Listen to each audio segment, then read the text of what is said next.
the resiliency of the human spirit. Chapter 1. Mars, Melvin. In here, anywhere, anytime, they called out your name backwards, and he would instantly respond when he heard his. Even on the toilet.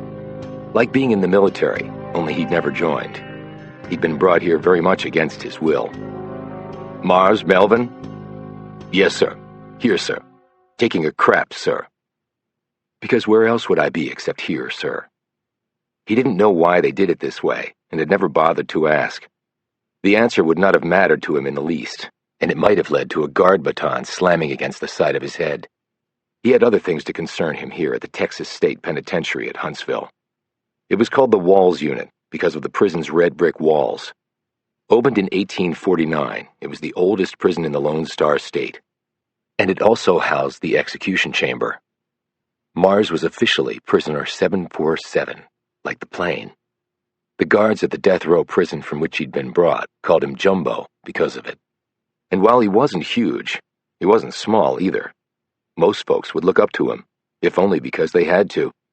6'2", plus 3/4 of an inch tacked on for good measure. He knew his exact height only because they'd measured him precisely at the NFL Combine. They'd measured everything about him at the Combine. While going through the process, his mind had drawn parallels to slaves on the market square as potential owners methodically poked and prodded the merchandise.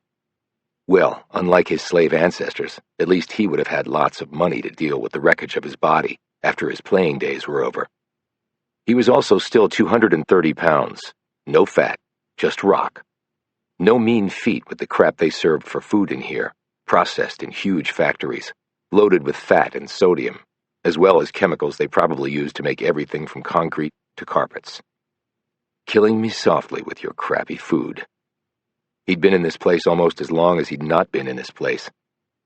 And the time had not gone by fast. It didn't feel like 20 years. It felt like 200. But it didn't matter anymore. It would be over soon. This was the day. His final appeal. Denied. He was dead. He had been brought to the Huntsville prison from the Polunsky Unit's death row in Livingston, Texas, 60 miles to the east, in anticipation that this time the state would get its man after a 2-decades-long wait. His lawyer's pale face had held a bleak expression when she'd conveyed this news to him, but she would wake up the next day. Not me.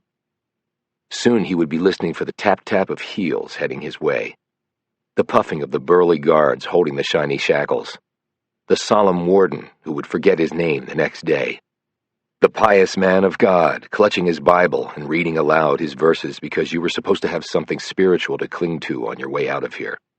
Not out of prison, out of life. Texas executed more inmates than any other state, over 500 in just the last 30 years. For nearly a century, starting in 1819, they did it by hanging. Then they used the electric chair, called Old Sparky, and 361 inmates had been put to death by electrocution over 4 decades. Now, Texas used lethal injection to send you off to the hereafter.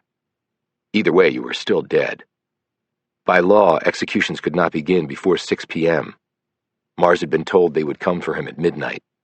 Well, nothing like dragging this out, he thought. Made for a really long and really shitty day. Walking Dead Man, he'd been called. Good riddance, he'd heard more times than he could count from the guards. He didn't want to look back, not to the epicenter of this whole thing. But really, how could he not? So as the final moment neared, he started to think of them. The murders of Roy and Lucinda Mars, his white father and black mother. Back then that combination had been weird, different, exotic even, certainly in West Texas. Now it was commonplace. Every kid coming in now looked like bits and pieces of 50 different types of humanity. One recently incarcerated punk was the product of biracial parents, who in turn were also the children of non-traditional pairings.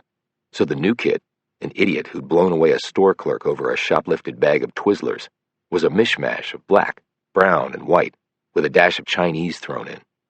And he was also a Muslim, though Mars had never seen the man get on his knees and pray 5 times a day, as some did in here. His name was Anwar. He was originally from Colorado, and he had started telling people he really wanted to become Alexis. Mars sat up on the bunk in his cell and looked at his watch. It was time to do his thing. The last time he would ever do this, in fact. His jumpsuit was white, and on the back were the letters D and R printed in black. They stood for death row. Mars had equated it to a snake's rattle, warning folks to stay the hell away. He dropped to the coolness of the concrete floor and did 200 push-ups, first on fists, then on fingertips, and finally from the downward dog position, lightly touching the crown of his bald head on the concrete with each pass.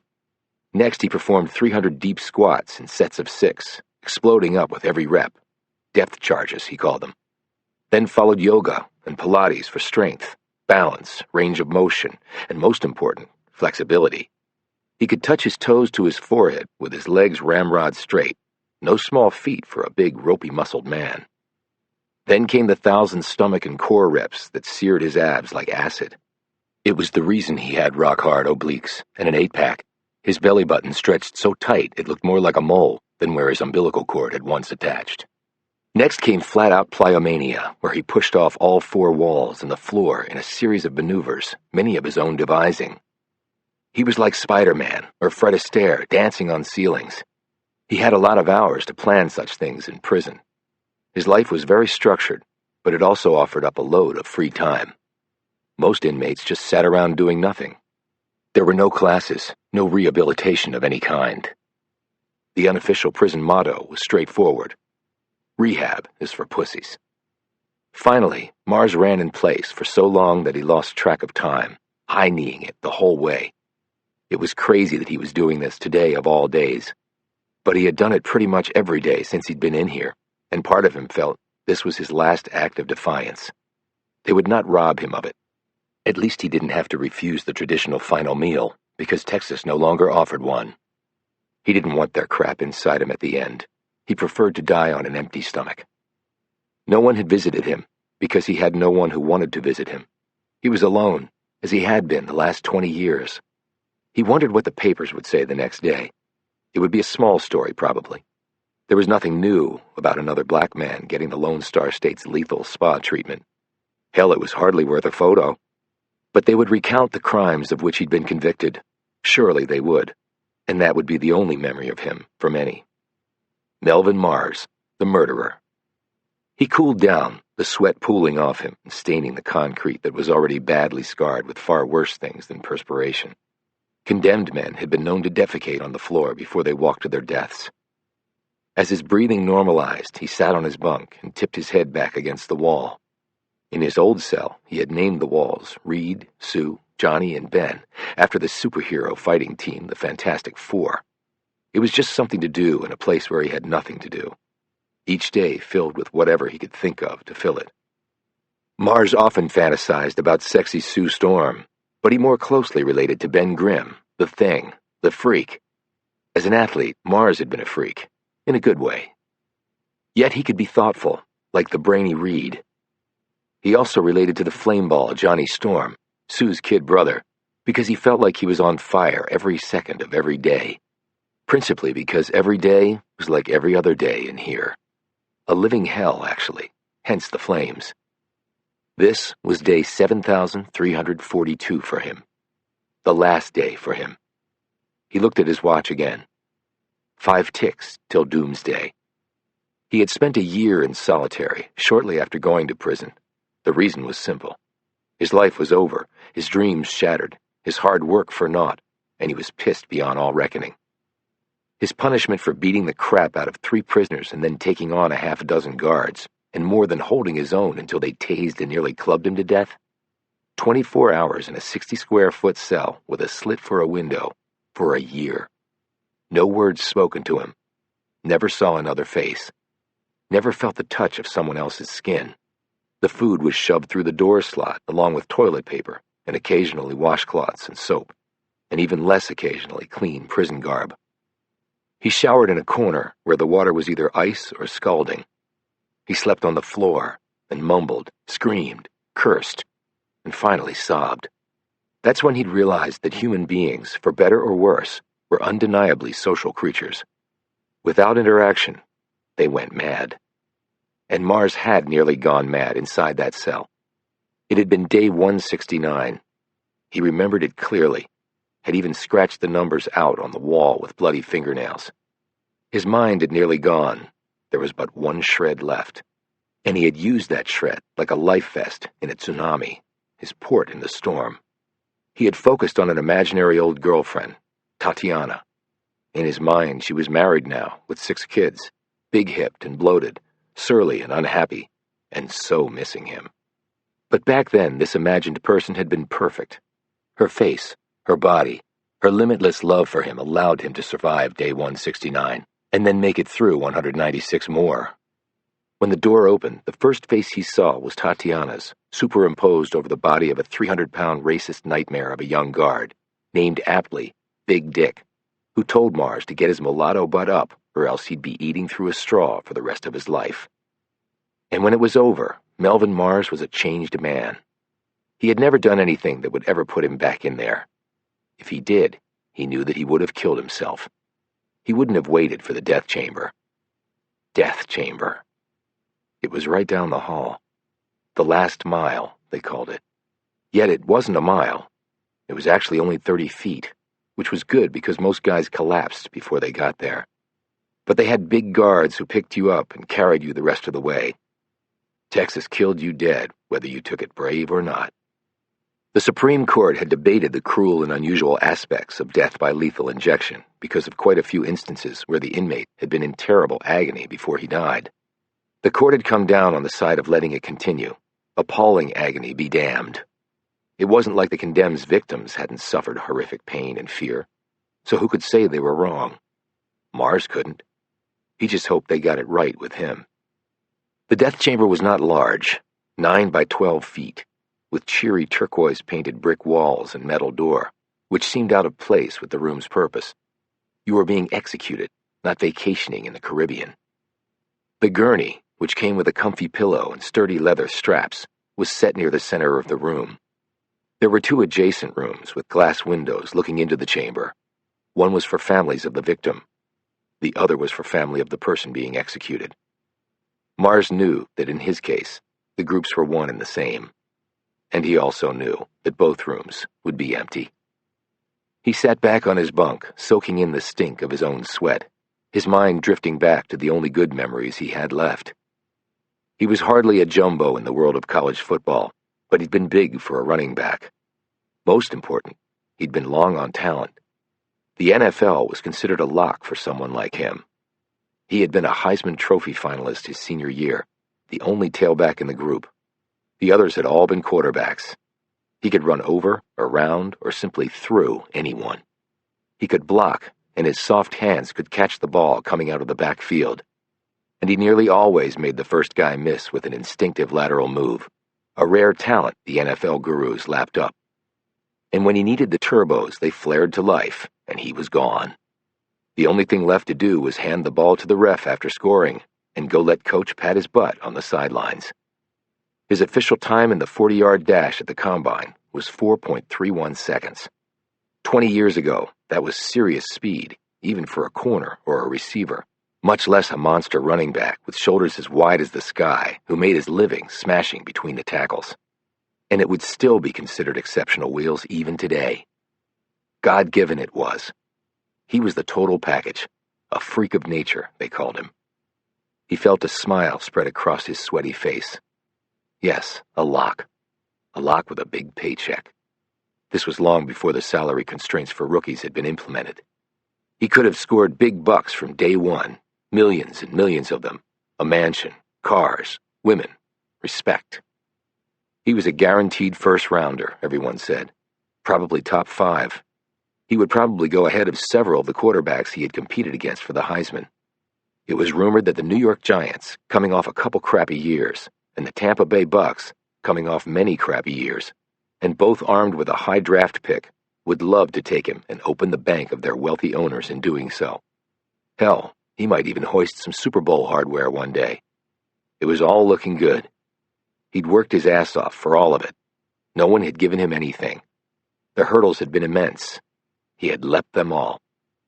And then the jury had spoken. We find the defendant guilty. and no one in the world of professional football gave a damn about 4.31 Mars, Melvin anymore. Jumbo had crashed. There were no survivors. And in a few minutes, there would be no more of him. He would be laid to rest in a potter's field because he had no one left to bury him proper. He would have been 42 years old in 2 months. His 41st had been his very last birthday, as it turned out. He looked at his watch again. The time was up. His watch told him that, and so did the sound of the footsteps coming down the hall. He had long since made up his mind. He would die like a man, back straight, head high. Suddenly he felt a lump in his throat, and his eyes moistened. He tried to breathe normally, trying to keep it all together. This was it. He looked around his cell and saw the walls of his death row cage back at the Polunsky unit. "See you, Sue, you fine woman. Adios, Johnny. Godspeed, Ben. Take care, Reed." He stood and put his back against the wall, maybe to stiffen his spine. "Like going to sleep, man. You just ain't waking up is all. Like going to sleep." The door to his cell opened, and the men were revealed standing there. 3 suits and 4 uniforms. The suits looked terrified. The uniforms ticked off. Mars noted this, and also that there was no man up the cloth holding his Bible. Something was definitely off. The man with slender glasses and a build to match stepped gingerly into the cell, as though he expected the door to close, trapping him inside forever. Mars could seriously relate to the feeling.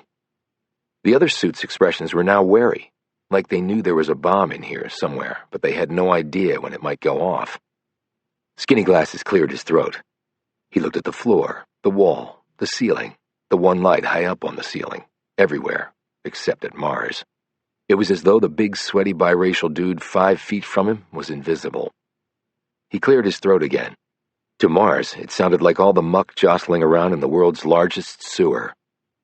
Staring at the floor now, Skinny Glasses said, "There's been an unexpected development in your case. Your execution has been called off." Mars Melvin didn't say anything back. Chapter 2. He was still dressed in his white jumpsuit with the warning on the back, but something else was missing. He had been taken from his cell to this room without having to don the chains, a first since his time in prison, although a half-dozen guards lined the wall just in case he became unruly. 4 men sat across from him. He didn't know any of them. They were all white, all dressed in baggy suits. The youngest was about his age. They looked like they would rather be any place else on Earth. They stared across at Mars, and he just as resolutely stared back at them. He wasn't going to say anything. They had brought him to the party. They were going to have to start the music. The man in the center of the table rustled some papers set in front of him. "I'm sure you're wondering what's going on, Mr. Mars." Mars inclined his head slightly, but still didn't say anything. He hadn't heard a white guy call him Mr. since, hell, he couldn't remember a white guy ever calling him that. At the NFL Combine, they'd just called him holy shit. In prison, they called him whatever they wanted to. The man continued.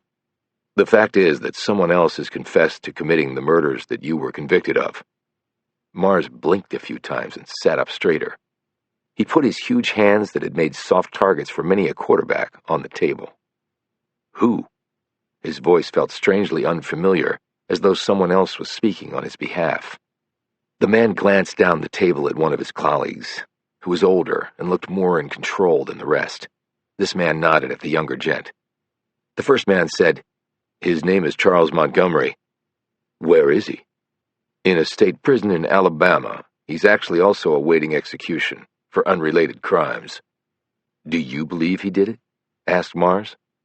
"We're investigating." "What does he know?" asked Mars. "About the murders." The man again looked at the older man. This time the fellow seemed indecisive. Mars sensed this and swiveled his gaze to him. "Why else would you have stopped my execution? Because some con in Bama said he did it? I don't think so. He had to know something that only the real killer would have." The older man nodded and seemed to view Mars in a new and more favorable light. He said, "He did. Certain things that only the murderer would have known. You're exactly right on that point." "Okay, that makes sense," said Mars, taking a deep breath. Despite his words, he couldn't seem to process what they were telling him. "Do you know Mr. Montgomery?" asked the first man. Mars turned his attention back to him. "Never heard of him, till you said his name. Why?" "Just trying to verify certain facts." Mars nodded again. He knew exactly what fact the guy was getting at. Had Mars hired Montgomery to kill his parents? "I don't know him," he said flatly. He looked around the room. "So now what?" "You will remain in prison until certain things can be verified." "And what if you can't verify them?" The older man said, "You have been duly convicted of murder, Mr. Mars. That conviction was upheld over many appeals over many years. You were scheduled to be executed tonight. All that cannot be overturned in a few hours. The process has to be given a chance to work." "So how long before the process works its magic?" The man shook his head. "I can't give you a reliable timetable now. I wish I could, but it would be impossible. I can tell you that we have folks on the way to Alabama to interview Mr. Montgomery more thoroughly. And on this end, the Texas authorities have reopened the investigation. We are doing all we can to see that justice is done, I can assure you." "Well, if he said he killed my parents and I'm still in prison waiting to die, I'd say that justice isn't being done." "You have to be patient, Mr. Mars." "Well, I've been patient for 20 years. Then a bit more time will not inconvenience you any. Does my attorney know?" "She has been informed and is on her way here as we speak." "She should be part of this investigation." "And she will be. We want full and complete transparency here, nothing less. Again, our goal is the truth." "I'm nearly 42. What about all these years of my life gone? Who's going to pay for that?" The man's face turned to granite, and his tone became more officious. "We need to deal with one thing at a time in a professional manner. That is how it has to be." Mars looked away, blinking rapidly. He doubted that if these guys were in his shoes, they would be so calm and professional about it. They'd be screaming bloody murder, threatening to sue everyone even remotely involved in all this. But he was just supposed to deal with one thing at a time. Be patient. It shouldn't be an inconvenience. The hell with you. He wanted to go back to his cell, the only place he really felt safe. He rose. The men looked surprised. Mars said, "Let me know when you get this all figured out, okay? You know where to find me." "We actually had some more questions for you, Mr. Mars," said the first man. "You can send them through my attorney," he said. "I'm done talking. Figure the ball's in your court. You know everything about me and the case against me. What you need to do now is do the same on this Montgomery dude. If he did kill my parents, then I want out of here. Sooner the better." The guards took him back to his cell. Later that morning, he was transported via prison van back to death row at the Polunsky unit. As he was being escorted to his old cell, one of the guards whispered to him, "You think you're getting out of here, boy?" "I don't think so. Don't care what them suits say. You a killer, Jumbo, and you gonna die for your crimes." Mars kept walking. He didn't even turn his head to look at the man, a reedy-looking punk with a huge Adam's apple. He was always the one to give Mars a hard jab in the back with his baton for no reason at all, or spit in his face when no one was looking. Yet if Mars took a swing at him, he'd be rotting in here forever, regardless of what happened with this Montgomery guy in Alabama. The cell door clanged shut, and Mars, his legs oddly wobbly, lurched over and fell rather than sat on his bunk. He immediately hauled himself up, and from long habit, put his back against the concrete wall and faced the door. No one could attack him through concrete, but the door was another matter. His mind went over all that had just happened in the last 10 hours. His execution was to take place. He was prepared for that, or as much as anyone could be. And then it had been called off. But if they weren't convinced by this guy in Alabama, could they still execute him? The answer to that, he knew, was probably hell yes. Don't mess with Texas. He closed his eyes. He wasn't sure exactly what emotions he was supposed to have. Happy, nervous, relieved, anxious. Well, he was feeling all of them. Mostly he was feeling that somehow, some way, he was never leaving this place, regardless of what the investigation showed. He wasn't being fatalistic, simply realistic. He started to sing a tune under his breath, so the guards wouldn't be able to hear. Perhaps it was stupid under the circumstances, but it felt right anyway. Oh, when the saints, oh, when the saints, oh, when the saints go marching in. Oh, Lord, I want to be in that number when the saints go marching in. Chapter 3. On the very last day of the year, Amos Decker sat in his rental car in the drive-thru line at a Burger King near the Ohio-Pennsylvania border, pondering what to order. Most of what he owned was in the back seat and trunk of the car. He still had some things back at a storage unit in Burlington. He could not part with them, but he didn't have the room to bring them with him either. He was a big man, 6'5", and about halfway between 300 and 400 pounds. The exact number depended on how much he ate at a particular meal. He was a former college football player with a truncated stint in the NFL, where a vicious blindside hit had altered his mind and given him pretty much a perfect memory. Hyperthymesia, as it was technically known. It sounded cool. It wasn't. But it had been nothing compared to walking into his house one night to find his wife, brother-in-law, and daughter brutally murdered. That killer was no longer among the living. Decker had seen to that. But the conclusion of that case had also led him to move from Burlington, Ohio, to Virginia to take up a unique position with the FBI. He still didn't know how he felt about it. Thus, he ordered 2 Whoppers, 2 large fries, and a Coke so big he had difficulty holding it, even in his huge hand. When he was anxious, he ate. When he was really anxious, he was at garbage disposal. He sat in the parking lot and devoured his meal, the salt on the fries sticking to his fingers and sprinkling across his lap. Outside, the snow was falling lightly. He had started his journey late and was tired, so he wouldn't finish the drive tonight. He would grab a bed at a motel in the Keystone State and then complete his journey the next day. Special Agent Ross Bogart, the man he would be working for at the FBI, had told him that all of his traveling expenses, within reason, would be covered. He'd actually offered to fly Decker to Virginia, but Decker had declined. He wanted to drive. He wanted some time to himself. He would be working at the FBI with a woman he'd met in Burlington, a journalist named Alex Jamison. She'd shown her smarts during the investigation of his family's murder, and Bogart also wanted her as part of his unusual team. Bogart had laid out to Decker the details of his vision of this team when they'd both been back in Burlington. It would operate out of the FBI's Quantico platform. It would bring together FBI agents and civilians with special skills to reopen and, one hoped, solve cold cases. Maybe we'll be a team of misfits, Decker thought. He didn't know how he actually felt about moving to the East Coast and essentially starting over. But he'd figured he had nothing left in Burlington, so why not? At least that was how he had felt last week. Now he wasn't as confident. Christmas had come and gone. Today was New Year's Eve. People would be out partying and celebrating the coming New Year. Decker would not be among them. He had nothing to celebrate, despite the new job and new life. He had lost his family. Nothing could replace them. Thus, he would never have anything to celebrate. He threw the bag of trash into a receptacle in the parking lot, climbed back into his car, and drove off. He turned on the radio. The top of the hour was coming up as he found the local NPR station. The news was coming on. The lead story had to do with a death row inmate whose life had been spared, melodramatically, at the last minute. It had been a last-second Christmas present, the announcer said. The man's name was Melvin Mars, and he had been convicted over 20 years ago of killing his parents.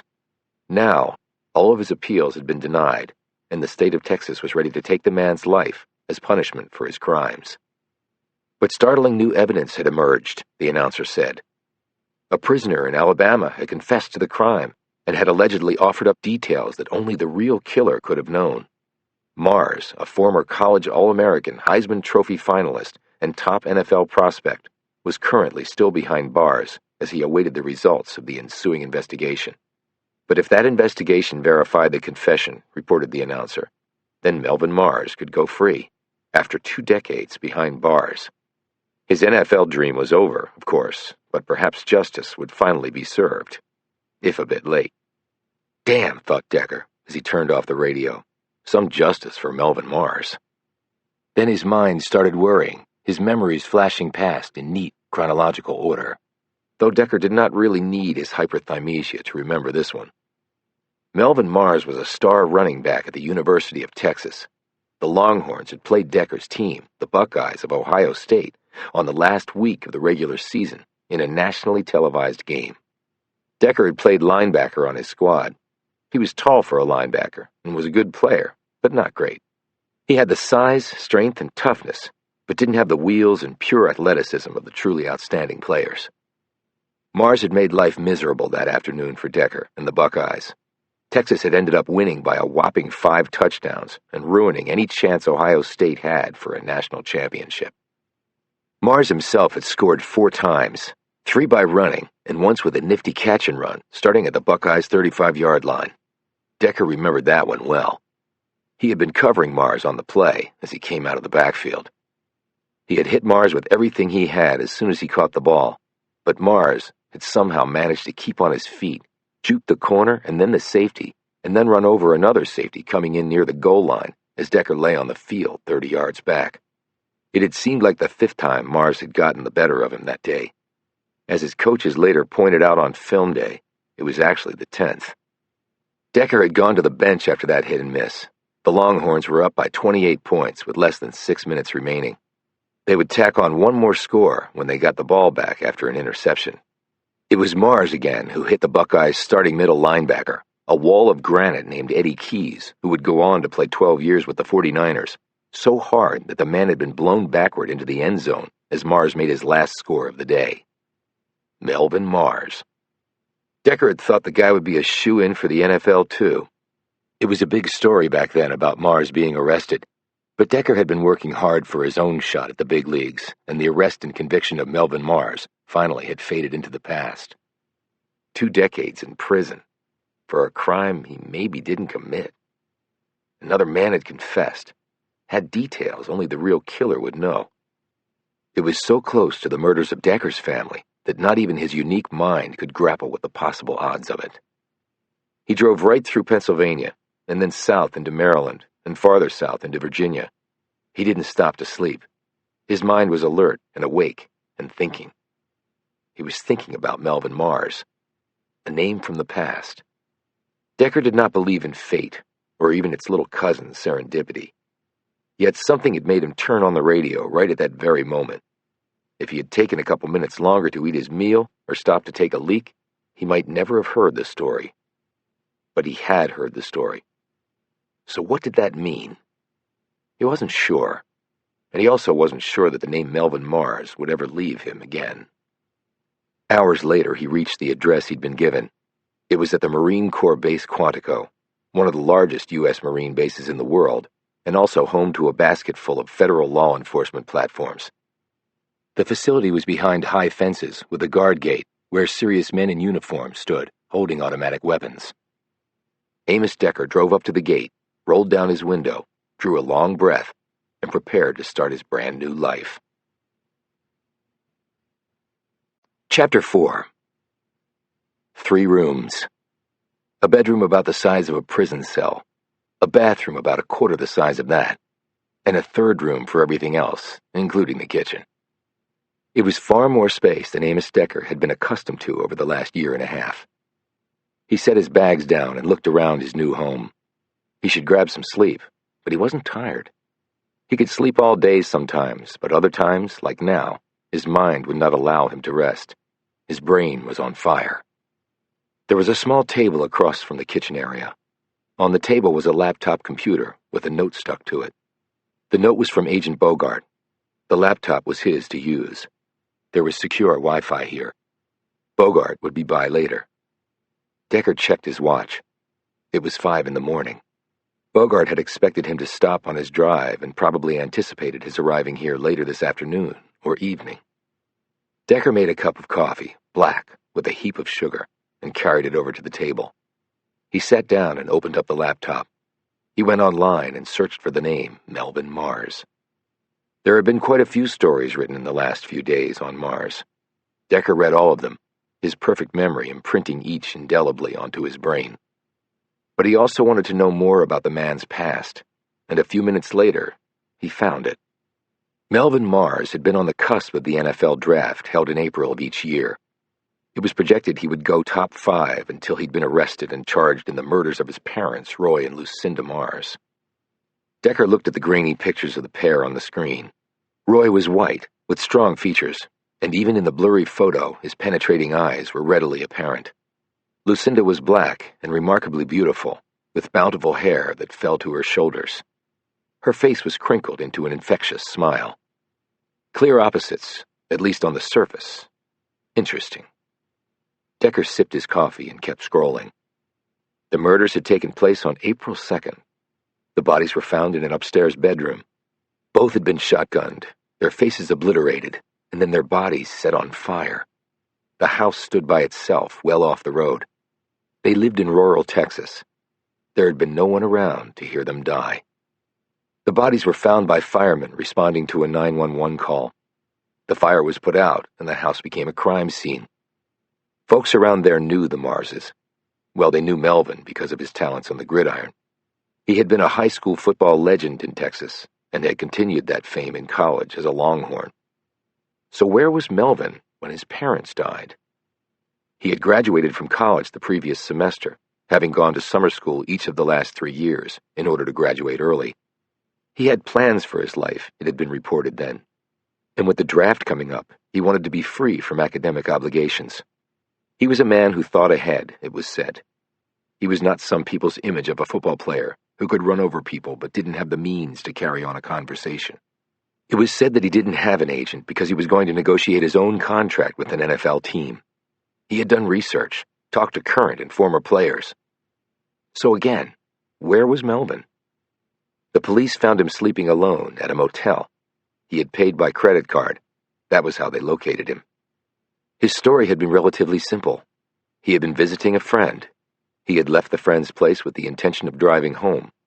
He had had car trouble, however, and stopped for the night at the only motel on that stretch of road. He had known nothing about his parents' murders until the police knocked on his door. This was before everyone had cell phones or email addresses or a Facebook page or Twitter account. You could actually be off the grid with no way for folks to contact you, an unbelievable thought now. Mars had not initially been a suspect. He had gone into seclusion even as rewards were offered for any information about the crimes. A period of time went by as the police investigated. Decker focused on one story that detailed how Mars had become a suspect. The friend he had visited remembered Mars leaving earlier than he had told the police he had. The motel was less than an hour from his house, so why didn't he simply drive the rest of the way that night? Again, Mars said he'd had car trouble and pulled into the motel. He planned to call his father the next morning to come out and check the car.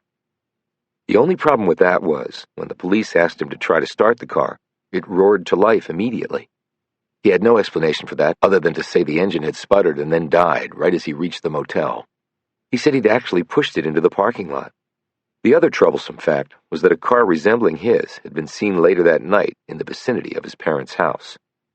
The motel clerk told police that Mars had checked in at 1:15 in the morning. The friend said Mars had left her place at 10. It was only an hour and 40-minute drive to his home from there.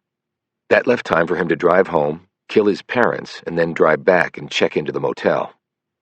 The motel clerk testified that Mars seemed disheveled and upset.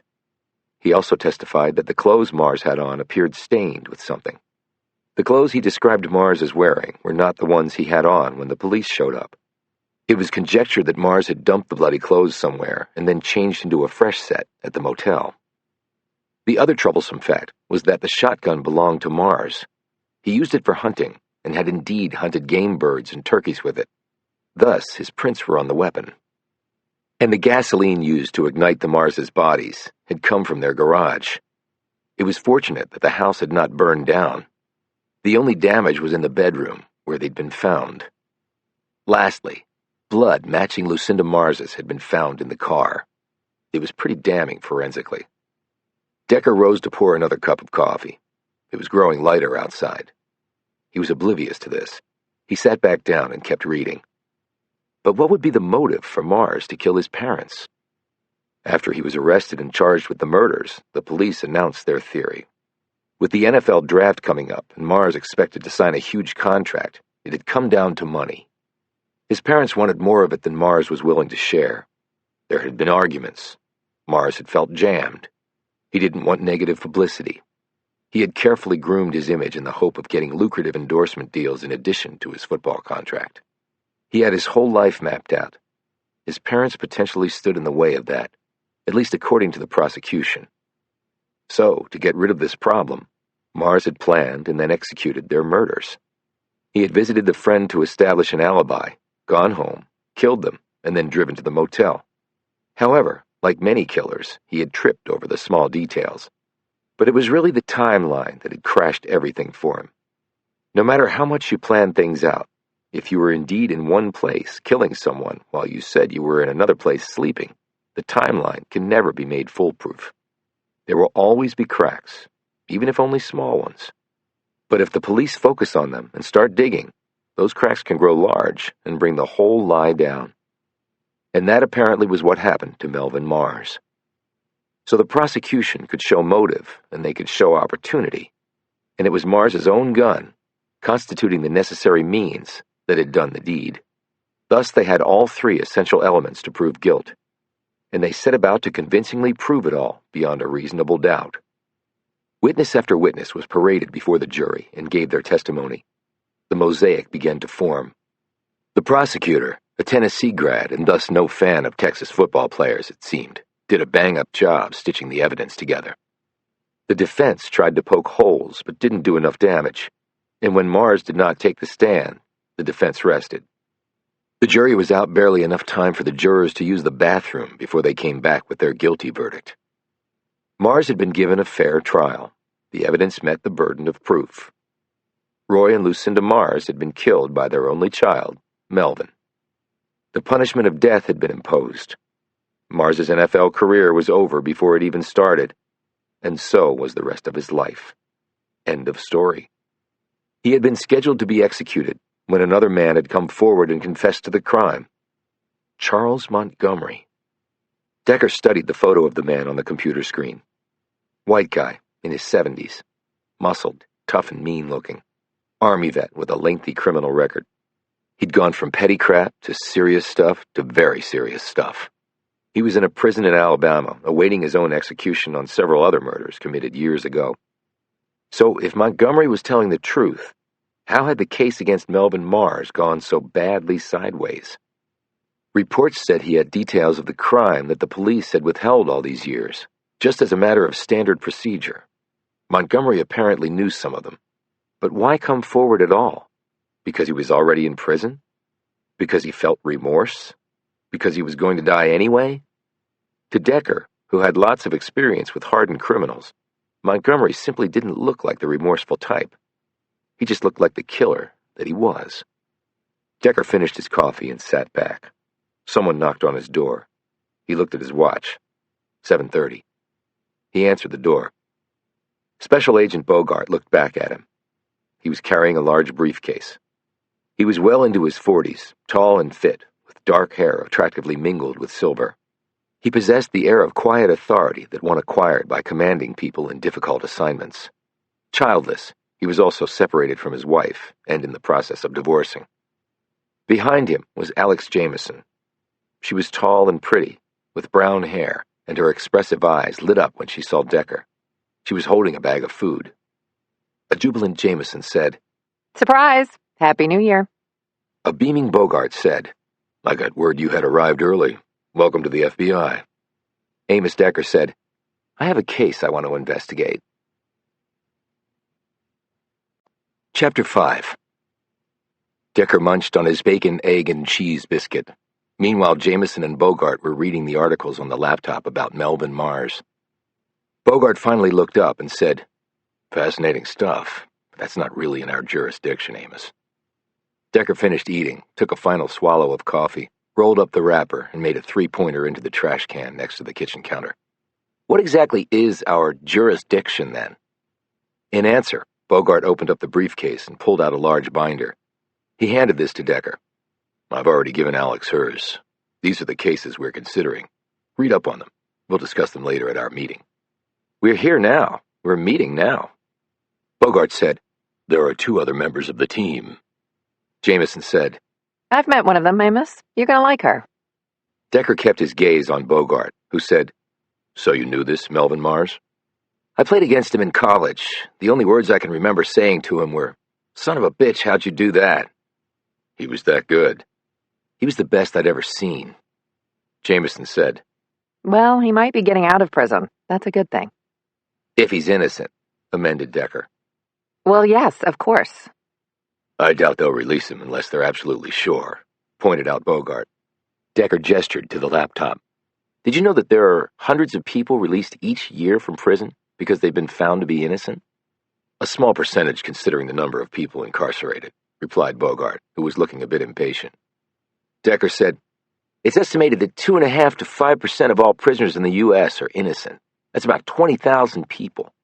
DNA testing was first used in court cases in 1985. Since that time, 330 prisoners have been exonerated by DNA. But DNA testing is possible in only about 7% of all cases. And in 25% of the cases where it was used, the FBI was able to exclude the suspect. So the percentage of prisoners who are innocent might be higher, maybe a lot higher." "I can see that you've done some research on this," said Bogart dryly. A long silence ensued. "Decker," said Bogart, "this is not really what we do. We investigate cold cases in order to try to find a killer." "What if Mars isn't the killer?" "Then this Montgomery guy is." "What if he's not either?" "Why would a man confess to a—" Bogart stopped and looked a bit embarrassed. "Okay, since that's exactly what happened in your case, I can see your point. But still, can it at least be considered by the team?" asked Decker. Bogart mulled this for a few moments. "My plan was to let the team examine a number of possible cases and then vote on which ones to undertake. I have that flexibility." And we can lobby on behalf of certain cases?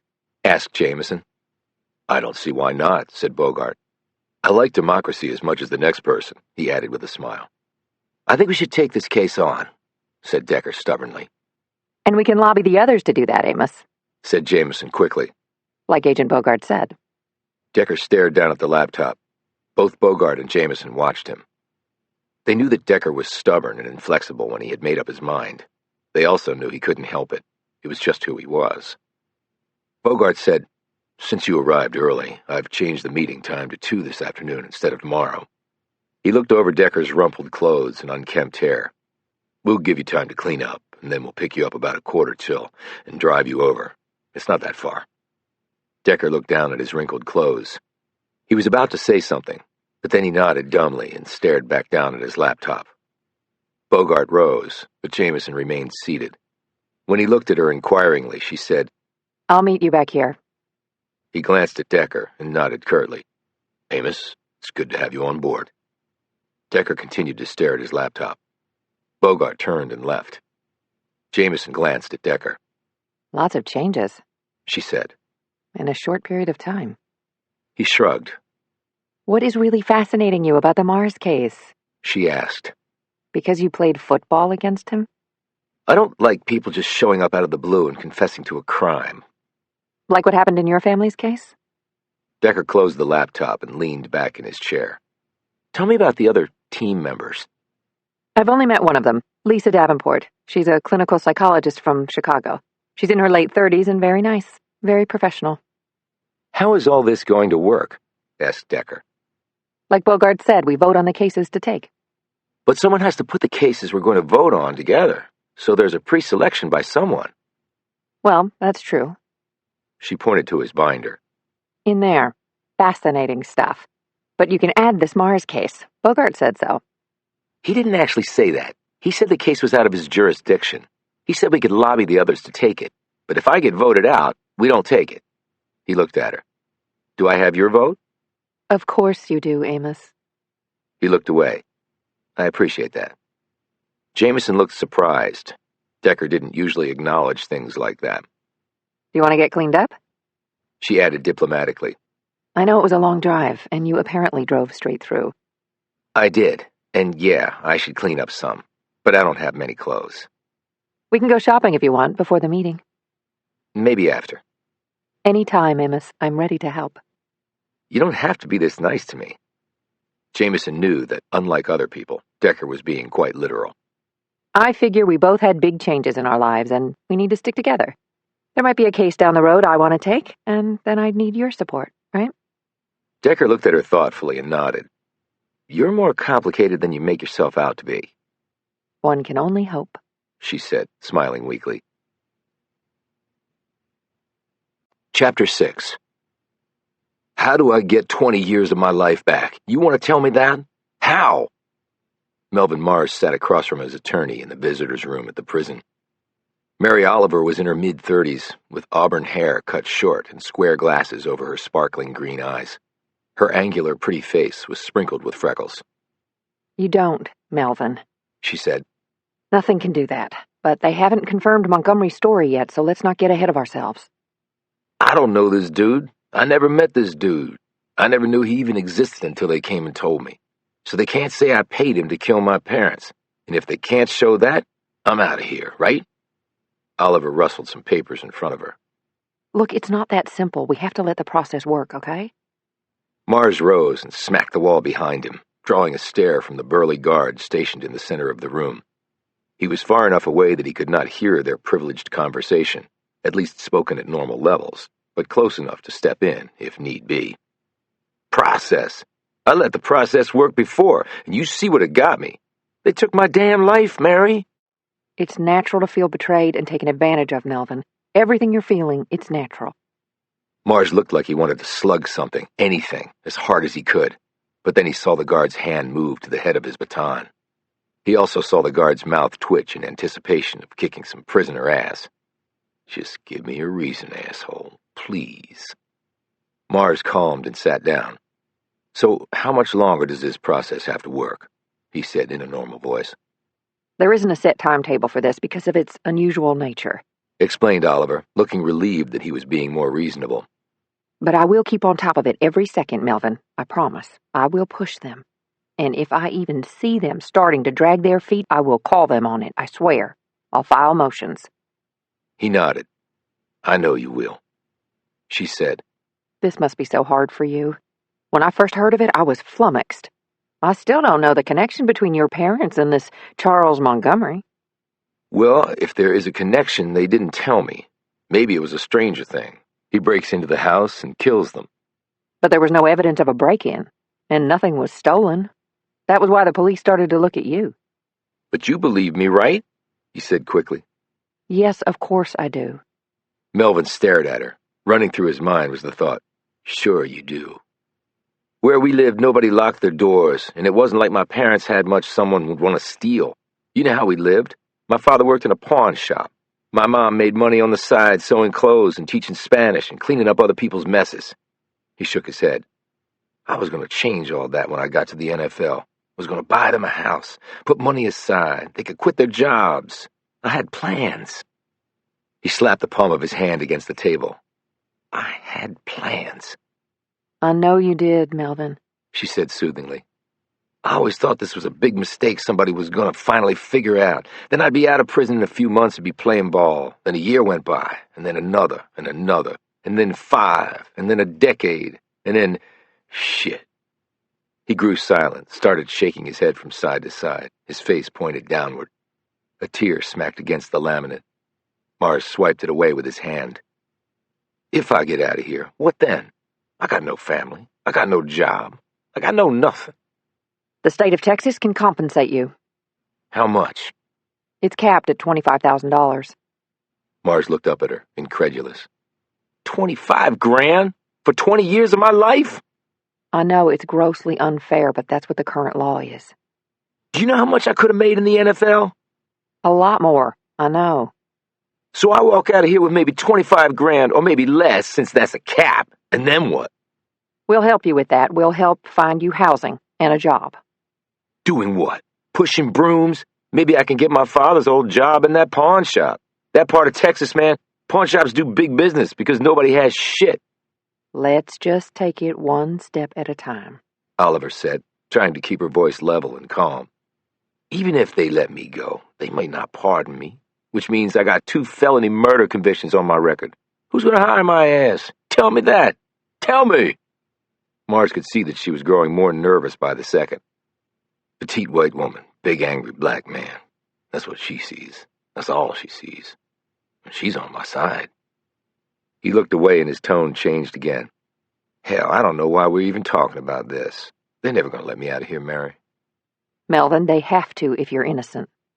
I've been innocent for 20 damn years, he snapped. What difference did that make? I mean, if there is definite proof of your innocence, they can't keep you in prison. Oh, yeah? There's like a dozen dudes around the country. Their innocence was proved, like you said, years ago. Guess what? They're all still locked up. One dude, they said his time for appeal had run out, so he's screwed even though they know he didn't do it. Another guy, he served his time for crimes he didn't even commit, and because of some bullshit legal technicalities, they say he's got to serve 4 more years, and then maybe they'll let him out. Another dude, he punched out a guard, so he's got more time to serve, even though he never should have been in prison in the first place. So don't tell me they have to do anything. They do what they want. That's just how it is. We will make sure that does not happen in your case. She started packing up her things.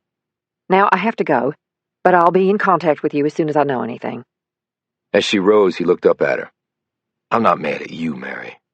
I'm just mad at everything right now. I understand, She said earnestly. Believe me, I don't think I'd be nearly as calm as you. The next moment, she was gone. Mars sat there until the guard came over and told him to get his ass up. The chains went back on.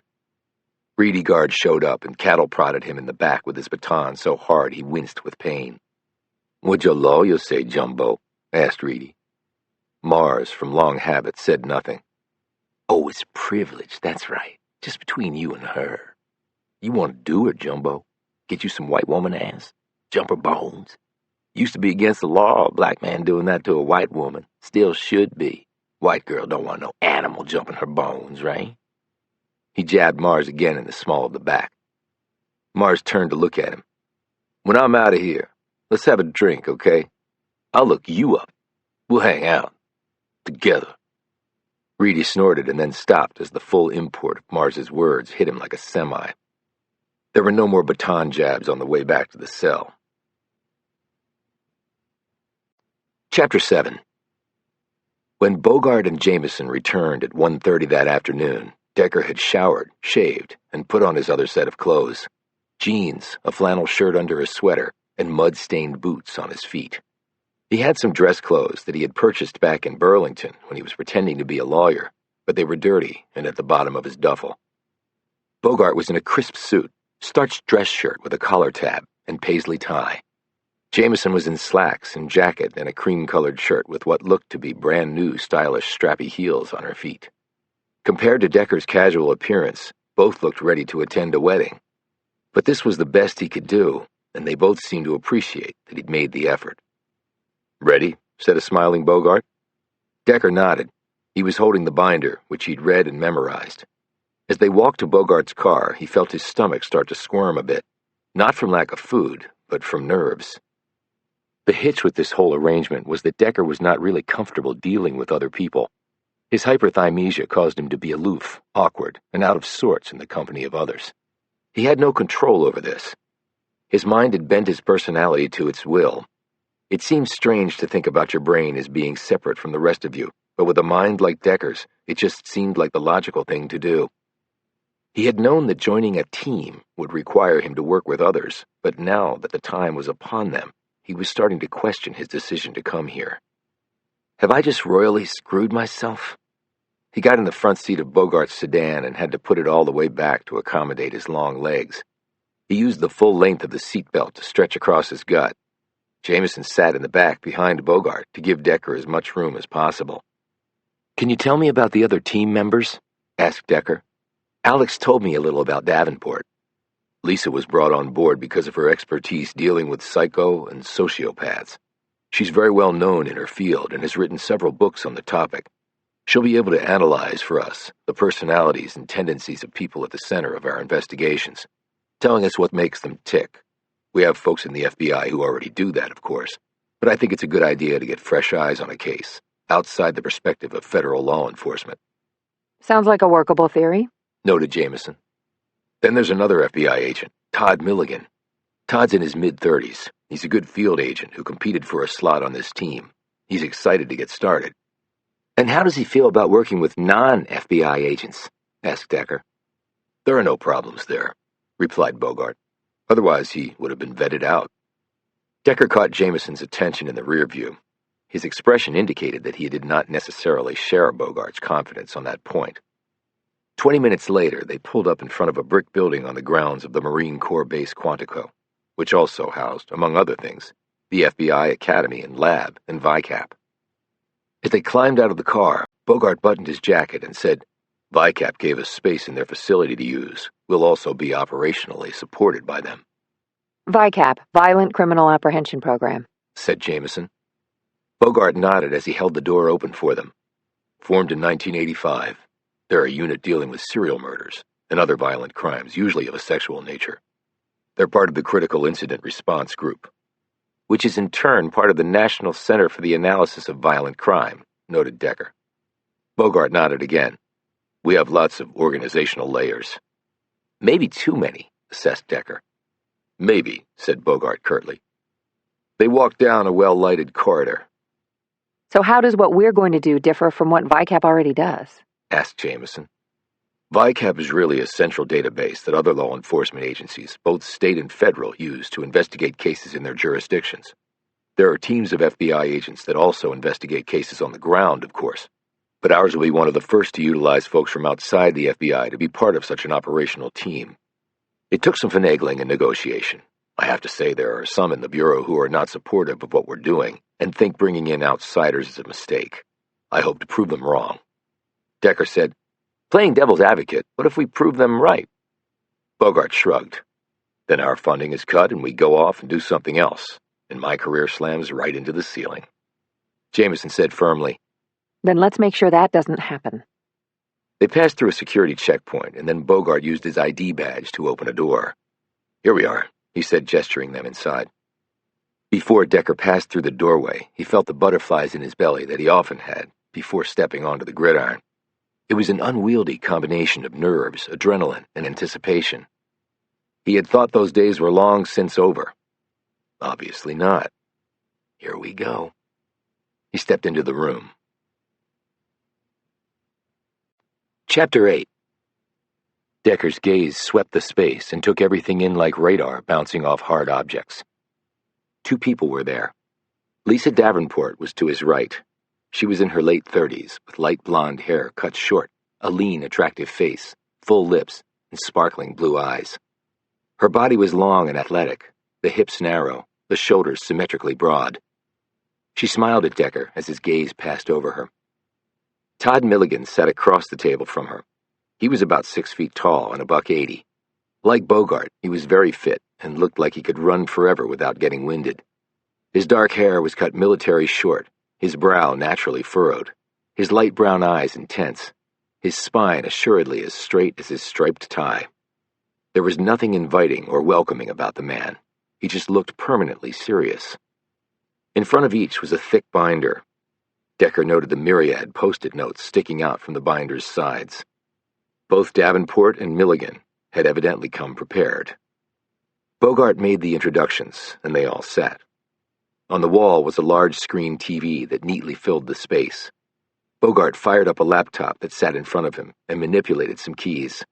The TV screen came to life, and they all focused on it. Bogart said, We currently have 20 cases lined up to look at.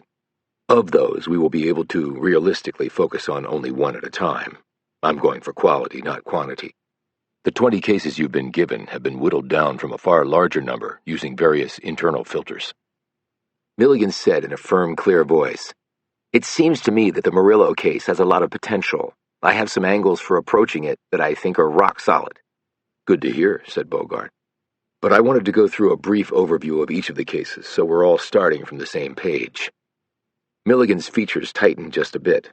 Decker could tell he was not pleased at what he no doubt saw as a rebuke, though Bogart was actually being perfectly reasonable.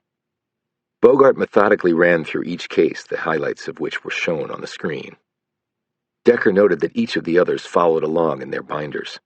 He saw Milligan glance over at him in mild surprise because Decker had not even cracked open his book. Perhaps Bogart had not told them about Decker's hyperthymesia. He was following along in his mind, turning the mental page in his head in sync with what Bogart was doing on the screen. When Bogart was done, he looked around the room. Comments? Milligan said, I still believe the Murillo case is the one to go after, Ross. It offers the best chance of a successful intervention. The case against him isn't that strong, and one critical piece of evidence was for all intents and purposes ignored. It seems to me that there are better suspects out there, and it would be good for your program to get off to a strong start." Bogart looked at the others. "Views on that?" Decker said, "I think we should pass on the Murillo case." "Why?" Milligan asked sharply. "Because it's extremely likely that he's guilty." As Milligan looked at him, his thick neck seemed to flare out like a cobra's. "Based on what?" he asked. "Inconsistencies." "Such as?" "Murillo was a civilian contractor to the Navy. On page 2 of the statement, he told police that he left for work at Crane Naval Base in Martin County, Indiana, at 9 a.m. He said he arrived at the base at 8:15 a.m. "That's because," Milligan began triumphantly, only Decker ignored him and plowed on. "That's because at that time, Martin County and the Naval Base had been switched to the Central Time Zone from the Eastern Time Zone, effective April 2nd, 2006. Thus, it was 9 a.m. Eastern Standard Time when Murillo left his house, but 8 a.m. Central Standard Time." "Correct," Milligan admitted grudgingly. "So what's the inconsistency?" "Murillo had a motive for killing the victims, but there was one witness for Murillo, Bahiti Sadat. He said that he saw Murillo on the street across from his shop at 6:15 p.m. The murders, forensic and other evidence determined, occurred at 6:19. Since the murders were committed about 10 miles from Sadat's shop, and Murillo was on foot at the time, it was a solid alibi for Murillo." "But the police mostly discounted that because Sadat was Muslim," interjected Milligan. "And this was right in the middle of the wars in the Middle East, and there was a lot of prejudice. Sadat's testimony was rock solid. It gave Murillo an alibi, but the jury wouldn't buy it." He paused, scrutinizing Decker. "I hope you don't have those sorts of prejudices." Decker ignored this too and continued. "Sadat said he had just finished his evening prayer. That's when he said he saw Murillo. He remembered it distinctly because he had just looked up from his prayer rug and through the window of his storefront. He made a positive ID." "Exactly," said an increasingly impatient Milligan. "You're making my case for me." Decker said, "The prayer Sadat said he had just finished was the Maghrib, the fourth prayer of the day." "Right. Devout Muslims pray 5 times a day. We all know that," pointed out Milligan. "Well, actually, lots of people don't know that, and back then a lot more folks probably didn't," said Decker. "But the point is, the Maghrib prayer cannot commence before sunset. The religion is strict on that. And on that day in Indiana, sunset was at 7:12 p.m., nearly an hour later than Sadat testified he saw Murillo pass by the shop as he looked up. Now, Sadat is only human, and if he'd been off by a few minutes, I don't think anyone could blame him. But at that time of day, the sun would still clearly be in the sky. No Muslim would have begun their sunset prayer when it was so clearly not sunset. And certainly no Muslim would have finished the sunset prayer nearly an hour before the sun had even gone down." Milligan's jaw dropped slightly. Bogart and Jamison shared a glance. Davenport kept her gaze locked on Decker. Decker added, "And in addition to that, according to the drawing the police made that was in the file, the front of Sadat's shop faces west toward the street where Murillo was allegedly walking at the time." Jamison said, "And Muslims face east when praying, toward Mecca." Bogart added, "Sadat's back would have been to Murillo. When he looked up from his prayer rug, he couldn't have seen him. I'm surprised no one thought to question that." Decker said, "A lot of Americans don't know that much about Muslim customs, and they knew even less back then, when most couldn't tell you the difference between a Sunni and a Shia. I think you might find Murillo and Sadat know each other, and that this alibi was prearranged, even though it didn't work. It might determine conclusively that Murillo was guilty, but since he's in prison where he belongs, you might not want to waste your time." Milligan sat back, looking extremely miffed. Decker glanced at Bogart. "Can we talk about the Melvin Mars case now?" "Wait a minute," barked Milligan. "I was told you just got here today. Were you sent the briefing book earlier?" Bogart answered, "No, he got it this morning. I delivered the binder myself." Milligan turned back to Decker. "And from all these cases, you dug up detailed stuff like that on the Murillo case in, what, a few hours?" "I didn't have to dig anything up. I read the statements and reports. It was all right there." "And knowing the specific Muslim prayers," said Milligan. Decker shrugged. "I read a lot." "And the sunset timing," persisted Milligan. "I'm from that part of the country. I knew that off the top of my head." Milligan said, "From a specific day in 2006? "Yes," said Decker imperturbably. Milligan said accusingly, "Did you know beforehand that I was interested in the Murillo case?" "Until I walked in this room, I didn't even know you existed." replied Decker matter-of-factly. He looked at Bogart again. Can we discuss the Mars case now? Because I don't really think any of the others in the binder are nearly as compelling. And since Sadat was lying, and Murillo killed those people, and we're not here to free the guilty, I think we need to move on. Davenport had to cover her mouth to hide her smile, even as Milligan stared venomously at Decker. Before Bogart could speak, Davenport said, I vote that we take up the Mars case. Decker eyed her curiously. But I haven't described it yet. After what you just did, Mr. Decker, I'll take it on faith. She looked at Bogart. Ross, can we go ahead and vote? Bogart glanced at Jamison and Decker, and then said, Okay. All in favor of taking on the Melvin Mars case, raise your hand. 4 hands went up. Milligan was the lone dissenter. Decker leaned forward. Good. Now can we get down to it? Chapter 9. 2 hours later, the meeting ended, and plans were made to reconvene the next day.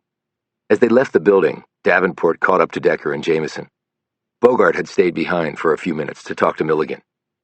Do you two have time for a drink? Asked Davenport, her gaze swiveling between the pair.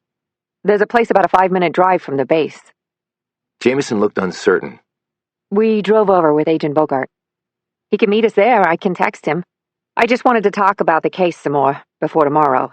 Then he or I can drive you back. I have a car. Jamison looked at Decker. You okay with that? Decker said, Does the bar serve food? I didn't have any lunch. Absolutely.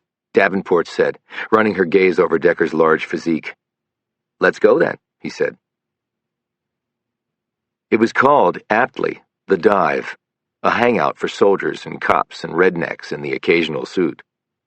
Decker's party took a table in the back, farthest away from the bar, which was already loud and crowded on New Year's Day. Davenport snagged a seat right next to Decker, while Jamison sat across from them. They had a 4th chair for Bogart, whom Davenport had texted. He said he would meet them there in about 20 minutes. They ordered beers and some snacks. Decker got a mound of chili chips and cheese for himself. Davenport had some flatbread, and Jamison French onion soup. Davenport said, I thought the first meeting went well, although Milligan seemed a bit brusque. Territorial, noted Jamison. I'm not sure he's into us outsiders being involved in FBI investigations. Well, he's going to have to get used to it, replied Davenport. She took a sip of beer and studied Decker, who had already dug into his chip mound. That was quite impressive what you did back there, Amos. Do you mind if I call you Amos? Decker swallowed some of his food. Without looking at her, he said, I didn't want to waste time on a case of no interest, and you can call me Amos. But you are interested in the Melvin Mars case, clearly. Yes. When you were talking about the case, you said you played football against him in college. Is that what piqued your interest? Or was it the fact that his case parallels what happened to you in Burlington? You didn't mention that in the meeting. Decker slowly lifted his gaze from his food to look at Davenport as Jamison stared suspiciously at her. I didn't mention it because it had no real relevance to whether we should take the case or not, he replied. Come on, Amos, said Davenport. A mind like yours, hyperthymesia coupled with synesthesia due to a traumatic brain injury suffered on the football field? You're way too smart not to see that connection. Bogart told you that? He said. She nodded. I got here a week ago. Gave me time to get acclimated and have some nice discussions with Ross. He had just come off the case with you, and he was generous with details, seeing as how I was joining the team and all. I'm still not sure he should have told you about it, said Jamison defensively.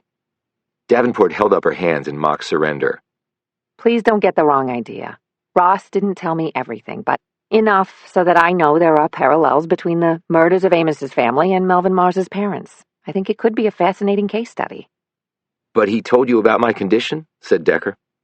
Well, yes, I'm a clinical psychologist by profession, Amos, with a subspecialty in the arena of cognitive anomalies, and I actually know some of the people at the Cognitive Research Institute outside of Chicago, though this was well after you went through there.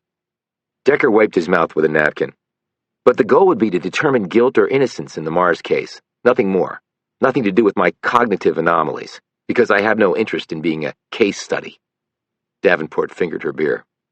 If that's what you want. Frankly, I think it would be wasting an opportunity. But if I've put my foot in my mouth, I'm sorry. The last thing I wanted to do was offend you in any way. It was not my intent. Decker shrugged but said nothing. A moment later, Bogart walked in and joined them. He sat down and a waitress came and took his order. After she left, Bogart said, "I want to apologize for the meeting today. Milligan was out of line, and I told him so. We're not in this to fight with each other. We're a team, and those who want to remain on the team will have to start acting like it." "He had a case, and he argued for it," said Decker. "I took no offense." "Well, he could have made his argument more professionally. The insinuation that you were somehow looking to purposefully torpedo his case was ridiculous." Bogart's glass of wine arrived, and he took a sip. "Lisa may have told you that I briefed her on some of what happened in Burlington." "She did," said Jamison. "and she knows about Amos's condition." She added a bit crossly. If Bogart noticed her resentment, he chose to ignore it. "And I was telling Amos that I've had dealings with the folks at the Cognitive Institute," commented Davenport.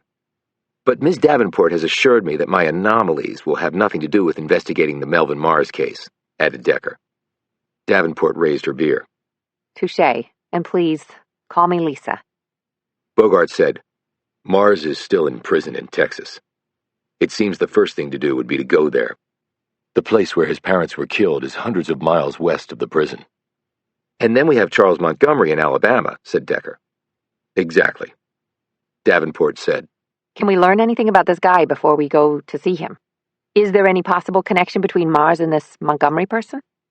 "Well, that's what the police are no doubt trying to determine," said Bogart. "And let me tell all of you right off the bat, this will be very delicate. The state of Texas will not look kindly on federal intervention at this moment. Frankly, they may well question why we're even involved, and I can't promise that if pushback comes, we can stick it out." He looked at Decker. "The cases in the binder were all pre-approved for our involvement, Amos. The Mars case obviously is not." "But we can still look into it," said Decker. "Yes, but I've found that as a general rule, Texans do not like people from Washington, D.C. messing in their affairs." "Can you access all the records on the case?" said Jamison. "We should really go through all of that first. All we have is what Amos found online."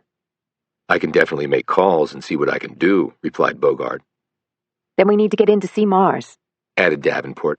"Meeting with him, I can give you a better insight as to his psychological makeup."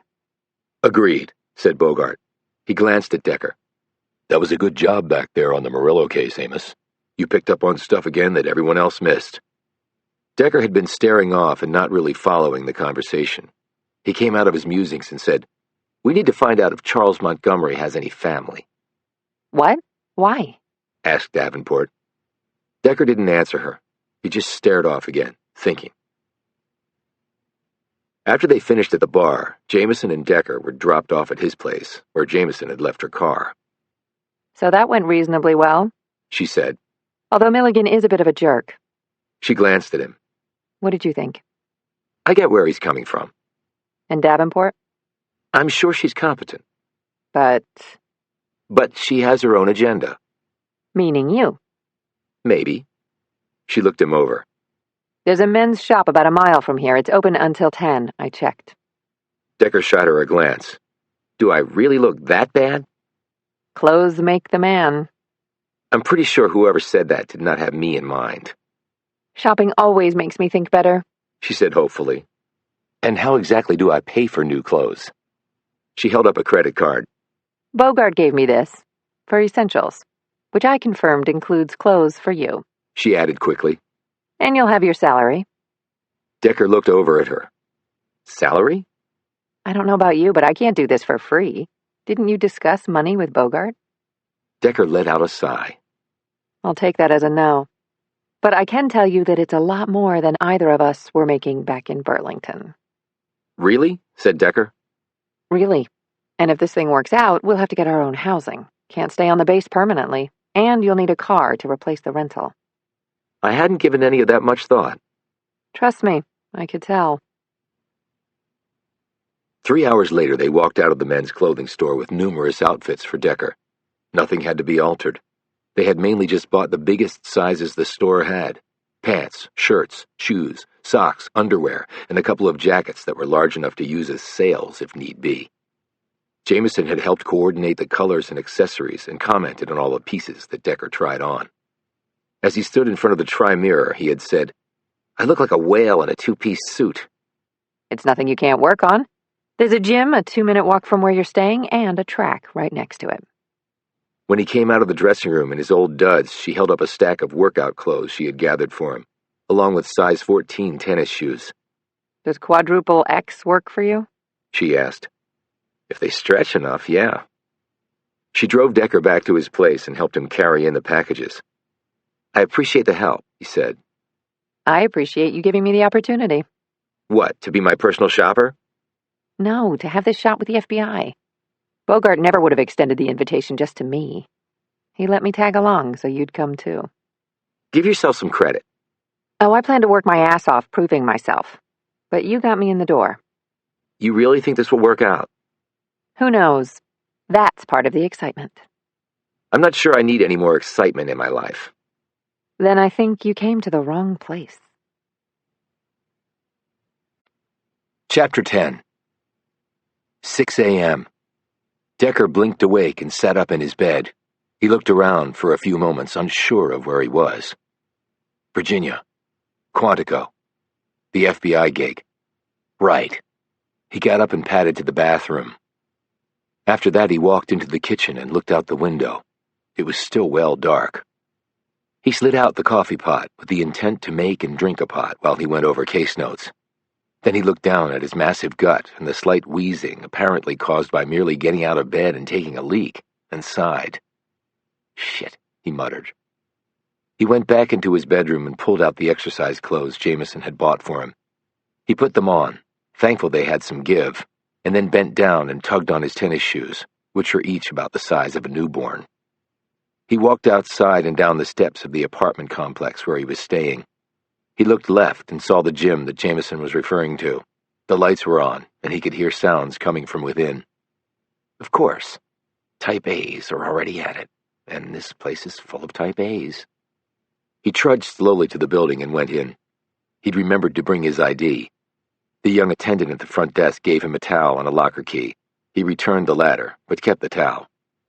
You look like you could squat an Abrams, said the young man, eyeing Decker's enormous girth. I do, every time I stand, replied Decker with another sigh tacked on as he took in the large exercise area where amazingly fit people of both genders were grinding it out with enviable ease. Decker found one corner, put down his towel, looked in the mirror once, and decided not to do so again. He did a little cardiovascular warm-up before stretching and found himself winded. He pushed on and performed his stretching. His years of doing this as a football player had made him more supple than he looked, but he was still pretty stiff right now.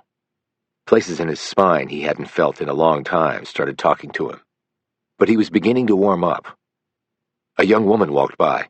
She had an FBI ID badge clipped to her lycra shorts. She was pretty and supremely fit, and looked like fat would not dare attach itself to her body. When she saw Decker bend down and touch his toes and then lay his palms flat to the floor, she said, Impressive. Well, then I'd suggest you look away, because it's all downhill from here. She laughed and moved on. After limbering up, Decker hit the weights, did what he could until his muscles screamed at him, and then grabbed a medicine ball and did some core. He was really starting to sweat, and it actually felt good. Okay, I'm totally impressed beyond belief. He turned to see Jamison standing there in her workout gear. You coming or going? He asked. Going. I got here right when it opened. I was in another part of the gym. I was leaving when I saw you. She smacked him on the arm. Way to go, Decker. He put the medicine ball back and shrugged. Little by little, right? You want to walk back with me? My place is just a little bit down from where you are. I thought I'd walk around the track and cool down. Sounds good. I'll see you at the office. And Amos, have you checked out your pantry and fridge yet? I noticed there was stuff in there. She looked a bit sheepish. I did your grocery shopping before you got here. Don't kill me, but it's mostly healthy stuff. That's why I brought you that disgusting breakfast sandwich. Sort of your last hurrah before going the healthy route. How healthy? He wanted to know. She smiled uneasily. I'll let you have the pleasure of discovery. I'll pick you up about 1:45. She walked out. A few minutes later, Decker was done. He wiped his face and headed to the track, which was behind the gym and enclosed by a waist-high fence. He walked around the track at a faster than normal pace until he felt like his knees were about to quit on him. Then he slowed. His heart was beating fast and the sweat was still coming. He felt both good and exhausted. It was cold and each of his breaths came out as tiny clouds. Then something blew past him so fast he almost fell down. He'd never seen the person coming. Todd Milligan turned around and jogged backwards as he eyed Decker. He was wearing Under Armour, and his physique was impressive. His six-pack was outlined against the compression fabric. "Hey, Decker, you might want to pick up the pace or else you'll get run over." He turned and sprinted away. The guy was fast and athletic, and a prick. A minute later, Decker heard someone else coming up behind him and wondered if it was Milligan looking to lap him. He was moving over to get out of the way when he heard the voice. Good morning. Lisa Davenport jogged up to him and then stopped. She was in a warm-up suit. She put her hands on her knees and breathed in and out several long sequences. "Good morning," said Decker. She started stretching out her arms and legs. I just finished my run and saw you. "I'm hard to miss, although Agent Milligan nearly ran into me. Go figure," I'm sure. she said dryly. "I'm just making my way around the track. I did the gym first." Exercising gives me so much energy. I love it. "Me too, as you can see." She broke into a smile. But you played college and professional football. You must have been in fantastic shape. "I was, a long time ago." But also more recent than that. "Why do you say that?" You were a police officer and then a detective. You must have been in decent condition then, too. Decker started walking again, and she matched his stride, or tried to. "That seems like a long time ago, too." But it really wasn't. It was less than, 20 months ago? "You seem to know a lot about me." I'm a curious person, Amos, and you're a fascinating study. "Why? Because my brain got blown up so I can't forget anything and I see things in color folks don't normally associate with red, yellow, and blue?" It's my field. I can't pretend I'm not interested. You realize how rare you are? I actually never thought about it. She seemed to be about to say something, but then paused. Well, it was good seeing you. I'm going to grab a shower. See you at the office. She turned and jogged off in the opposite direction. Decker watched her go for a long time, and then he waddled over and sat down on a bench next to the track. He let his heart rate go back to normal and then stood, reasonably sure that he was not about to suffer a stroke. He walked slowly back to his place, showered, and changed into some of his new clothes. He had tried them on last night, but now they felt just a tad looser. Must be my imagination. He checked the fridge. Soy milk, fresh squeezed OJ, yogurt, apples, and a carton of organically grown eggs. The bread was 9 grain wheat. The chicken was extra lean. The ground meat was turkey. The butter was made with canola oil. There were also drawers of fresh vegetables. He looked in the pantry. Healthy cereal, low-sodium peanut butter, honey, low-sodium soups, organic pasta, something called orzo, bottles of vitamins, flaxseed oil, power bars, bananas, an energy drink that you mixed with water, and 24 sport drinks in various flavors. There wasn't a bag of chips, block of chocolate, or tub of ice cream in sight. He filled a bowl with cereal that looked like twigs a squirrel had pooped out, and then poured soy milk over it and cut up a banana as his topper. Jamison had had mercy on him because there was coffee, but the cream was fat-free, and the sugar was the brown, unprocessed stuff Decker had seen but not used. Jamison had apparently confiscated the processed sugar he had used the day before. He made his coffee and carried his cup and bowl over to the table in the little dining area, sat down, and ate his breakfast. Well, that was filling, he thought as he rinsed the cup, bowl, and spoon. He checked his watch. The team was scheduled to meet in about a half hour. He had a bit of time to kill before Jamison came for him. He sat down in a chair and looked out the window onto a street that was bustling with activity. Quantico had lots of people coming and going at all hours, and now Decker was a little cog in this huge ecosystem. And did he want to be? Really?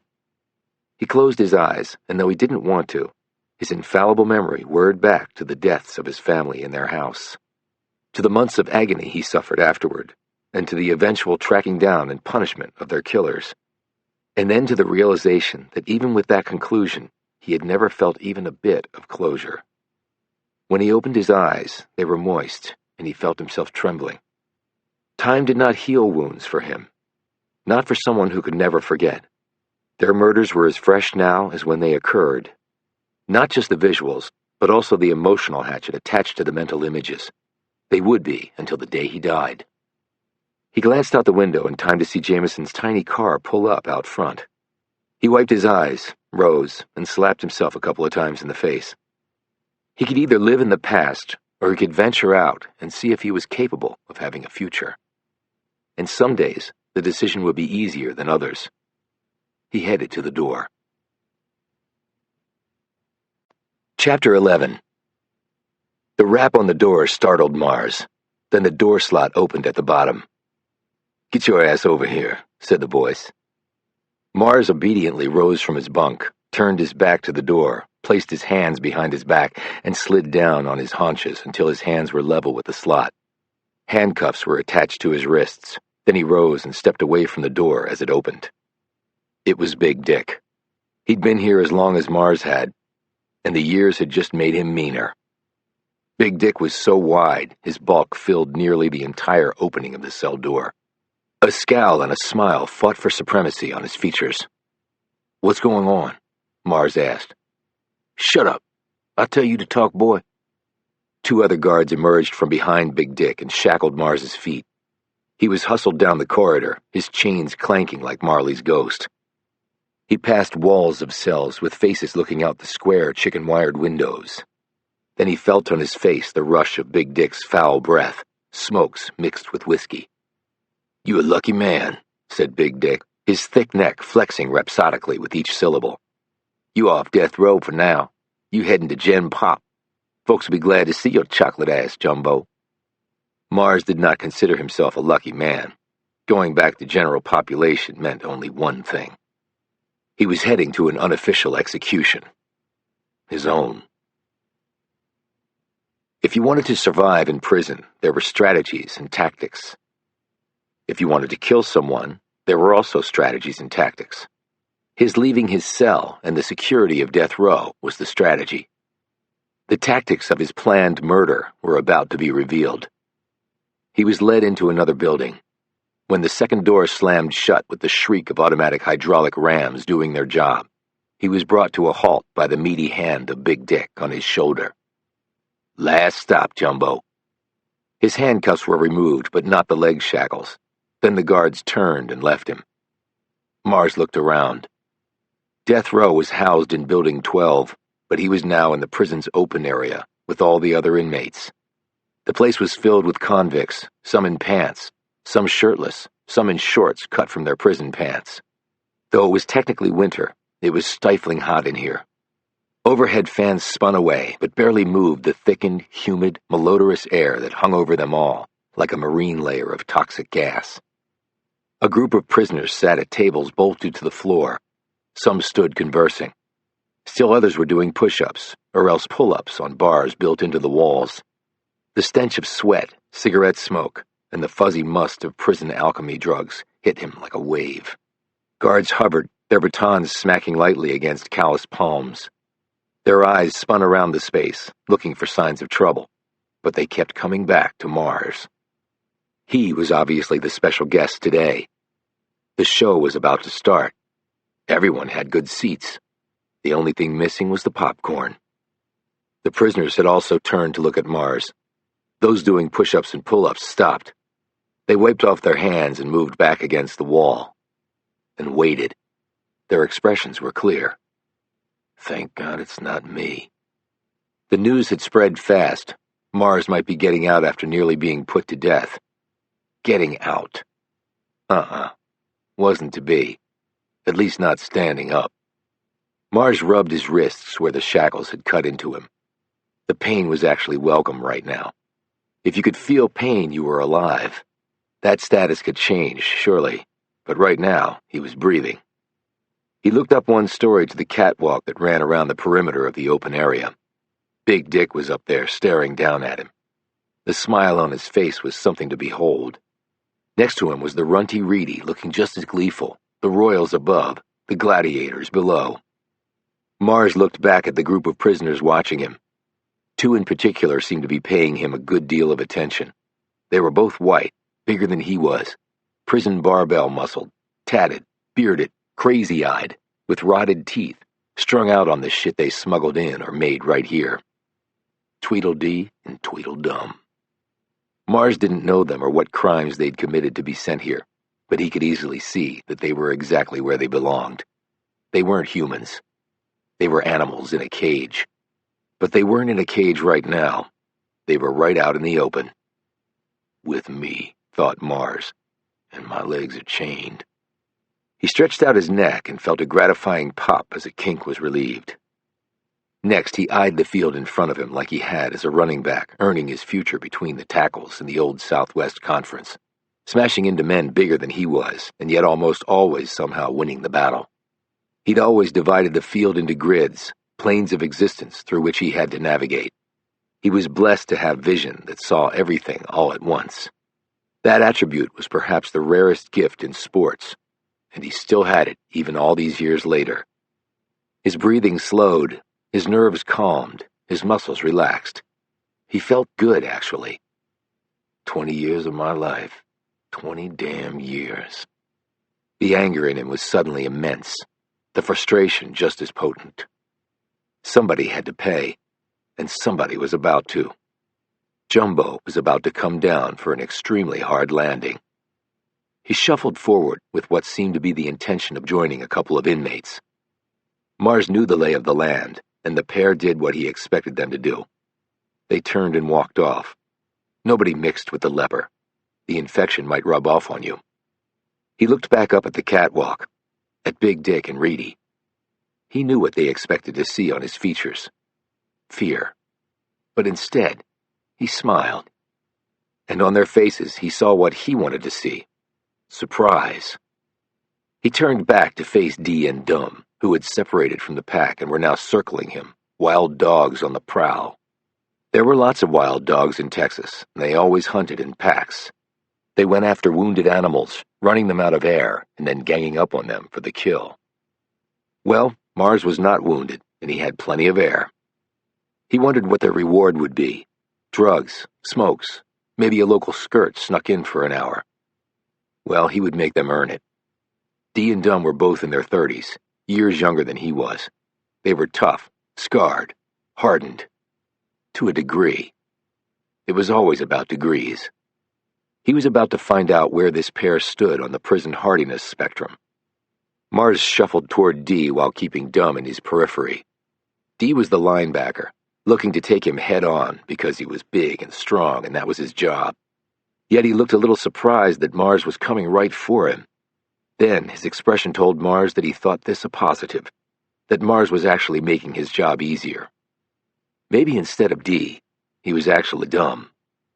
Now the other dude was the safety, the fail-safe. If Dee went down, Dum was the one set to take Mars out of this world. From the corner of his eye, Mars watched Dum. The dude was jacking himself up, getting ready. Part of him wanted his mate to fail, just so he could have his shot, build his cred inside here to unassailable proportions. He could hear it now. I took out Melvin Mars. Dude was a murderer, NFL lock, biggest, meanest cocksucker you ever saw, and I wiped the floor with his ass. He'd be telling that story in here for the next 40 years. Well, except for one thing. It was never going to happen like that. And Mars didn't think Dee and Dum had 40 seconds, much less 40 years, left to live. Get ready. Fresh meat. 'Cause here comes Jumbo. What's up, brother? Said Mars to Dee. I ain't your brother, snarled Dee. Know that, man, just making conversation. Ain't no big deal, right? Words did not come out of Dee's mouth. Instead, a shiv was revealed in his hand as he came at Mars with a burst of speed. The strike would be to his belly and up to his chest cavity. That was quick and clean, and the bleed-out would be fast and fatal, and immensely painful. The prisoners and guards had backed away to give Dee room to work, and Mars to fall. Well, they actually had it backwards. Mars had already lowered his shoulder, squatted down, tensed his enormous thighs, and despite the shackles, sprang forward like a launched cannonball. As his hand clamped around Dee's wrist, holding the shiv right where it was, his right delt slammed into Dee's throat, pushing his chin up at an angle that would cause nothing but a bolt of pain right before blackness. There came an audible crack as the spine was pushed past all point of return, and it was over, just like that. Bleeding from the mouth, an unconscious Dee crumbled where he stood, the shiv dropping from his hand. Linebacker down. Mars pointed to the blade as it hit the floor. Hey, man got a blade, he said to the closest guard. Y'all be careful now. Somebody might get hurt. He saw in his periphery what he expected to see. Dumb was hesitating now after the quick slaughter of his larger twin. But then how could he not follow through with all the dudes, and especially Big Dick, watching? Man had to go. No choice. Else he'd get a shiv in his gut later. Just how it was. America didn't have prisons. It had chaos pens where men were transported back 17 centuries, where the strong survived until it met something even stronger, and where the weak died every time. Dumb screamed and ran at Mars at the top of his speed. It was almost too easy, really. Dumb was all muscled up, and yet slow as gravy. Big in the arms, light in the quads. And the man was about to pay a steep penalty for that imbalance. Mars again bent low, pivoted, blocked Dumb's arm where his shiv was held, got his shoulder under Dumb's belly, and exploded upward. It was the same move that had launched 300-pound defensive linemen off their feet. The 250-pound Dumb went airborne, soaring over Mars. The crowd parted, and Dumb landed hard on the concrete and slid across its smooth surface headfirst into a cinderblock wall with shattering velocity. There was a crunch of bone as his spine compressed and he lost about an inch of height. He didn't move again. He'd just been in a car accident without benefit of a vehicle. Blood seeped from his mouth. His shiv had fallen from his hand and clattered to the floor. Dee and Dumb, out for the count. Blood from their wounds pooled on the filthy floor, their last lines in the sand. Adios to the Texas correctional system. Actually, Mars didn't know if they were dead, and he really didn't care. Quads for life might be better justice. He looked up at Big Dick and called out, "That man got him a shiv too, sir. A lot of that going round. Best tell the warden." That's when the guards pounced, beating Mars with their batons until he went down, smiling all the way. Chapter 12. Who the hell are you? Melvin Mars had just awoken and was looking up from his hospital bed. Amos Decker stared down at him. "You may be the luckiest guy in the world, Mr. Mars." "You trying to be funny?" Mars tried to sit up, but his wrist was handcuffed to the bed railing, and it was a struggle because every part of him was hurting. His face looked like a balloon from all the swelling. Decker dipped his big hand under Mars's waist and hoisted him to a sitting position against the pillow. He pulled up a chair and sat down. Mars studied him. "Do I know you?" "Not unless you remember a linebacker at Ohio State that you humiliated about 22 years ago." Mars squinted and looked Decker up and down. "I humiliated a lot of people on the field. You pretty big for a backer. You put on some weight?" "About 100 pounds. You, on the other hand, look exactly the same." "Who are you?" "I'm with the FBI." "You an agent?" "No, I just work with them." "Didn't know that was a thing." "It's not really." "Why are you here?" asked Mars. "Because of your case, the recent development." "Why is the FBI interested?" "They are because I am," said Decker. "Which gets back to my first damn question. Who are you?" Decker held up his ID badge. "Amos Decker." "Why did you say I was lucky?" "'Cause I don't feel lucky." "3 reasons. Because someone came forward and confessed to the murders you were convicted of, you might be released. And despite the beating you took, you have no broken bones and no permanent injuries. Doc said your concussion was relatively mild, which means your head is very hard. And the 3rd reason? 2 of the guards ratted out their colleague about the ambush back at the prison, so you will not be held legally accountable for what happened." "What did happen?" "1 man dead, another man paralyzed. And the colleague, Big Dick, is right now being processed and jailed by Texas authorities." Mars smiled and then laughed out loud, his split lips starting to bleed. "Damn, man, Big Dick on the other side of the bars? It's a miracle." "Forget about Big Dick. You need to focus on you." Mars settled his gaze on Decker. "Did we really play college ball against each other? You remember when your Longhorns beat my Buckeyes by 5 touchdowns in Columbus?" Mars smiled again. "Man, were you the one who asked me how I did what I did?" Decker nodded. "That was after your 3rd touchdown." Mars shook his head. "What can I say? Worked my ass off, but a lot of it was God-given." "God wasn't as generous with me." Mars looked around. "Where am I?" "After we heard what happened, we had you transferred to a hospital near your old home." When did you get here? We landed about 6 hours ago.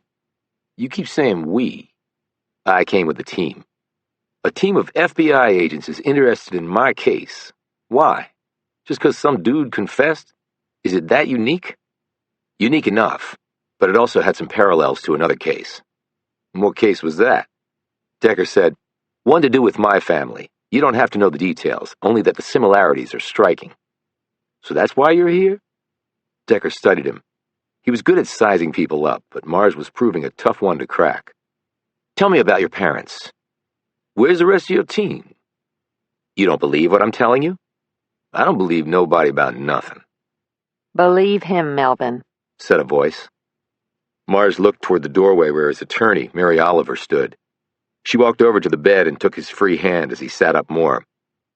Thank God you're all right, she said, her eyes moist with tears. I'm good, Mary. You know this dude? Mars asked, indicating Decker. I just finished speaking with Special Agent Bogart, she said. Mr. Decker is the real deal, Melvin. Decker added, we're here to try to figure out the truth. Mars sat back against the pillow. The truth? After all this time? I wish you luck. Luck may set you free, noted Decker. Do I have to go back to that prison? Asked Mars. Decker shook his head. After what happened, we're moving you to another place. Where? Federal custody. What does that mean? That means we're accepting responsibility for you. You'll have 2 feds standing guard over you while you rehab here. After that, you're in our custody until the outcome of your case is determined. And the state of Texas is okay with that? The state of Texas has its own problems, said Oliver. Namely, you can sue them for what happened to you.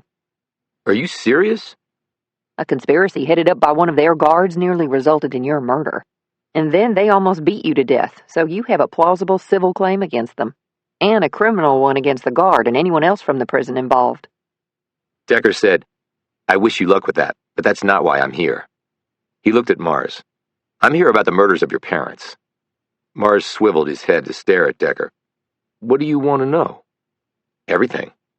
You got paper and pen, because it's a lot of stuff. I have a good memory, said Decker. I don't forget much. The door to the room opened and Jamison came in. She had apparently heard what Decker had said. She held up a recorder. She said, But my memory's not as good, so I always use this. Alex Jamison, Melvin Mars, said Decker. She's also part of the team. They shook hands. Jamison said, My colleague really wanted to take on this case, Mr. Mars. It's the only reason we're here.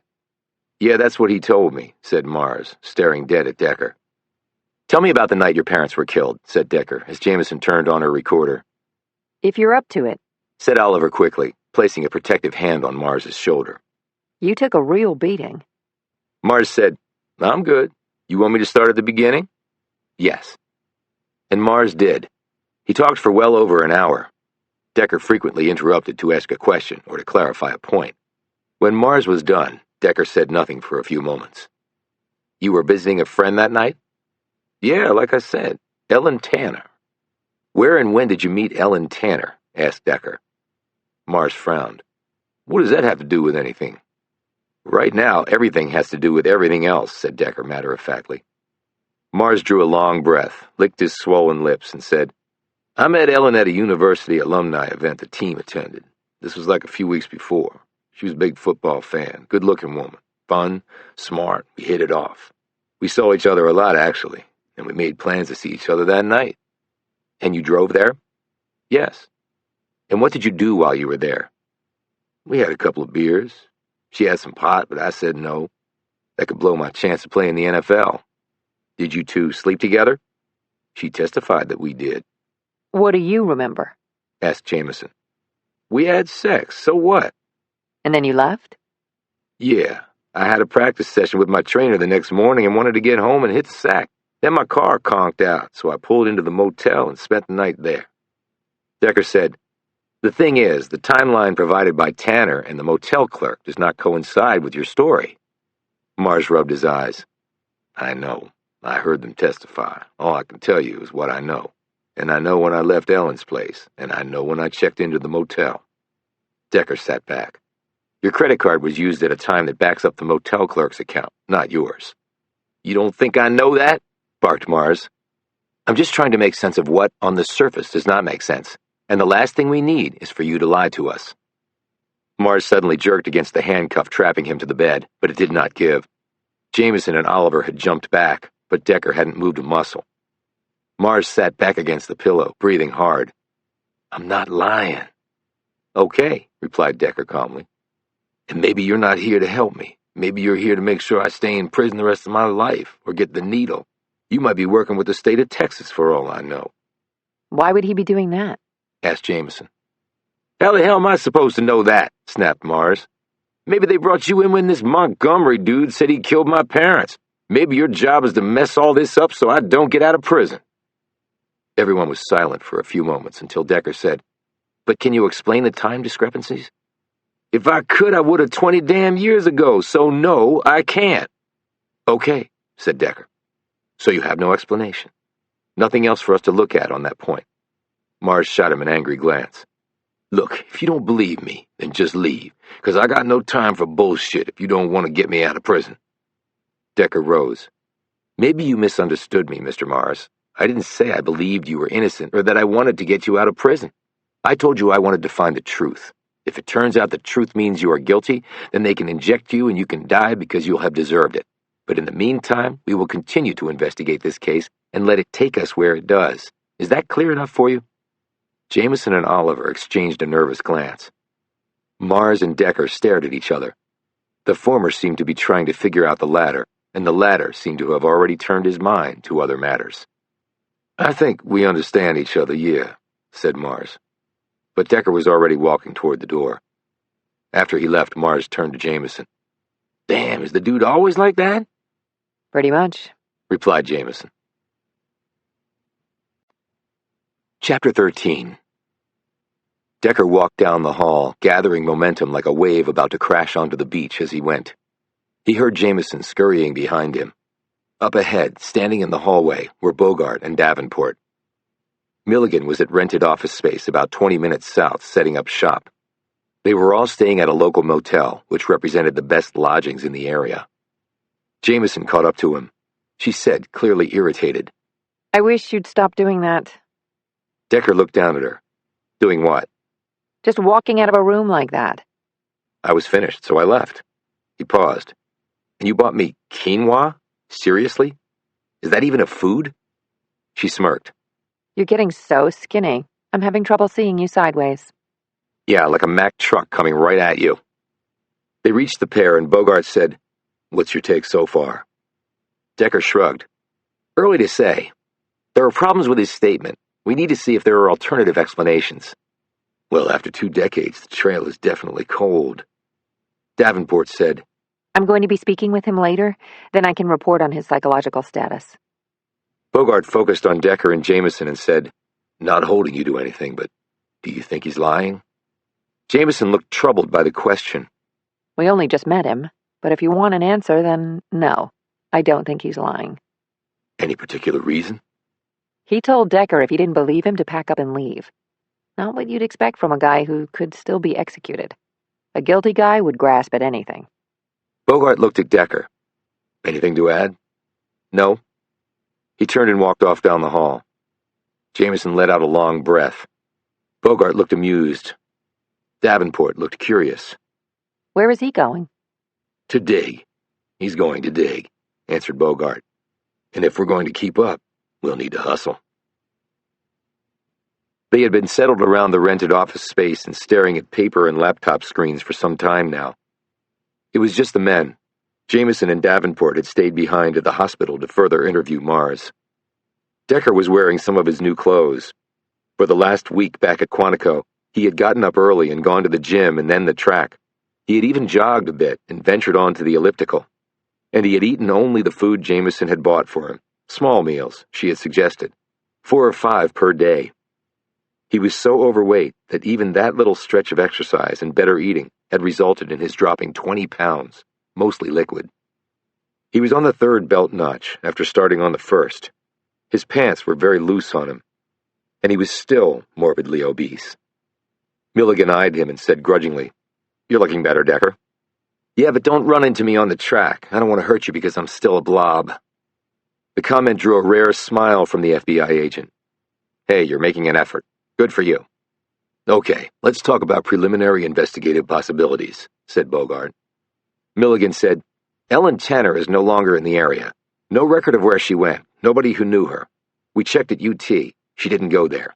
And with 20 years gone by, it's going to be pretty much impossible to track her down. She might have married and changed her name. And the motel clerk? What was his name again? Asked Bogart. Willis Simone, and we did track him down. He died of a heart attack in 2001 in Florida. Any connection you can see between Tanner and Simone? Asked Bogart. Milligan said, None. They didn't move in the same circles. They were far apart in age. No lines of connection that I can see. Decker said, Let's assume they were paid off to lie. Is there any way to track those payments? Milligan looked at him funny. 20 years later, probably the banks they used aren't even around anymore. Industry has consolidated. Plus, why would they lie? And who would pay them off? For the moment, I'm assuming that Mars is telling the truth.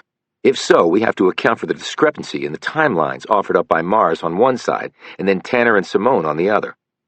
Milligan shook his head. I think it far more likely that Mars is lying. Otherwise, you're looking at a big conspiracy against a college football player, and I just don't see the motive. Bogart cut in. But we're here, and we will explore the angles. All the angles. Milligan looked down at his notes, obviously unhappy with this. I talked with the police department. Most of the officers from that time have retired, but there was one guy I spoke with who was around back then. What did he say? Asked Bogart. That they'd never had a murder here before. Burglary, missing person, drunks getting in fights, kids stealing cars for joyriding, and even someone taking a cow as a prank, but this crime blew the town away. But they latched onto Melvin Mars pretty fast. Milligan glanced at Decker. Well, the evidence was overwhelming. What do we know so far about the parents?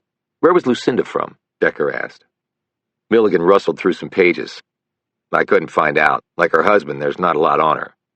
Where did she learn to sew? The police report said that was partly how she earned money, and Mars confirmed that today. Milligan had a hard time keeping a straight face. To sew? I really couldn't tell you. And she also taught Spanish, said Decker.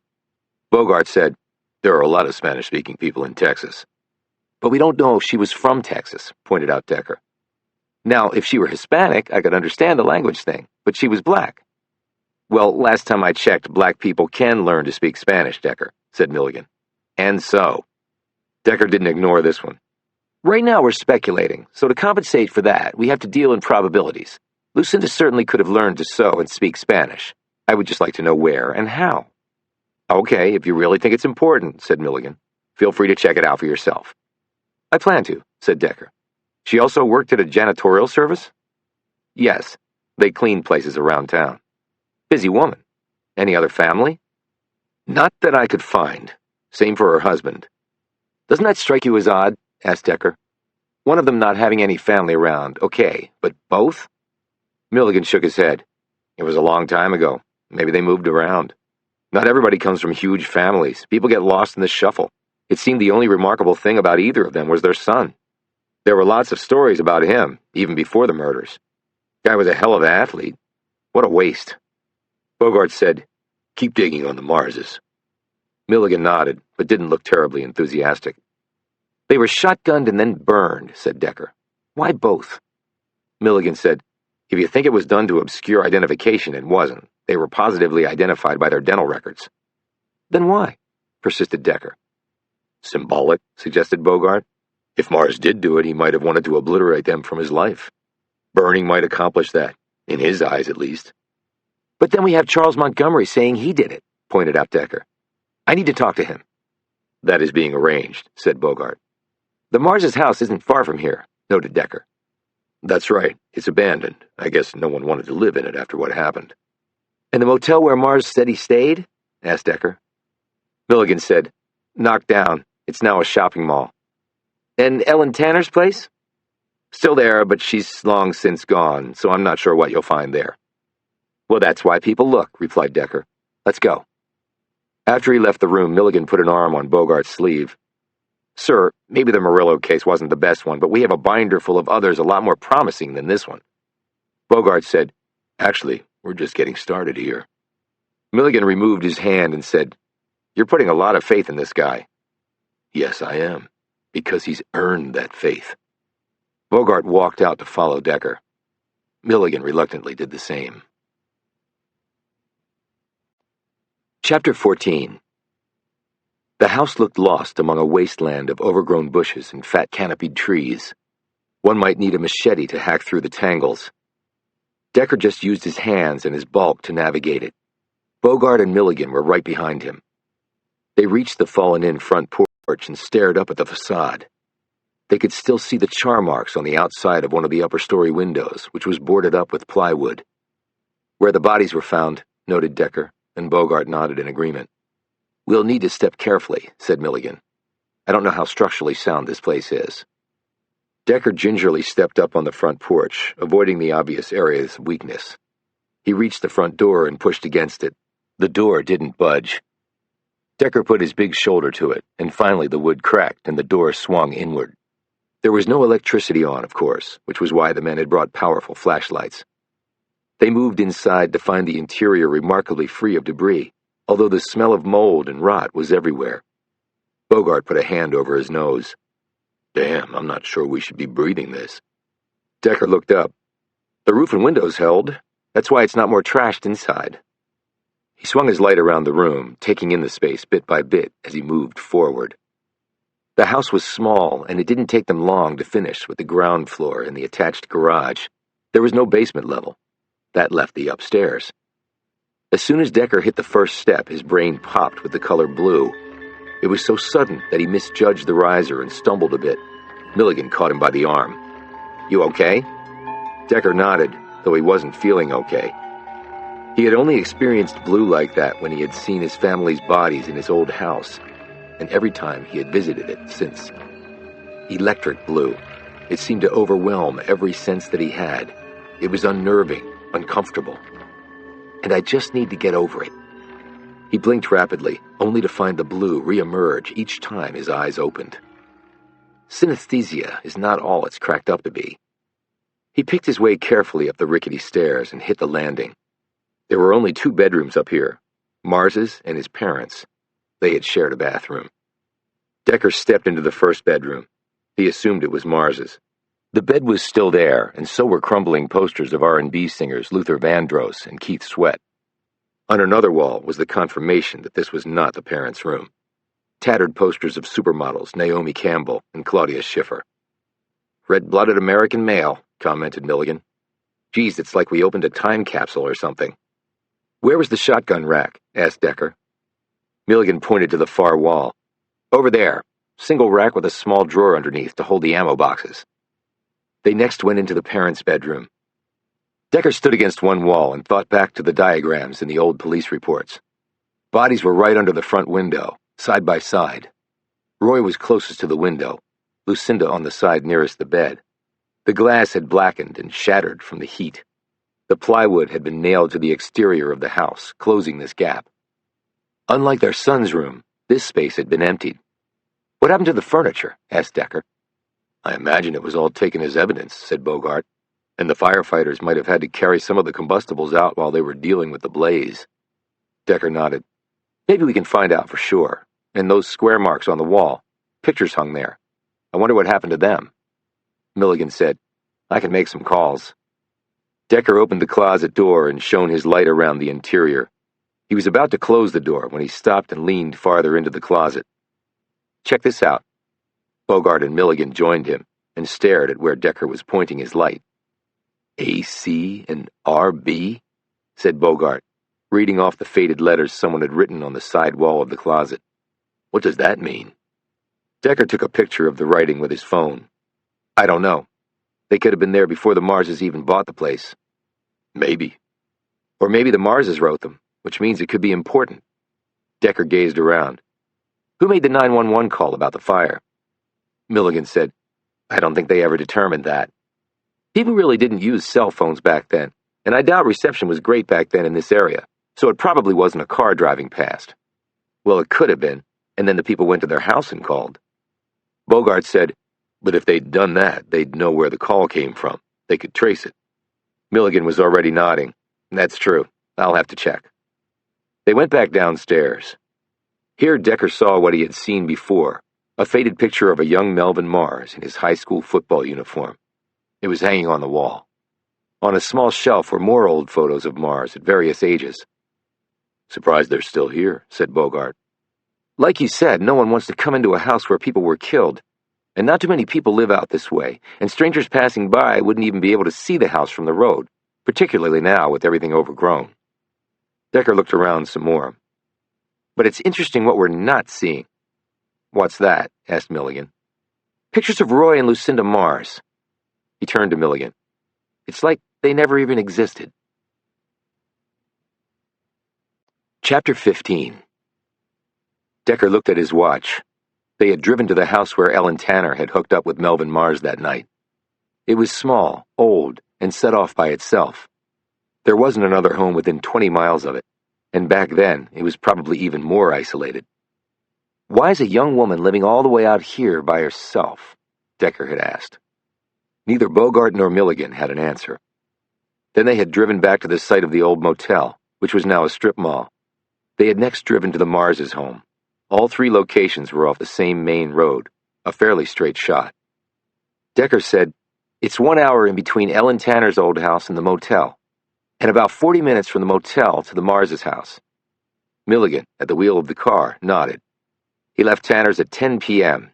He said he reached the motel about an hour later, or 11 o'clock, which works. But the motel clerk testified that he checked Mars in at 1:15 a.m., so he could have driven another 40 minutes to his house, killed his parents, and driven back to the motel and made it easily by 1 or a bit after. That's what the prosecution successfully argued." "Not easily," countered Decker. "He had to get to the house, shotgun his parents, get the gas, and set them on fire. That would take some time. But it could be done. There's no denying that." "And the police report said a car matching Mars's was seen leaving the vicinity of their house about the time the coroner thinks the murders occurred," added Bogart. "That's right," said Milligan. "And the witness was a long-haul trucker who was based here and knew the Marses." Bogart nodded. "And he died 5 years ago, so we can't talk to him." Decker said, "But we have Charles Montgomery. We can talk to him." "I got an email back from the folks in Alabama. It's all set. We can speak to him the day after tomorrow." Decker's phone buzzed. It was Jamison. She said, "We've talked to Mars. Davenport is writing up her report now." "What does she think?" "I'm not sure. She plays things close to the vest." "What do you think?" "He seems very sincere, Amos, but he could also be very manipulative. I just don't know which one yet." "Did he tell you anything new?" "Not really. He reiterated his innocence. We went over his actions on the night his parents were killed. He can't explain the timing. He said he went to sleep at the motel and woke up when the police knocked on his door." "Well, he's had 2 decades to perfect that story, but one thing does bother me. "What?" If he planned this all out, why can't he come up with a plausible explanation for the time gap? He had to know it was going to be a problem." Bogart, who had been listening in, said, "Criminals usually slip up, and they usually slip up on the timeline, Amos. They can't be in 2 places at the same time. You know that as well as anyone." "They do slip up, but not by that much," countered Decker. 15 minutes, maybe half an hour can be fudged, but not hours. It was a huge hole. If he was meticulous in other respects, why not with that critical piece? I'm just saying, it's something to keep in mind." Jamison asked, "When will you be back?" "In about an hour." He clicked off and stared out at the highway as the vastness of Texas stretched ahead of them. All the way to the horizon, the topography looked exactly the same. He closed his eyes and let his mind whir back to something that was gnawing at him. Bogart glanced over and saw this, something he had seen often back in Burlington. "What?" he asked. Decker kept his eyes closed but said, "Shotgun, then fire." "Come again?" "They were killed with a shotgun and then set on fire." "That's what the police report said, yes. Why?" In his mind, Decker brought up the photos of the charred bodies. The good thing about hyperthymesia was that he saw things exactly as they were. No detail was missing. Nothing inserted, nothing taken away. Clear as a mirror. Pugilistic. What? The bodies were in the pugilistic pose. Milligan glanced at him. Right. Fire makes muscles, tendons, ligaments stiffen and contract, whether the victim was dead or alive before the fire was started. Fists clench, arms bend, you look like a fighter in the ring in a defensive stance. Hence the name, said Decker, whose eyes were still closed. The shotgun blast killed them, clearly. Milligan shrugged. Shotgun blasts to the head from a close distance are always fatal. Nature of the beast. Decker opened his eyes. So why burn the bodies? If they were already dead, and I don't believe it was symbolic. Bogart said, the police reports raised that question but never answered it. If it was done to make identifying the bodies more difficult, it didn't work. They were identified by their dental records. And even if that hadn't worked, you can still get DNA off a burned body. But maybe the killer didn't know that. You mean maybe Melvin Mars didn't know that, said Milligan. Decker ignored this. They were positively identified as Roy and Lucinda Mars? Yes, there was no question about it. The bodies were badly burned, and despite the shotgun wounds to the head, enough of their teeth were left intact to ID them through their dental records. They were the missing couple. Still doesn't answer my question. Why burn the bodies after they were dead? They drove for a few more miles in silence. Finally, Bogart said, maybe the killer panicked. They do. He tried to get rid of the evidence, thinking that maybe the fire would cremate the bodies. All it did was create a lot of smoke that someone noticed and called the fire department. If he had just left the bodies, they might not have been discovered for a long time. Milligan interjected. Well, if their son didn't kill them, he would have found the bodies when he got home that morning. Or more likely, the house would have been burned down. There was no reliable time of death calculation? With burned bodies outdoors, you can have an entomologist look for insect evidence. Flies laying eggs, that sort of thing. Even indoors you have that occur. But that sort of evidence wasn't available. Flies naturally won't lay eggs on a burning body. The most precise analysis for TOD on severely charred victims is an examination of the bones. Chemical and microscopic analysis.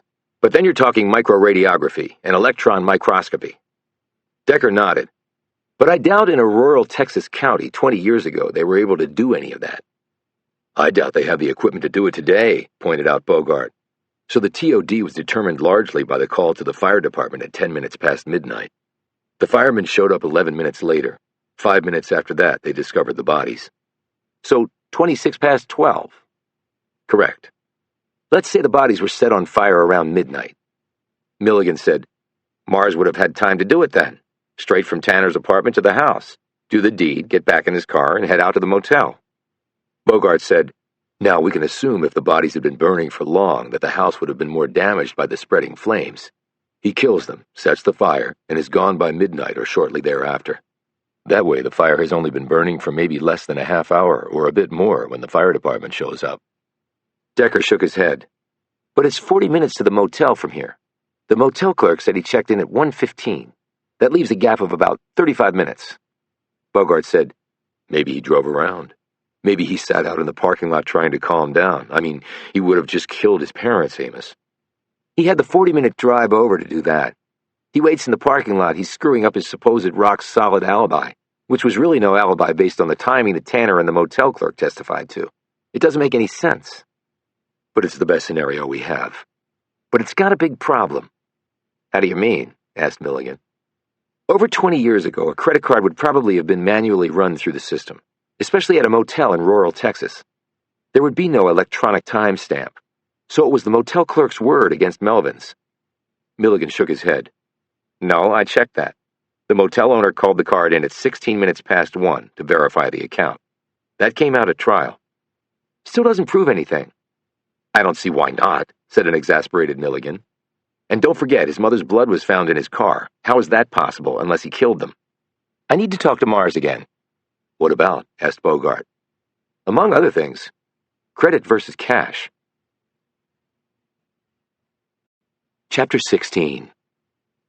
What the hell does that have to do with anything? Mars stared from his hospital bed at Decker, who impassively stared back. Bogart was next to Decker and looking bewildered. Milligan had elected to wait in the car and make some phone calls.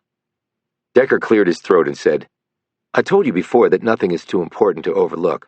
The room rate was $25. Why not just pay that in cash? Why pull a credit card? Where's my lawyer? Mars demanded. Where's Mary? I suppose she left, replied Decker. We can call her and wait until she gets here, but it would be faster if you just answered the questions. He paused momentarily. So why the credit card? It was over 20 years ago. I don't remember. Just take a minute. Think back and try. That's all I'm asking. At first, Mars looked put out.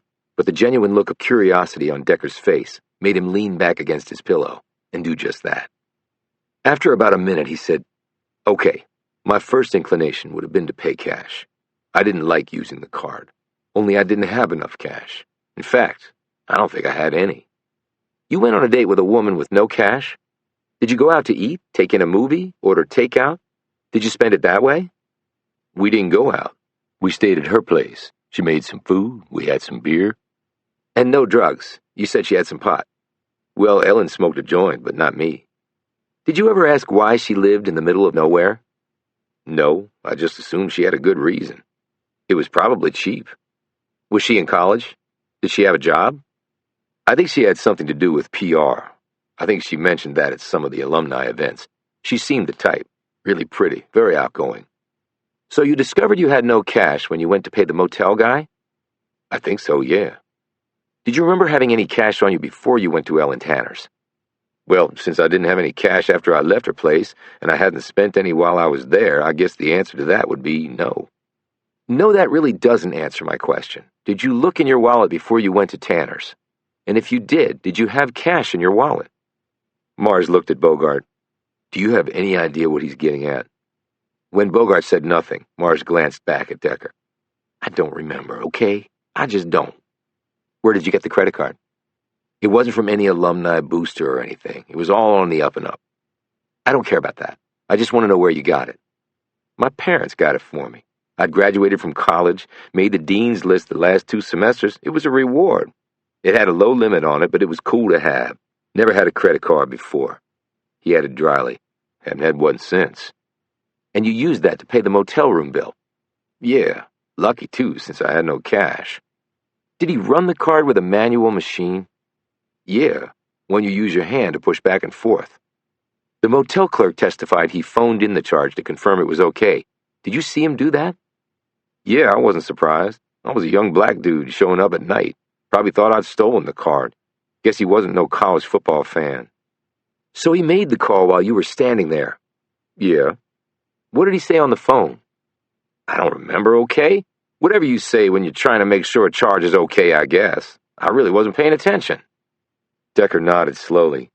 "And he said that occurred at around 1:15 in the morning." "Well, that's bullshit because it was around 11. It's only an hour from where Ellen lived to the motel. I know that for a fact. Been that way many times." "And that would be the logical way for you to go home?" "Dude, it's the only way." "And then your car died right as I was passing the motel. Lucky for me." "Maybe not so lucky. Did you decide then to stay the night there?" "No, my first thought was to see if I could get the car started. I couldn't. Sat in the parking lot for like 5 minutes trying to get it going, but it was dead. Then I went into the motel office. Dude came out from a little room in back. Told him I had car trouble, that I wanted to call a tow service." "What did he say to that?"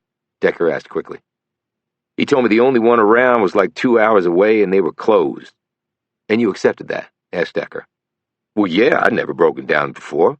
My dad was good with cars, fixed anything wrong with them, so I never had to think about going to a repair place. So while I knew the area okay, I didn't know where the closest tow place was. You said you've been to my house?" "Yes." "Well, this is middle of nowhere, Texas. Back then, that motel was the only one for I don't know how many miles." "So when you knew you couldn't get a tow, you decided to check into the motel?" "Yeah. Then I planned to call the tow place in the morning, or maybe my dad. Only then the police came, and that's when I found out what had happened." "And they knew where you were because of the activity on your credit card?" "Yes, so," said Mars. Bogart interjected. "Why didn't you phone your parents that night? They could have come and gotten you." Decker looked at him approvingly and then turned back to Mars. Mars said, "I didn't have a phone. I could have used the motel phone, I guess, but it was late, and I didn't want to wake them up." "But if they woke up next morning and found you weren't there, wouldn't they be worried?" asked Bogart. "Look, I was a grown man. I stayed out all night before. When I left, I told them I might be late, or I might go straight to my practice session if I stayed over at Ellen's. I had my stuff in the car, so they wouldn't necessarily be expecting me home." "So why didn't you stay at Ellen's?" asked Decker. Mars looked down at his manacled hand. "Look, we had sex. She was really hot. Last woman I've slept with for 20 years. But what?" asked Bogart. "I was going to be rich after the draft, and I think she wanted to be part of that." "What, marriage? How long had you been seeing her?" See, that's the thing. Not that long, like a few weeks. I wasn't thinking of marriage. Hell, I didn't even know where I'd be living, depending on what team was going to draft me. So did you two argue? I wouldn't say argue. We discussed stuff. And what was the result of that discussion? Asked Decker. She politely asked me to get the hell out of her house, and so I did. Decker took a long breath. When I first asked you about that, you said you left to get home and hit the sack because you had your workout session with your trainer the next morning. Again, what the hell does that matter about anything? Mars barked. Now this dude in Alabama said he killed my parents. Why don't you go question his ass and leave me the hell alone? We are going to question him, said Bogart, but we have questions for you too. Mars pointed his finger at Decker. This dude thinks I'm lying. He thinks I'm good for it. Got a beef against me because I ran over his ass up in Columbus. Buckeye gets gored by the Longhorn. He sure as hell can't be objective, like the dude who prosecuted me. Did you know he was a Tennessee man? President of the Boosters Club and everything? Now that's bullshit, ain't it? Decker said, This might come as a surprise to you, but most people's lives do not revolve around football. I haven't watched the Buckeyes game since I graduated. I couldn't care less if you played for the Longhorns or ran over my ass 20-some years ago. I just care about what happened to your parents. Well, good for you. I told you all I know about it. If that's not enough, then that's too bad. Mars rolled over in the bed and stared at the wall. Bogart glanced at Decker, whose gaze was still on Mars. Your mother's blood was found in your car. Do you have an explanation other than it came from you? No. Could she have been in the car before? Maybe cut herself or had a nosebleed? No. None of that happened. She never used my car. Decker said, Did you get along with your parents? Why? Said Mars over his shoulder. Well, the motive the prosecution painted during your trial was that... I know what that man said, interrupted Mars. He rolled back over. His features were calmer, or perhaps just resigned. My parents never made any demands of me when they knew I was going pro. I was going to take care of them, buy them a house, a new car, set them up. I had it all planned out. Decker cocked his head. You're a good planner, right? What's wrong with that? Nothing, but the prosecution brought in witnesses who said otherwise about your parents, that they wanted more money than you were willing to give them. Mars said slowly, Not both of them. Bogart said sharply, So one of them did say things like that? The testimony was correct? Because you just told us they had made no demands on you. So were you lying to us? Mars licked his lips nervously. My father, he kind of changed the last few months. He was moody and would get mad at Mom and me for the least little thing. I thought he was getting off in the head or something. But I guess it was the money thing. He figured out how much I'd probably be getting with my first contract. This was before the rookie rule. I'd done my homework, and if I went in the top 3, I was looking at a $7 million signing bonus. This was over 20 years ago. You know what that works out to be today? Over $10,500,000, said Decker. Mars looked at him funny. That's right. How'd you know? Lucky guess. And that was just the bonus. Right. You got more over the course of the contract, but the signing bonus was the thing. And I was looking at maybe a 7-year deal that I could opt out of in 3 years. If I made All-Pro and led the league in rushing, I could write my own ticket. I mean, my next contract would make my rookie deal look cheap. But you never got that chance, said Decker. Does it look like I did? He snapped. So what did your father say to you about it? He wanted to be taken care of. I told him I would. But, said Decker. But he said he wanted something in writing, to make it, legally binding. Bogart looked at Decker. This wasn't part of the trial transcript. Decker kept his gaze on Mars. No, it wasn't. And why was that, Melvin? Mars sat up. That was one of the reasons why I didn't testify at trial. My lawyer was afraid if I got asked about it, I would have to reveal it. Reveal what? That I signed a 1-page contract saying that 30% of my rookie contract would go to my parents.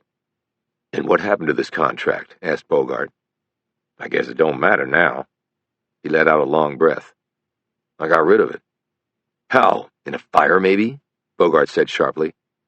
Hey, I know this doesn't look too good for me. That is an understatement, retorted Bogart. Chapter 17. Without taking his eyes off Mars, Decker said, Agent Bogart, can you give us a minute, please? Bogart looked like he was going to say no, but Decker added, Just 2 old footballers going to have a little one-on-one, that's all. Bogart slowly rose. I'll be out in the hall. When the door had closed behind him, Decker drew his chair a little closer to the bed. He put his large hands on top of the bed's side rail. Mars said, "Okay, I see how this is playing out.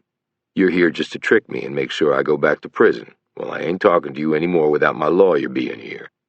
"I already told you, Melvin. I'm here to find the truth. If you didn't kill your parents, I will do everything in my power to prove that and get you out of prison with a full pardon." "I didn't kill my parents. But I've been sitting in a prison cell for 2 decades getting ready for the needle, and then having to wait some more, and then get ready for it again. You know what that's like?" "Not even close," said Decker. Mars looked surprised by this comment. He glanced toward the door. "Why'd you ask your partner to leave?" "I thought you might be more comfortable just talking to me and not the FBI." "But you're with the FBI." "Until about 2 weeks ago, I was living in a dump in the middle of Ohio with about $60 in my pocket and not much of a future beyond shit PI cases." He paused. "If you still want your lawyer, I'll leave right now." He stood. "Hold on. You told me my case was similar to something to do with your family?" "Certain parallels, yes." "What happened to your family?" Decker sat back down. "Somebody murdered them. My wife, daughter, and brother-in-law. I found the bodies when I came home from work one night." All the hostility in Mars's features disappeared. "Damn, man. I'm sorry." About 16 months went by with no arrests. Then this guy walks into the police station and confesses. "Shit, did you do it?" Decker gazed at him. It was a little more complicated than that. "Okay," replied Mars, looking uncertain. "But we got the people responsible, and they were held accountable." "They in prison?" "No, they're in graves." Mars's eyes widened at this.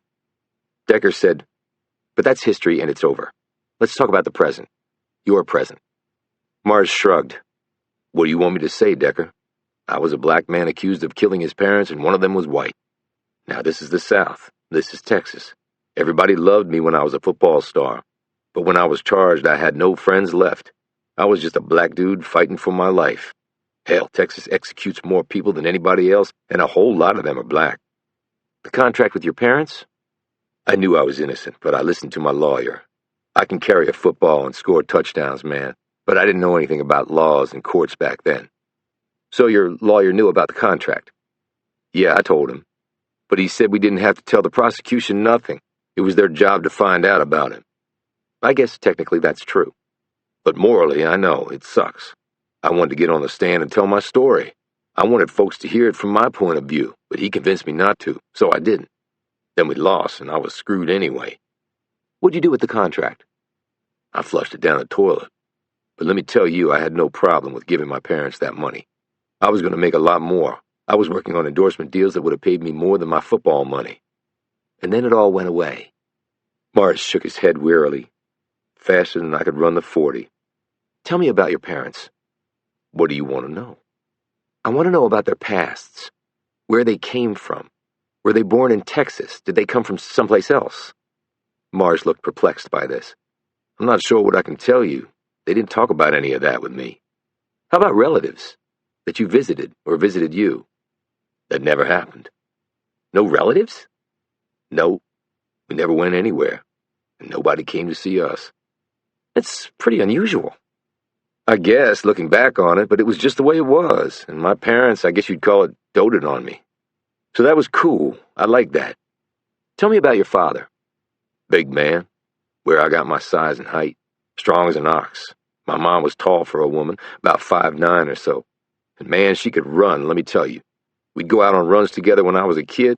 She could sprint and she had endurance. Ran me into the ground until I got to high school." "So you got your speed from her?" "Guess so." "Maybe she was an athlete when she was younger. Maybe your dad, too." "I don't know.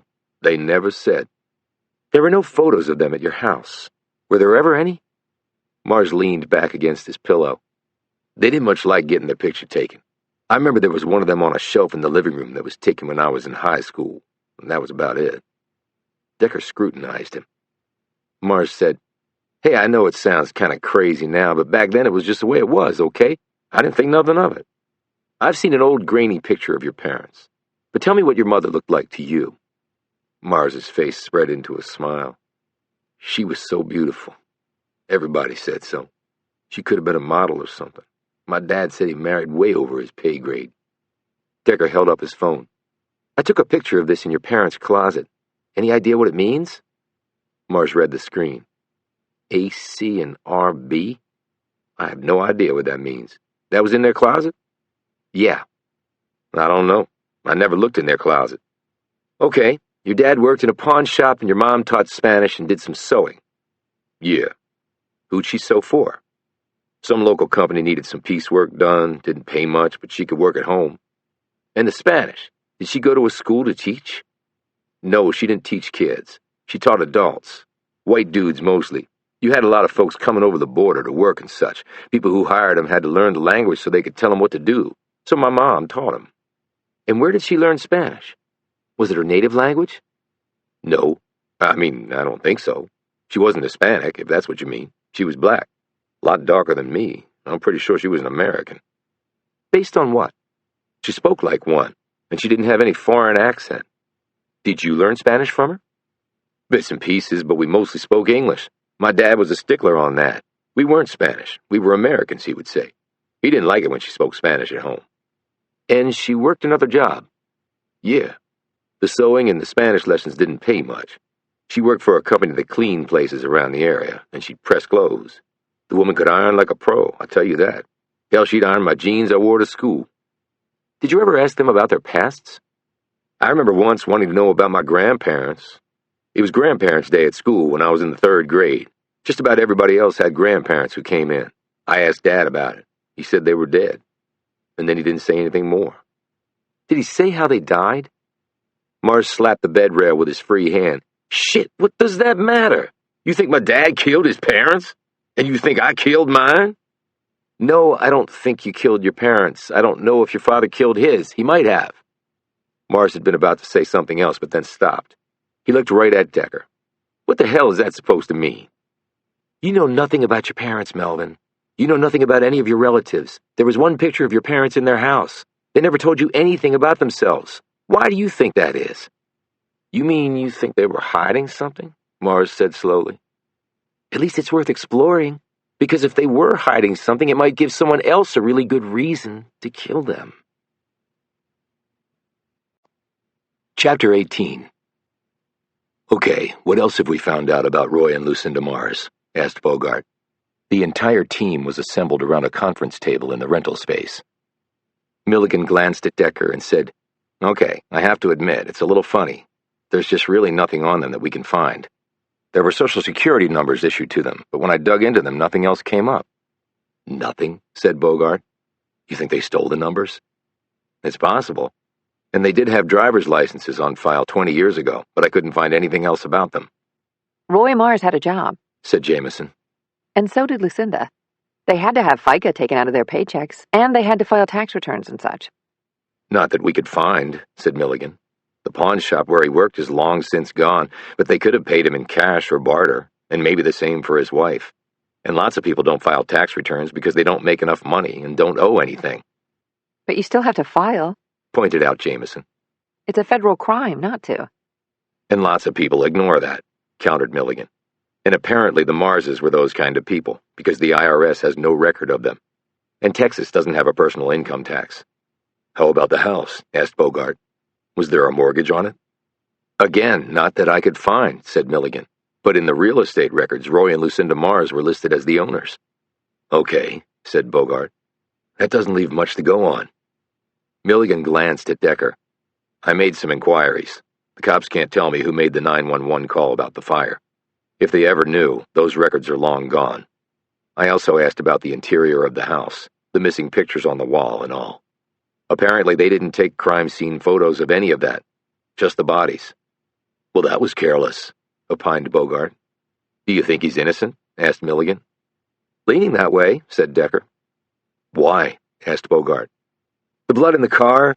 I gave Mars 2 plausible and exculpatory explanations of why her blood would be in his car. Neither could be disproved by the cops. Nosebleed or cut. He rejected both. Said she'd never been in his car. A guilty man would have jumped at either scenario, but not Melvin. The others glanced at each other, the stark plausibility of what Decker had just said sinking in. So that was a test for Mars? Asked Davenport. And he passed it, said Decker. At least in my mind. He held up a sheaf of papers that had been stapled together. "This is the rest of the autopsy report on the Marses. It just came in from the coroner's office. They'd misplaced it." "How'd you find out about that?" asked Bogart. "The front of the report listed 36 pages as the length. There were only 34 pages attached. I made a call." Jamison said, "And is there anything significant on the new pages?" "One thing. Lucinda Mars had stage 4 glioblastoma." They all stared at him, stunned. "Brain cancer?" said Davenport. "Terminal brain cancer, according to the report," Melvin never mentioned that, said Jamison.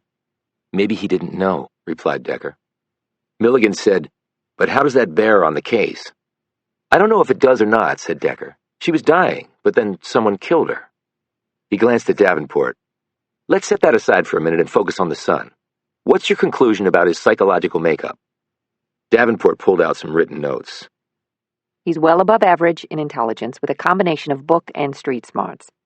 He graduated from college early, after majoring in business. The man is no dummy. He has an interesting combination of keeping things close to the vest but then appearing to open up, as in making very forceful claims of innocence and of being wrongfully persecuted." "Not unusual for a man who's spent 2 decades in prison," noted Bogart. "He's learned how to play the system." "Maybe," said Davenport. "and I have seen that, of course, but there seems to be something different about Mars. I just can't quite put my finger on it.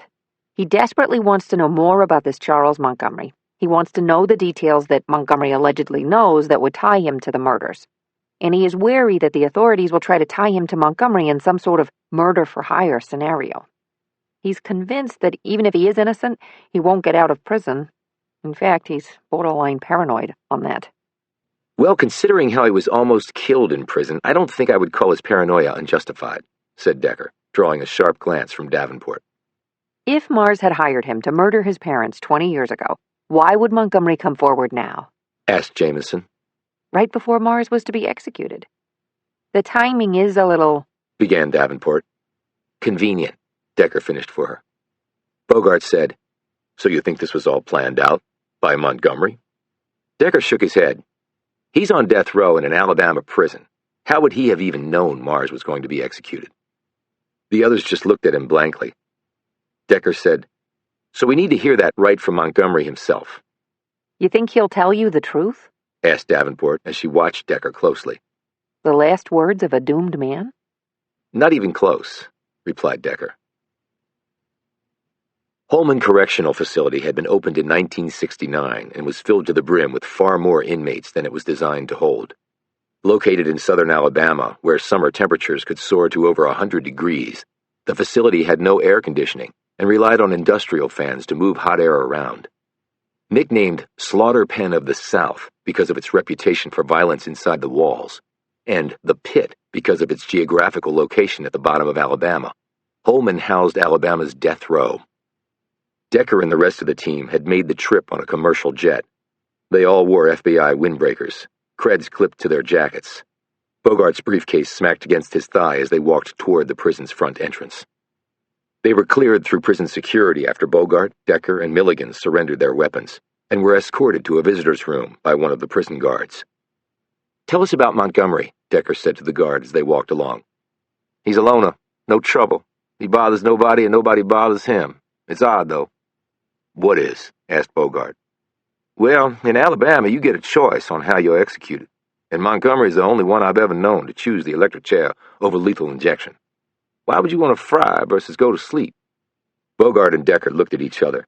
They continued on and were soon seated in a room opposite a heavily shackled Charles Montgomery, while 2 burly guards hovered in the background. Montgomery was white, a little over 6 feet, and had just turned 72. His shaved head had a noticeable indentation on the top left side. His eyes were brown, his teeth even but stained with nicotine, and his once hard body had softened some.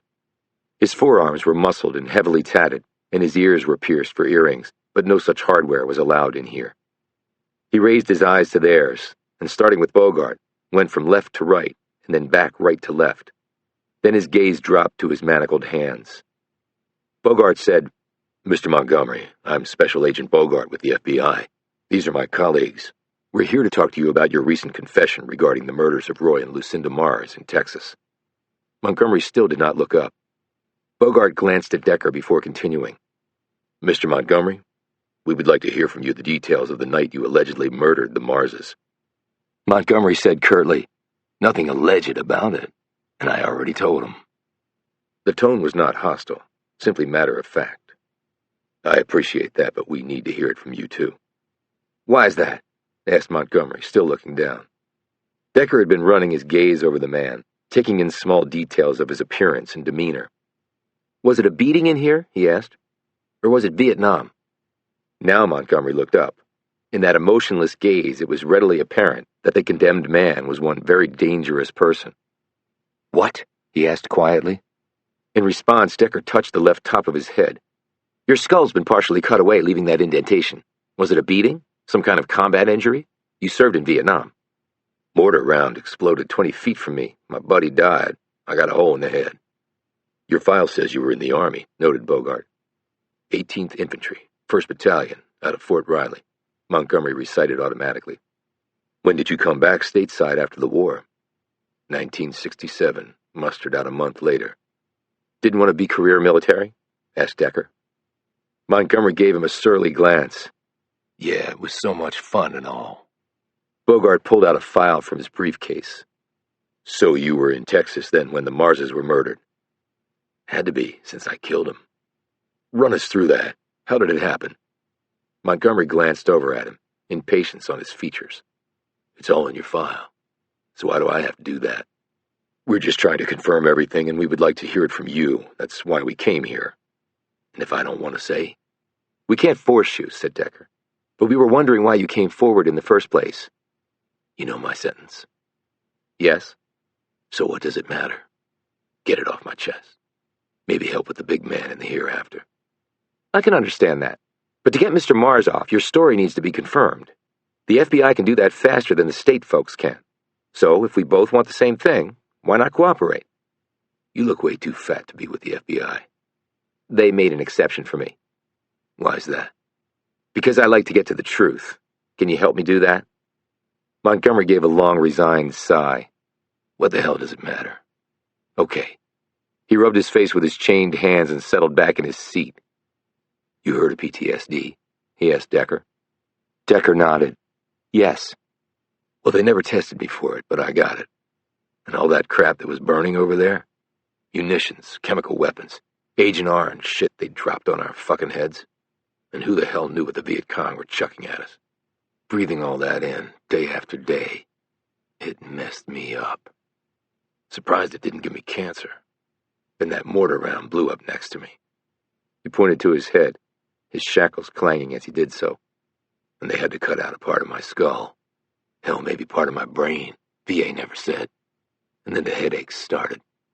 You got the Purple Heart, said Bogart. Big shit. That's all I got. Decker interjected. So the headaches started? Yeah. And the VA didn't want to hear nothing about it. I got no treatment. But I tried to get on with my life. I got married. Tried to keep a job, but it was no good. The pain never stopped.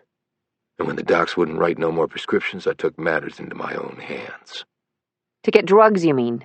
Asked Davenport. For the pain? Yeah.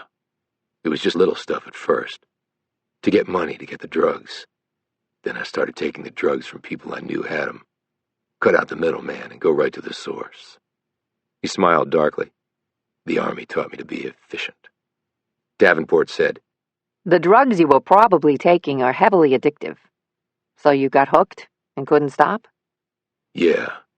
I was a total druggie. Do anything to get more. And then what? Asked Decker. Then things just snowballed. It was like I was a different person. Things I never would have done before, I'd do. Hurt people, steal shit. I didn't care. I got busted a few times on petty crap, but never did no real jail time. But my first marriage unraveled and I lost my job, my house, everything. Then I just started drifting across the country, trying to get the headaches to stop. And how did that get you to the Marses? Montgomery looked down again, his thumbs pressing together, his brow furrowed. See, I didn't know that was their name. Not at first. Okay, but walk us through that night, said Decker. I come into town the night before, just passing through. Didn't know nobody, and nobody knew me. It was a one traffic light shithole. You said the night before. Did you stay anywhere? Asked Bogart. Montgomery looked at him crossly. And pay with what? I had nothing in my pocket. Not even no change. I was hungry, but I couldn't buy no food either, much less a place to stay. I slept in my car. Keep going, said Decker. I drove past this pawn shop the next day. It was in the little downtown area. At first I didn't think anything of it, but then I got an idea. I went inside, thinking maybe I might pawn something. I had my medals and an old service pistol. If I pawned those, I could get something to eat, and I was riding on close to vapors, so I could maybe fill up my tank and head on to the next shithole. Anyways, there was a dude in there. Tall white guy. That was Roy Mars, said Jamison. He worked there. Montgomery nodded, but I didn't know that was his name back then. I pulled out my stuff and showed him, but he told me they weren't interested in crap like that. A lot of former soldiers in Texas, he said. Then he pointed to a case full of guns and old medals dudes had pawned and never come back for. Bogart and Decker exchanged a glance. Montgomery continued. Anyway, that pissed me off. I asked the guy if he was a vet, and he said that was none of my business, and if I was looking for a handout, I'd come to the wrong place, because they were barely making a living as it was. Then the door opened, and another customer came in. I walked over to the corner and watched. When the man opened the cash register, I saw all the money in there. That's when I knew the dude had lied to me. He had money. He wasn't barely getting by. That pissed me off even more. What did you do then? Asked Bogart. Went back to my car and waited. Army teaches patience. I was hunting this dude and didn't care how long it took.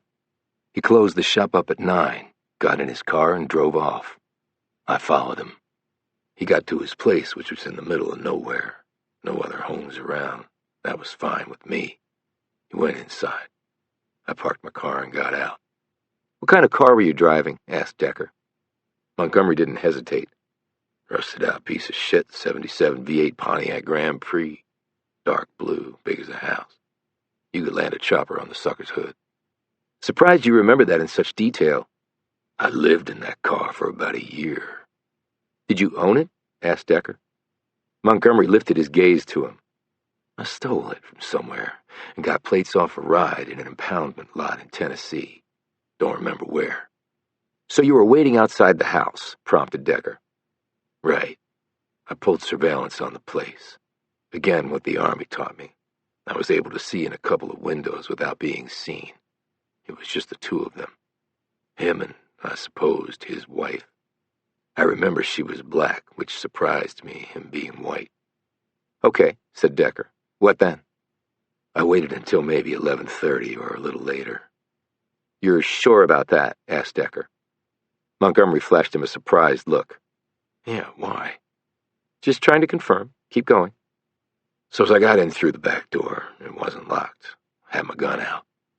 What kind of gun? Asked Bogart. My service piece. One I tried to pawn. Decker nodded. And then what?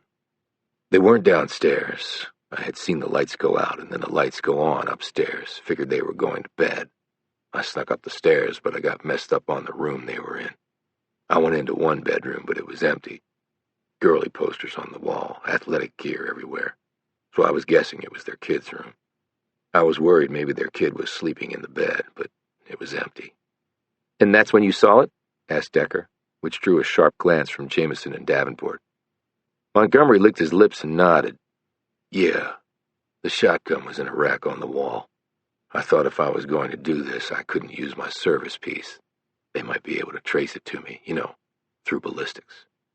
Not if they didn't have your gun, pointed out Bogart. Yeah, but they might arrest me and then they'd have my gun, countered Montgomery. Keep going, said Decker. I took the shotgun, found the ammo for it in a little drawer attached to the rack and loaded it. Then I went into their bedroom. They were in bed asleep, but I got them up. They were scared shitless. Dude remembered me. I told him I wanted the money from the till back at the pawn shop. If he did that, I'd let him live. He said that was impossible because the owner took it every night and put it in the bank's night deposit slot. That really ticked me off. See, I thought he was the owner. but he was just some little prick clerk. But he had talked big like he owned the damn place.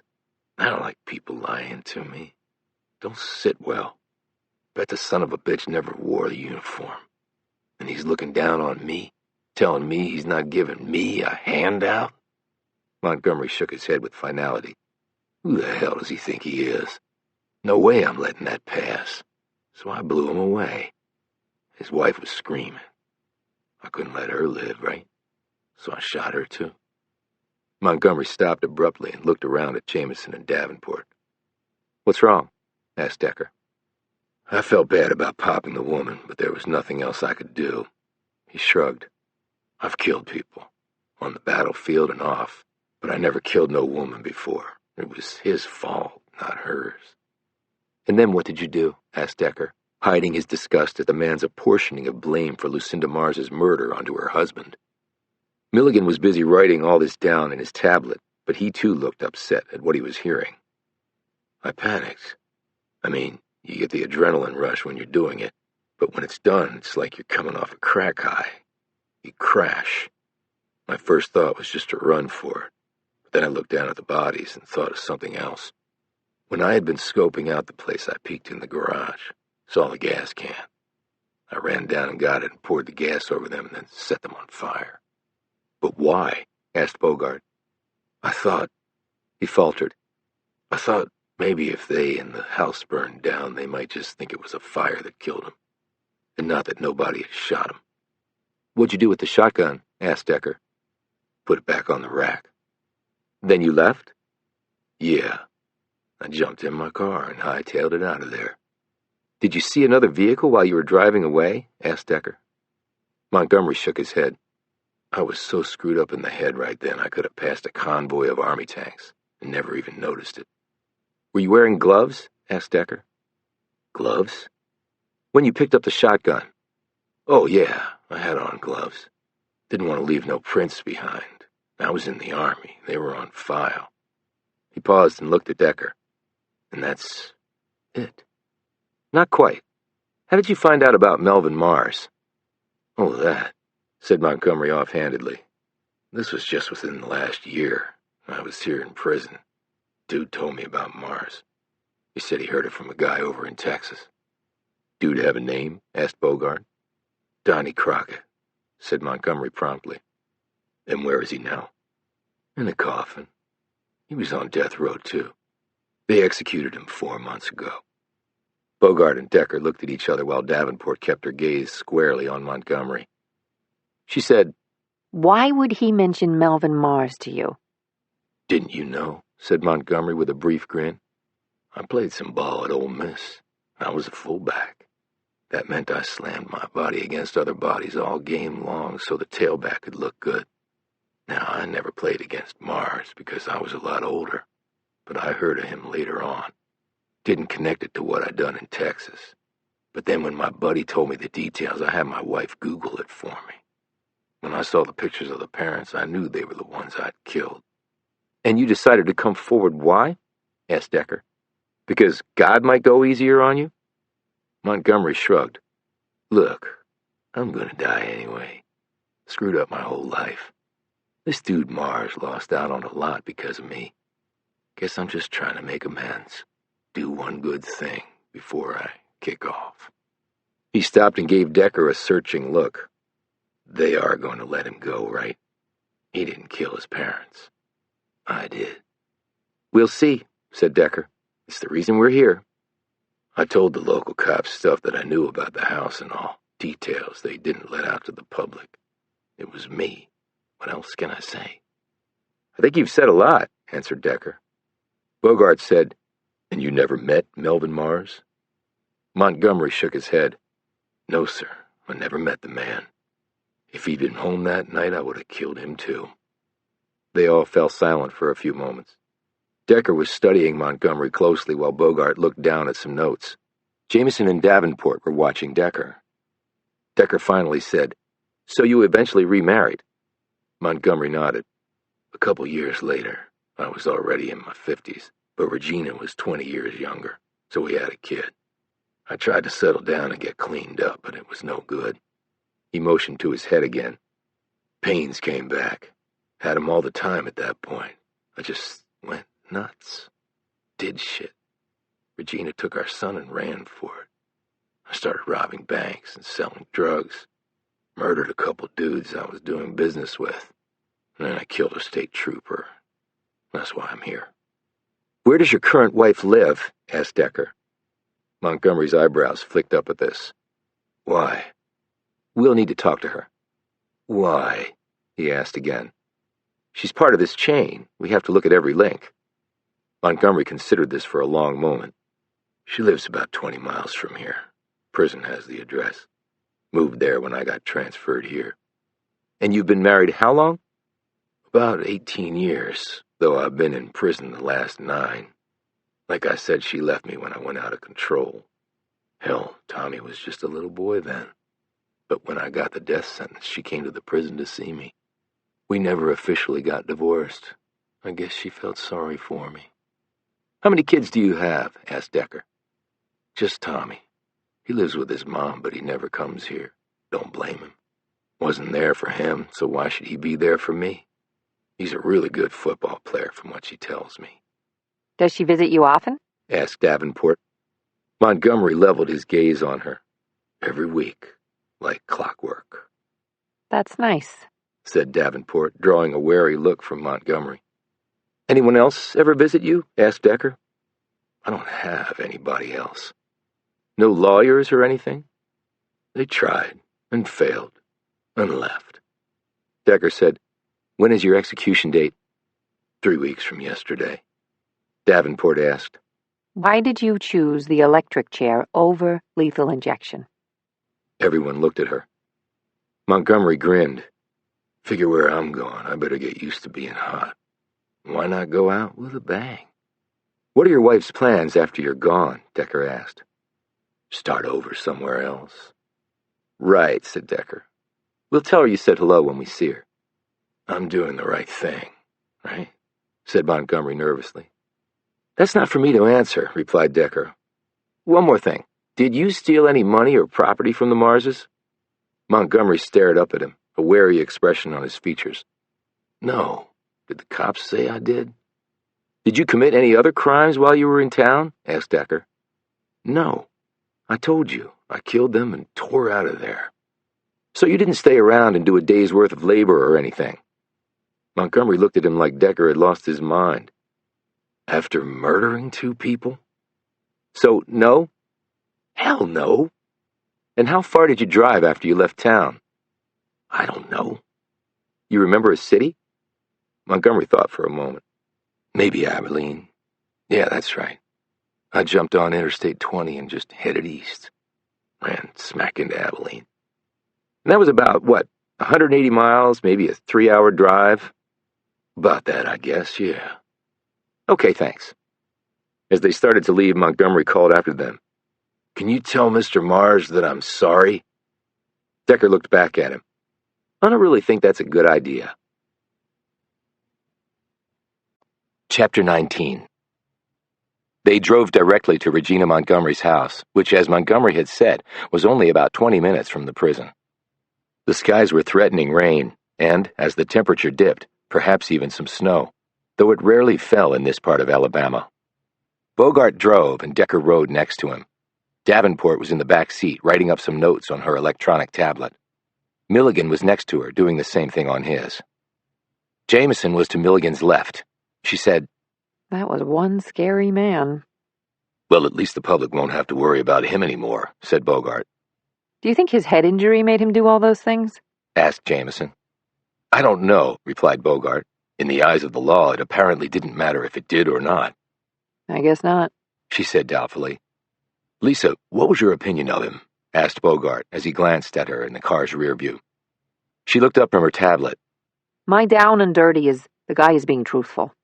He's obviously cagey as hell, but he also seems genuinely remorseful. And if he is suffering from PTSD and that head wound affected critical areas of his brain, what he later did could make sense. She saw Decker staring out of the side window, obviously not paying attention to what she was saying. What did you think, Amos? She said. When he said nothing, she reached forward and touched his shoulder. He jerked and glanced back at her. I'm sorry, she said. I was asking what you thought of Montgomery. I think it's more important what we think of Regina Montgomery, he said. And why is that? She asked, looking confused. I remember you saying we needed to find out if Montgomery had family. And I hope we're just about to get some answers.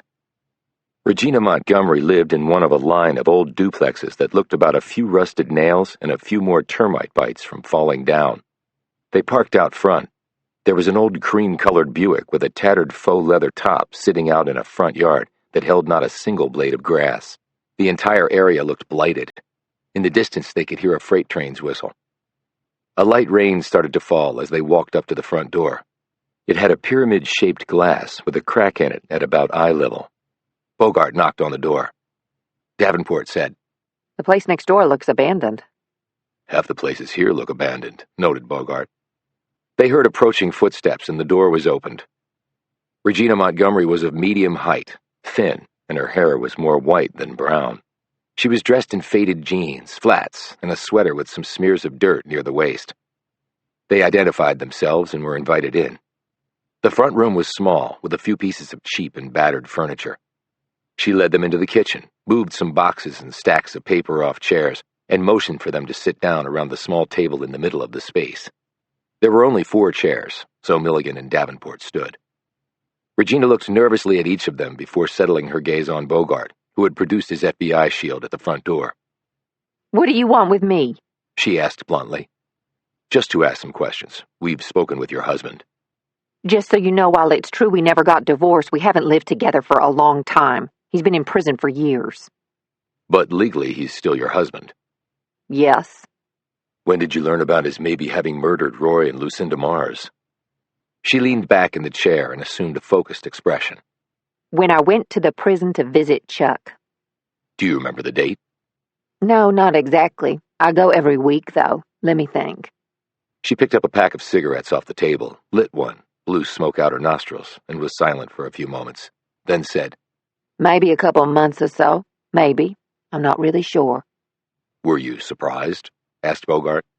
What, that he'd killed people? Hell no. I knew he could be violent. He'd murdered other people. It's why they're going to execute him. He killed an Alabama state trooper. That's going to get you the damn death penalty every time. He said he had you look up the Mars's case online to make sure he was right, prompted Bogart. Yeah, I went over to the library. I don't have a computer. I printed out their pictures and some other information and brought it to him at the prison. He recognized them right off. Did you suggest that he tell the authorities? She shook her head. That was Chuck's idea. But I thought it was the right thing to do. One way he could, make up for what he'd done a little. Decker looked around the space, his mind taking snapshots of everything he was seeing. After your husband is executed, what are your plans? She snorted. Ain't got none. I live here and can barely make the rent. I work at the grocery store and then have a second job at the McDonald's down the road. Your son lives with you? Asked Decker. She nodded. Tommy, he's a good boy. He'll do all right. His father said he was a good ball player. She nodded. Yeah, he is. He doesn't visit his dad? She looked at him crossly. No, why should he? It was good of you to stick by your husband through all this, Noted Jamison. We had some good times together, a few good times. And he is Tommy's dad, and I blame the damn government. Chuck fights for his country, gets a chunk of his head torn out, and what did they do for him? Nothing. Now that's a damn crime, if you ask me. I think you'd find a lot of people to agree with you on that, Observed Davenport. Anything else you can tell us? Asked Bogart. I don't know nothing else. She looked at her watch. And I gotta get to work. My shift starts in about 20 minutes. She walked them to the door and shut it firmly behind them. Bogart looked at Decker. Okay, what now? Now we go see the Howling Cougars. The rain had started to fall more steadily as they approached the high school that Decker had located on his phone. What are we doing here? Asked Bogart.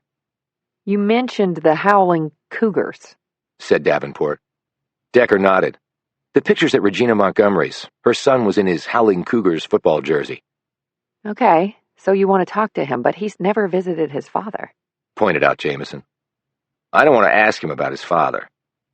Bogart parked in the visitors' parking lot and they went into the office. A few minutes later, they were headed to the gym with the assistant principal. "Tommy has finished his classes for the day," said the man as they walked down the corridor. "But the team is doing some work in the gym." "But isn't football season over?" asked Bogart. The man smiled. "This is Alabama. Football season is never really over, and we won the conference championship this season. The boys want to repeat next year, just getting in some extra work." He left them in the gym after speaking to the coach, who brought Tommy Montgomery over a minute later. He was a good-looking kid, taller than his father, with broad shoulders and thick arms and thicker legs. He looked at them all with unfriendly eyes. "Coach said you're here about my old man." "That's right," said Bogart. "I got nothing to say about him, because I don't know him. He was never around. I'll be glad when they do him in. And he's out of my life for good." Decker looked over at the other players who were going through some formation reps. "What position do you play?" asked Decker. Tommy looked up at him. "Why? You know anything about football?" "A little. You're undersized for the O or D line. Linebacker, too. But you've got length in your arms and legs, and your calves are rocks, your thighs are ripped, your fingers are calloused. You touch the ball a lot, and you run farther than the line of scrimmage. You're either a safety or a tailback or a receiver." Tommy appraised him in a different light. "You did play ball. I'm a tailback." Jamison said proudly. Decker here played at Ohio State, and then with the Cleveland Browns. Tommy's jaw dropped. "Damn, really?" Decker said, "What's your best running play?" "We call it the firecracker. Fake the A-gap blast to the fullback, pitch to me on the left edge. I cut back to the B-gap and then make a stutter to clear the line and let the tight end do a cutback scrape on the backer. Then I hit the corner, and I'm gone. Always good for at least 10 yards until the safety makes a tackle. We run it on third and long because the box ain't stacked, and the secondary's playing cover 2 soft, thinking we're going to pass." I didn't understand a single word of that, said a bemused Davenport. "If it makes you feel any better, neither did I," commented Bogart. Decker glanced over at the other players running a formation. "So you obviously run the tight end on that side if his job is to scrape the backer." "Yep," said Tommy. "Extra blocker." "Right, but he's not being properly utilized." He looked back at Tommy. "Okay, tell your coach to scratch the stutter. The blast would have frozen the interior lineman anyway, so don't waste the time. And you want to hit the B-gap at speed. You let the left tackle crash down to seal the edge. The guard comes around to do the scrape on the backer. That allows the tight end to release, and you follow his butt down the field. He engages the safety with his left shoulder if the guy comes up and tries to make a play, and forces him to the outside while you push off hard to the inside. If the corner's in soft cover 2, he probably will have already committed to the outside edge because of the pitch, and you'll have a receiver on him blocking, so you don't have to worry much about him. If you got decent wheels, you're home free down the seam for a lot more than 10 yards. Maybe end zone if you're fast enough to beat the angle the other safety takes." Tommy broke into a broad grin. "Damn, man, thanks." "You're welcome. You got any scholarship offers?" "I've been starting since my freshman year. I'll be a senior next year, and I've already got 3 offers, 2 from D1s and 1 from a D2. "That's great. Good for you. Look, we talked to your mom about her future after your dad." Decker let his voice trail off, and he stared expectantly at Tommy. "Yeah? And then you'll be off in a year. I hope she'll be able to make ends meet." "Oh, she'll be okay, with the money and all." Bogart started to say something, but Decker said, "Right, the money. She started to tell us about that, but then she had to go to work." "Yep, it's a lot. Enough for her to be okay." "Well, that's what she said. Do you know from where?" "Insurance. My scumball father had a life insurance policy. Go figure." "And it pays off even if he's to be executed?" asked Bogart. "Yeah, I mean, that's what Mom said." "So a lot of money," said Decker. "Do you know how much?" "Not exactly, no. But she said she'd be moving away from here after I graduate and then settle down wherever I go to college. She's going to buy a place and not have to work." He paused. "I mean, she's always been there for me, you know. Most guys probably don't want their moms around when they're at college, but it's been rough, you know, and she's... You know what I mean?" He finished looking a little embarrassed. "I know exactly what you mean," said Decker. "Good luck with your ball playing." He tapped his temple. "And never lead with your head. It's not worth it." They left Tommy there and walked back out to the car. How did you know, Decker? Said Davenport. "Know what?" That Regina Montgomery was coming into money. "I didn't know until he told me, but I suspected it." "But why did you suspect it?" asked Bogart. Because dead people have absolutely no use for cash. Chapter 20. Charles Montgomery was in court today in Alabama and gave an allocution to the judge that he killed your parents. Decker tapped his hand on the arm of his chair as he sat looking at Melvin Mars, who was finishing a full week of rehab at a facility attached to the hospital. Mars looked pretty much normal. The swelling was gone, along with the soreness. The docs had given him a clean bill of health. He was to be released the following day. Mars put down the weights he had been lifting and toweled off his face. So what does that mean exactly? It's a formal statement under oath that what he said is true. It included specific details about the murders of your parents. And the court accepted it? Decker nodded. He had come here today by himself. He wanted some time alone with Mars. So what now? Decker said, that statement has been forwarded to the court here in Texas that has jurisdiction over your case. The court will review it and then make a determination. What about the people who actually prosecuted me? Well, they've retired, but the state lawyers are in the loop, and they are also considering everything.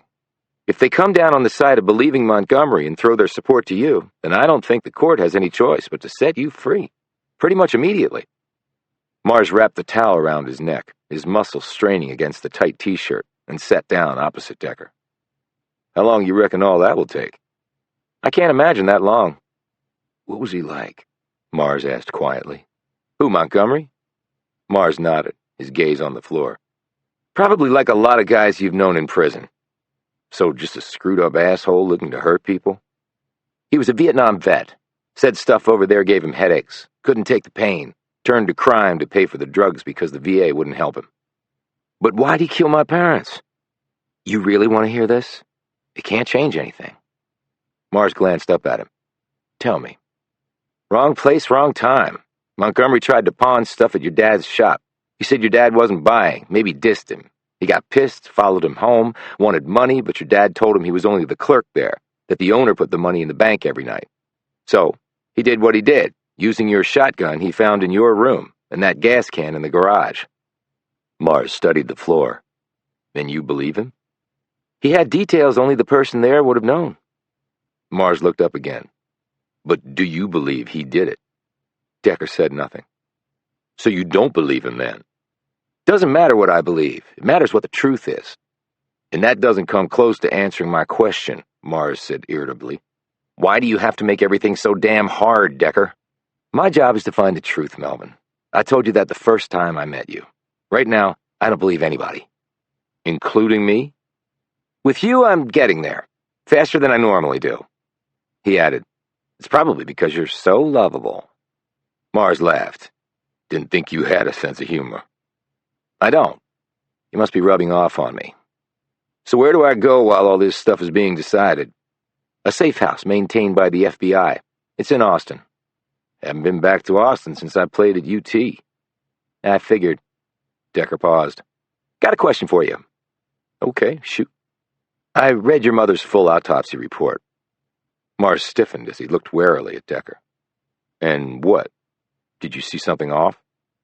I saw that the coroner concluded that your mother had terminal brain cancer. Mars nearly toppled off the stool. He managed to keep his balance by slamming a hand down on the floor and righting himself. I can tell from your reaction that you didn't know. That's bullshit, exclaimed Mars. Not according to the report. There were pictures of the tumor. I won't show them to you because the shotgun blast had done a lot of damage. Stage 4, pretty much always fatal. It's what Ted Kennedy died of. Mars was staring at the floor, his eyes wide in disbelief. She never said anything to me. Nothing. Did she show any signs of being sick? Mars pressed the towel against his face and began to sob into it. Decker, unprepared for this, sat back and simply waited. When the sobs finally subsided, Mars rubbed his face dry and slowly sat up, his chest still heaving. She lost weight, didn't have much of an appetite, and she had headaches. Migraines, she said. Did she ever go to a hospital? Receive any treatment? I can't believe this. She had brain cancer and they didn't tell me? She was dying and they didn't think to mention it to their only child? I know this is a shock, Melvin, but if she started treatment, you would have known, right? I don't know. I was gone a lot. But she didn't lose her hair or nothing like that. I wouldn't have noticed that. Was she still working at the end? Mars looked up. No. Dad said he wanted her to take a break. I just thought it was because of the money I'd be getting. I never. His voice trailed away. Would they have gone to a doctor in town? I guess. They had their dentist, and Mom used a chiropractor sometimes. All the work she did made her stiff. Do you know the name of the doctor? No. He paused. I guess back then it was all about me, Decker. I really didn't have that much to do with my parents. I was so busy with football, but I still loved them. I was going to take care of them, but shit. He looked down, his features full of a guilty misery. You were dealing with a lot for a young guy, Melvin. I wouldn't beat yourself up too badly. This brain cancer, do you think it has anything to do with their deaths? I don't see how, but what I don't see right now could fill a library. Mars sat up and wiped his face again. What do I do if they let me loose, Decker? He said in a hollow tone. He looked across at Decker like a little boy lost in a world he didn't even know existed. Decker appeared uncomfortable at this query and said nothing. Mars looked down and continued. I was nearly 22 when I left the world. I'm almost 42 now. I was a kid then. Now I'm a man. But back then I still had plans. Lots of them. Now, I don't have a damn clue what I'm supposed to do. He glanced up at Decker, saw the blank face staring back at him, and looked away. Forget it. I'll figure it out. Always do. Let's take it one step at a time, Melvin. Yeah, right, said Mars absently. Decker leaned forward. It was time to discuss what he had come here to talk about. What if you didn't do it, and Charles Montgomery also didn't do it? Mars sat up looking bewildered. What? What's the third option, Melvin? That's what I want to know. Third option? Your parents' past is too fuzzy. Nobody looked at that back then because they had you dead to rights for the murders. But there are too many holes. There might be something in one of those holes that would explain why they were killed. Like what? I don't know. But why don't you believe Montgomery? He knew stuff from my house. He could have been told all that by whoever really did it. But why would he do that? Confess to a crime he didn't commit? Because he's already a dead man. What's 2 more murders? They can't execute him a second time. And what if someone asked him to do it in return for setting up his wife and kid for life? Mars slumped back in his chair. Set them up for life? That's big money. My parents, why would anyone with big money care about them? Or care about getting me out of prison after all this time? I don't have answers for that. I just have the questions. Mars rubbed his face with a sweaty hand. You're throwing me for a loop with all this shit, man. First you tell me my mom had cancer, and now this, he added angrily. I figured you might want to know the truth. The real truth. If I spent 20 years of my life in prison for something I didn't do, I'd want to know exactly who put me there. And why. Mars stared at him for a few seconds and then started to nod. Yeah, me too. So how can I help? By remembering anything you can about your parents. Something they said that seemed odd. Letters, phone calls they might have gotten that seemed off somehow. Visitors. Anything that might tell us where they really came from. I'll have to give that some thought. Well, I'm not going anywhere. And neither are you. Chapter 21. Milligan put down his cup of coffee and stared across the table at Decker. The team was having dinner at an Applebee's in Austin, where they had moved Mars after his release from the rehab facility. The rain was pouring down outside, and they had spent a long day going over the details of everything they could find about Charles Montgomery. Milligan said, There is a life insurance policy that does pay off when Montgomery dies. But it's only for $30,000, said Jamison, who was sitting next to Decker. But it's big money to her, I bet, replied Milligan. Not enough to buy a house and not have to work, pointed out Davenport. So maybe Tommy Montgomery was exaggerating, countered Milligan. I don't think so. Milligan said, Why don't you just tell us why you really think Montgomery is lying? Come on, Decker, we're a team, right? We need to share information. Decker put down his fork and wiped his mouth using his napkin. It's a question of cash flow. Excuse me, said Milligan in an aggressive tone. With the wife? No, the husband. Decker had selected a salad, though he really wanted the ribs. When he'd made noises about ordering the rack of ribs, Jamison had given him a look that had made him feel guilty enough to go with the leafy vegetables. He had dropped 15 more pounds, and his knees didn't ache all the time anymore. But in an act of defiance, he had ordered an Amstel Light. He finished off his beer and looked over at the man with the expression of someone having to do something he really didn't want to be bothered doing. Montgomery told us he had no money when he got to town. That's why he went to the pawn shop. He rode into town on an empty gas tank and an empty stomach. He told us after he killed the Marses, he tore out of town. He didn't steal anything from them or anyone else. He didn't work a job before he left.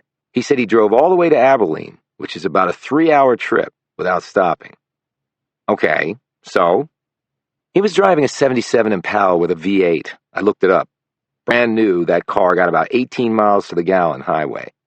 After nearly 20 years, I doubt it would get much more than 12 at best. He'd need about 15 gallons at minimum to make the trip. And back then, gas was a little over $1 a gallon. So if he came into town on an empty tank and wallet and left with an empty tank and wallet, how'd he get all the way to Abilene without running out of gas? And on top of that, he had to drive all the way out to the Marses' house to kill them. That's nearly 2 gallons right there. So tell me, how is that all possible? Davenport and Jamison exchanged a quick glance. Bogart cleared his throat and said, "It's not," which means he was either lying or mistaken. Decker said, "I don't buy it that he was mistaken. He was too specific on the details. It was just a small point that was overlooked when the cover story was put together." "Whoa," said Milligan. "Where do you get a cover story?" "Someone had to put it together." "That is a huge and, in my mind, unjustified leap of logic." "Well, I guess that's just the difference between my mind and yours." Milligan screwed up his face at this comment and picked up his coffee. "And remember, Lucinda's blood in Melvin's car. She never used that car," he said. "So how'd the blood get there? Montgomery sure as hell couldn't have put it there." Bogart's phone rang. He answered the call, listened for a few moments, and then clicked off. He looked around the table. "The Texas court has just decided to give Mars a full pardon. He's being released from prison." That's great news, said Jamison. "If he's innocent," said Milligan sullenly. "Not so great if he's not." "I wonder if he wants to go to Alabama," said Bogart. Alabama? Asked Davenport.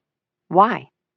"Family members of the victims are entitled to witness the execution, and although technically Montgomery wasn't convicted of the murders, he did confess to them, and it's not like Mars will get a second chance to see him put to death." "Well, let's go ask him," said Decker.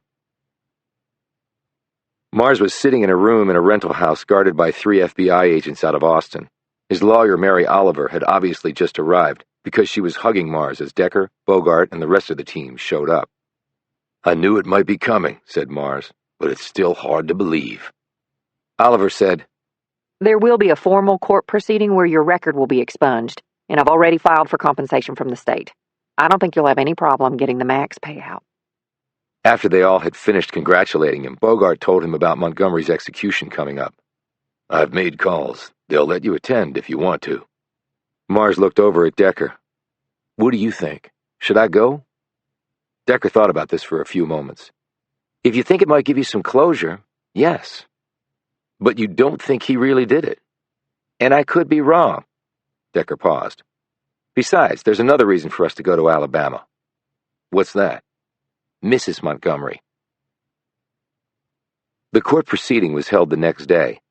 Mars, dressed in a cheap suit, stood next to Mary Oliver as the judge apologized for what had happened and formally cleared him of all charges. "I can only hope, Mr. Mars, that the rest of your life will be full of nothing but positive events," said the judge. He smacked his gavel and the proceedings were over. There were quite a few news people gathered outside the courtroom, all wanting a piece of Mars and his story. But by now, Bogart, Decker, and Milligan had joined the fray, and Decker used his bulk like a bowling ball to move Mars through the throngs of waving microphones to a waiting SUV. As they sped off, Decker said, "You're going to be the national news story du jour." "I'm surprised anybody still cares about it," said Mars. "They will, but only for one 24-hour news cycle." Bogart handed him something. Mars looked down at it. "A cell phone?" Jamison answered. It's actually a smartphone. You can get the internet on it. Do emails, texting, tweeting, Instagram, Snapchat, take pictures, and watch TV and movies. Oh, and you can also make calls with it. She added with a grin. But sexting will just get you in trouble. So skip that one. Mars rubbed a finger over the phone's screen. Guess I got a lot of catching up to do. Well, it's better than the alternative, noted Decker. Since Mars was no longer a prisoner, he could travel without a guard and without being shackled. He sat on the United Airlines flight next to Decker. Bogart was across the aisle. Jamison and Davenport were in the seats behind Bogart. Milligan had volunteered to remain in Texas to keep working on the case locally. Mars looked out the window. Haven't been on a plane in a long time. They look pretty much the same. Decker adjusted his sitting position, reclining his chair the maximum 1/18th of an inch allowed. There's one difference. The seats have gotten smaller. Or maybe I've just gotten a lot bigger. Mars continued to stare out the window. Never thought I'd be leaving Texas. I'm sure you thought you'd never be doing a lot of things. I've never witnessed an execution. Just so you know, Montgomery picked the electric chair over lethal injection. Mars glanced sharply at him. What the hell is that about?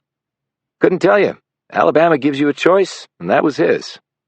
Will his wife be there? She's entitled to be. Whether she's coming or not, I don't know. I doubt she'll bring her son if she does. And if he didn't kill my parents? He clearly murdered several others. His capital sentence was justified under the law. Mars nodded. How many innocent folks you figure were executed? One is too many, and I'm pretty sure it's more than one. I came within a few minutes of being part of that group.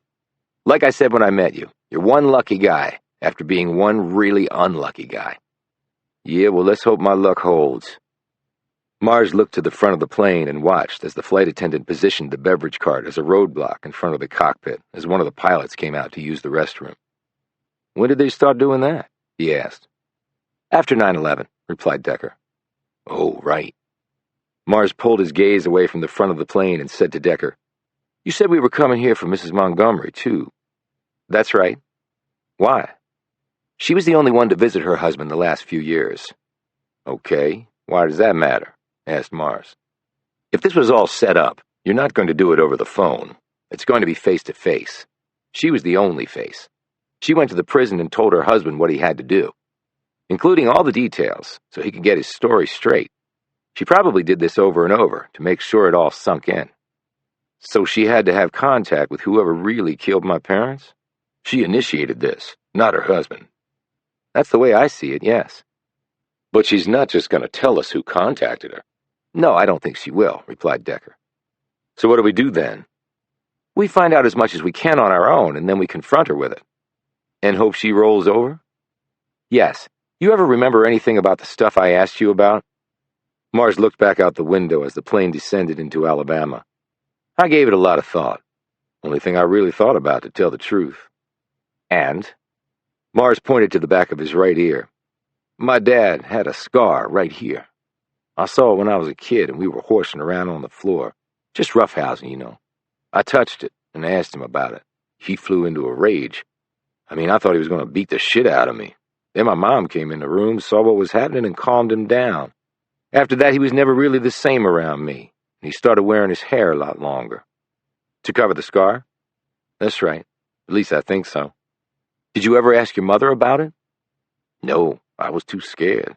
I'd never seen my dad like that. He was scary. Decker stared at the seat back in front of him. Did it look like a wound? Like from a gun or knife? Not a gun. It was more like a long cut. So, a knife? Yeah, that's what I think. Look, I know it's not much. Well, it's more than we had, Melvin. We just have to figure out what it means. Chapter 22.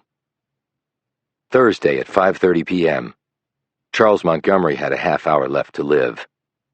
He had eaten his last meal from a vending machine, a barbecue sandwich and a can of Coke. His stomach would not have to digest the meal. Bogart, Decker, and Mars were sitting in the front row of one of the viewing rooms. Jamison had elected not to come. Davenport was immediately behind Decker in the second row. There were 3 other people in the room. 2 were journalists and 1 was with the Alabama State Bar. None of the families of the victims had come except for Mars. The journalists had recognized Mars and had tried to interview him, but Bogart had flashed his badge and quickly put a stop to that. The curtains were pulled so that the death chamber was not currently visible. In an adjacent room, the family of the condemned was allowed to sit. The curtains were also closed there, so they didn't know if Regina Montgomery was here or not. Mars was looking nervous, and there were beads of sweat on his face, although the room was cool. Decker noted this and put a large hand on the other man's shoulder. "You gonna hold it together, or you want to get out of here?" Mars bent over and took several deep breaths. "I was just thinking how close I came to this." Decker removed his hand. "But it's not you, Melvin. It's the other guy. But we can leave if you want." Mars straightened. "No, I'm good." "You sure?" "Yeah." Bogart leaned over and said, "They're coming." A dozen correctional officers surrounded Montgomery as he left the holding cell where he had been brought the previous Tuesday. They were led to the death chamber by a pastor holding a Bible and saying a prayer. A hymn was being played over the sound system. The gurney had been removed from the chamber and the electric chair had been brought out of storage. Nicknamed Yellow Mama because its color came from the yellow paint used on highway lines, it had been built by a British inmate in the 1920s. It was massive and sturdy-looking. His head bowed, the pastor peeled away and went to the viewing area where Decker and the others were. He took his seat at the end of the row and began reading his Bible. The correctional officers escorted Montgomery into the chamber. Then the curtains were opened so that Montgomery could see into the visitor rooms. Decker and the others now saw that Regina Montgomery was indeed in attendance. Her son was not with her. Montgomery's gaze lingered on his wife for a few moments, but no words were said, or even mouthed between them. Finally, Regina looked away. The warden read the death warrant out loud, and Montgomery was asked if he wanted to say any last words. He looked at his wife again. He started to say something, then shook his head and looked away from her. Then his gaze found and settled on Melvin Mars. The two men stared at each other for a long, torturous moment. Montgomery again looked away without saying anything. His expression wasn't one of remorse. To Decker it looked more like one of disgust. The warden went into another adjacent room where there was a man on the phone. This was to make sure that there was no last-minute reprieve of the death sentence from the governor. There wasn't, and the warden gave the appropriate signal. 10 of the officers left the room, passing by the warden as he returned to the death chamber. The 2 remaining officers readied Montgomery by taking off his handcuffs and leg chains, placing him in the chair, and strapping down his arms, legs, and head to the wood of Yellow Mama. The metal helmet connected to the electrodes was placed on his head, and then a hood was placed over that. There were also electrodes attached to his arms and legs. The power supply to the chair was plugged in. The warden went into the generator room where he engaged the equipment by pulling on several levers. Mars gripped the armrest of his chair, and his breaths grew ragged. Decker put an arm around Mars's shoulders. "Almost over," he murmured. He glanced over at Regina Montgomery. She was looking down at the floor. Decker looked back at Montgomery. He couldn't see the man's face because of the hood, but his entire body was tensed against the yellow wood. He looked like a figure carved in stone on its throne. One of the officers picked up a sign that read "Ready" and held it against the glass window leading into the generator room. The 2 officers left the chamber, and they all heard the door slam. One of the officers gave the requisite signal by knocking twice on the door. The warden immediately sent the first of 2 power surges to the chair, 8 amps and 1,850 volts, that lasted 34 seconds each. Decker watched as Montgomery slammed back against the chair as the current hit him like a tank round. He lashed against the restraints. An electrode tore away from his leg as he thrashed. Smoke started to rise off his head. The smell of charred flesh permeated the viewing room. There was a scream, and they looked over in time to see Regina Montgomery faint and topple out of her chair to the floor. Footsteps were heard as prison personnel rushed to aid her. The second surge hit Montgomery, and he started to shake uncontrollably. They heard him scream, gasp, scream again, and then he fell forward, kept in the chair solely by the restraints. The smell of burnt flesh became even stronger. It seemed to be driven right into their pores. As they watched, a small flickering flame rose from the cloth hood before dying out, along with the occupant of the chair. "Oh my God!" hissed Davenport. She jumped up and rushed from the room. They could hear her being sick outside in the hall. Next came the sound of the generator providing the electricity powering down and growing silent. The curtains were drawn, and the image of the dead man, smoke still rising off him, was gone. They heard more rushing feet.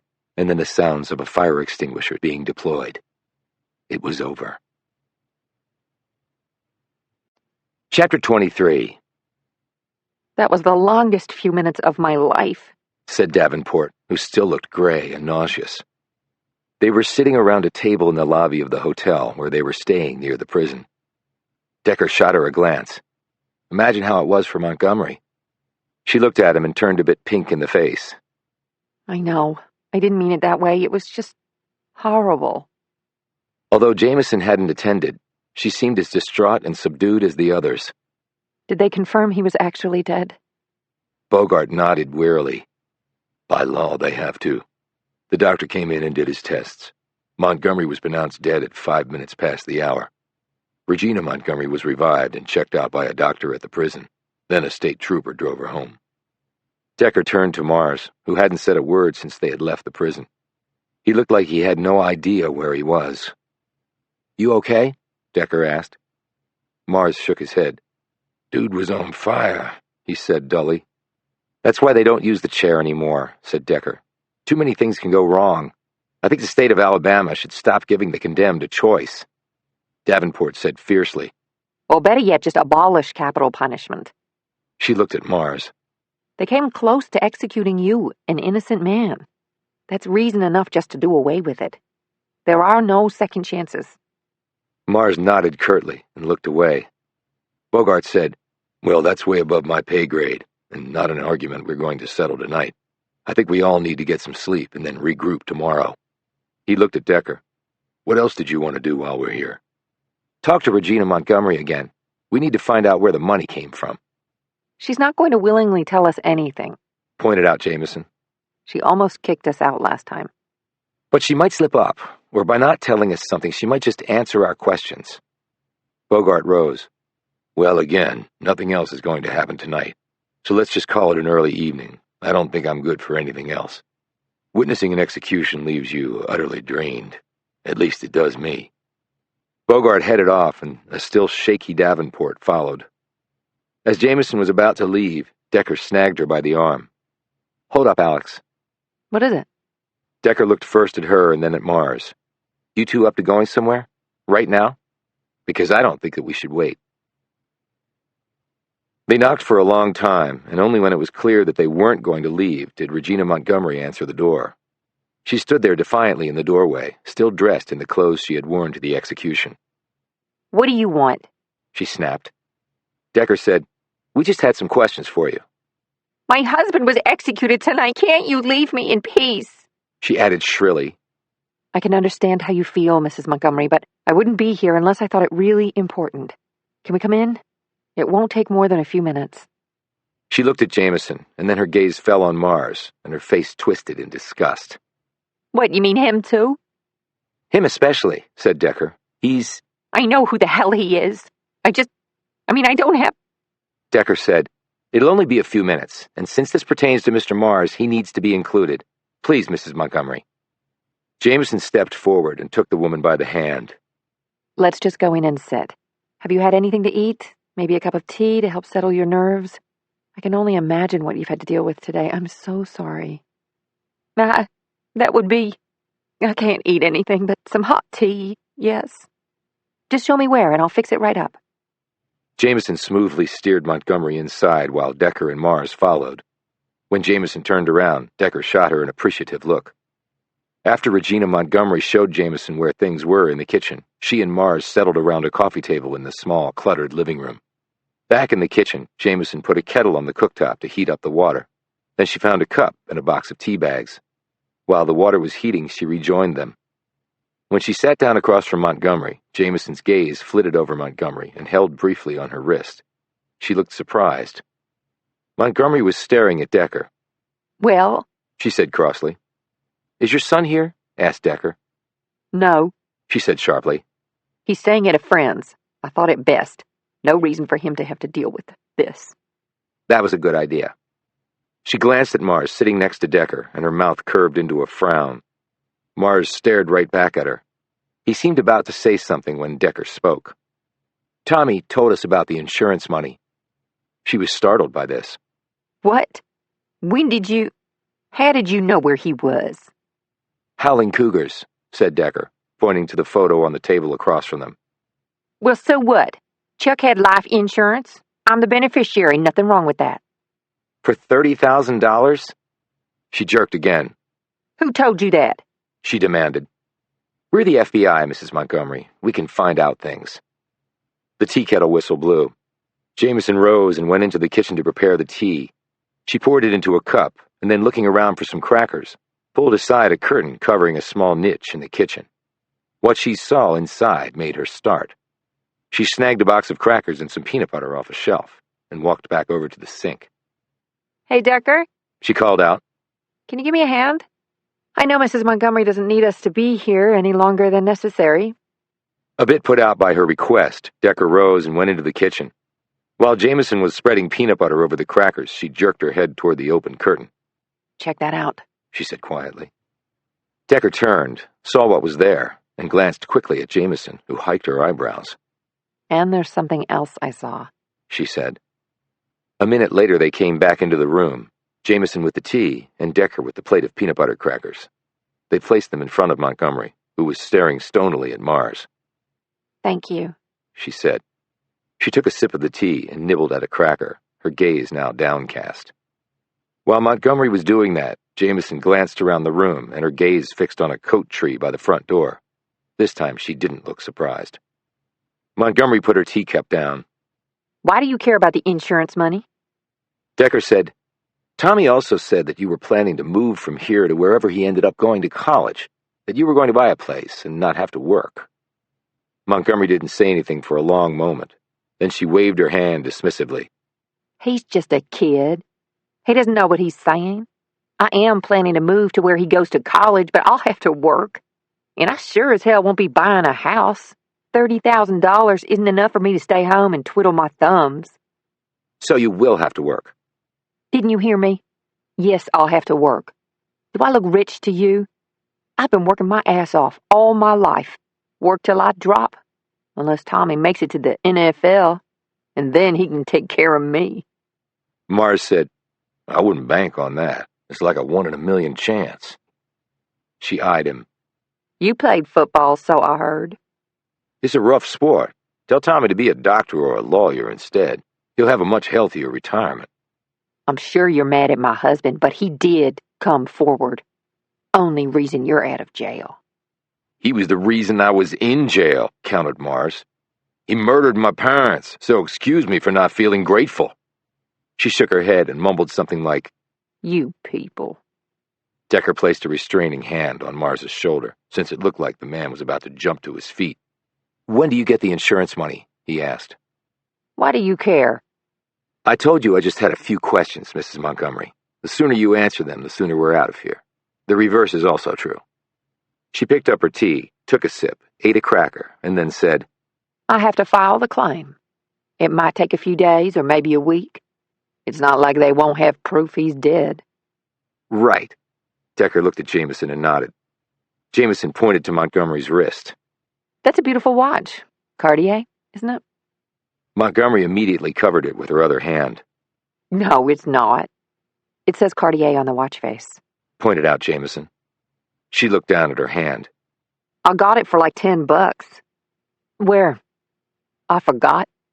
It's against the law to traffic in knockoffs, said Decker. So find the person who sold it to me and arrest him. Decker rose, went into the kitchen, pulled the curtain aside, lifted up the boxes stacked there, and brought them back into the room and set them on the floor.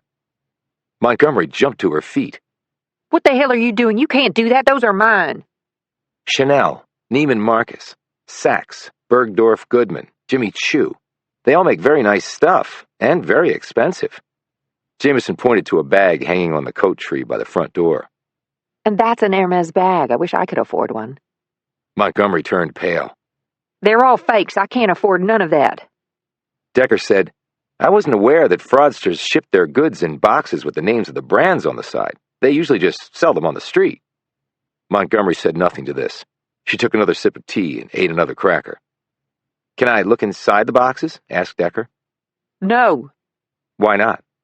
You got a search warrant? Actually, I don't need one. She looked wide-eyed at him. Why not?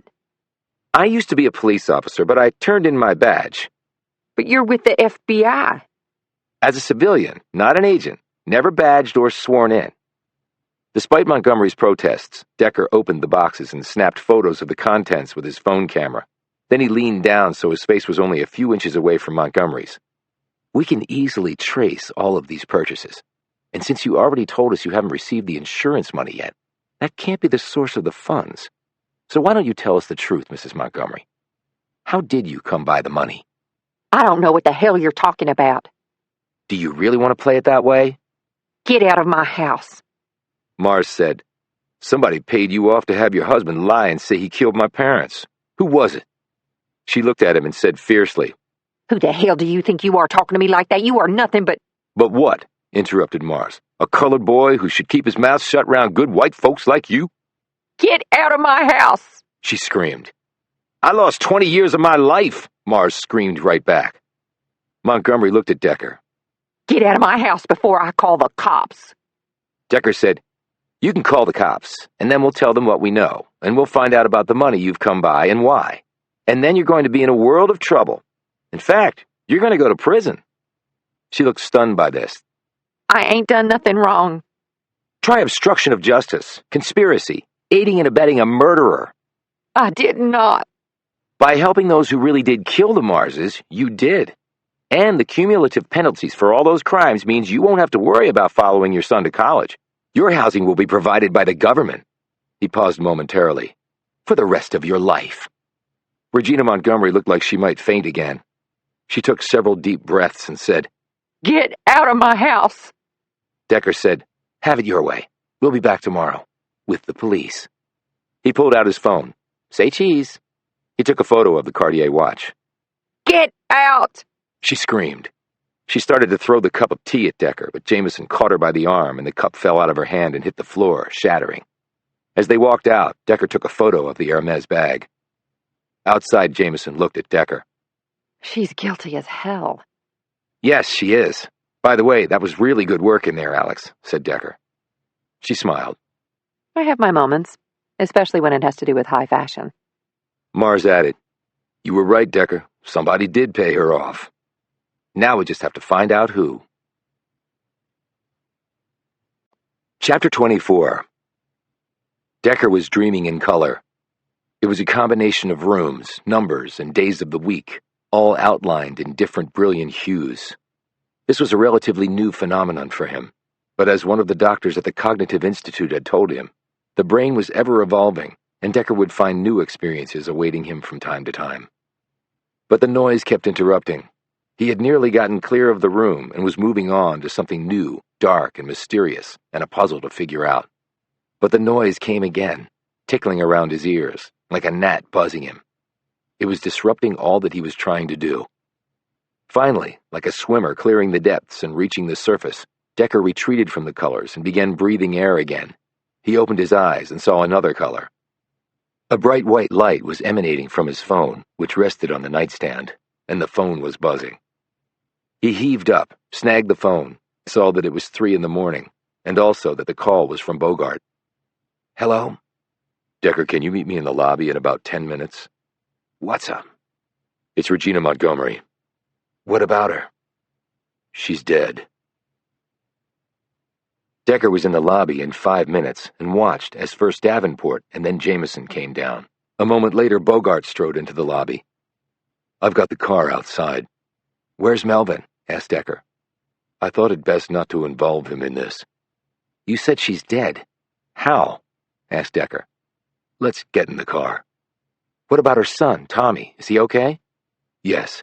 He wasn't home. He was staying with friends, and his football coach has taken him in for now. He led them outside, and they all climbed into the SUV. Bogart drove, with Decker next to him.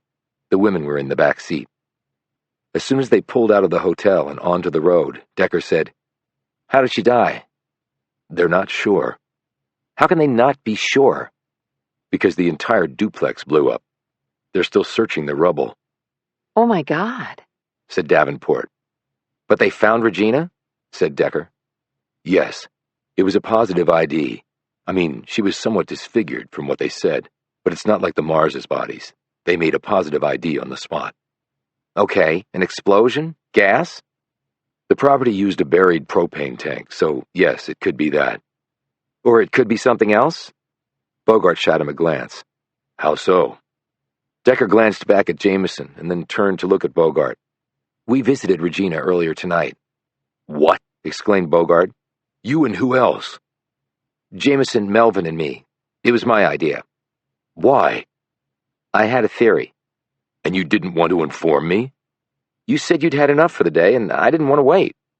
Bogart looked both angry and disappointed. Jamison quickly said, We were going to report everything we found out to you in the morning, Agent Bogart. Well, thanks for that, he said sarcastically. But, said Decker, we found out a lot. Tell me. Decker recounted everything that had happened at Regina Montgomery's house. Bogart took it all in and said, Decker, if you had told me this last night, I would have put security around her house. In fact, I would have brought her in for questioning on the spot, and she'd be alive today to tell us the truth. Decker sat back and gazed out the side window. Yeah, I can see that now. Just because your brain works better than all of ours doesn't mean you're infallible. Decker sighed. Okay, I'm sorry. I screwed up. You did more than that. Your actions may well have led to Regina Montgomery being murdered. Decker said nothing. Bogart added, When I put this team together, I thought it obvious that I envisioned us acting as a team. I don't need you going maverick on me, Decker. I'm ultimately accountable for all of it, including what happened to Montgomery. I don't know what to say, said Decker uncomfortably. Bogart gazed sternly at him. We'll leave it for later, but this is not over. Understood? Decker nodded while Jamison and Davenport looked on anxiously. Bogart said stiffly, Now tell me what you think happened. Decker composed himself and said, Someone was either watching us last night or Regina called someone right after we left and told them what happened. And that person came and killed her. So you're right. Our going there was the catalyst for her murder. He paused. But I think she was a dead woman regardless. Bogart steered the vehicle onto a highway entrance ramp and punched the gas. How so? He asked. She was a loose end. They had to let her live long enough so that her husband was executed and couldn't recant his confession. They had already given her some of the promised payout, which is how she bought all that stuff. But why let her live after her husband is dead? She probably knew too much. I doubt she knows exactly who is behind this, but she's made contact with someone. And if she told us about that, we could conceivably follow it back to the source. So, no more Regina. Bogart nodded. That makes sense. But now that they've eliminated her, we've lost that chance, said Decker. He slammed the palm of his hand against the dash, making all of them jump. I shouldn't have left her like that. I should have known what would happen. He looked at Bogart. I blew it. Well, actually, you were the only one who suspected her in the first place, the FBI agent replied. But let's get out to her place and see what we can find. Decker nodded absently, but his expression was not hopeful. I'm an idiot. The woman is dead because I'm an idiot. What the initial explosion had not destroyed, the resulting fire had pretty much taken care of. It was fortunate that no one had been living in the other part of the duplex. There was substantial damage to a number of other nearby units, but luckily there were no fatalities other than Regina Montgomery. Decker surveyed the area. The fire was out. Montgomery's home had been catastrophically damaged. It was truly a miracle that there was anything left of her to identify. Apparently the blast had blown her clear of the house before the fire consumed the duplex. The firemen had reported to the police that they had found her body in the front yard. Bogart had parked the SUV well back of the area, and they had walked the rest of the way. A light, misty rain had begun to fall, which, added to the smoke from the still smoldering fire, made it seem like they were taking a stroll through fog. They gathered at the rear of an ambulance, and one of the local police lifted the sheet off the corpse and back. It clearly was Regina Montgomery. Her face was burned, but otherwise intact. It might have been the concussive force of the blast that had killed her. One of her legs was missing, as well as the lower part of her right arm. She still has her Cartier watch on, observed Jamison. Decker's gaze ran over the body, and then he looked over at the ruins of the duplex. Up and down the short street, folks were standing outside of their homes, wondering what the hell was going on. Some were dressed in tattered robes, others simply in their underwear.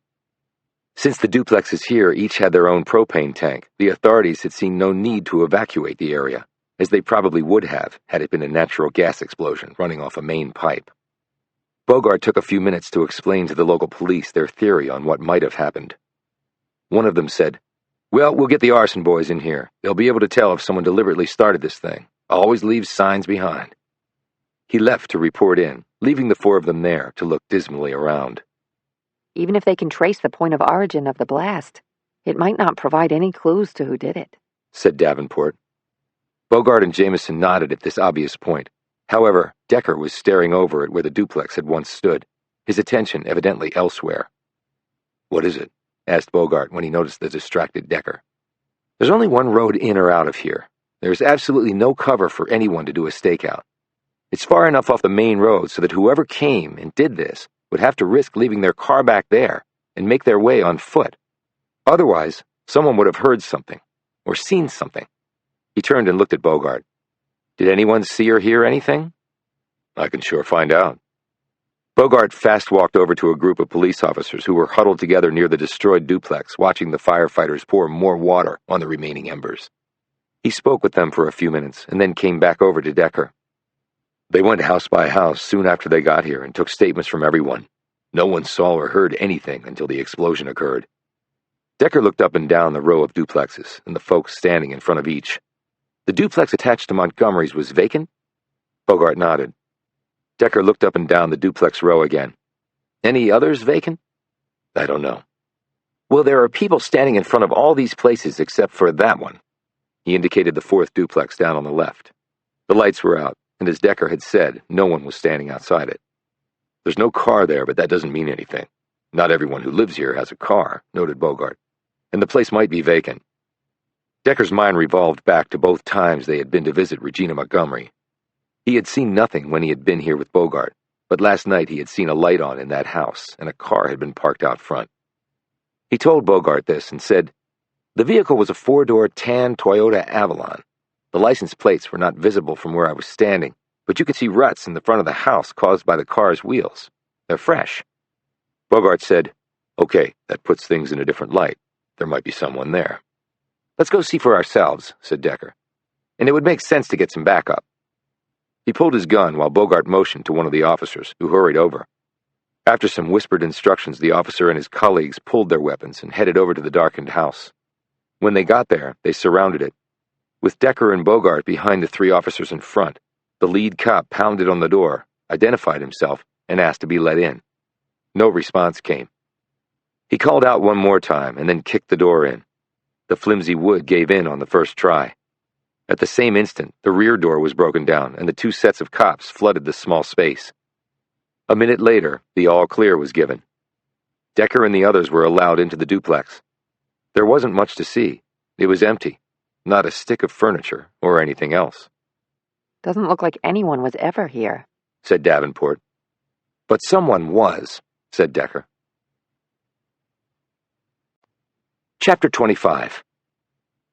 Mars kept shaking his head in disbelief. Somebody just killed her? Blew up her house? Decker nodded. They were sitting in the lobby of the hotel with Jamison and Davenport. But you said her son is okay, said Mars. He's fine other than losing both his parents on pretty much the same day. And you really think someone murdered her? If not, it's the biggest coincidence I've ever seen, and I don't even believe in little coincidences. Do you know who might have done it? Whoever was paying her off, with Cartier watches and expensive clothes and promises of a better life with her son. So you think Tommy might be in danger? Asked Jamison. Bogart has state troopers looking after him, replied Decker. I doubt his mother told him anything, but whoever killed her can't be certain of that. It was clear when we spoke to Tommy that he just thought it was insurance money. Mars glanced at him. What do we do now? At that moment, Bogart walked into the room looking agitated and upset. Jamison said, What is it? Not another murder. Bogart shook his head and dropped into an unoccupied chair next to Davenport. No, it's not that, he said, not meeting any of their gazes. It's actually more complicated. Decker eyed him closely. You want to tell us? Bogart lifted his gaze to Decker's.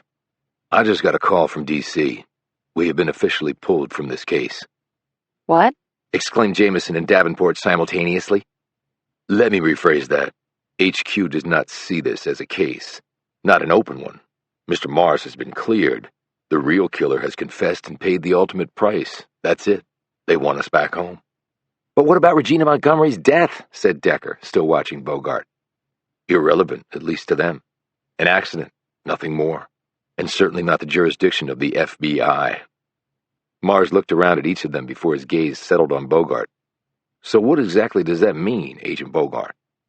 That exactly means that we pack up and leave and head back to Quantico. I'm sorry for the way this has turned out. It's not how I intended it to happen. I'll let Milligan know. He can leave directly from Texas. Well, he'll be ecstatic about that, said Decker dryly. Bogart rose and held his hand out to Mars, who rose and shook it. I'm sorry to be leaving in this way, Mr. Mars. It's not how I would have done it, if it were my choice. But I wish you the very best of luck. Okay, said a bewildered Mars. Sure, thanks. Decker said, Have a good trip, Agent Bogart. Bogart didn't look that surprised. So you're not coming? I don't leave a case until it's finished, so I'm staying here to see it through. Decker, please listen to reason. You can't do that, said Bogart. I can do that, and I will do that. But you work for... I resign, interrupted Decker. Bogart took a deep breath. Have you really thought this through? I did, though it didn't take long. Bogart looked at the two women. And what about you? He asked. Jamison said firmly, I'm staying with Decker. Bogart's gaze drifted to Davenport. And you? Davenport didn't look nearly as certain, but after giving Decker a sideways glance, she said without looking at Bogart, I'm staying too. Bogart nodded slowly. Seems like my team and project are out of business. We're sorry, Agent Bogart, said Jamison. Bogart actually smiled. You may be, but he's not, he added, looking at Decker. It's nothing personal, said Decker, but Charles Montgomery did not kill Roy and Lucinda Mars. I'm going to find out who did. I wish you luck, and I wish I could stay and help you do it, but unlike you, I don't have that option. He turned and left. Mars quickly looked at Decker. Hey man, you don't have to do this. I don't want y'all to lose your job over me. Right now, my job is to find out what happened to your parents, Melvin, said Decker. Whether it's under the auspices of the FBI or not, doesn't matter a damn to me.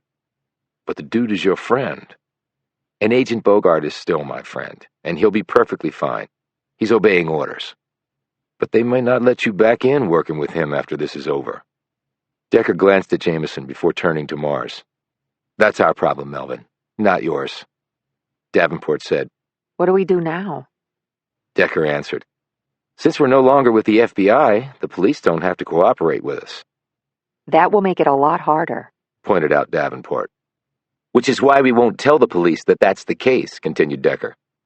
Lie to the police? Exclaimed Davenport. Look, I know I agreed to stay, but I'm not getting in trouble over this. We aren't going to lie. We aren't going to say anything about it. We're just going to continue on with the investigation as if nothing happened. If the police think we're still working with the FBI, that's their mistake. But Decker, said Davenport. Surely Bogart is going to inform them that the FBI is leaving the field. Decker cast a glance in the direction of Bogart, who was waiting at the elevator bank and casting furtive looks in their direction. No, I don't think he will. Jamison said, Okay, to take up Lisa's point, now what do we do? Decker turned his attention to her. Catch a killer. But how? We have clues. We just need to run them down. What clues? Said Davenport. A blown-up house, a 4-door tan Toyota Avalon, and whatever the neighbors can tell us about the person or persons in that duplex. And we can trace back the money that went to Regina. Mars said, You really think that'll provide answers? Decker stood. What's the key to winning on the football field? Preparation, said Mars automatically. That's right. Well, in the investigation field, preparation means looking at all the little details in the hopes that they deliver up the big answers. And in my experience, when you look for criminals, you have to dig deep in the shit, because that's where they live. Let's go. He strode out of the room. Mars looked at Jamison. Damn, he really is always like that. Chapter 26. Heavy rains over the last several hours had turned the site of the duplex explosion into a quagmire. Wearing slickers and boots, Decker, Jamison, and Davenport walked the site looking for clues and talking to the local cops. Because he was not with the FBI or the local police, Mars could only watch from the rental in which they had driven over. "We couldn't find any evidence of an accelerant or a timer or bomb materials, Agent Decker," said the cop who had been leading them around the site. Decker did not correct the man about his agent status, and his FBI creds were prominently clipped to the outside of his slicker for all to see, the same for Jamison and Davenport. Decker surveyed the debris field. "Do you think you still might turn something up?" "Usually by this time we would have. We're not inexperienced with explosions down here. People like to blow shit up, so we know what to look for. And we know the explosion patterns we typically see if a man-made device was used. Right now all things point to it being an accident. The duplex was really old and in bad shape, and I have to imagine the pipes and valves coming from the underground propane tank weren't in pristine condition. We've had these things blow before. It just happens." Decker nodded. "I get that. Only I'd feel a lot better if the timing were different." The cop nodded in understanding. "Meaning her husband just being executed?" "Right. You don't think she committed suicide, do you?" "By blowing herself up?" said Decker skeptically. "No, but she could have tried putting her head in the oven or something like that, and then it just blew. You said she was a smoker. She could have struck a match for some reason." "But that's one theory, but I don't think it's the right one."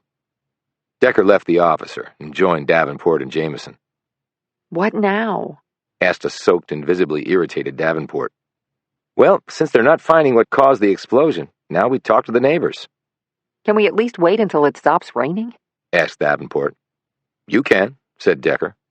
He turned and headed to the nearest house. Jamison glanced at Davenport. You coming? Davenport stared after Decker, annoyance flitting across her features. Actually, I think I'll wait with Melvin. It might be more productive. She stalked off toward the car while Jamison hurried after Decker. Folks in 6 of the duplexes had not noticed the Toyota Avalon. The 7th door was opened by a tiny, bent, white-haired woman who looked to be close to 100. She wore a fuzzy white bathrobe, used a walker, and had to tilt her head back to take in the full scope of the huge Decker. Her glasses were Coke bottle thick, and Decker was not holding out much hope that she would be able to tell them anything. She invited them in, looking excited because, as she said, a G-man was here to talk to her. And gee, lady, she said, nodding and smiling at Jamison as they settled in chairs around a small battered coffee table. I guess even the FBI has learned that the women can get things done better than the men.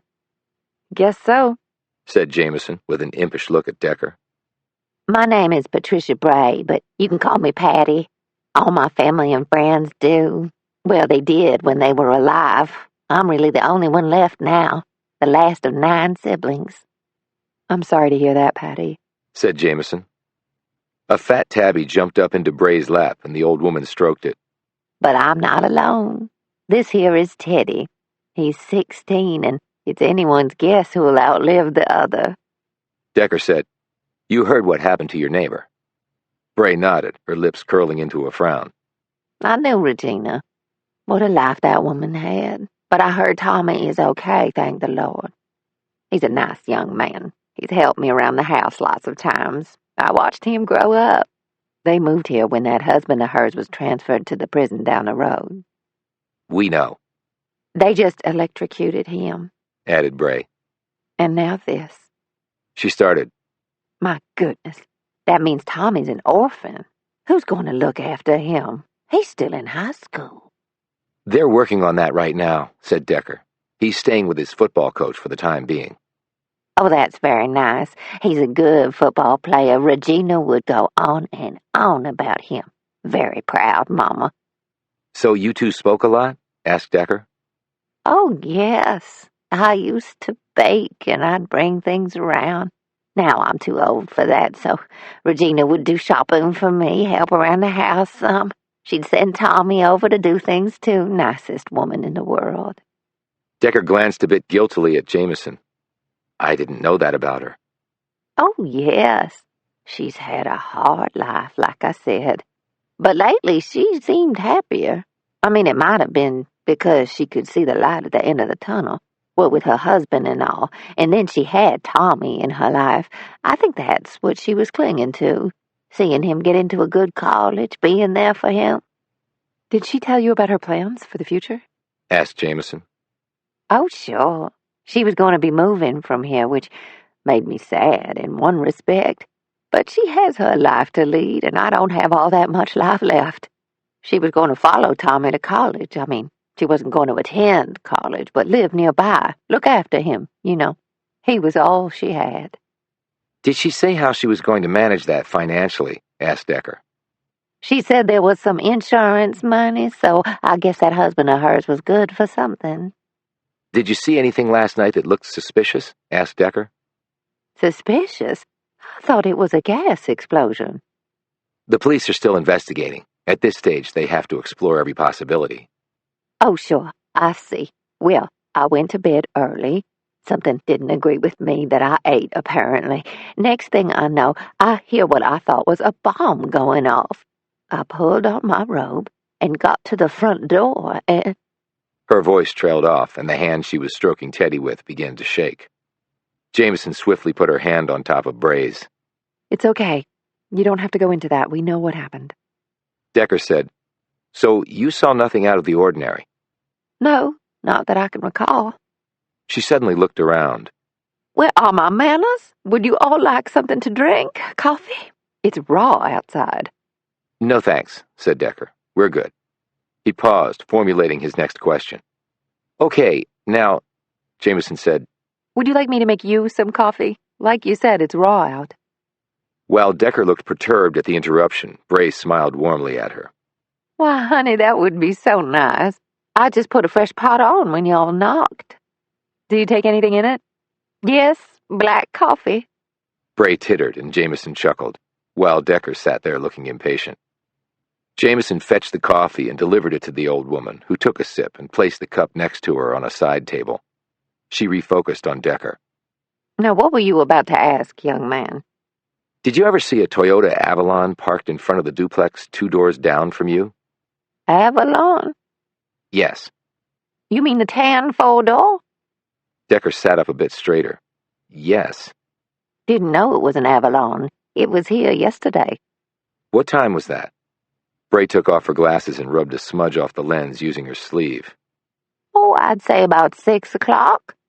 Must have been because the evening news was just coming on. I know folks don't watch the news on TV anymore. They use those computers and such, and even their phones, but I loved watching Walter Cronkite, and though there's nobody on TV like Uncle Walt anymore, I still watch. So about 6 o'clock, I went to put Teddy out to let him run around. That's when I saw it, parked right in front. I don't suppose you got a license plate? Asked Decker, eyeing the woman's thick glasses as she settled them back on her face. There was an A and an R and the number 4. Oh, and it was a Georgia plate. Decker looked surprised. A Georgia plate? You're sure? Hell yes. I played that card game enough times with my kids. You know, count the state plates. That was back when people drove long distances with beds in the back of the car for the kids to sleep in, and seat belts were only used to hold the groceries in place. I've seen enough Georgia plates. Had the Georgia peach right in the middle. No other plate has a peach, does it? No, they don't, said Decker with a quick glance at Jamison. Did you see who was driving it? See, the thing is that duplex is usually empty. I mean, the person who owns it rents it out, but the only people who live here are ones who can't afford a nicer place, like me. All I got is Social Security. I noticed the car because it was nice, relatively new. The rule around here is most folks don't have cars. They catch the bus on the main road or ride bikes to work.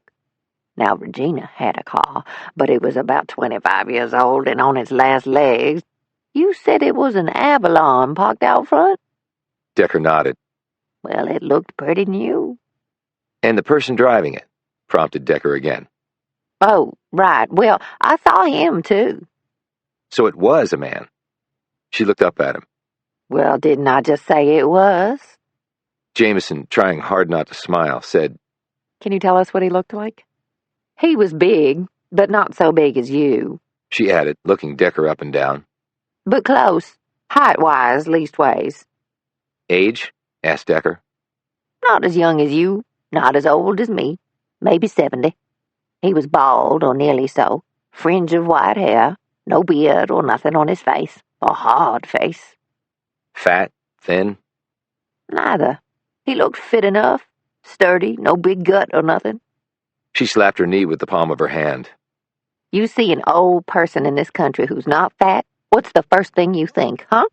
That they got cancer. That's what. Am I right? Portion control. Always worked for me. In my day, dinner plates were what people now call dessert plates, and they wonder why they're obese. Well, don't get me going on that.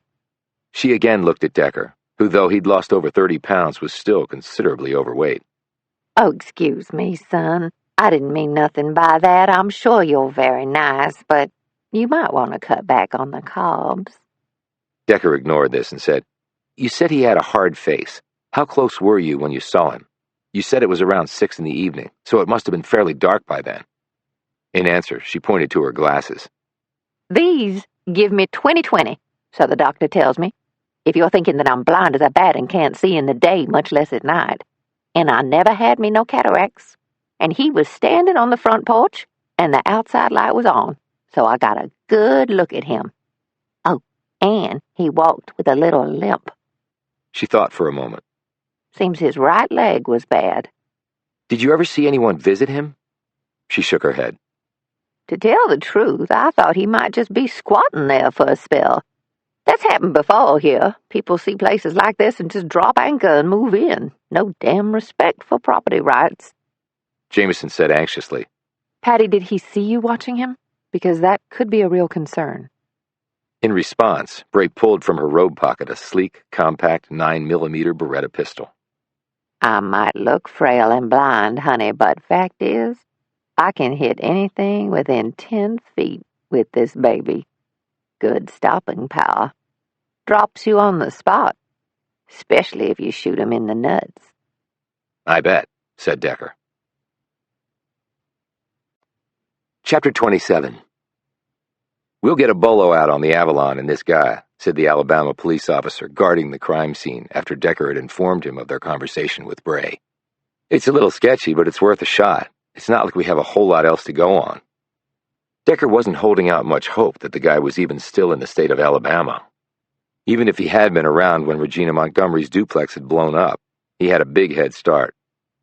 He rejoined Davenport, Mars, and Jamison in the SUV that Bogart had rented previously. "There's no more we can do here," he said. "Let's head back to the hotel." On the drive there, Mars said, "Tell me about her son, Tommy." "He goes to the local high school. He'll be a senior next year. He's already got some college offers. He's a running back, like you were." "And what happens to him when all this is said and done?" Decker said, "If he has relatives somewhere, he'll probably go and live with them. Or maybe his football coach will let him stay with him until he graduates." Mars nodded and looked out the window where the rain was still beating down and showing no signs of letting up, and the weather was turning chilly. "Why?" asked Decker, watching Mars curiously. "No reason, just wanted to know. Tough for a kid, losing your parents." "Tough for an adult, too," replied Decker. At the hotel, they found that Bogart had paid for their rooms for a few more days, and that the rental vehicle was good for the same amount of time. I hope that doesn't come back to bite him in the ass, said Davenport. He's taking a big risk by doing that, especially after he was ordered off the case. We were all ordered off the case, said Jamison. It's a shame that the team didn't last, said Davenport. It could have been really fulfilling. If you go now, you can probably still be on the team, said Decker, assuming they're going to reconstitute it. She stared at him. Do you want me to leave? I want whoever is going to stay to be 100% committed to solving this case. I take it you're referring to me not wanting to investigate in the pouring rain? Said Davenport sharply. I'm referring to exactly what I just said, replied Decker in an even tone.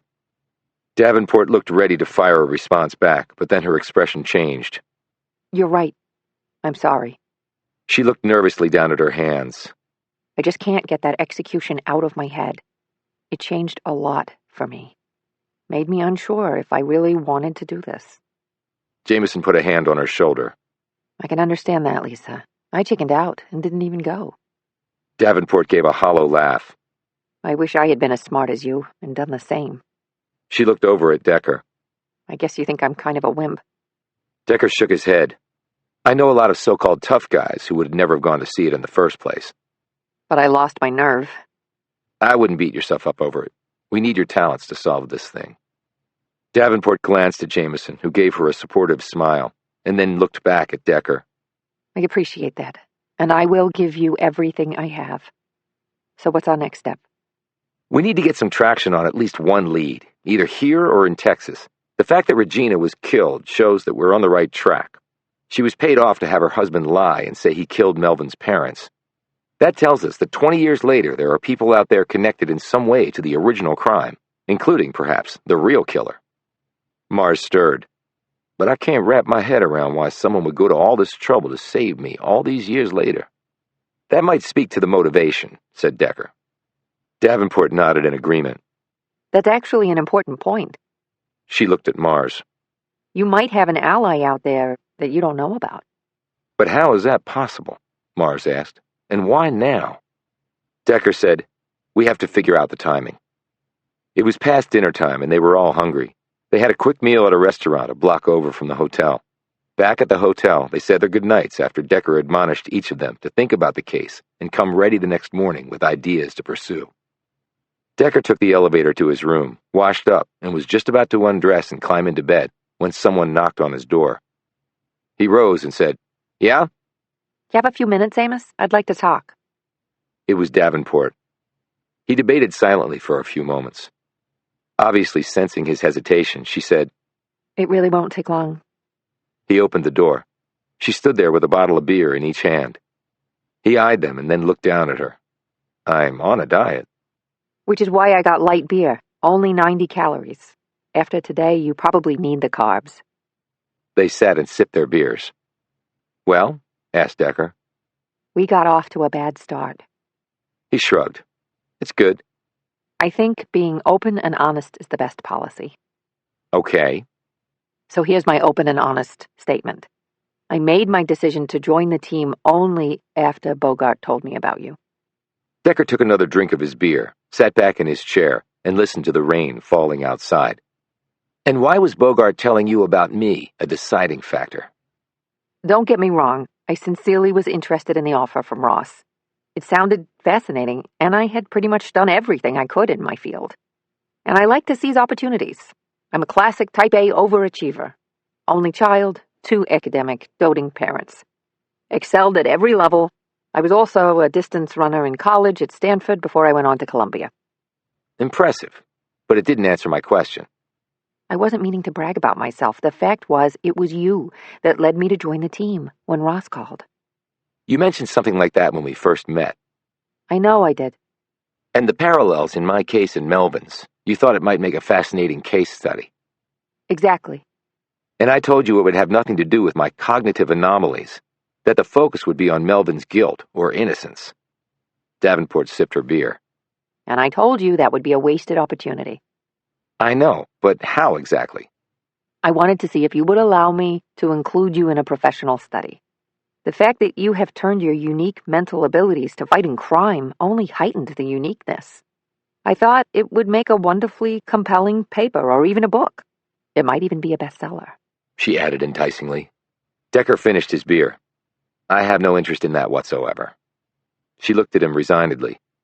Which I knew would be the case about 5 minutes after I met you. So where does that leave you? I already told you that I'm here until the end. I'll give you my all to solve this case. Why? She started to say something but then hesitated, tearing off a bit of the bottle's label. I could give you a standard, professional answer that would be mostly gobbledygook, or I could go with the truth. I'll take the latter. She sat forward and stared directly at him for the first time. It was the execution. The way that man died. Maybe he deserved it.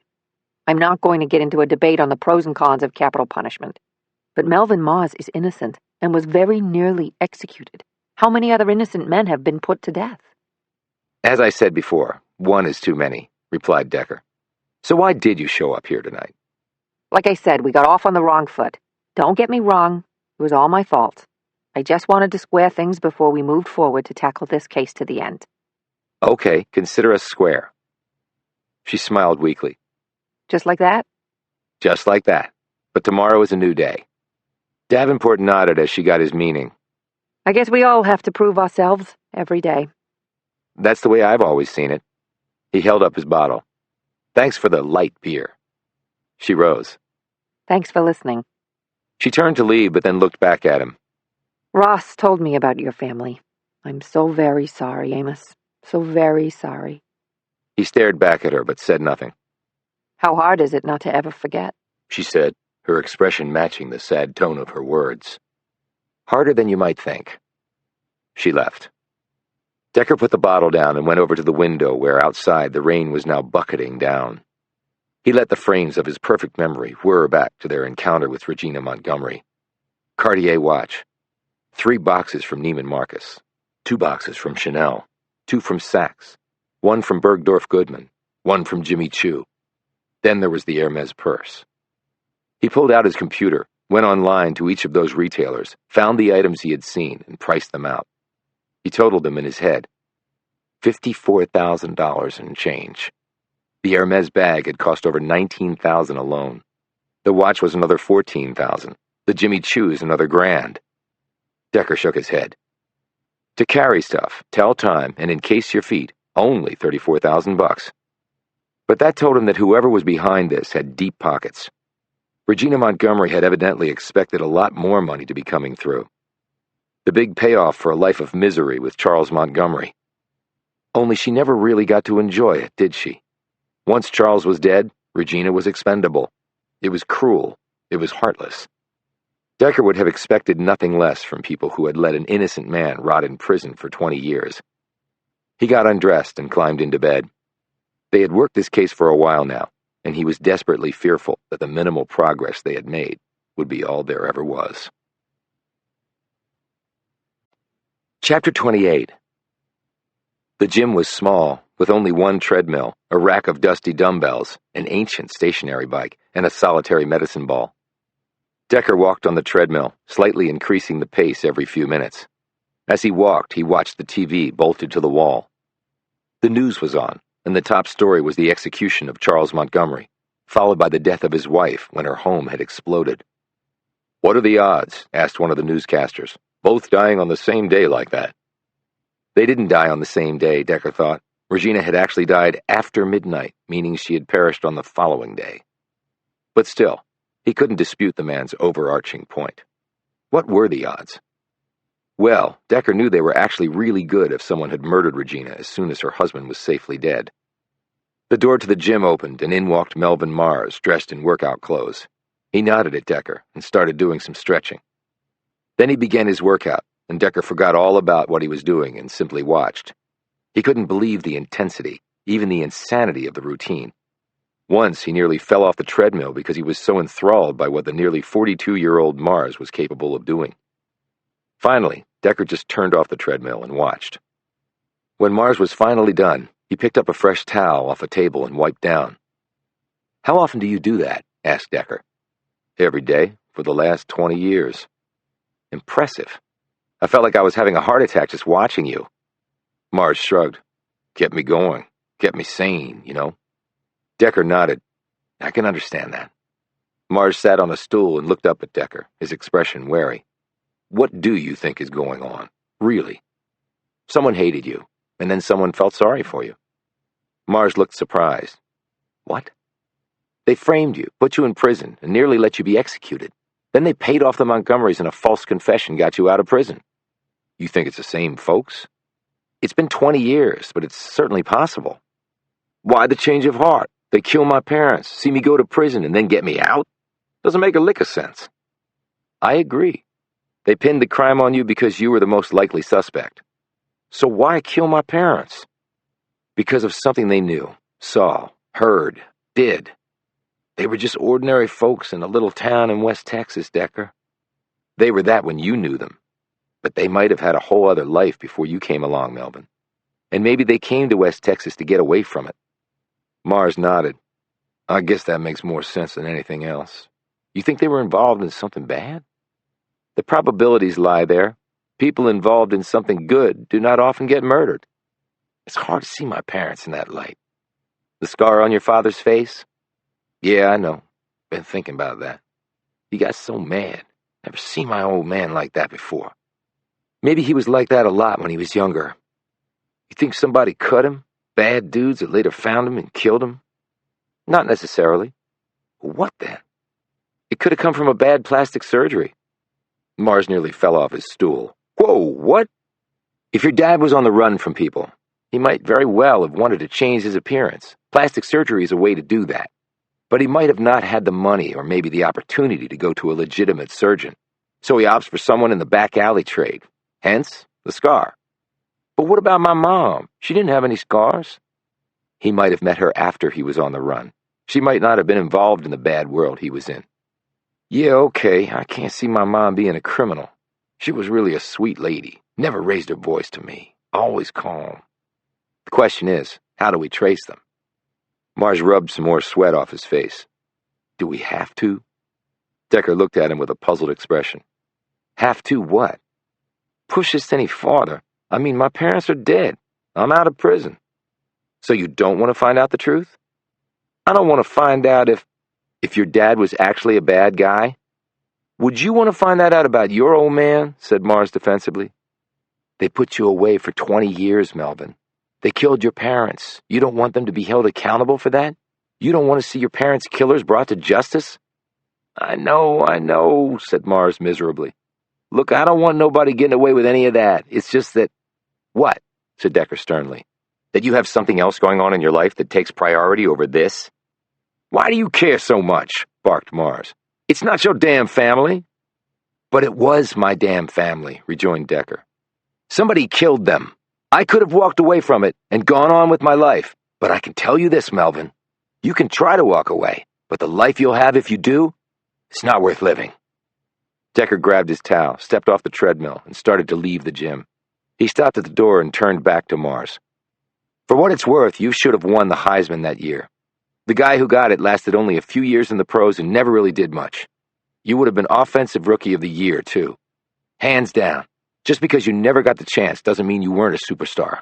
Because you were. He closed the door behind him. Mars remained sitting on the stool, staring at the floor. Chapter 29. Decker said into his phone, Agent Bogart? Decker, how's it going down there? I assume you're still in Alabama. Yes, it's going, slowly.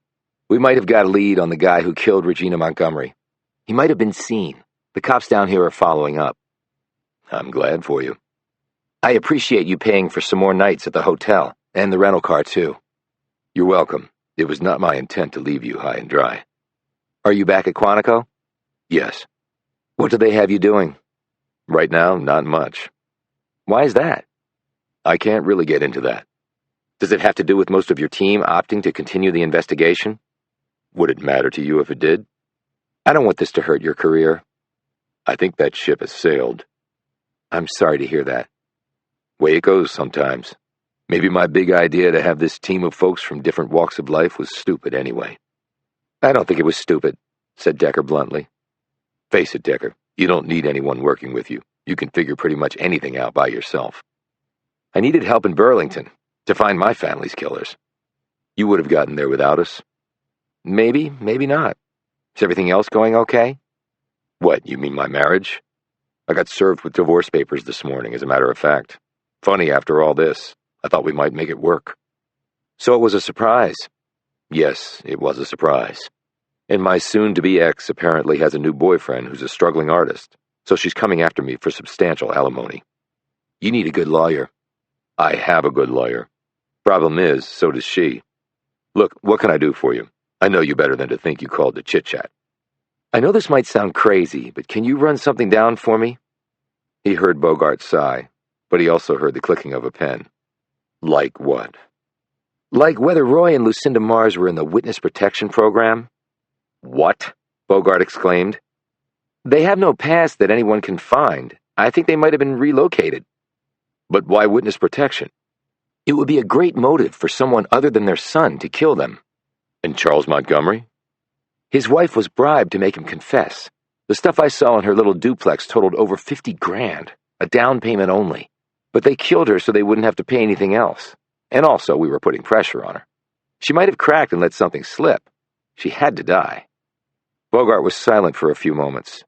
You know that the U.S. Marshals have never lost a protectee before. And maybe they didn't want anyone to know they'd lost the Marses. That's a big accusation. And it's a pretty big case, so that's symmetry for you. And if they were in witness protection, why didn't the U.S. Marshals come forward during Mars's trial? Well, if no one knew they were in witness protection, no one would know to ask them. And I doubt they would volunteer anything if they didn't have to. But they would know about the trial. They would know that an innocent man might have gone to prison. The evidence was pretty substantial against Melvin. They might have believed that he actually killed them, and thus it had nothing to do with why they were put into the program in the first place. Okay, let's say I look into that for you, and I'm not saying I can. That would be potentially opening a big can of worms with the Marshals. I understand. But if I did, and they were killed by someone from their past, how do you explain Montgomery being paid off to lie and spring Mars from prison? I can't explain it. Not yet, anyway. Did Mars suggest this? No, it was my idea. He knows nothing about his parents' past. You can't know that for sure. His parents might have told him. They might have, conceded Decker. But if they were in the program, it might give us a handle on who killed them. It might indeed, said Bogart. I'll let you know one way or the other. Agent Bogart, I am sorry for what happened. It wasn't my intent. He heard the other man sigh. I know. For you, it's all about the case. Actually, it's all about finding the truth. Well, good luck with that. Bogart clicked off and Decker set down his phone. The witness protection angle had occurred to him several days ago, actually, but after thinking about it in the shower after his workout, he had decided to ask Bogart to make an official inquiry with the U.S. Marshals. If Roy and Lucinda Mars had been in witness protection, it would explain a lot of things. Their lack of personal history, their showing up in a small town in West Texas, the scar on Roy Mars's face, ultimately, their murders. But what it couldn't explain away was what had so recently happened, namely, someone paying off the Montgomerys to get Melvin Mars out of prison. Who would do that? The same people who had killed his parents and framed him? Sending him to prison and nearly to his execution over the course of the last 20 years? No, it could not be them. So who? Unless he answered that question, Decker feared he would never bring this case to a satisfactory end. He went downstairs to the hotel lobby to find Jamison waiting for him. Have you eaten? She asked. He shook his head. They went into the restaurant off the lobby. When Decker started to order the all-American breakfast, complete with fried eggs, pancakes, sausage and bacon, grits, and fried toast, he got a piercing gaze from Jamison. Instead, he ordered orange juice, plain toast, and an egg white omelet. As they ate, he told her about his idea. Witness protection, she said. That's interesting. I guess it could explain some things. But not the main thing. Why Melvin is free. No, I guess not that. He didn't mention his meeting with Mars in the hotel gym, and the man's sudden reluctance to see the case through. It didn't matter to Decker what Mars thought. If he wanted to quit the case, that was fine. Decker would continue on alone if need be. He did tell Jamison about his talk with Davenport. Well, at least she brought light beer, said Jamison. So a book deal, huh? I wondered about that. Decker looked at her, slightly surprised. Why? She looked uncomfortable. Why? He asked again. Because back in Burlington, I sort of had the same thought when we were investigating the murder of your family. That what? You'd write a book about it? About it, about you. You are fascinating, Amos. You can't deny that. If I am fascinating, it's only because of a traumatic brain injury suffered on the football field. It's not like anyone should be encouraged to duplicate what happened to me. But your mind, your memory capability? He put down his fork. So do you still want to write a book on me? She looked at him, annoyance followed by guilt flitting across her features. Not anymore, no. Good, because if you did, it would have to be done without any help from me, Jamison. I get that. I mean, I know that about you now. She looked around the room. So what do we do? Stay in Alabama and see what the police come up with?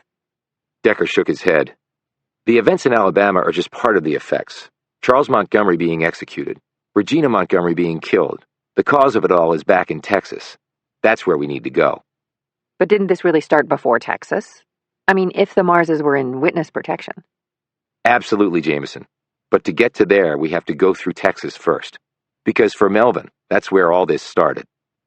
The next moment, Decker froze. What is it, Amos? Decker mumbled. Heisman? Heisman. What, the trophy? Decker rose. No, all the hoopla associated with it. How is that connected? She said. I think it might be the catalyst for all the rest. Chapter 30. I don't know, said Mars. Decker, Davenport, and Jamison faced him across the width of a table in Mars's hotel room. Like Decker, he had showered after his workout and changed into fresh clothes. You have to know something, said Decker doggedly.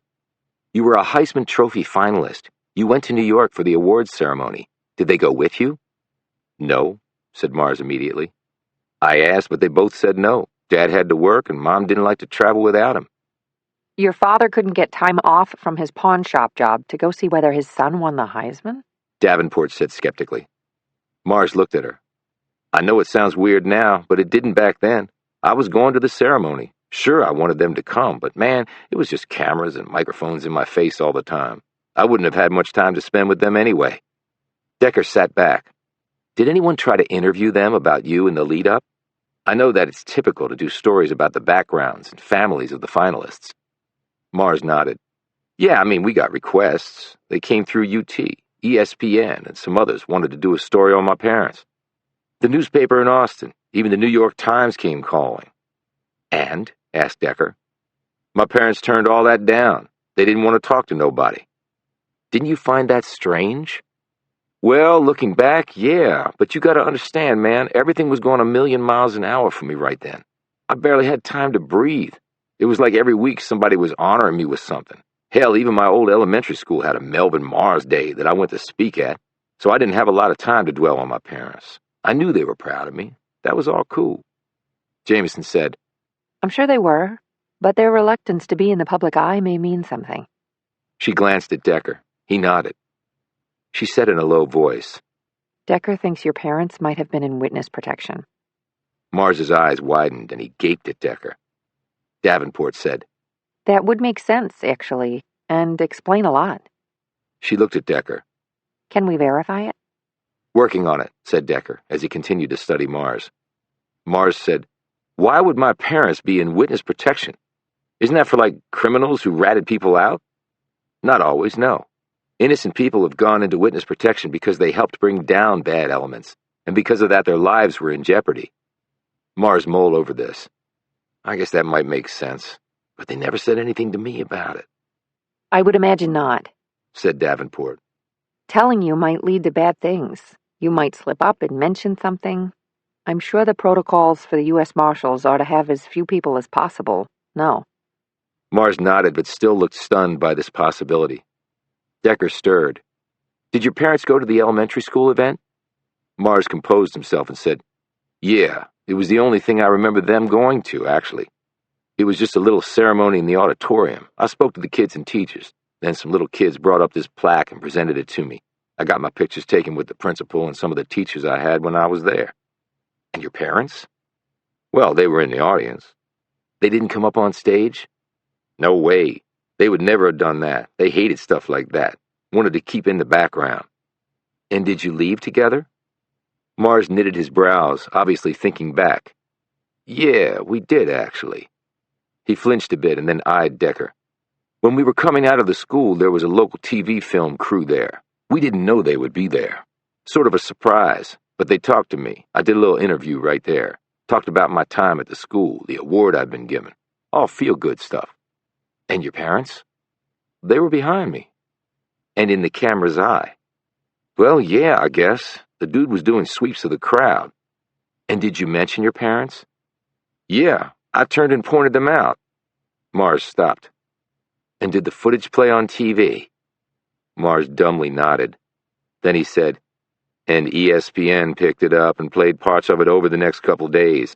I remember seeing it. Decker sat back. So that's what started all this. What do you mean? Your parents being on national television. But you said my father probably had plastic surgery done to change his face. Maybe he did, but it didn't change it enough. Davenport said, Decker, are you saying someone saw the Marses on TV and then came to Texas and killed them? It's one theory, yes. And the people who did it were the reason the Marses were put in witness protection in the first place? Asked Jamison. Decker nodded. Mars said, "But you're talking a long time ago." "Some people never stop looking," said Decker. "I speak from experience, so the passage of time means nothing." Jamison shot him a quick glance but said nothing. "So, can we find out for sure if my parents were, in witness protection?" "I have Agent Bogart running that down for us." Bogart? Exclaimed Davenport. "But it may take time," added Decker. Then what do we do in the meantime? Asked Jamison. "Like I told you before, we head back to Texas." What about the guy who might have killed Regina Montgomery? Asked Davenport. "I think he might already be in Texas." Why? Asked Davenport. "Because there's a big piece of this that makes no sense to me." Such as? Asked Jamison. "Such as a man who kills and saves someone at the same time." Chapter 31. Decker and Mars didn't have the money for airfare, though Jamison and Davenport did. They were willing to put the men's airline tickets on their credit cards, but both refused the offer. Mars said he did not feel right about accepting anything from anyone. "We'll drive back to Texas in the rental the FBI is paying for," said Decker. "You two fly and we'll meet you at the same motel."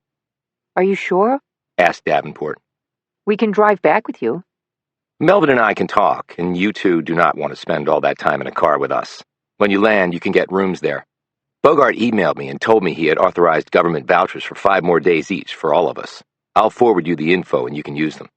When you get back, check in with the local police to see if anything has happened since we've been gone." Happened? Said Jamison. Like what? "Anything inexplicable." And you don't like inexplicable, that I know. "No, I don't. I hate it, in fact." The women made their flight arrangements while Decker gassed up the car and packed his few belongings. Mars had done the same. The state of Texas had given him some money after he left prison to purchase some clothes, shoes, and other essentials, along with a duffel bag to carry it in. Decker had spoken with Mary Oliver before they'd left to return to Texas. She was busy preparing the paperwork to get Mars his official compensation from the state. She had also hinted to Decker that she had another strategy in mind and would fill him in later. "What strategy?" he'd asked. To get Melvin what he really deserves after 2 decades in prison, because 25 grand just doesn't cut it. "How long will it take to drive?" asked Mars as he and Decker set off in the rental. 17 hours or more. It's over 1,000 miles. "We driving straight through?" asked Mars. "I don't know. We'll switch off, see how it goes." "Decker, I ain't driven a car for 20-some years. I don't even have a license." Decker looked askance at him. "What, you worried about getting pulled over?" "Well, yeah. They'll probably throw my ass back in prison." "I wouldn't worry too much about that. If it comes to it, I'll say I forced you to drive at gunpoint because I'm a prick." "Still a long drive, even for 2. "I like to drive. It helps me think." "Well, if we're going to switch off, I should sleep while you drive, then vice versa." "Before you do, let's talk." "Still thinking about what I said in the gym?" "Of course I am. You got to see it from my perspective. It's been my ass sitting in prison all this time. Sure, I want to know the truth, but I've also got to figure out what I'm going to do with the rest of my life. And I'm scared shitless something is going to mess this up and I'll be going back to jail." Decker fingered the steering wheel and gazed out the windshield. They had reached Interstate 20, heading due west, and he pressed his foot down on the gas. He set the cruise control and settled back in his seat. "You can do both." "Can I?" "When my family was murdered, I spent every waking hour of my life trying to find out who killed them. Even when I slept, I wasn't away from it. I was obsessed." "And do you think that was good for you?" "No, it wasn't. I lost everything because of it. My job, my house, pretty much everything. But it didn't matter to me." "Why not?" "Because I'd already lost the only things that really meant something to me." Mars sighed and gazed out his window. "What were their names?" "My wife was Cassandra, but I called her Cassie. My daughter was Molly. My brother-in-law's name was Johnny." "And you found them dead?" "Yes. It must have been the worst thing could happen to you." "I saw them in blue." Mars shot him a glance. Come again?" "I have synesthesia." What?" "Synesthesia. It's when your sensory pathways are commingled. I see certain numbers in color, for instance, and I saw my family's murder in blue. I see death in blue. I also have hyperthymesia. What's that? A perfect memory. Damn, that's lucky. Were you born with it? No, I never had it until I played in the NFL. Mars looked at him skeptically. You made it to the NFL? I thought you topped out at college ball. I made it onto the roster of the Cleveland Browns and lasted one regular season play. One play? What the hell happened? Guy laid me out on the kickoff. I died twice on the field. When I came out of the coma, my brain had been changed. I was a different person. When Mars said nothing in response, Decker looked over at him to find the man gaping at him. That's how you got that hyper thing? A perfect memory? Decker nodded. Come on, you're bullshitting me, Mars blurted out. Decker shook his head. Bullshitting is no longer really in my wheelhouse, because along with a perfect memory, my personality also changed. You see, the brain controls that too, or certain areas of the brain do. But what happened to you must be rare. Extraordinarily rare. But doing what you do, an investigator and all, it must come in handy to be able to remember everything. It does, but the rest of the time, not so much. They drove in silence for a few minutes. Why'd you tell me that? Asked Mars. I mean, you strike me as being pretty private, and it's not like we're good buddies or anything. We barely know each other. I wanted you to know that there is no right or wrong answer for what you're faced with. I know what I want to do. I want to find out what happened to your parents and who set you up. But that's me. You have a different set of circumstances, like you said, other priorities. But I also want you to know that I'm really good at what I do. I'm not good at anything else, but I am good at this. So if you'll work with me on this case, there's a really good chance that we'll get to the bottom of it eventually. Mars appraised him. You know, I do remember you now. From the game, I mean. You had perfect technique, did everything on the field right, covered me coming out of the backfield just like the coaches drew it up. But you can't teach speed or nimbleness or the ability to change direction on the fly or field vision, and you had all of that. It wasn't a fair fight, said Mars matter-of-factly. But I also had the added motivation that this was my only way out. That's the way it is for lots of guys like me. You had other options. Good thing, because I was not going to be in the NFL for long, hit or no hit. I do want to find out what happened to them, and I know you can help me get there. So that means you're in? Yeah, I guess so. One more thing, Melvin. What's that? Sometimes the truth hurts more than not knowing. Mars scowled and said, Thanks for waiting to tell me that until after I agreed to keep going. Mars put his seat back, closed his eyes, and went to sleep. Chapter 32. They were back in Texas, but they still had over 500 miles and another 8 hours plus to go. Everything in Texas was big. It was dinner time, and they were both starving, and they had to use the restroom. Decker pulled off the highway and into the parking lot of a huge facility that had a bar and grill component as well as a grocery store and a gift shop. The parking lot was pretty full, mostly with oversized pickup trucks sporting gun racks in the back and semis pulling double trailers. They could hear the music blaring 20 feet from the door to the place. They went inside, hit the bathroom, and then made their way to an open table near the back and away from the bar and live music. They ordered drinks and their food. Mars looked around at the men and women, many wearing cowboy hats and boots, line dancing. Off to the right was a pool hall. To the left was a video game arcade. When the live band took a break, they could hear the smack of pool balls and the trash talk of the men playing. Decker noted a group of young men with pool cues in one hand and beers in the other watching them. When he looked away, he saw Mars take a sip of his beer and smile. What? Asked Decker. Haven't had a beer in 20 years, man. Right. Decker took a drink of his water. Mars eyed him in amusement. How's the diet coming? It's coming. Trying to get back in football shape? No, trying to live to celebrate another birthday. Mars' smile faded. Yeah, me too. He looked at his watch. The girls will be back by now. They actually landed 6 hours ago. I tracked their flight on my phone. You can do that? Said Mars. On a phone? You have a lot of catching up to do. Yeah. So what do you think they can do? Find out what's been going on. The local police still think we're FBI, so we can coordinate with them. What do you want to do? I want to take you back to your old house, let you look around. It might jog something. And if I don't want to go there, then you don't go. I'm not going to force you. What else? Bogart is running down the witness protection angle. We're still going to try to trace the funds Regina used to buy all that stuff. Okay. You remember anything else about your parents? Been thinking about it, but nothing's come yet. So maybe a trip back to the old homestead is in order. Maybe. It was an elaborate setup, you know. They paid off the girl and the motel clerk. Come again? Ellen Tanner. She was part of it. It was her idea to meet that night at her place, right? Well, yeah. And she kept you a certain amount of time, then had the argument, and then you left. And she lied about the time. And she checked your wallet when you weren't looking and cleaned out any cash you might have had. So you'd have to use your credit card. Why would she do all that? Same reason Regina did. She was paid to do it. And the motel clerk? He was waiting for you. How did he even know my car would break down right in front of his place? A car that worked perfectly the next morning when the police showed up? So you're saying they messed with my car? Maybe while you were at Tanner's. But wait a minute. I heard the clerk call in the credit card info. Yeah, at about 11 or so, when you actually got there. Only he wasn't talking to the credit card company.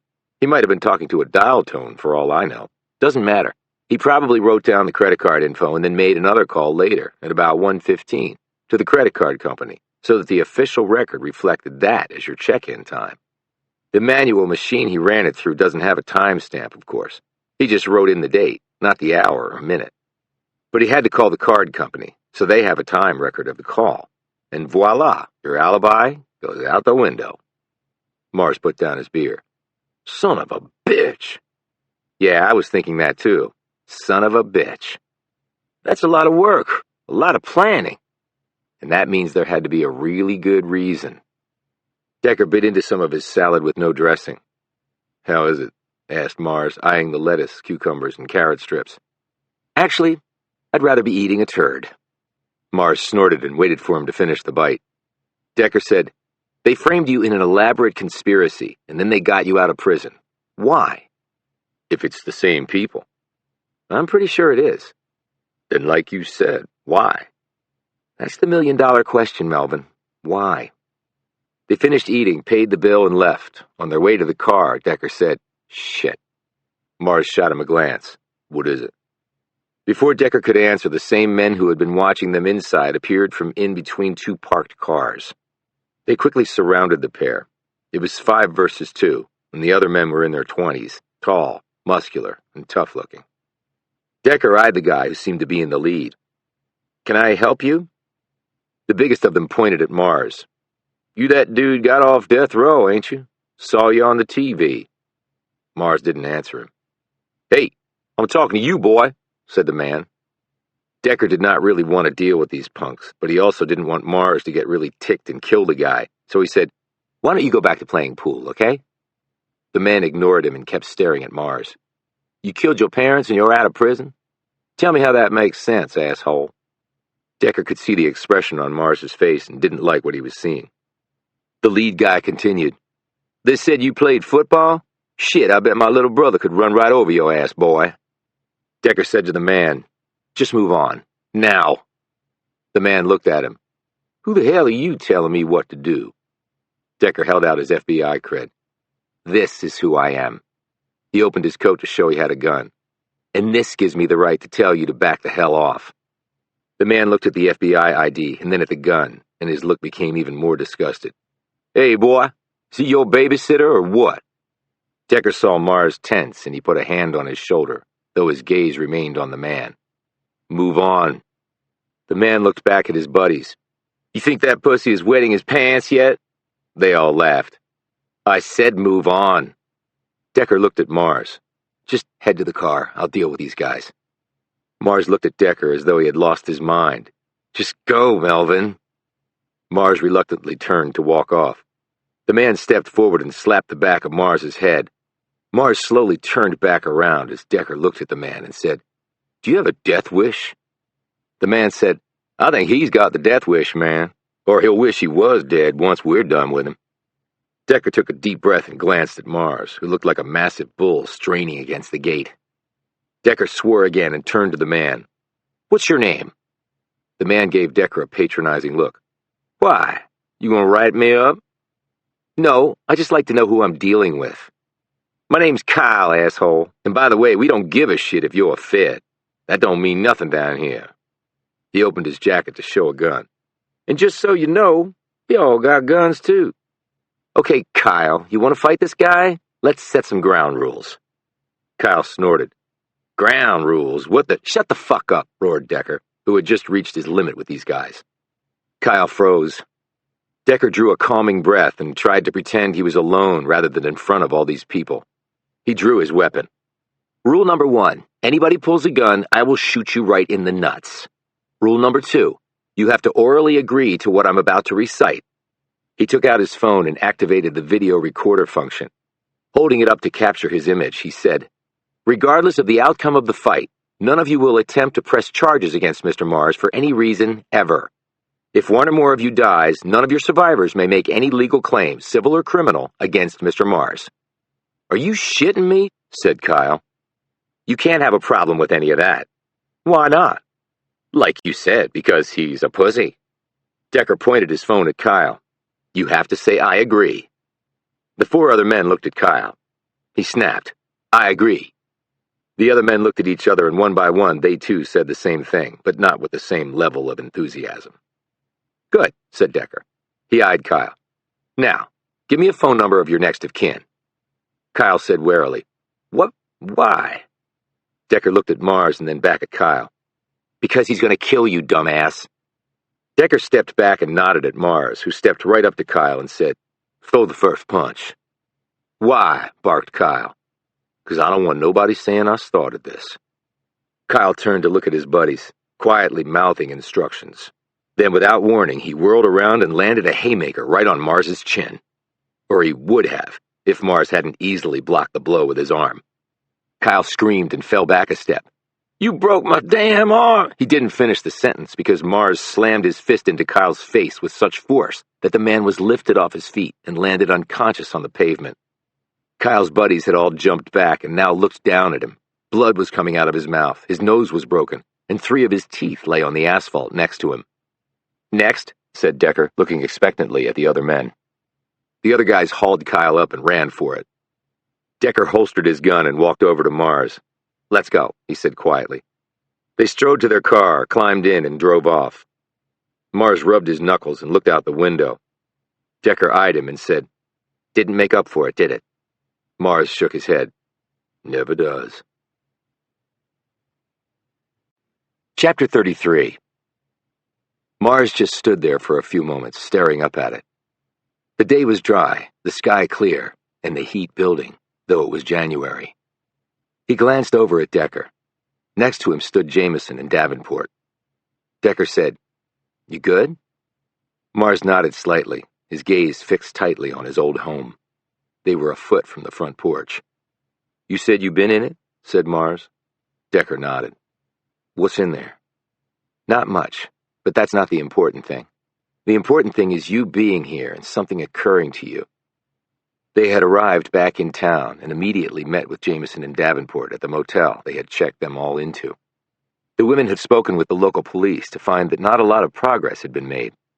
Indeed, now that Mars had been pardoned, it seemed that Texas authorities considered the case closed. We did meet with Mary Oliver, Jamison had told Mars. Melvin, she's filed a request with the state for compensation for you. How long will that take? Mars asked. I don't have any money or any job. She wasn't sure, but she did say she filed for an expedited review. She seemed optimistic that you'd receive the maximum allowance. Yeah, 25 grand, he'd muttered before heading out to the car to come here. Now Decker led the way into the house, the old door's hinges, broken from when Decker had forced it, giving a torturous shriek. Mars winced slightly as he followed Decker in. The women brought up the rear. They stood in the front room for a few minutes. Jamison and Davenport looked around, while Decker kept his gaze on Mars. The man looked frozen, as though he had just been teleported back to the 1990s. Take your time, advised Decker. Mars went over to the photos on the shelf. He picked up the one of him in his football uniform and stared down at it. Walk down memory lane, said Decker. But it's like this isn't even me, replied Mars. He looked at the other photos one by one. None of these. It's like they're all someone else. Davenport said, That's because your life changed so dramatically, Melvin. Your past has become so detached it's nearly unrecognizable. So no pictures of your parents, noted Decker, other than the one you mentioned that was taken when you were in high school? Yeah, like I said, they didn't care for that. That was the only one of them when I was living here. Who took the photo of your parents? I did. Who took all these pictures of you? Your dad or your mom? My mom. Okay. Why? Just wondering. They covered the ground floor, Mars stopping and staring at various spots. Decker said, "You had the shotgun for hunting. Did your parents have other weapons?" Mars nodded dumbly. My dad had 2 pistols, a 9mm and a .45. Pretty pieces. He kept them locked up, but at night he would take one out and carry it up to bed with him. What happened to them? Asked Jamison. I don't know. Davenport glanced at Decker. Except for the shotgun, there was nothing in any of the police reports about finding weapons here. And Charles Montgomery didn't mention taking anything from here, Added Jamison. Decker nodded. And if your dad had been surprised by an intruder in bed, he would have had a gun to defend himself. What does that tell us? Asked Davenport, looking suddenly intrigued. That they forgot that part of the story, said Decker. Melvin, did you tell anyone about the pistols? No, nobody asked me. And you didn't testify at trial, added Decker. So what happened to the guns? Davenport looked around. Well, somebody could have come along and taken them later. Decker shook his head. The police would have searched this place from top to bottom long before any souvenir hunter could have taken anything. And if they had found 2 pistols, it would have been listed in the inventory. They weren't, so that means the pistols were not found here. He looked at Mars. You said he kept them locked up. Where? Portable gun case he kept in the hall closet. How big? About 2 feet square. Show me. They trooped to the closet, and Mars pointed to the spot, a shelf above the clothes rack. Decker already knew there was no gun case there, because he had looked in the closet during his first visit here. Decker said, Your parents were killed by the shotgun you had, and which was found here, and then their bodies were burned. No reason to inquire about handguns, and the police didn't. He shot Mars a glance. Who would have known about the gun case? Mars shrugged. I knew. My mom knew. We never had visitors here, so maybe nobody else knew. Well, someone must have, because they're gone, Decker added. Why did he have 2 pistols? Everybody in Texas has guns. Shotguns, rifles, yeah, but why 2 handguns? We lived in the boonies. For protection, I guess. Did you see them any other time except when he took one up to bed with him? Well, one night my dad was cleaning them. That the only time you saw him cleaning them? Asked Decker. Mars nodded. When was that? Why does that matter? Snapped Mars, but then he calmed. I'm not sure. Sometime around the time you went to the elementary school? Maybe a few days after? Mars looked at him in surprise. Yeah, how'd you figure that? Jamison answered. Because your dad might have assumed someone saw him on the telecast and recognized him. Davenport added. So your father was getting ready in case someone from his past came calling. Decker concluded, and they apparently did. Jamison gave Decker a curious look. Okay, I get them taking out their revenge or whatever on the parents, but why frame Melvin for it? Maybe payback by association, said Decker. They wanted to take out the whole family. Well, why not just kill me too? Asked Mars. Why set up this elaborate frame? I wish I could answer that, but I can't, said Decker. But for some reason, they wanted you to pay the penalty for their crime. Davenport cleared her throat, and the others turned to her. She glanced nervously at Melvin. I'm not saying this is the case, Melvin. What? He said abruptly. What's not the case? Whoever killed your parents may have mimicked whatever wrong, or perceived wrong, She added quickly. that may have been committed against them. Wait a damn minute. Are you saying my parents committed crimes against someone else? Killed somebody, and they did what they did to get even? It's a possibility only, Said Davenport delicately. and probably not a plausible one. I can't believe my parents were criminals. As I said before, lots of people get put into witness protection who are not criminals, said Decker. And your parents may well be in that category. Yeah, well, when will we find out for sure? I hope soon. You want to go upstairs now? No. But Mars nonetheless headed for the stairs. Chapter 34. I can't believe this stuff is still here. They were in Mars's bedroom. He eyed the posters hanging on the wall. In my bed, too. He put a hand on the headboard. It's like it's 20 years ago, he said absently. Only it's not, Melvin, said Decker. It's today. Decker had placed his broad back against one wall to steady himself. The color blue had hit him as soon as his foot touched the first riser coming up, just like when he was here with Bogart. Jamison had observed this, but not known the cause. Davenport had glanced curiously at Decker, too, and given him a supportive smile. Now that they were in the bedroom, Decker was able to come to terms with the color, at least enough to function again. Anything strike you? He asked. Mars walked around the small footprint of the room. What happened to all my other things? Did you come back here after your parents were murdered? No, they wouldn't let me. It was a crime scene. I stayed with some friends, and then they arrested me. This is the first time I've been back since they died. Davenport walked over to him. It may help to sit on the bed, close your eyes, and just let your mind wander back to the last time you were in this house, or in this room.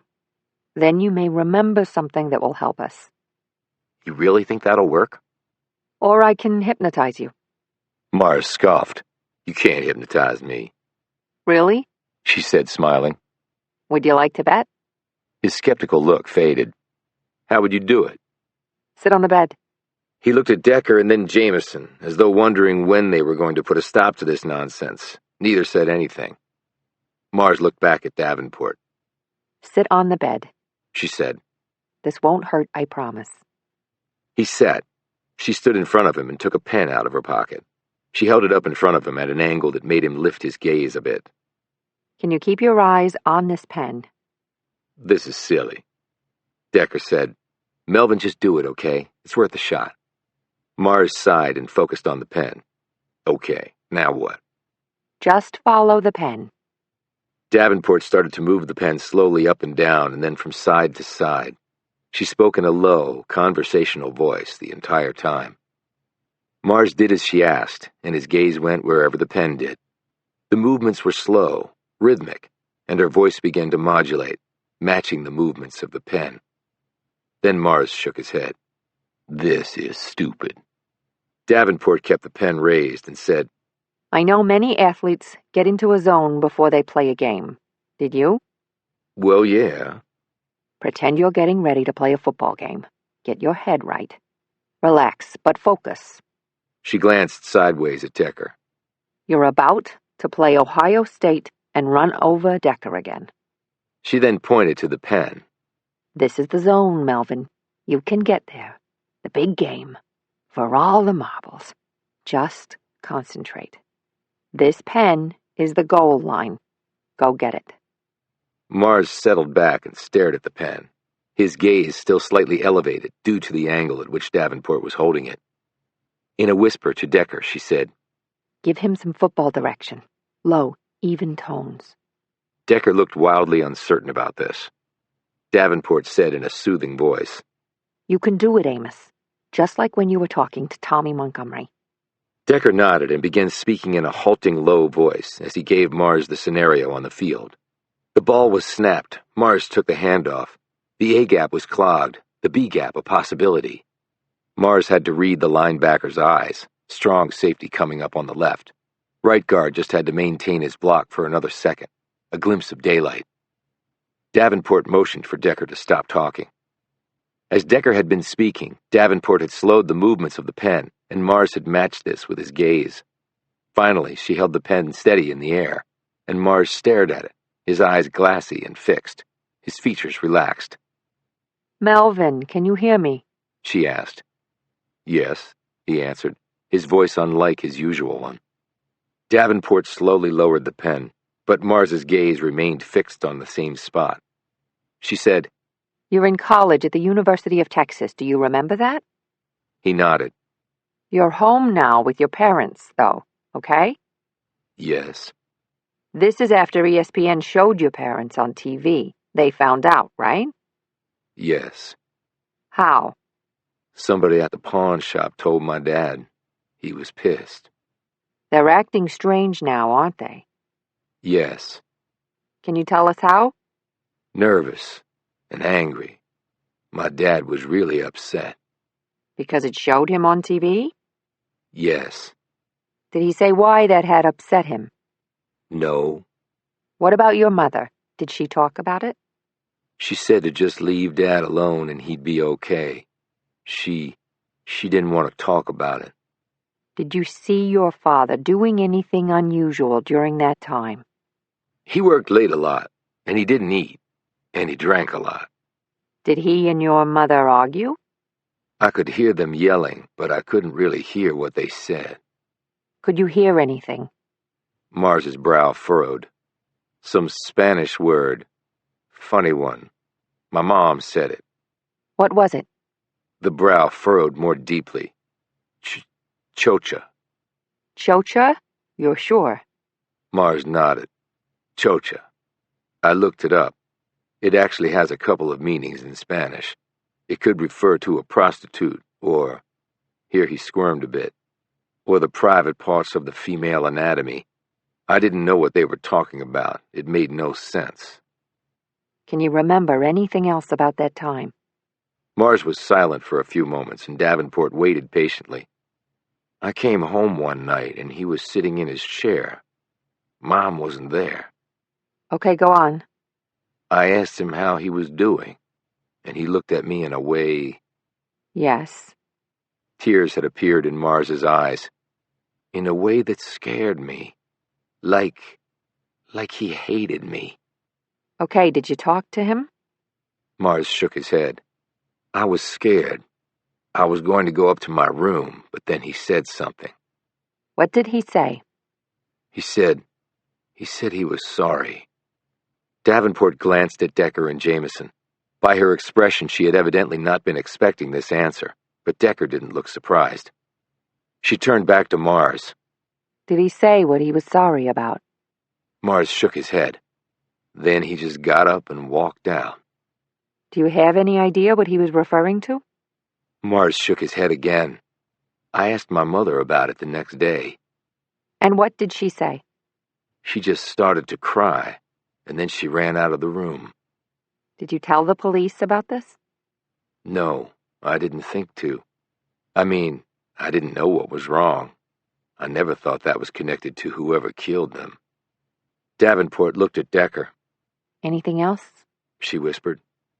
Decker stepped forward but kept out of Mars's line of sight. In Davenport's ear, he said something. She started, looked at him strangely, and then turned to Mars. Melvin, did your father ever tell you that he loved you? Jamison shot Decker a surprised look. Mars kept staring straight ahead. No, he never did. Okay, when I count to 3, you're going to wake up. You're not going to remember anything that we discussed, okay? Mars nodded. She counted to 3, and his eyes slowly refocused. He looked up at them. I told you that you couldn't hypnotize me, he said. Chocha, said Decker. Mars shot him a glance. What? You were hypnotized. Do you remember your mom saying the word chocha while she and your dad were arguing? Mars looked surprised and then slowly nodded. Yeah, now that you mention it, I do. Do you think that's important? It could be. Decker looked over at a corner of the room. Those scratches on the floor. What was there? A bookshelf. What sort of books were on it? Different kinds, from when I was little to when I got older. I didn't read as much as a teenager. He suddenly smiled. What? Said Decker quickly. It's nothing. Tell me. It's just that my dad would read a book to me when I was little. It was funny, this big tough guy reading a book to a little boy. What sort of books? Asked Decker. It was just the one book. Mars smiled again. He would even act it out, all goofy-like. Never did that any other time. What book was it? Asked Decker in a very serious tone. Mars laughed. The 3 Little Pigs. He told me he was the big bad wolf, gonna eat those little pigs up. Sometimes he got into it so much it kind of scared me. Decker stared at him for a long moment, while Jamison and Davenport glanced at him. Decker, what is it? Asked Jamison. Mars added, It was just a picture book, Decker. A fairy tale. Yeah, said Decker, evidently lost in thought. His phone buzzed. He looked down at the screen. It's Bogart. He answered, listened, and asked a couple of questions. Thanks, Agent Bogart. I really appreciate this. He clicked off and looked at the others. Well, Said Jamison. don't keep us in suspense. Bogart got an answer from the U.S. Marshals. So my parents were in witness protection, said Mars numbly. No, said Decker. They weren't. Chapter 35. The two women stared back at him. One grown, one still a child, and who would forever remain so, while the other would not grow a minute older. Because both were now dead. Decker sat in a chair in his motel room and stared down at the photo of his wife and daughter. He took out the picture whenever he was feeling sad or hopeless and simply needed to see their faces. He would never have to worry about forgetting them, about their memories fading into the dim recesses of his mind. His mind had no dim recesses. It was like Times Square all the time. He was feeling claustrophobic, as though a compression of his entire being was taking place, and he had no power to stop it. The news that neither Roy nor Lucinda Mars had ever been in witness protection had been a staggering blow. He had been so certain that he was right about that. Yet Bogart had checked, and then double-checked, and the U.S. Marshals would have had no reason or basis to lie. If they had lost a protectee, they would have documented it 7 ways from Sunday. He had leads, he had developments, but that was all. Yet none of these things appeared likely to give him what he so desperately wanted. The truth. At times, it seemed the most elusive thing in all of creation. He had notched another belt hole as his appetite seemed to weaken along with the prospects of solving the case. Given a choice, he would gladly have packed the pounds back on to find out who had killed the Marses. Even if they hadn't been in the U.S. Marshals' care, they could still be running from a dark past. In all likelihood, they were. He just had to find out what that past was, and to do that, he needed information.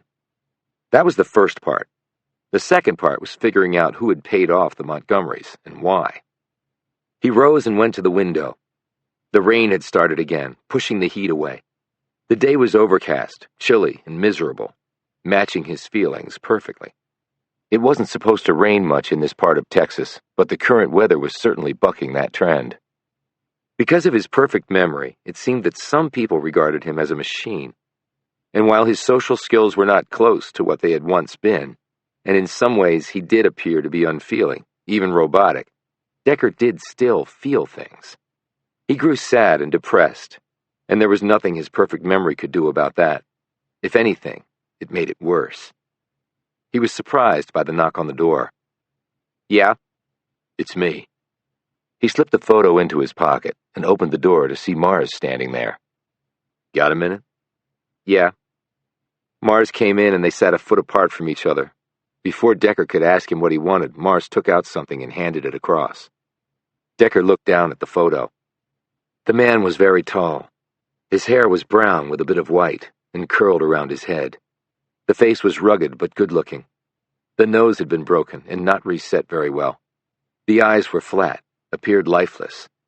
The mouth was small and drawn as a slash across the lower part of the face. The woman could not have created a greater contrast. She was tall and lean, and her luxuriant hair cascaded down around her broad shoulders. Her skin was dark brown and flawless. The face held no imperfections that Decker could see. The eyes danced with life. The mouth swept up into a beaming smile that was infectious. Indeed, Decker felt his own mouth tug upward as he looked at her image. He glanced up at Mars.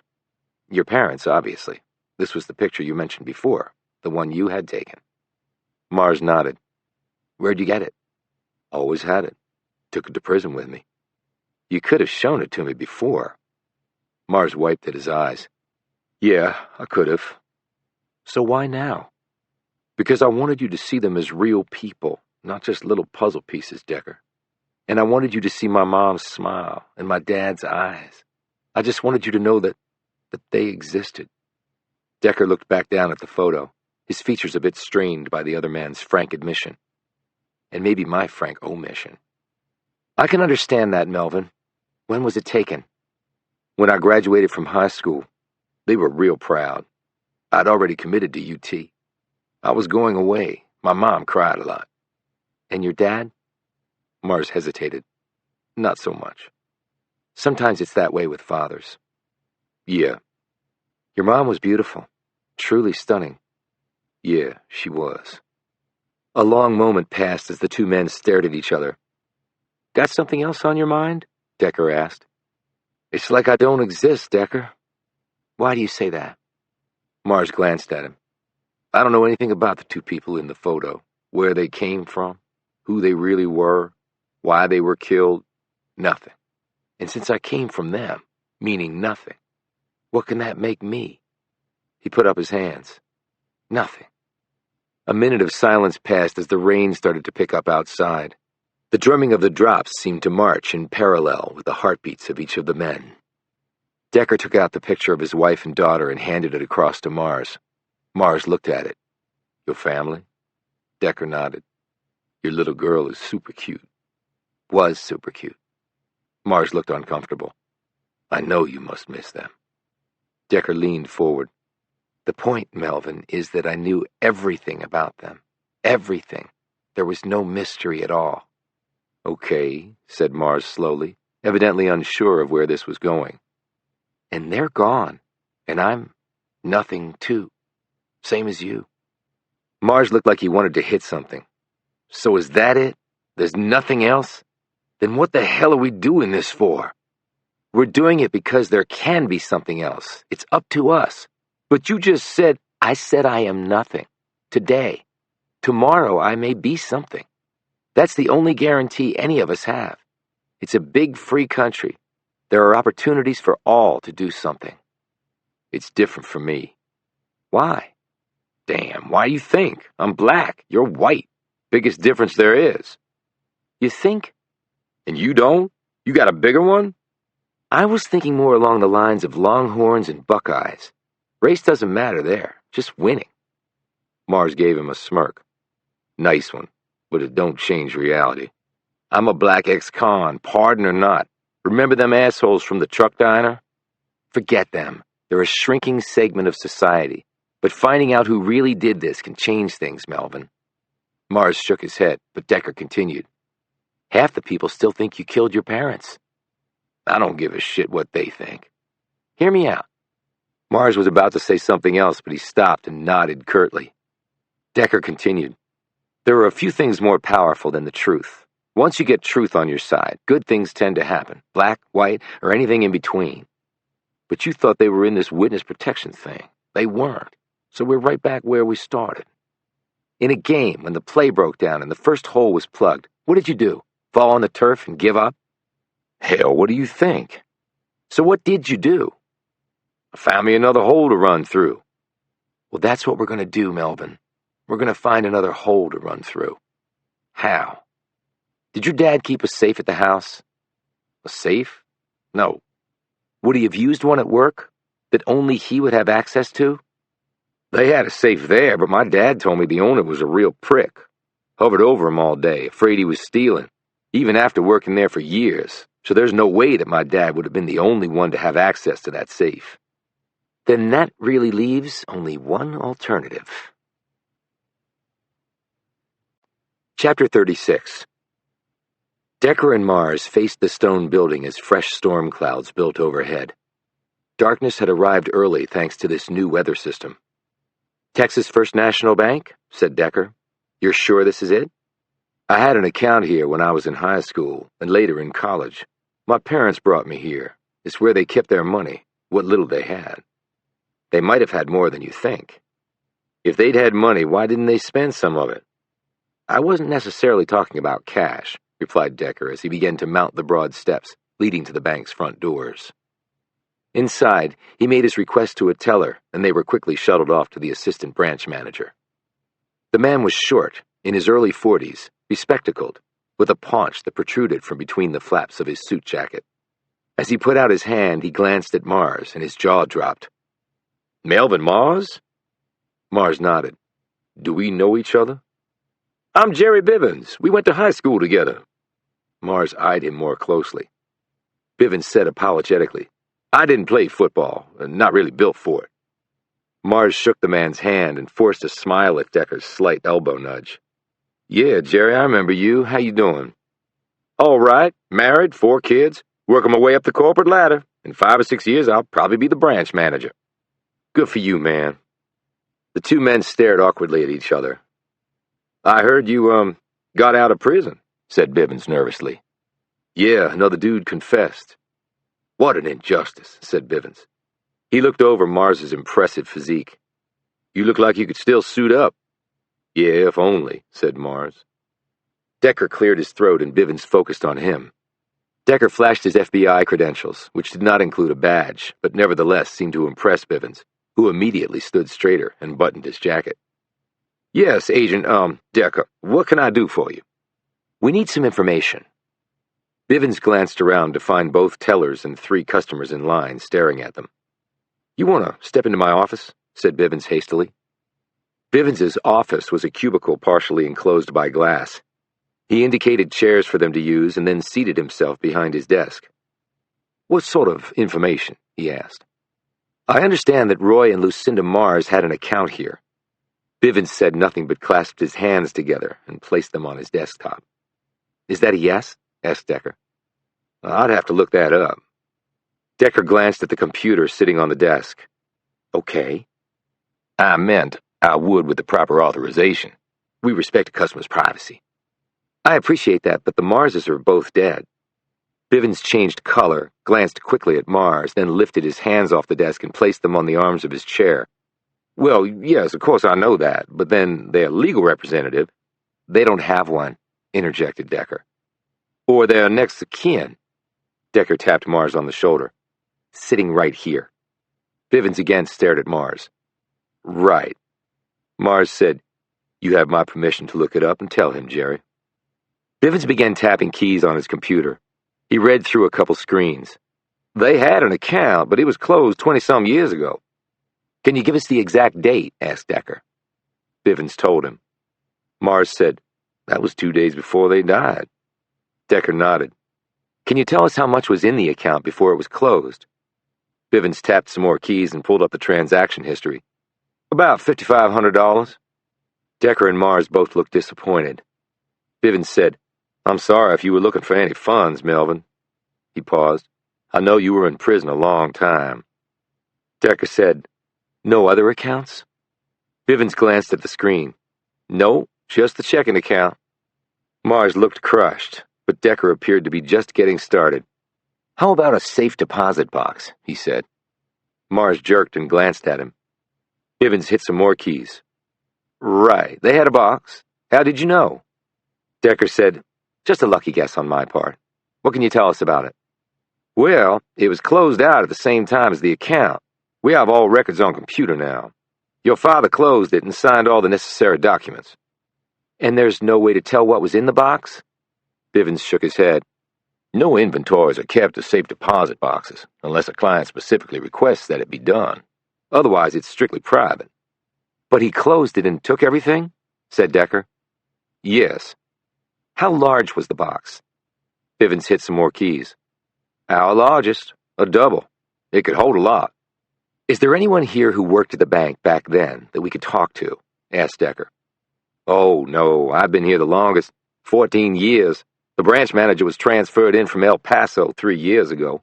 The others have all been here less than 5 years. Bivens glanced over Decker's shoulder and then said to him, Is there anything else I can do for you? Decker looked behind him to see 2 people lined up waiting to talk to Bivens. No, but we appreciate your help. They walked outside, smack into the dreary weather.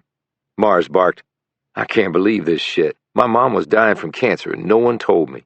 Now I find out my dad kept a safe deposit box loaded with who knows what. It's like I'm living somebody else's life. And he closed it 2 days before he died, noted Decker. You think my dad knew something was coming? Of course he did. And the question is, what did he do with the items from the box? Chapter 37. They met up with Jamison and Davenport in a private area adjacent to the motel lobby later that day. Decker filled them in on the meeting with Jerry Bivens at the bank. Jamison said, So even if the Marses weren't in witness protection, it seems like they had some secrets.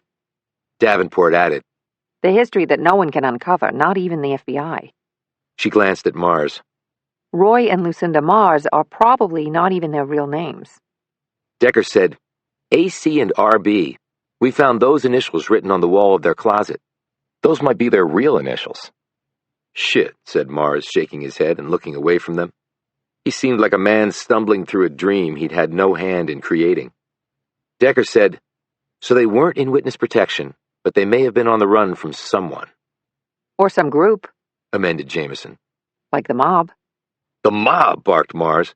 Okay, just stop right there. My parents were not in a damn mob, okay? Decker said sharply, the fact is, Melvin, right now none of us knows what they were involved in, including you. But whatever it was bad enough that they created new identities and moved to a little town in Texas to escape it. And the safe deposit box contents might have something incriminating to whoever these people are, said Jamison. But there's no way for us to find out what was in the box, added Davenport. I mean, it was 20 years ago, and whoever killed your parents, Melvin, may have taken it. Or not, said Decker. They all turned to him. Care to elaborate on that point? Asked Davenport. The one question that can't be answered by any of this is, why would someone pay off the Montgomerys to get Melvin out of prison? He glanced at them one by one. I give up, said Mars finally. Why? They might if they didn't find what was in the safe deposit box, and it's still out there somewhere. And they may think you know where it is. That's quite a theory, said Davenport. But if so, why wait all this time? Asked Jamison. It may be that once Melvin was scheduled to be executed, they panicked, figuring this might be their last chance to retrieve it. Mars looked puzzled. But Decker, no one's tried to contact me, or kidnap me and make me tell them what I know, which is zip. They may plan to simply let us do what we're doing, searching for it. And rush in when we find it and what, kill us all? Said Davenport skeptically. Perhaps, said Decker, or perhaps not. Well, I'm glad we cleared that up, said Davenport, clearly frustrated. Investigations are not always simple, retorted Jamison. The case we worked in Burlington took a 90-degree turn, but it took a ton of legwork and asking questions to get us there. And what seemed unimportant at first turned out to be critical. Okay, but Decker, your theory is riddled with holes, said Davenport. It is full of holes, admitted Decker, drawing a surprised look from Davenport. That's why it's only a theory. It may well be disproved later on, but we have to run down the possibility anyway. Mars looked at him nervously. So you think someone may still try to come after me? Decker considered this. If they're following us, which they may very well be, they would know that we're searching for answers too. If they saw us at the bank and deduced what we were doing, they also know we left the place empty-handed. So they might simply let us keep going until we do find something, said Mars slowly. Right. They have long memories, said Mars. If this goes back before I was born, we're talking over 40 years ago. Well, I have a long memory too, said Decker. Amen to that, replied Mars. He looked up and saw Mary Oliver walk into the lobby. Mary, over here, he said, rising and motioning to Oliver, who was heading toward the front desk. She was wearing a beige pantsuit and a smile. You look happy about something, prompted Davenport. The state of Texas has agreed to the maximum of $25,000 in compensation to you, Melvin. Well, it's something, said Mars. And I'm filing suit against them for what happened to you in prison, to the tune of $50 million. Mars stared, dumbstruck at her. Are you kidding me? He finally said. Melvin, you almost died. This was a conspiracy that included guards who were representatives of the state's correctional system. And I discovered that these same guards have had other lawsuits filed against them and no disciplinary action was ever taken against them. That constitutes, at the least, willful negligence on the part of the state. Decker said, This was the strategy you mentioned before? She nodded. Yes, it is. Decker looked at Mars. Well, at least monetarily, $50 million will make up for your not being able to play in the NFL. Oliver added, Look, I won't blow smoke up your butt. It's a long shot, and there's no guarantee, but I'm going to give it my best effort. Mars was speechless for a few moments. Then he hugged her. Thank you, Mary. Thank you. They sat down and the others let Mars compose himself. No one noticed the 3 state troopers and plainclothes detective heading their way until they were right on top of them. Decker spotted them and said, Can I help you, officers? They ignored him and surrounded Mars. Mr. Mars, please stand up, said the plainclothes after he flashed his badge and told them he was a homicide detective. What? Why? Said Mars. Please stand up, said the man more firmly. What is this about? Said Oliver, who did stand. I'm his lawyer. And you'll get a chance to talk to your client, just not now. Please stand, Mr. Mars. Last time I'll ask. Mars glanced at Decker, who nodded. Mars stood and automatically put his hands behind his back. The plainclothes motioned to an officer, who came forward and handcuffed him. The plainclothes said, "You are under arrest in connection with the murders of Roy and Lucinda Mars." Then he read Mars his Miranda rights. He was pardoned for that, Snapped an incredulous Oliver. His pardon has been revoked. That's why we're here, They can't do that. said Oliver. The plainclothes handed her a sheaf of papers. The court order doing just that. Let's go, Mr. Mars. As they led Mars away, Oliver called after him. Melvin, I'll see you at the station. She then read down the first page of the document. What does it say? Asked Jamison as she rose. Oliver's face paled as she finished skimming. She shot a glance at Decker. He sighed. "I didn't believe they would do this," he said quietly. Do what? Snapped Jamison. You knew? Demanded Oliver. "I suspected," Will someone please tell us what the hell is going on? barked Davenport, who had risen and was standing next to Jamison. Decker said, "Our investigation has shown that it's entirely probable that the Montgomerys were paid off to lie about Charles Montgomery killing Roy and Lucinda. That confession was the only reason Melvin was released and pardoned." He looked at Oliver. "Am I right?" She nodded but said nothing. Oh my God. Said Jamison. That means... Began Davenport. Decker interrupted. "That means that as far as the state of Texas is concerned, Melvin killed his parents. Hence his pardon was revoked." How did they find out what we discovered? Asked Jamison. "Texas sent its own people to Alabama to investigate Montgomery," replied Decker. "And we talked about our suspicions and findings with the Alabama authorities. They must have relayed that to the Texas folks." But he had nothing to do with the Montgomerys lying about this. Said Jamison. That doesn't matter legally in Melvin's case. Said Oliver. It's as if nothing has changed now. No confession. The sentence is reinstated. The allocution Montgomery made is no good if he lied. Jamison turned, horrified, to look at Decker. So our work has sent him back to prison and maybe to his death? Decker didn't answer. He had pulled out his phone and was heading toward the motel exit, where a minute before, Mars had left on his way back to prison. As he watched Mars being driven off, he punched in a number. After 2 rings, there was an answer. "Agent Bogart, it's Decker. I'll understand if you tell me to go to hell, but I have a big favor to ask." Chapter 38. "All rise," said the burly bailiff. All the persons in the courtroom rose, including the only one wearing shackles. Judge Matthews, a wizened balding man with a lumpy Adam's apple, appeared through a doorway behind the bench, ascended the stairs, and sat down in his chair. "Be seated," commanded the bailiff, and everyone returned to their respective chairs. Mary Oliver sat next to the shackled Mars. Decker, dressed in the suit he had bought while shopping with Jamison, sat on the other side of him. The state prosecutor held forth at the other counsel table. He was in his mid-50s, with a patch of soft white hair that didn't come close to covering his pink scalp. His shirt collar was stiff from being overstarched, and this attribute nearly matched the man's demeanor. He had a file in front of him labeled Mars, Melvin.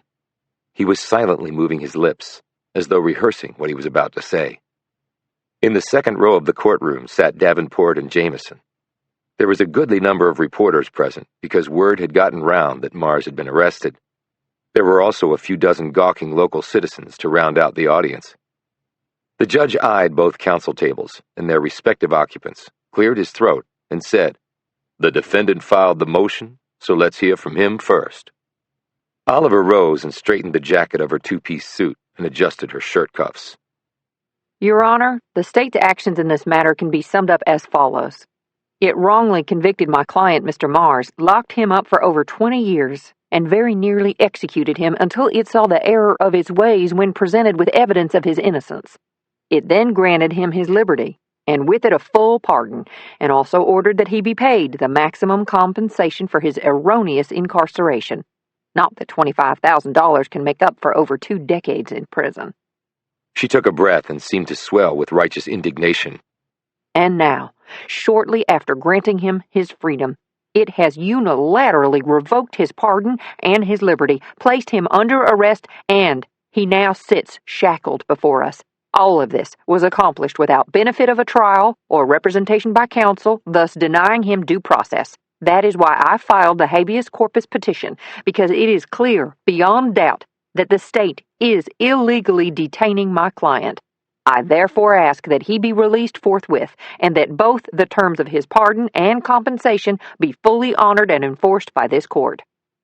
Oliver put a hand on Mars's shoulder and added, Anything less would be a travesty of justice and establish an unsustainable and dangerous precedent should the state be allowed to unilaterally renege on its agreement with my client, since we may assume that it will try to do so with other defendants in the future. Understood, said Judge Matthews. He turned to the state's prosecutor. Mr. Jenkins, counsel has made some excellent points. I don't like the idea of the state going back on its word. It would wreak havoc with the system if defense counsel could not rely on agreements provided to them by your office. Jenkins rose, buttoned his jacket, smoothed down an errant strand of hair, glanced disapprovingly at Mars and Oliver, and then turned his attention fully to the judge. Your Honor, he drawled, the action which the state took was the only one, in good conscience, that it could take. While I'm the first to admit that the situation here is a little unusual. That's an understatement, interjected Judge Matthews. Be that as it may, there was only one reason that Mr. Mars was released from prison. Here he paused and held up a single finger for emphasis. That was because another man, Charles Montgomery, now dead, executed by the state of Alabama for assorted heinous crimes, confessed to the murders for which Mr. Mars was previously convicted. After due investigation, it appeared that Mr. Montgomery did indeed have information and knowledge of the crimes which only the true perpetrator would have possessed. Now, due in large measure to the work performed by the FBI, it appears clear that Mr. Montgomery and his wife, who, significantly enough, was likely murdered to cover up what went on, were paid a great sum of money to make that confession. Thus, it is almost a certainty that Mr. Montgomery had no more to do with the murders of Roy and Lucinda Mars than you or I, Your Honor. Thus, the state's position is that the original conviction of Mr. Mars was right and just, and his incarceration at this time is warranted and legally proper. Jenkins glanced once more at Mars with an expression of cold contempt. And let me add that the state of Texas will vigorously explore whether Mr. Mars was in any way connected to what amounts to a bald-faced attempt to deceive the criminal justice system of Texas, as he stood to benefit the most from this so-called confession by Mr. Montgomery. Oliver jumped to her feet. There is not a shred of evidence that my client was in any way involved with this, Your Honor. Jenkins bristled. Well, the fact that this now discredited confession came at the 11th hour prior to the defendant's scheduled execution seems an awfully large and well-timed coincidence. Oliver gave him an incredulous look and said in a tone dripping with sarcasm, Yes, I'm sure that Mr. Mars waited until minutes before they were to put him to death, before arranging from death row for this miracle confession to come along in the nick of time and save him. There's no need to take that unprofessional tone, snapped Jenkins. Regardless, said Oliver, addressing the judge. The state had ample time to investigate the veracity of Mr. Montgomery's claims. It did so with the result that a full pardon was issued to my client. If the state is now allowed to go back on this agreement, the sanctity of the pardon will have been destroyed, and no person may rely in the future on the state doing so without fear that it will once again renege. Jenkins said, But the state clearly has a vested interest in seeing that convicted murderers are not set loose upon the public. Judge Matthews interjected. Well, it appears to me that the state got itself into this mess, Mr. Jenkins. And if it can unilaterally reject its own agreements, then Ms. Oliver is right in saying that makes the entire pardoning system untenable. Jenkins spread his hands. All we desire, Your Honor, is the ability to more fully investigate the matter. And during that time, the defendant's incarceration is duly warranted. The pros certainly outweigh the cons. If he is innocent, then no harm will have been done. And if he is guilty, which we believe that he is, he will not have the opportunity to flee. He has no ties to the community, and we consider him a likely flight risk. Oliver retorted. He has no passport, no valid ID of any kind, and, thanks to the state of Texas, no job or money. I hardly consider him a flight risk. And the Mexican border is only a hop, skip, and a jump away, countered Jenkins. And while it is porous for those seeking to enter this country, it is equally porous for those seeking to do the opposite. Judge Matthews looked uncertain as he stared down at them. He glanced at Oliver. Well, I can't say I totally agree with Mr. Jenkins' position, but it seems to me that there is no harm in allowing the state to retain custody of Mr. Mars while the investigation is ongoing. At that moment, Decker stood, and all eyes in the courtroom turned to his towering presence. Decker felt the mingled gazes, and his gut was lurching and his nerves were fraying, because he just didn't like interacting with other people. And he certainly didn't like having to be less than completely honest with a judge. But this was the plan he had come up with, and he had no choice but to follow it through. With your permission, Your Honor, may I speak? He asked. And you are? Said Judge Matthews expectantly. Decker rubbed a bead of sweat off his face. He could feel the wetness under his armpits. He suddenly felt nauseous. He briefly wondered if he might faint right here in court. In a slightly tremulous voice, he said, Amos Decker, I'm here representing the FBI. Jenkins quickly said, I don't see that the FBI has any standing to be involved in a case that is completely under the jurisdiction of the state of Texas. Decker kept his gaze on the judge. The FBI has become involved in this case, Your Honor. Indeed, as counsel has already pointed out, it was our efforts that led to the doubts being cast on Mr. Montgomery's confession. But, began Jenkins. However, Judge Matthews held up his hand. That's a valid point. Let Agent Decker finish what he was saying. For the first time in his life, Decker was suddenly seeing everything in the most vivid shade of blue, even though no one in the room had died. He closed his eyes. Agent Decker, prompted Judge Matthews, as Jenkins snorted and looked derisively at Decker. Do it, Decker. Right now. Fill the A-gap. Make the tackle. Now. Decker opened his eyes. In a firm, confident voice, he said, The FBI believes that this case is far more complicated than it first appeared. We also believe that Mr. Mars is innocent. Based on what? Interrupted Jenkins testily. Based on discoveries made in our ongoing investigation. We believe that this case may involve forces that operate across state lines, bringing it solidly into the purview of the Bureau. Judge Matthews said, And is the court to be provided the results of your discoveries, Agent Decker? My superior is Special Agent Ross Bogart, heads up a special task force, Your Honor. He has authorized me to have the court contact him directly, and he will provide full particulars. Jamison and Davenport shared a surprised glance. The court, but not the prosecutors for the state of Texas? Barked Jenkins. Is there a valid reason why the information cannot be conveyed in open court? Asked Judge Matthews.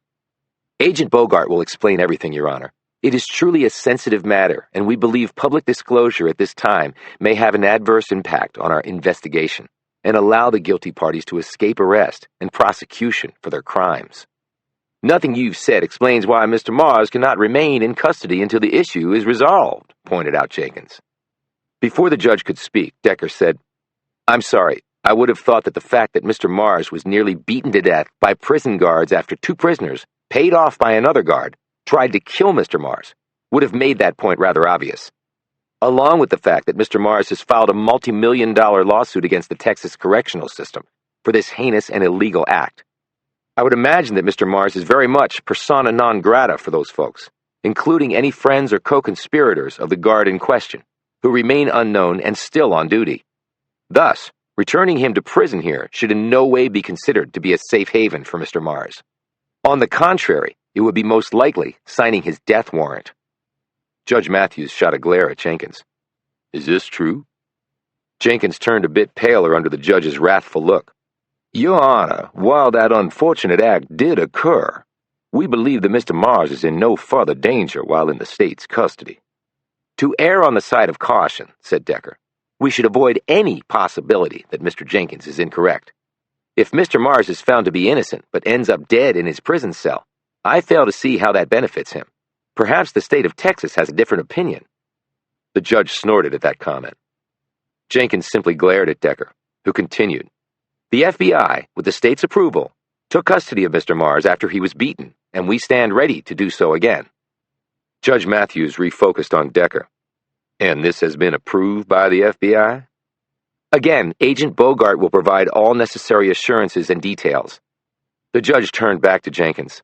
I am hereby ordering that the defendant be released into the custody of Agent Decker and the FBI until such time as future facts dictate another course of action. But, Your Honor, began Jenkins in a reproachful tone. That's my ruling, so don't go there, Frank. I can't say I like the way y'all have handled this, so be happy I didn't order the defendant released on his own recognizance. This court is adjourned. Judge Matthews smacked his gavel, rose, and disappeared into his chambers. Jenkins looked over at Decker as the court officers unshackled Mars. I hope you know what the hell you're doing, he said. So do I, thought Decker. So do I. Chapter 39. Mars sat in the passenger seat and rubbed his wrists where the cuffs had cut into his skin. Thanks, he said to Decker, who was driving. Oliver, Davenport, and Jamison were in the back seat. Decker had said nothing as they had left the courtroom, shoving past the journalists who were sticking mics and notepads in their faces. Jamison and Davenport had peppered him with questions as they walked across the parking lot to their car. But he had remained silent.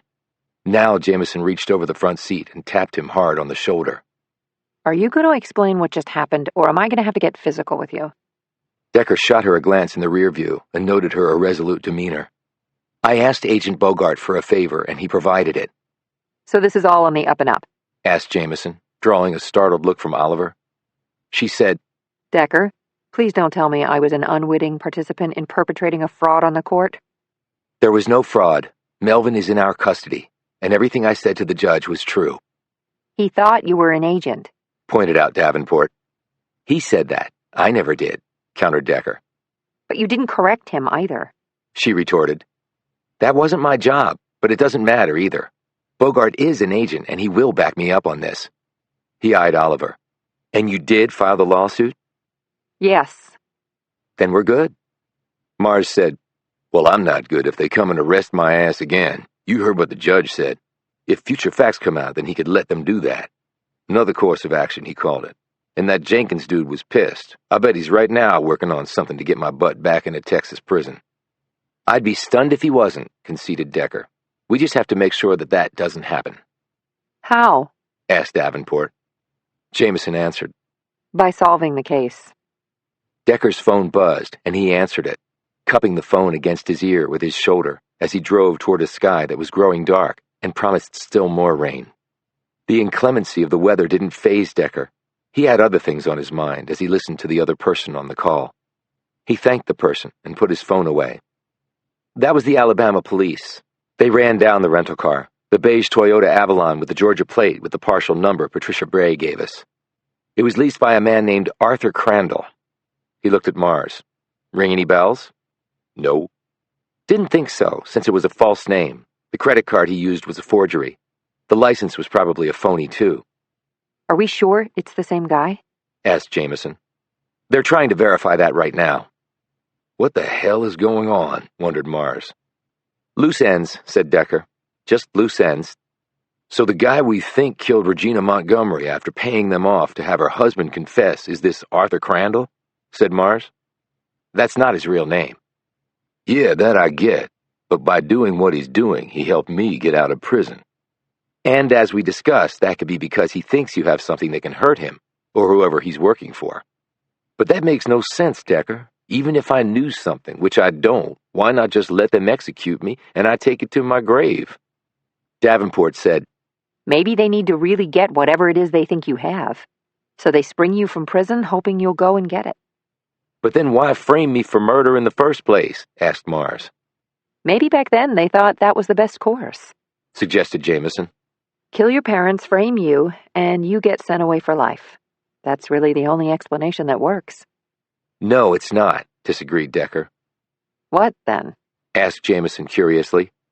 We're assuming that whoever framed Melvin and murdered his parents is also the one looking now for what was in the safe deposit box. The fact is, we could be dealing with two different sets of people with dissimilar goals. Jesus, said Davenport. Wasn't it complicated enough? Apparently not, acknowledged Decker. He glanced at Mars. Who was your mother's doctor? Her doctor? Why? Well, someone had to diagnose her with terminal brain cancer. I don't remember. Give it some thought, Do you think the identity of her doctor is really important? asked Davenport. Right now, in this case, there is nothing that isn't important. Chapter 40.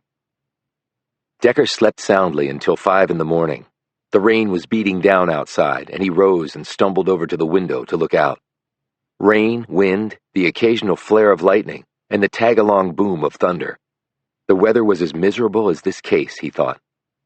He looked down at his feet, surprised for a moment that he could see them. His belly had shrunk sufficiently for that to be the case. It had been a long time. He sat on the edge of his bed and stretched out his legs. His hamstrings were tight, his lower back tighter still. Physically, he was what he was. But mentally? He closed his eyes and let his perfect memory wander back to the point nearly 20 months ago when he had lost everything he had. He knew the color would come, piggybacking on this memory, like a parasite attached to a big fish. Blue. The color blue poured across the memory of finding his family slaughtered. It was like someone had callously thrown a bucket of paint on top of the most treasured possession he had, or a giant pen had gone wacky and was releasing its ink everywhere. Had being the operative word. Molly and Cassie were gone. Nothing he could do to bring them back. He would remember them in perfect detail until he took his last breath, but that was both a blessing and a curse.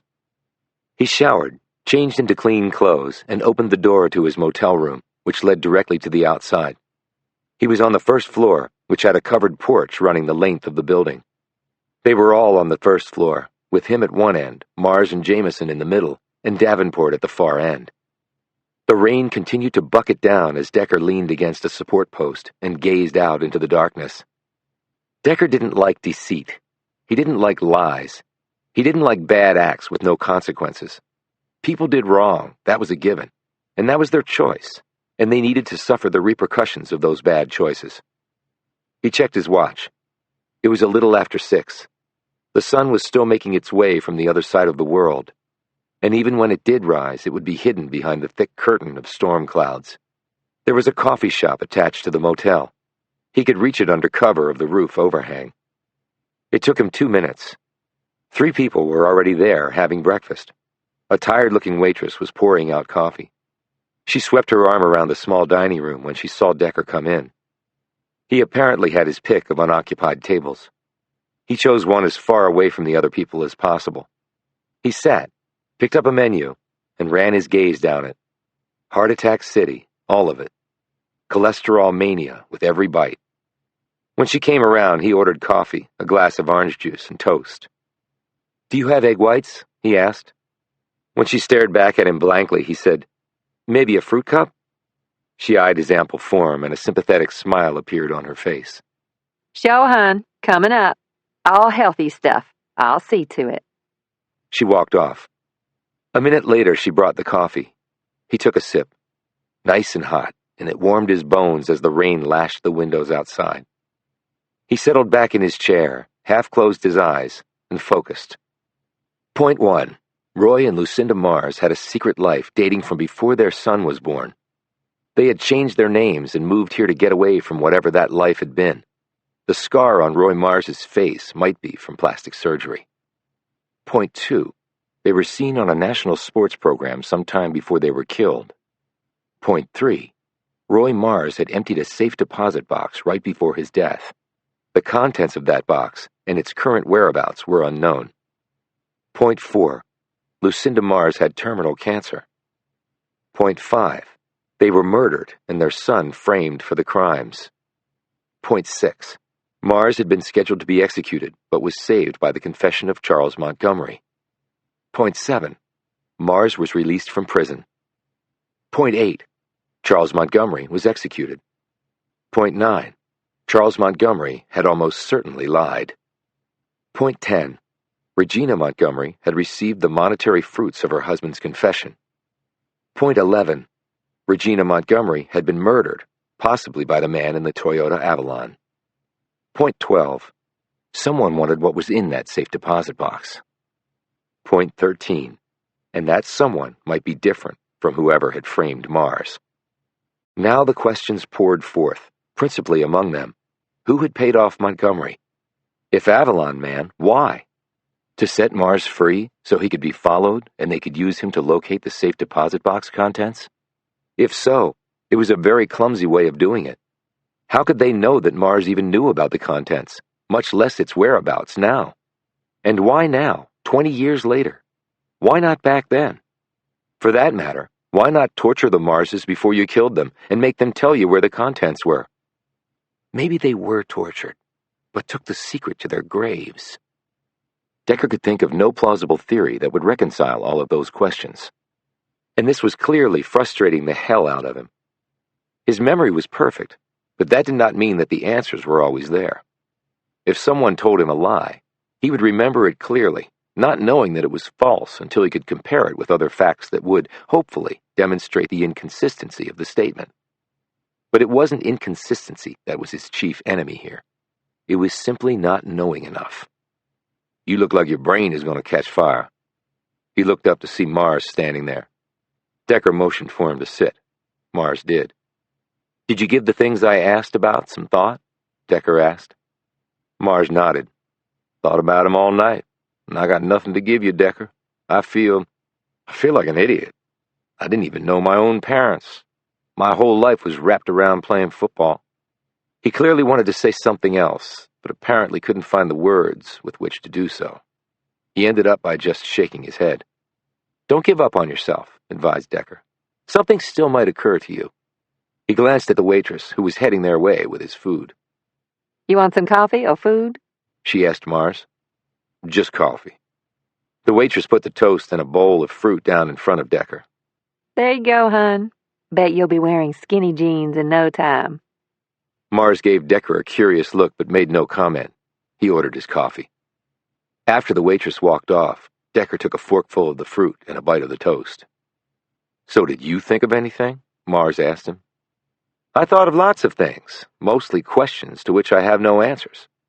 You know, I did remember one thing. What's that? Asked Decker quickly. The waitress appeared again to deposit Mars's coffee. She left and he said, the only medical practice in town back then was over on Scotch Boulevard. If my mom talked to a doctor, it would have been there. That's where they went to the dentist, too. Decker nodded. Good. We'll check that out today. But I still don't see how that's going to help us. Investigations are not exact sciences. You plug along until something starts to make sense. I talked to Mary. She's still pissed about what happened. This is making her even more determined to sue the crap out of Texas. She's a good friend to you. I thought I was done for when my last lawyer resigned. Then Mary came along and took up the case. We had lots of long talks. She wasn't just my lawyer. She was, like you said, a friend. And we didn't just talk about legal stuff. I learned about her family, and she asked questions about mine, though it wasn't like I could tell her much. But she was still interested, was willing to listen for as long as I wanted her to. She knew how I felt about my mom and dad. She knew I could never have killed them. I'm sure, Melvin. Mars glanced around. You know, I thought Jamison would be here with you. Why? Her room is next to mine. I knocked on the door when I was heading over here to see if she wanted something to eat. Nobody answered. Did you hear her inside? No, nothing. Why? Where else would she be at this time of the morning? Decker put some dollar bills down on the table and rose. Mars did too. Do you think something's wrong? He asked. That's what we're going to find out. They hustled outside and down to Jamison's room. Decker knocked loudly on the door. Alex? Alex, you in there? When Decker reached down and pulled his gun, Mars took a step back. You want me to knock the door in? He asked Decker. What are you two doing? They turned to see Jamison walking toward them. Where the hell were you? Asked a relieved Decker as he put his gun away. They didn't have any shampoo in the room, so I went to get some at the front desk. And that took forever because I couldn't find anybody, and then I went into the little gift shop for a bottle of water. Is everything okay? It is now, said Mars. We were just worried. Well, I appreciate the... She stopped when a woman ran up to them. She was in her 60s, dressed as a maid and clearly out of breath. I think there's something wrong, she said. What do you mean? Asked Decker. Please, hurry. She turned and jogged back the way she had come. They raced after her. They turned a corner and reached the other end of that wing of the U-shaped motel. The woman pointed to a door that was half open. That's Davenport's room, said Jamison. Decker pulled his gun once more, approached the door, and slowly pushed it open. He peered inside to find the room in a shambles. They quickly searched it. Davenport was gone, and not voluntarily. Chapter 41. Bogart and Milligan are on their way down, said Decker. He was sitting in his room with Mars and Jamison after just getting off the phone. The police had come and done an investigation in connection with Davenport's disappearance, but they had left with virtually no helpful findings. It was clear that she'd put up a fight. No one had heard anything, because that wing of the motel had been largely unoccupied at the time. FBI re-engaging on this? Asked Jamison dully, as she rubbed wearily at her eyes. It appears that they are taking her abduction as a personal attack on the Bureau, even if she wasn't technically working for them at the time. Decker studied Jamison. She was pale and clearly shaken. Alex, do you have a gun? She gave him a sharp glance. A gun? No, why? I'm going to get you one, and then show you how to use it. Do you really think that's necessary? Given this latest development, do you think it's unnecessary? Jamison looked away, her hands nervously clasped in front of her. Mars said, I don't get this. Why take Davenport? Why not me? I'm the guy that won. Davenport could know nothing about what was in that safe deposit box. They can't know that for sure, Melvin, pointed out Decker. And let's face it, Davenport is an easier target than you, and the room was still wrecked, so Davenport put up a fight. Could you imagine if it had been you instead? You might have killed them. Mars slowly nodded. I guess you're right. Decker suddenly looked pensive. Actually, I might not be. He rose. Where are you going? Asked Jamison. To look at Davenport's room. The locals have already gone over it. And now it's our turn. Decker entered the motel room and walked over to one wall, put his back against it, and surveyed the room in elongated sweeps, his head running side to side like a lighthouse beam. Jamison stood next to him. Mars hovered near the doorway, looking nervous and uncertain. See anything? He asked anxiously. Davenport weighed about 110, Decker said. Jamison looked surprised by the question, but said, About that, I guess. She was about my height and very lean. She's a runner, said Decker thoughtfully, so she would be lean. His gaze ran over the overturned table, upended chair, smashed lamp, the drywall by the bed, and finally, the unmade bed. Jamison said, She was asleep when it happened. The intruder woke her. Mars said, Well, she might have gotten up and gone for a run and not made her bed before she was kidnapped. You're both wrong, said Decker. How can we both be wrong? Said Jamison. Decker pointed to the floor of the open closet. Her running shoes are there, and so are her workout clothes. It's bucketing outside and has been all night. The shoes and clothes aren't even damp or mud-splattered. She wouldn't have run in this weather anyway. There aren't any paths, and the road outside gets busy with traffic. Not very safe. Okay, so she was attacked while she was sleeping. Said Jamison. Meaning I was right. Decker pointed to the door and then the window. No forced entry on either. The cops confirmed that. A key was needed to get in. The motel office has been checked. These are old-fashioned locks with real keys. There are no duplicates. Jamison was not giving up easily. Well, maybe they got one from the cleaning staff. They must have masters. Decker moved forward near the bed and said, Look at the table that was knocked over. They stood next to him and looked down at it. Mars said, It was the one next to the bed. It had a lamp on it. The lamp got knocked over and smashed when the table went down. So what? Look at the table leg. They did so. Decker said, There's a piece of the lamp embedded in it. Jamison examined the leg and nodded in understanding, even as Mars still looked confused. Jamison said, If the table was knocked over in a struggle, the lamp would have flown off and landed well past the table. There's no way the lamp would have hit the table so hard a piece would embed itself in the wood. Exactly, said Decker. He pointed to the drywall. And look there. They stared at where he was pointing. Mars said, There's nothing to see. Jamison shook her head. No, Amos is right. There are no marks on the drywall, yet the table is set next to the bed. If there was a struggle, the table would almost certainly have been knocked back against the wall and a mark would have been left. She looked at Decker. This was all staged. The table was turned upside down and the lamp smashed over it. Someone knocked on her door, and she answered it. She was taken, and the room later wrecked to make it look like a fight had happened. That's how I see it, agreed Decker. But why would they do that? Asked Mars. Because they didn't want us to know that Davenport knew the person who took her, replied Decker. Jamison snapped her fingers and said, At that hour, she wouldn't have let anyone in her room she didn't know. That's why there was no forced entry.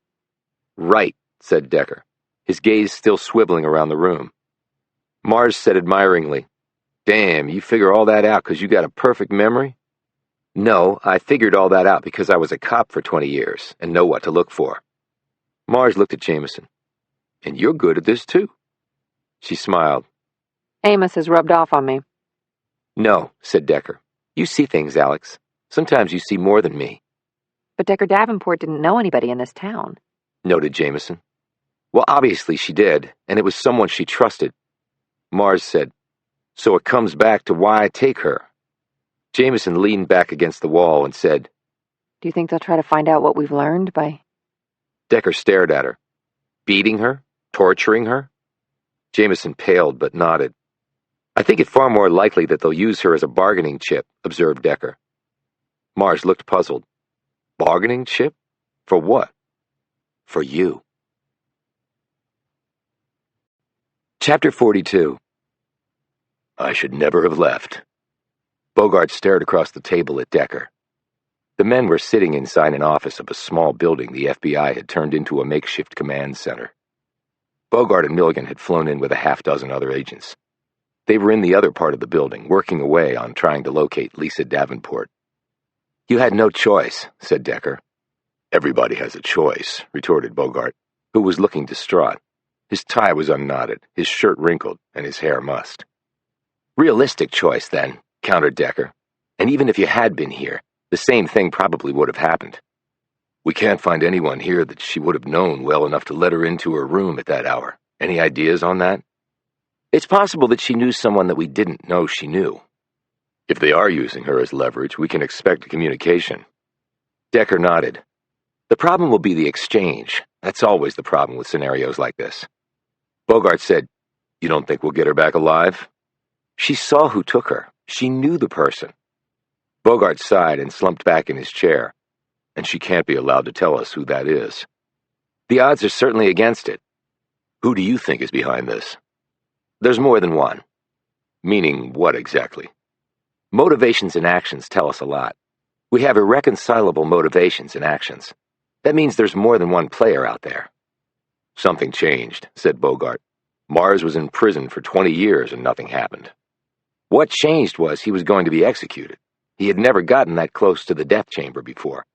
That was the catalyst for them to act. To pay off Montgomery? Yes. So which faction did that? I don't know. It could be one or the other at this point. They want what they think he knows. The stuff in the safe deposit box that his father took. That's the golden ring. His father took it and put it somewhere. They may think the son knows. Bogart said, What are the irreconcilable motives and actions? The party that wants the information could have let Melvin be executed. The information hadn't surfaced for 20 years. They could assume it was lost. By getting Melvin out of jail, they gave him an opportunity to go get it, assuming he knows where it is. Then they hope to be there when he does and grab it? Decker shook his head. That's a huge risk. So huge that they wouldn't have done it. They would have let sleeping dogs lie. But then who got Mars out of prison? The other party. But why? That's the irreconcilable issue, Ross, and I haven't gotten it figured out yet. Bogart rubbed a hand through his hair. We will figure it out, Amos. We have to. Failure is not an option. Decker looked him over. I appreciate you covering for me with the court. The court called. I told them what they needed to hear. Are things square back in D.C.? I'm back on the case, so I guess that means the higher-ups saw the error of their ways. And the divorce? Not much of a silver lining there, but I'm getting to the point where I don't care. I've got my work. That's enough. You sure about that? No, but it's my story and I'm sticking to it. He looked over some files on his desk. We don't have very many leads. No, we don't. I'm getting Jamison a gun and showing her how to use it. Bogart looked at him in surprise. You think they might try another kidnapping? No, but I've been wrong before. Join the club. Decker rose. Where are you going? To get Jamison her weapon, and then I'm going to the doctor's. Are you sick? No. Keep an eye on Melvin. He walked out, leaving Bogart to stare after him. Decker selected a compact 9mm for Jamison. Texas had a concealed handgun permit requirement, but when Jamison showed the store owner her FBI credentials, and Bogart emailed him an official letter from the Bureau detailing her membership in an FBI task force, along with the authority to carry such a weapon, the owner skipped those steps and handed the gun over. When Jamison used her personal card to pay for it, the man said, Damn, federal government's so hard up for cash you got to buy your own guns now? No, just the bullets. Shot back Jamison. The shop had a gun range in the back. Decker showed her how to properly load, handle, and aim the weapon. Then he had her fire about 100 rounds until he was satisfied. She holstered the weapon, and they left together. It feels funny carrying a gun, She said. It's better than not carrying a gun when you need it. They got back into their rental and drove off. Where to? The doctor's. Is this about the Marses? Yes. Decker, we should be back there helping the others to find Davenport. What we can do is solve this thing. That might be the best way to find out who took her and where she is. They pulled into the parking lot of a small brick office building. The office directory inside the lobby showed that all of the tenants were medical practices. It took nearly an hour and many exploratory questions until they arrived at the right one. The nurse, in her late 60s and nearly as wide as she was tall, nodded. Yes, the Marses were patients here. Decker said, Can you tell us about them? It was 20 years ago. Anything? Said Decker. The woman sat down behind her metal desk. Well, they sort of stood out because they were the first mixed-race couple I'd ever seen. First one in town in all probability back then. A lot of folks didn't care for that, I can tell you.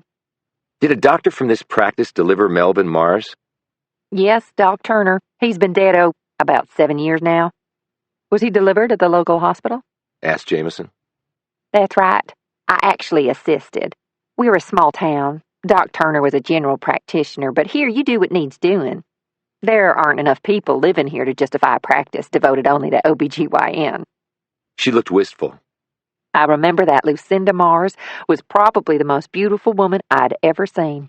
Her face was flawless. Her body, well, let me tell you, I wish I'd had one like hers. Her legs were longer than my whole body. Did they start coming here when she got pregnant? Asked Decker. Oh, she was about 5 months along when they moved to town. I remember because I'd just come here about a year before, and she was asking me where I shopped and what kind of jobs were available. Decker glanced at Jamison and then back at the nurse. So she was already pregnant when they came here. She was already showing. She didn't gain much weight. Me, I put on 40 with the first, 30 with the second, another 30 with the third, and it's been with me ever since. She delivered Melvin, and within a week she looked like she'd never been pregnant. Some people are just lucky that way. And Melvin, let me tell you, that boy was big, nearly 10 pounds. You could tell he was going to be a big man. His daddy was really big, about your height and about 250, and none of it was fat. Wouldn't want to get that man on the wrong side of you. Did he have a temper? Asked Jamison. The woman pursed her lips. He just never looked, well, happy. I mean, he had this gorgeous wife, and his son grew up to be the best damn football player this town and maybe Texas has ever seen. Now, I know what happened later, but he just always had a scowl on his face. Did you think there were problems in the marriage? Asked Jamison. Honey, every marriage has problems, and some are better at hiding it than others. But I'd have to say that I have never seen a man who loved his wife more than Roy did Lucinda. He was so gentle with her. When she was pregnant, he wouldn't let her lift a finger. I'd see them from time to time around town, and he would open the car door for her, hold her hand while they were walking. The only time he looked happy, in fact, was when he was looking at her. She sighed. If my hubby looked at me like that just once in my life, I'd keel over from a stroke at the shock. When was her brain cancer diagnosed? Decker asked. The nurse sat up in her chair. Excuse me? Her brain cancer. When was it diagnosed? She didn't have brain cancer. Her autopsy showed a malignant glioblastoma. Stage 4. Inoperable. She maybe had a few months left to live before she was killed. The woman stared at Decker like he was speaking another language. Well, it wasn't diagnosed here. I can tell you that. She finally said. Glioblastoma. Are you sure? It's what the coroner found. I assume he wouldn't be mistaken about something like that. No, I guess not. She said absently. I never would have thought. She looked so healthy, and the papers never said she had cancer. Probably because the police knew that the cancer certainly didn't end up causing her death, so they had no reason to divulge that personal medical information. And I don't think a murder-suicide pact was ever contemplated. You can't set yourself on fire after you've killed yourself. They left her sitting in her chair, still pondering this news. They were walking down the hall when Decker saw the sign stenciled on one of the doors along the hallway. He veered toward it, forcing Jamison to do a quick about-face and follow him. He opened the door and walked up to the reception desk. Jamison came to stand next to him. Decker held up his FBI card and said, "We need to talk to someone about a patient of the practice 20 years ago." The woman stared open-mouthed at Decker and picked up the phone. Just give me a sec. A minute later, a man in his early 30s appeared, dressed in a white coat. He had a stainless steel dental tool clutched in one of his gloved hands. "I'm just finishing up with a patient. You can wait in my office." The receptionist led them down the hall and showed them into an office. They sat facing the desk. Jamison shivered. Decker looked at her. "Problem?" I hate the dentist. I had more cavities than teeth growing up. "Relax, we're here for information, not fillings." Yeah? I bet he'll take one look at my teeth and start singing Drill, Baby, Drill. A couple of minutes later, the dentist walked in. He had taken off his white coat and his hands were no longer gloved. He had on a white dress shirt and a striped tie. Jamison shifted uneasily in her chair as he passed by her and sat down. "I'm Louis Fisher. What can I do for the FBI?" Decker explained the background of why they were here. He added, "I assume from your age that you were not the dentist to the Marses." "No, I was still a kid. This was my grandfather's practice back then. I took it over when he retired." "Would you still have the records of the Marses here?" "No, not after 20 years. And of course because of the fact that they're dead. I heard Melvin was released from prison," he added. "He was. Did you know him?" "No, but we went to the same high school, at different times, of course. Everybody knew who Melvin was. I was stunned when he was arrested for the murders." "And his parents' identities were established through their dental records here?" "I guess that's right, yes. I remember there wasn't enough left of their, well, you know." "Right. Is your grandfather still alive?" "He is, and he still lives in the area." "Any chance we can talk to him?" "You can try." Decker cocked his head. "Meaning?" "Meaning he has dementia and resides at an assisted living center." "Does he have lucid moments?" "Occasionally. He used to have more, but I'm afraid he's slipping away at an alarming rate. It's very sad when your own grandfather can't recognize you." I'm sure it is, said Jamison sympathetically. Decker said, "Can we give it a shot?" "With what goal in mind?" asked Fisher. "Information," said Decker. "You never know where a new piece might help the investigation." "And what exactly are you investigating?" "That's not something we can comment on publicly," said Decker, his tone becoming very official. "Oh, right, of course." Fisher quickly wrote the address down on a slip of paper and slid it across. "I'll call and tell them you're going to come by." Decker looked at the name. Louis Fisher Sr. "I'm Louis Fisher III. My father is the junior." Decker and Jamison rose. He said, "Thanks, I appreciate it." Fisher turned to Jamison, who quickly closed her mouth so her teeth weren't visible. "You should smile more often," said Fisher. "You have very nice teeth." Outside the office, Jamison said, Let's hope Fisher Sr. can give us a lead. We could sure use one. "It's why we do the drill, Alex." Please don't use that word so close to a dentist's office. Chapter 43. Louis Fisher Sr. had obviously done well for himself because the facility he was in was an upscale private one. The building was designed to look like an antebellum plantation, with tall, broad columns and a huge porch that was filled with rocking chairs and residents doing the rocking. The interior was decorated with bright wallpaper, wooden chair railing, 6-inch crown molding, and thick plush carpets. There was even a game room with a pool table and an old-fashioned soda fountain. The bulletin board in the lobby was filled with activity sheets. Senior citizens were walking or rolling to their next appointments. The place was full of energy and enthusiasm as Decker and Jamison strolled down the wide corridor, accompanied by one of the staff. She was dressed in crisp blue scrubs. Her name tag read, Deb. She waved and greeted residents as they walked along. Nice place, said Jamison. Everyone seems really happy. A lot better than anything the state offers, said Deb. But you have to pay for it, and it's not cheap. This is definitely for the upper echelon. We get folks from like a 200-mile area because the facility is so unique, and this part of Texas is big and isolated. She sighed. I could never afford to come here when I get to be their age. They reached a set of double doors with a sign reading Memory Unit overhead. Deb had to use her key card to access the doors. Is that so no one in the unit can wander away? Noted Jamison. Exactly, she said as they passed through the opening. We don't want anyone getting lost. She led them down the hall and then turned toward a door about halfway down. She knocked. Dr. Fisher, you have visitors. They heard a grunt from inside. Deb turned to them. He has good and bad days. I'm not sure which one this will be. He gets very frustrated like many of our memory unit patients. She eyed the FBI credential that rode on Decker's hip. Is Dr. Fisher in some sort of trouble? He's in no trouble at all, said Decker. Well, that's a relief. You know, when he first came here, his memory was razor sharp, probably better than yours. I seriously doubt that, said Decker as he pushed open the door and went inside. A startled Deb looked at Jamison, who gazed at her awkwardly. It's a long story, she said. We'll let you know when we're done. Thanks. She joined Decker inside the room and closed the door.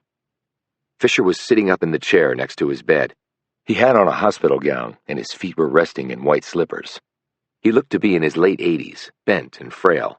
When he looked up at them, Decker could see a lot of the grandson in the man. Dr. Fisher, he said. Who the hell are you? Fisher barked. This might be one of the bad days, whispered Jamison. Decker grew closer. I'm a friend of your grandson. So is she. Fisher turned his gaze to Jamison. She's not my grandson. No, she's a friend of your grandson's. Fisher looked down at his lap. Jamison knelt next to him. This is a very nice room. Fisher looked up at her. Do I know you? I'm Alex, and this is Amos. Amos and Andy, like the show? Said Fisher. No, Alex and Amos. He's Amos. I'm Alex. He glanced at Decker. You're very large. Yes, I am. He pulled up another chair and sat down. Your grandson told us you were a dentist for a long time. You had a lot of patients. Fisher looked puzzled. Dentist? My grandson? My grandson. Lewis, said Jamison helpfully. My name is Lewis, he barked. Then he added in a quieter, desperate tone. Isn't it? Yes, and he was named after you. Fisher rapped his head with his knuckles. This just all... I know, said Jamison soothingly. I'm sure it's frustrating. Decker said, You were a dentist, Dr. Fisher. You had lots of patients. Do you remember the Mars family? Roy and Lucinda? And Melvin? Mars? Like the planet? Are you talking about the planet Mars? It's the red planet. He smiled and looked pleased. No, not the planet. A family named Mars. They were killed. And the records in your office were used to confirm their identity. Killed? The planet was killed? Are you crazy? Jamison put a hand on Decker's arm. Let me try. She turned to Fisher and said very quietly, They were patients of yours a long time ago. 20 years. They were killed. Their bodies were burned, so they had to use their dental records to identify them. Records from your office. She looked at Fisher hopefully, but all she got back was a blank stare. A minute went by, and no one broke the silence. Decker was about to say something when Jamison held up a hand. Dr. Fisher, I have a tooth problem. Do you remember me? I'm Lucinda Mars. This is my husband, Roy Mars. He has a tooth problem too. Can you help us? We're your patients. You have our records. They waited a long moment. At first it didn't seem Fisher would answer her. Fisher said, Maxillary second premolar. What was that, Dr. Fisher? Said Jamison. Maxillary second premolar, he repeated, shaking his head. Jamison said, What about it? Not right. What wasn't right? The second premolar. Just not right. Jamison knelt down next to him. Whose? Roy's or Lucinda's? Just not right. Should have said. Not right.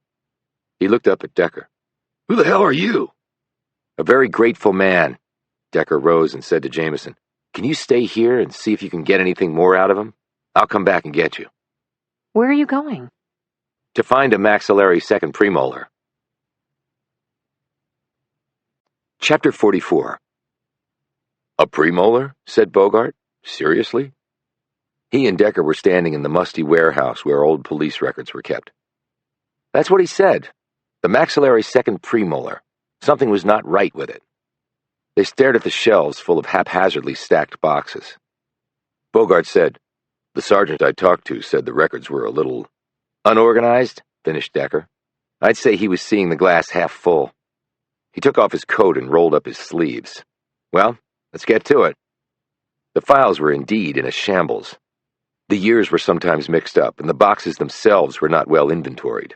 On more than one occasion, the filing papers inside were just blank. 6 hours went past without any success. Decker's phone rang. It was Jamison, and she was not happy. I took a cab back to the motel. When you said stay here and see if I could get something more out of him, I didn't think you meant forever. I'm sorry, Alex. I got distracted. Gee, what a shock. Did he say anything else that might be helpful? Only that something wasn't right. He just kept repeating that. No clue on whether we're talking about Roy or Lucinda? No. Then he just fell asleep. I've been calling you for the last 3 hours, by the way.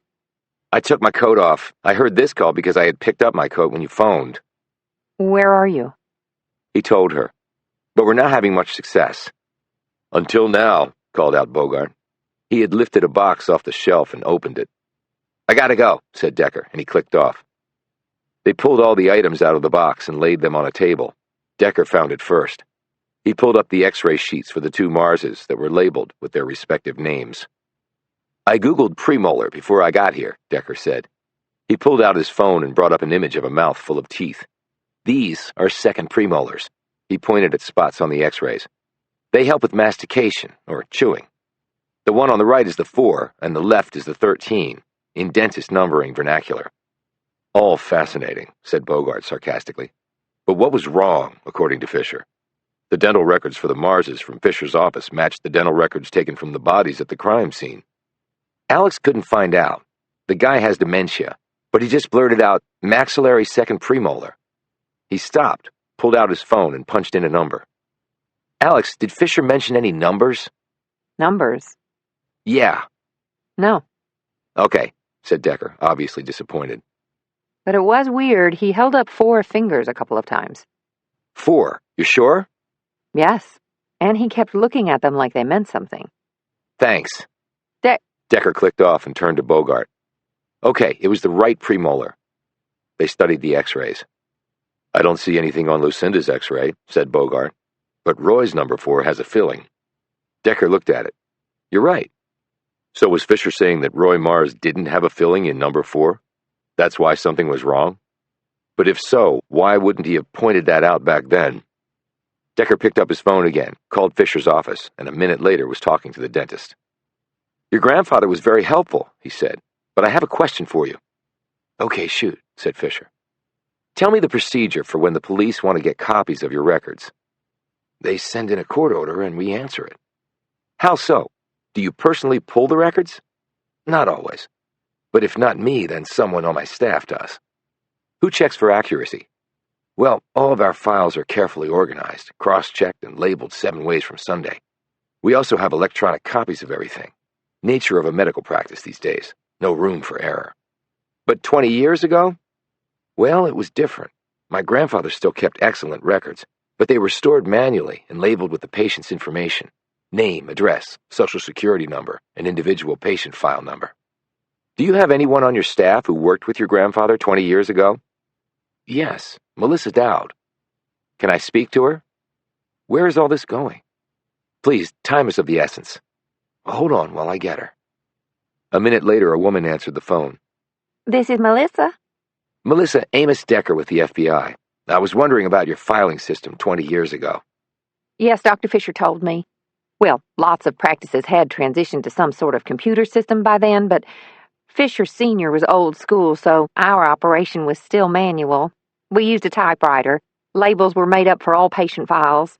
It was all very organized. We never made any mistakes with record keeping. Do you remember getting the court order to turn over the Mars's records? I didn't personally pull those files, but I do remember the request. We'd never had such a request before, for a murder, anyway. Did someone have to authenticate the records during the trial? Yes, I was the one who did that, because I was the one who really maintained the records. So Dr. Fisher wasn't involved in that? No, he was very busy and couldn't take time off to come to the trial. It was the only time I was called on to do that. It was kind of exciting. Did Dr. Fisher ever mention to you that there might be something wrong with the records? No, not that I recall. Was there something wrong? She asked anxiously. Decker ignored this question and said, "Do you remember who cleaned your office building back then?" Cleaned our office building. Yes. Well, it's the same firm that does it now. Quality Commercial Cleaners. They do all the offices here. And so they had keys to your office? Well, yes, that's normal practice, but we've never had any problems. Thanks. Decker clicked off and looked at Bogart. The FBI agent was studying him. Is this going where I think it's going? I don't think Roy Mars died in the bedroom that night. I think a nurse or technician pulled those records and sent them to the police, and then Dowd authenticated them at trial. But she would just be looking at the names and other file criteria in order to do that. Maybe sometime later, maybe a lot later, Fisher Sr. looked at the records and saw a filling in the number 4 premolar where he hadn't put one. Well, we can't assume it wasn't the other way around. It might be he was referring to Lucinda's records. She didn't have a filling, but maybe Fisher had put one in there. Agreed. And why he didn't come forward then, I don't know. Maybe he was starting to feel the effects of the dementia by then. He sighed and added, "Well, this opens up a lot of questions." Bogart nodded. Well, the big one for me is, if it wasn't Roy's or Lucinda's body, whose was it? Chapter 45. How are you going to break this news to Melvin? Asked Bogart. They were driving back to the motel from the warehouse.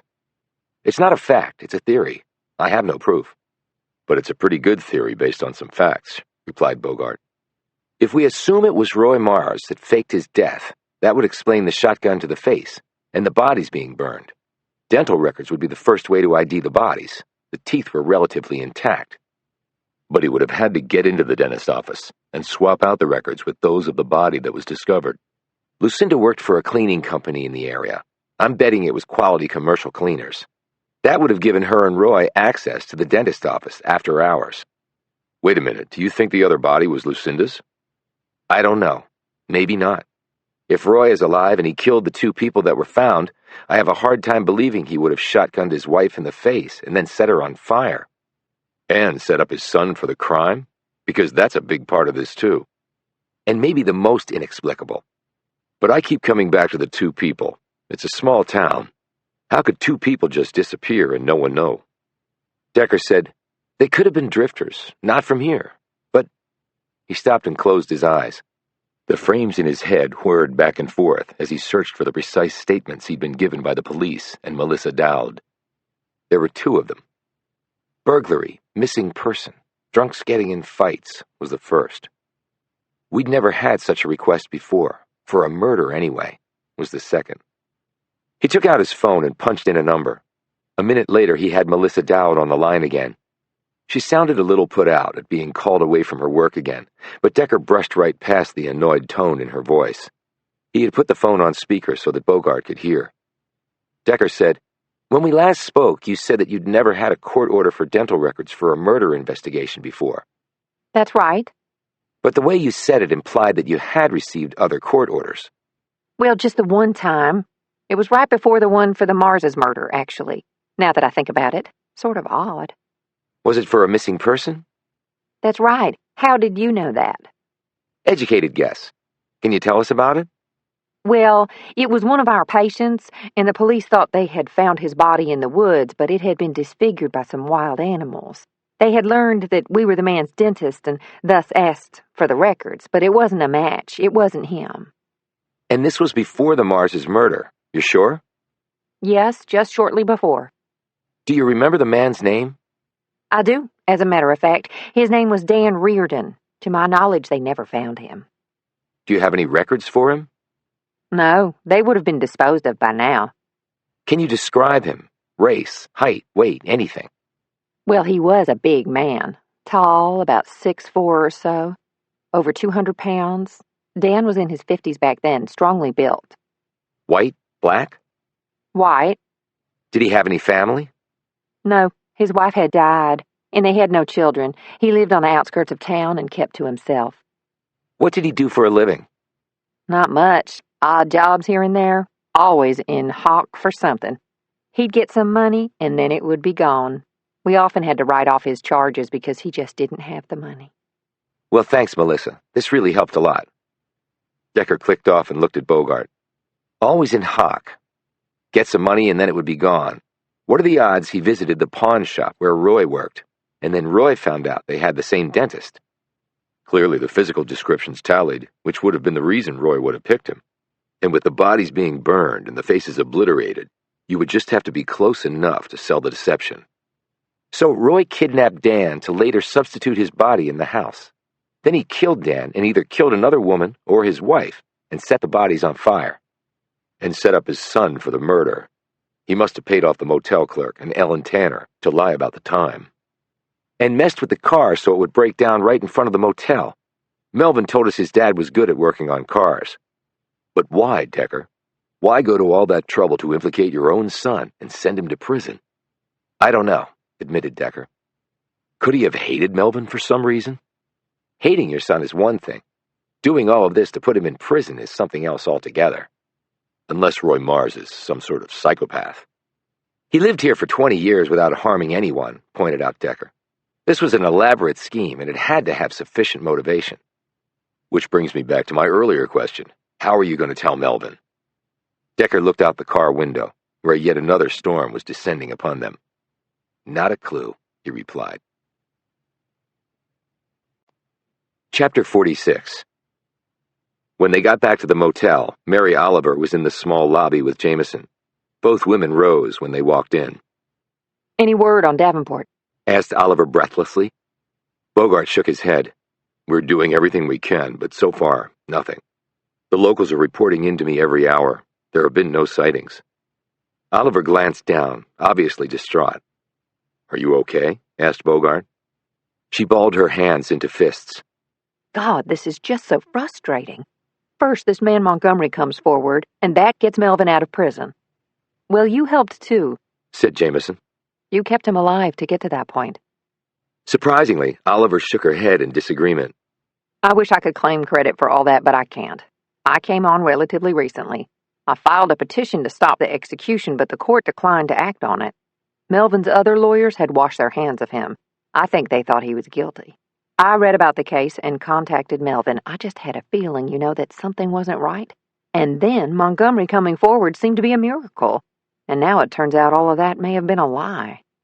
But you don't believe that Melvin is guilty, do you? Asked Jamison.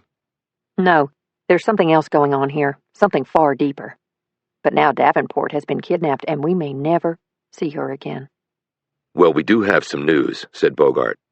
He told them about the discoveries with the x-rays and the possible switching of the dental records. When he was done, both women stared at him, stunned. I can't believe this, stammered Oliver. Why would Roy Mars have done all that? A good question, said Decker, and one we don't have an answer for. Oliver said, Would it be okay if I worked with all of you on this? I know that you're the professionals, but I don't think anyone wants to get to the bottom of this more than Melvin and I do. And I'm a criminal defense lawyer, so I do know my way around investigations. Bogart glanced at Decker and Jamison before saying, Another pair of eyes never hurts. Where's Melvin? Asked Decker. In his room, said Oliver. I've just come from there. Are you going to? I'm going to try, said Decker, and he set off. A minute later, he knocked on the door. Who is it? Mars called out. Decker. Decker heard footsteps coming toward the door, and it opened. He said, You up for a walk? Mars gazed at him suspiciously. Why? Got something I want to talk to you about. Is it bad? It might be. In fact, it probably will be, to you. Is it about Davenport? No. It's a little more personal. And I just want you to hear me out, okay? And then you can, well, say what you want to. Shit, Decker, you definitely got my attention. Let's go. We might be able to beat the rain. And you might need some air. They started walking on the shoulder along the road. Decker had his hands shoved deeply in his coat pockets. Mars shot him anxious glances. Come on, man, don't go quiet on me now. My belly's on fire. Decker took a long breath and plunged into what they had discovered. To his credit, Mars said nothing until he was finished. In fact, he didn't say anything until Decker prompted. Well, what do you want me to say? I don't know, something. Mars stopped walking and so did Decker. The two men stared pointedly at each other. Mars said, It's pretty clear I knew nothing, really, about my parents. So what you just told me, I guess, hell, it could be true. Can you think of any reason why your father would want to frame you for murder? Not off the top of my damn head, no, barked Mars. How would you answer if someone asked you that question about your old man? I'd be pissed, like you are now. Well, there you go. Mars started trudging along again, and Decker matched his stride. A truck zipped past them, and then another car. They moved farther off the road and were soon walking along the edge of a drainage ditch. His gaze on the ground, Mars said, If it wasn't my dad's body, do you think it was my mother's?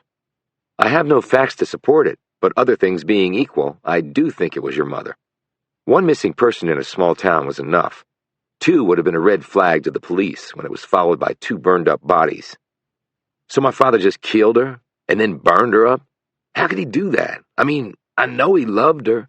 If I know nothing else about the guy, I know that. There might be an explanation. Like what? Snapped Mars. Like she was dying anyway, and it would not be a painless death. It might be months of agony. Maybe they thought this way was better. I don't know. Okay, but my mom never would have been part of framing me for a murder. Maybe she didn't know about that. Mars considered this, and then said in an exasperated tone, Shit, I don't know. I'm not smart enough to figure this out. Maybe I'm not either.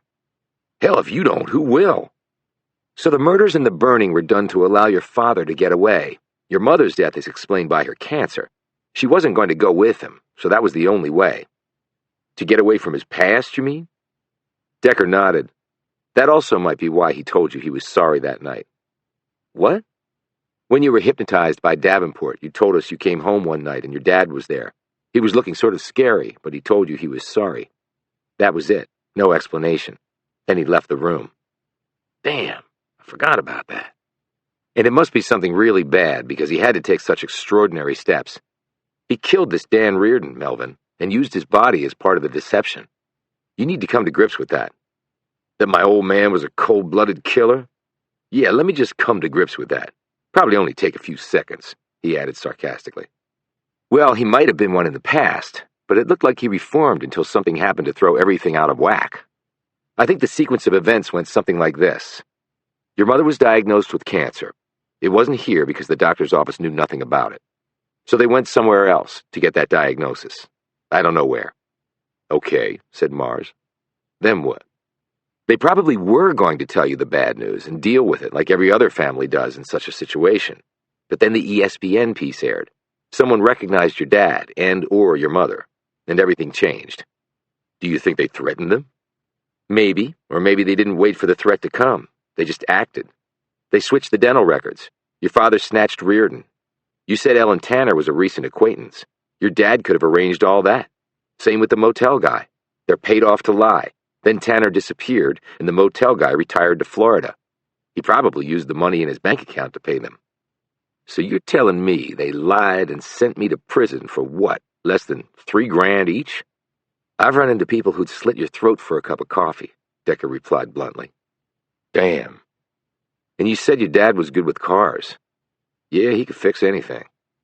So he could easily have sabotaged your car so it would stall by the motel. He probably drugged your mother and Reardon, shot them, and then burned the bodies. And then he left. He also probably planted the blood in your car. Decker paused. He might have driven over to the motel to do it, and at the same time he reversed whatever he'd done to disable your car, so it would start when the police showed up there. And that would explain the person who saw a car in the vicinity of your house that night. Only it was your dad's car, not yours. Our cars did look alike. But what if I'd called my house that night from the motel and told him to come get me? I don't think he would have picked up the phone, Melvin, and that would leave you stuck at the motel. So he did all that knowing that I'd be arrested for the crime. But why? The folks coming after him would suspect a deception because they so conveniently died with no faces left and the bodies burned. But they would probably never think that Roy would frame his own son for the murder. That throws the suspicion off effectively and makes the deaths seem legit. That gives Roy breathing room. He gets away with whatever was in that safe deposit box. And 20 years later, everything starts exploding. Montgomery being paid off, me out of prison, Davenport being kidnapped. Why? They want what's in the box, Melvin. They see you as the last chance to get it. You still think they'll contact you about Davenport? I hope they do. It might be the only chance we have to get her back alive. Chapter 47. Decker sat in his motel room staring at his laptop. He had typed one word in and was checking the search results. Most people faced with pages of information tended to skim. Decker did not skim. He read it all thoroughly, and down near the bottom of the third page he found something of interest. This took him to another search, and he read down these pages. This, in turn, had led him to something of greater interest. Then he sat back and drank from the glass of water next to his elbow as he listened to the rain beating down outside. He had heard that Texas had been in a prolonged drought. Well, they might just be coming out of it. He had never seen this much rain before, even in Ohio, where the weather could go through long stretches of inclemency. He put the glass of water down, lining up the water ring precisely, though his thoughts were not nearly as aligned. Chocha did mean prostitute in Spanish, and Decker had learned that the female anatomy that Mars had refused to say out loud under hypnosis was vagina. But chocha also meant something else in another regional dialect of Spanish, in a country other than Spain or Mexico, and that something else might be both informative and problematic. And Decker didn't know how to deal with the problematic part, at least right now. Lucinda had said the word, not Mars's father. Yes, problematic. A couple minutes later, he was knocking on Mars's door after speaking to the FBI agent standing guard there. I can tell from the look on your face you got more questions, said Mars wearily when he opened it. I do. You never get tired? I get tired all the time. I'm fat and in crappy shape.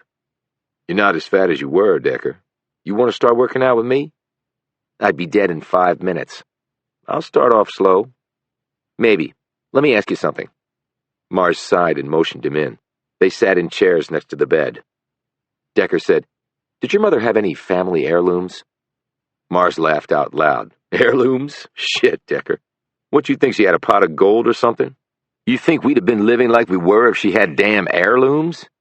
Decker was unperturbed. Maybe not gold, but how about silver? Mars looked like he was going to laugh again, but then he abruptly stopped. Damn. What? She had a silver teapot. Where did she say it came from? Like her great-grandmother or something. What happened to it? I don't know.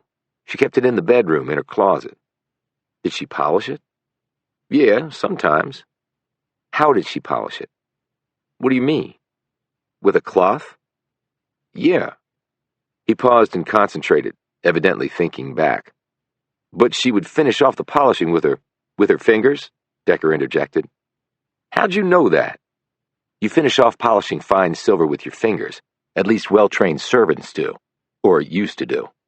Servant? House cleaner, expert seamstress, silver polisher, professional clothes presser. Those are all skills of someone working as a servant in a very wealthy household. And that may be where the silver teapot came from. Where would my mom have been a servant in a wealthy household? I mean, you're talking like British royalty stuff. Actually, you'd be surprised.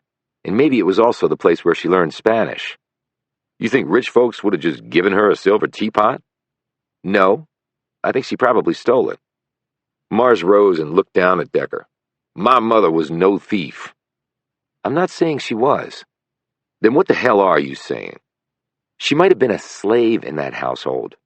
A slave? Are you serious? Where? Did your mother use foul language? Never. She was very proper in that way.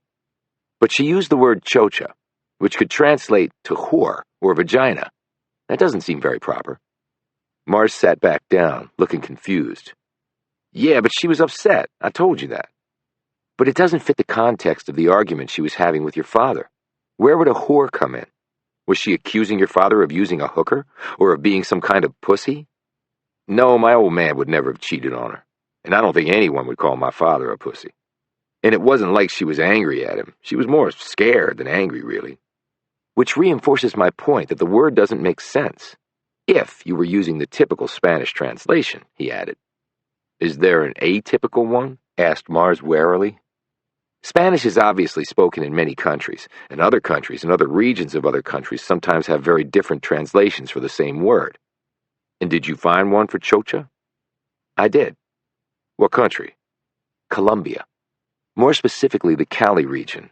That location is the basis for the theory I've come up with.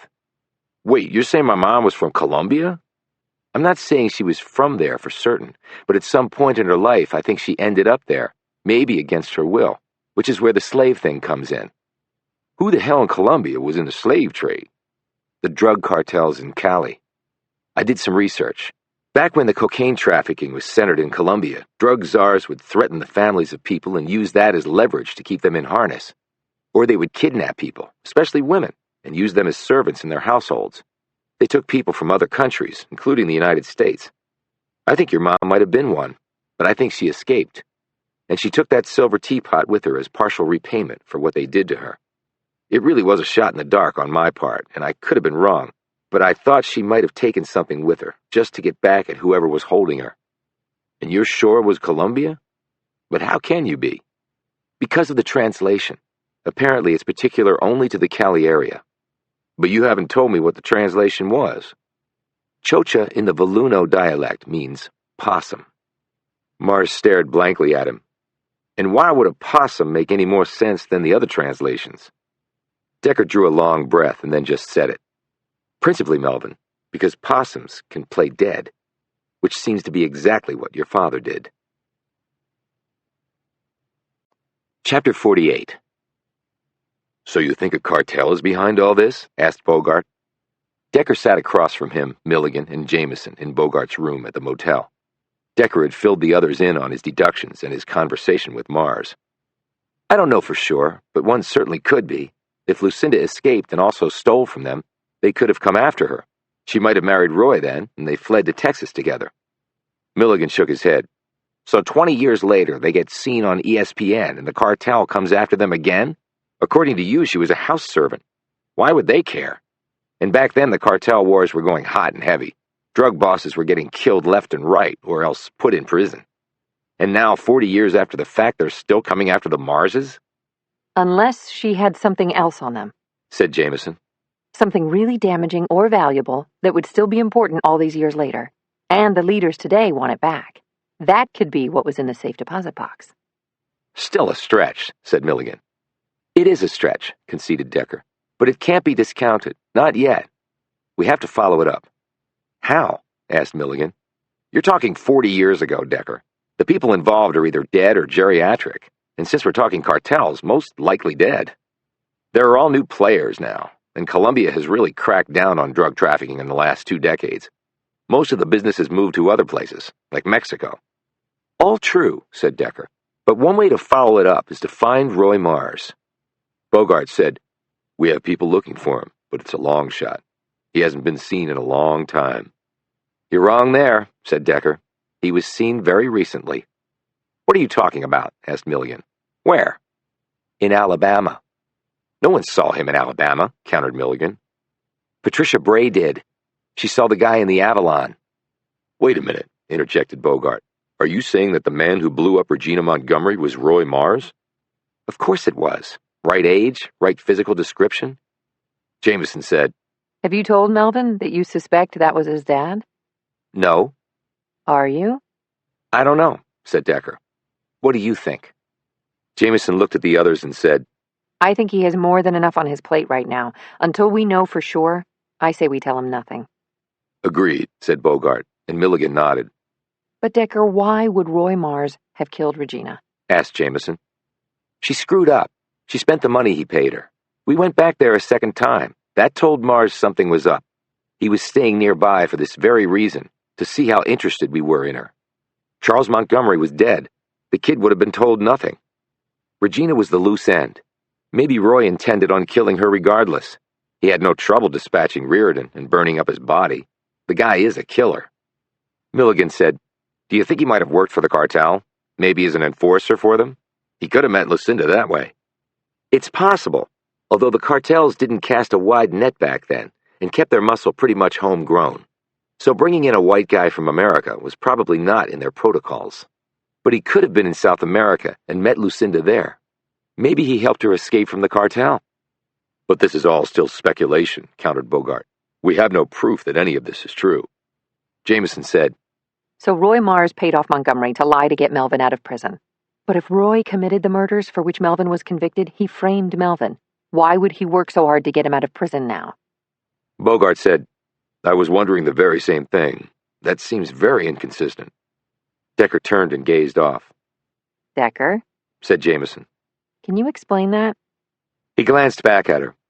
"Maybe it all comes down to a promise made," A promise made? To whom? said Jamison. "To Lucinda Mars." Bogart shook his head. "You've totally lost me." Decker turned to Jamison. "You remember that I asked Melvin when he was hypnotized if his father had ever told him that he loved him? Yes, I was pretty shocked that you asked that. I did it because I wanted to know the lay of the land." "The lay of the land?" said Milligan, looking supremely confused. "Come on, Decker, it's like you're speaking in tongues." "I don't think Roy loved Melvin, but Lucinda did. I think Lucinda knew what Roy was going to do. Kill her to spare her from suffering with the brain cancer.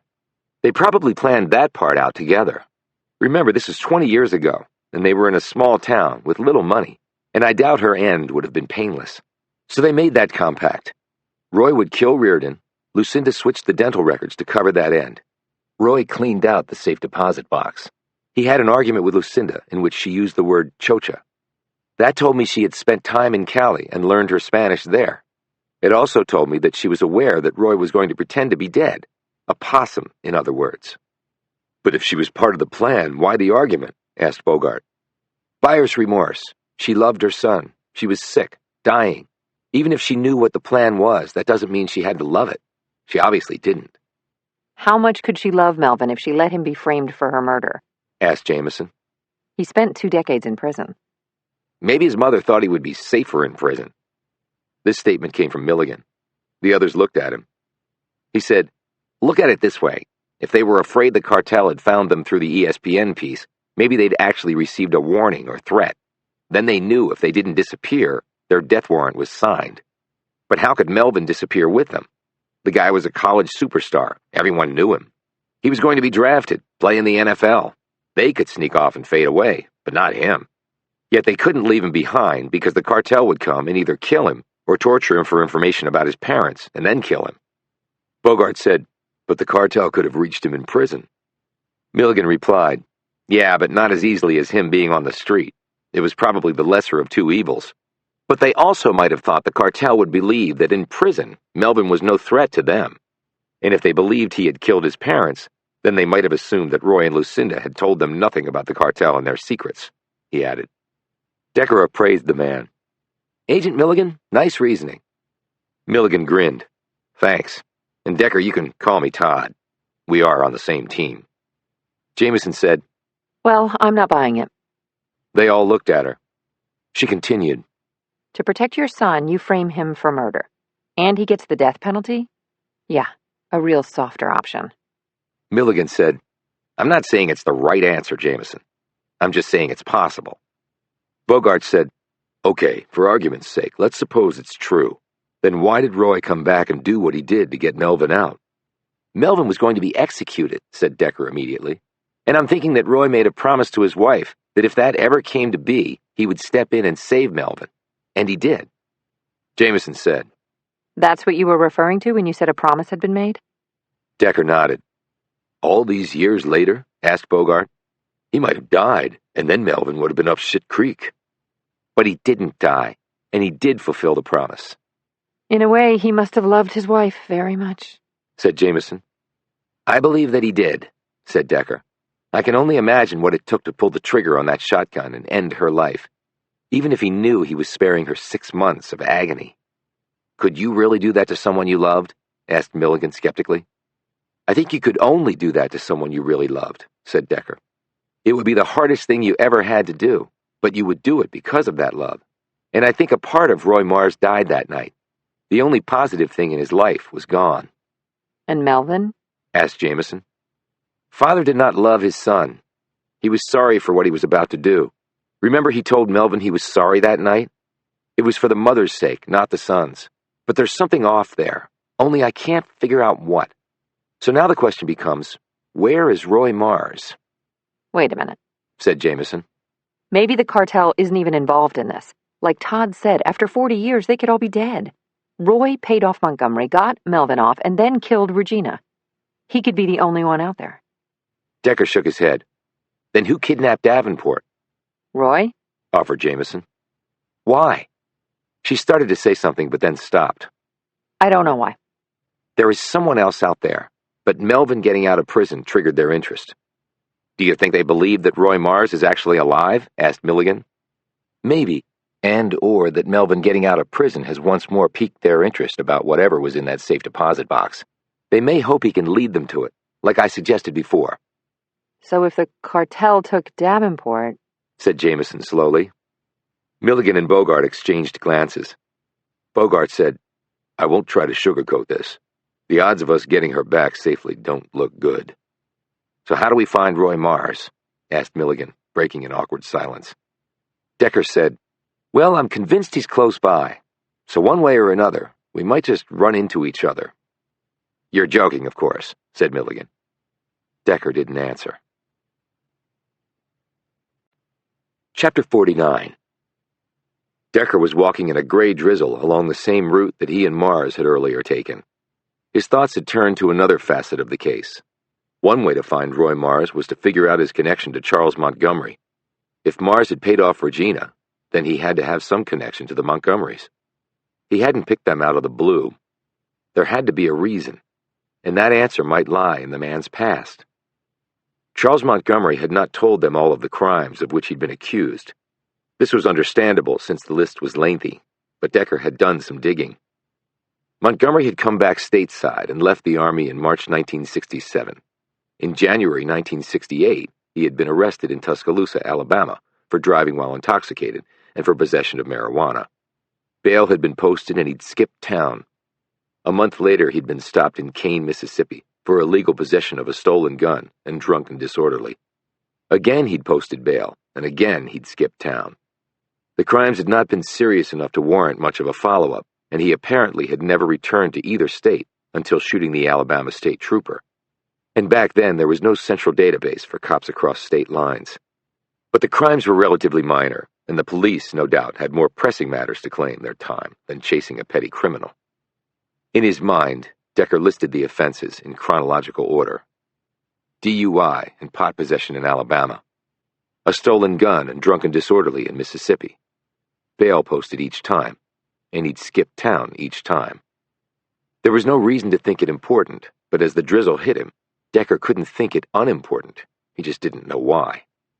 He went back to his room and sat in his chair and stared out the window at the gathering gloom. It was barely 5 in the evening, and it looked and felt like midnight. His energy just seemed sapped. If this weather kept up, they might all well drown without even stepping into the water. But Decker's desire to find the truth trumped the weather. His brain hit the reset button, and the key question popped up again. Why did Roy Mars pick Charles Montgomery? Montgomery's explanation of seeing Melvin's name and putting 2 and 2 together obviously had been a lie. The process had actually worked in the reverse. Montgomery hadn't found Mars. Roy Mars had selected Charles Montgomery. The only possible reason was that the 2 men had known each other before, and perhaps Montgomery owed Mars for some reason. And that reason, coupled with the inducement of the money to be left to Regina Montgomery and their son, was enough for the condemned Montgomery to lie about killing Roy and Lucinda Mars. But how and where had they previously met?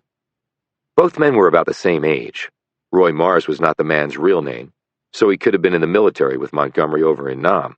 They had no fingerprints from Mars to compare with in the military database. Yet had they been in the military together? Maybe Mars had saved Montgomery's life over there. That seemed plausible. But if not in Vietnam, where? Had Mars been a petty criminal too? If he were connected to the cartel, then Montgomery might have been in South America at some point, or in Mexico, or in some way had been connected with the drug trade. He had told them of his pain problem and his quest to steal money and drugs in order to deal with his headaches. Had Montgomery known Lucinda?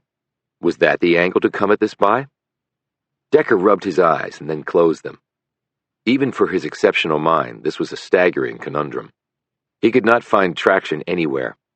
Every time he thought he had something figured out, another question of even greater complexity took its place, like a vanquished cancer cell being replaced by an even more malignant and entrenched one. But something in the back of Decker's brain told him that if he could find the connection between the two men, many other questions might be answered. He opened his eyes and looked out the window. Somewhere out there, Lisa Davenport was being held against her will, and perhaps tortured. Or she might already be dead.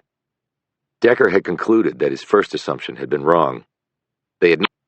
Chapter 51. Now it's you who's lucky. Decker blinked his eyes open. Mars was staring down at him. I don't feel lucky, he groaned. Join the club. Decker looked around. Where am I? Hospital. You got a concussion. Side of your head looks like you got in a fight with Ray Lewis. That's what I feel like, actually.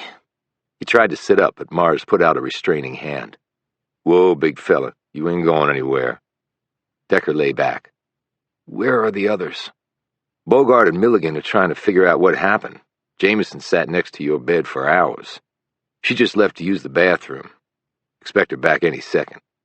Pretty loyal to you, that lady. Decker gazed up at him. I guess I don't always realize those things. Mars pulled up a chair and sat down. I did some research on your condition. He tapped his head. Up here. Why? Because I wanted to understand you better. It's like studying film and then making a game plan. And what did you find out? That it's complicated. You're complicated. No two cases are really alike. You could change tomorrow if your brain keeps rewiring itself. Pretty dicey. I guess that's why I live for today, quipped Decker. Mars grinned. You and me both. Then his grin faded. Was it him? Who? You know who, Decker. My old man. Did he do this to you? The door opened and Jamison appeared there. When she saw that Decker was awake, she rushed over. Oh my God, Amos, how are you feeling? Alive. That's about it. But I'll be fine. Mars said Decker was just about to tell us who walloped him. Jamison gasped. You know you saw the person? It was your father, Melvin. At least I'm 99% sure it was. So you didn't see him? I heard him. He had a knife against my jugular during our conversation. He knew about everything. Did he use my name? Asked Mars. Yes. Well, sort of. What exactly did he call me? Mellow. Mars looked away and rubbed his chin with his hand. Right. What's the reference? His joke. Since I was the exact opposite of mellow, he was the only one who ever called me that. The only one. So it was him, said Jamison. Pretty sure, yeah, said Mars. He was also a smoker, said Decker. So was my father. What else did he say, Amos? Asked Jamison. Decker slowly told them, but leaving out some parts, particularly those in reference to how Roy Mars really felt about his son. Mars said slowly, So he's saying he did this to protect me? He got me out probably because my mother made him promise? He didn't actually say that, but when I made the statement, he didn't dispute it. But one thing puzzles me. He said he hadn't set you up, when it was clear that he had. Mars nodded. But my mom knew what he was going to do, that he was going to frame me and then play dead. Chocha, like you said. Decker and Jamison gazed nervously at him. She probably thought you'd be safer in prison, Melvin, suggested Jamison. Yeah, so safe I nearly died. She had terminal brain cancer. I doubt she was thinking all that clearly. And it was pretty obvious that she didn't like the plan. That was why they were arguing. But he still went ahead and screwed me over, and she went along with it. A long moment of silence passed. We can argue forever about what was in their heads, Melvin, said Decker at last. But it won't change things. Right, I know. But it still sucks, said Decker. Yeah, it does. Jamison glanced at him and attempted to quickly change the subject. But now you don't think it's the cartel out there behind this? Roy snorted because he thought I was going down the wrong path when I mentioned the cartel. When I reversed course on that, he clammed up. And Davenport? Asked Jamison in a tremulous voice. Unfortunately, he didn't sound so hopeful about her. But he said he was covering my back, said Mars. Decker looked at him. The pleading look in the man's face was painful to see. He did say that, Melvin. He was going to do his best to protect you. Because of my mother. I don't think it's all that. He said you got screwed. Maybe he feels remorse.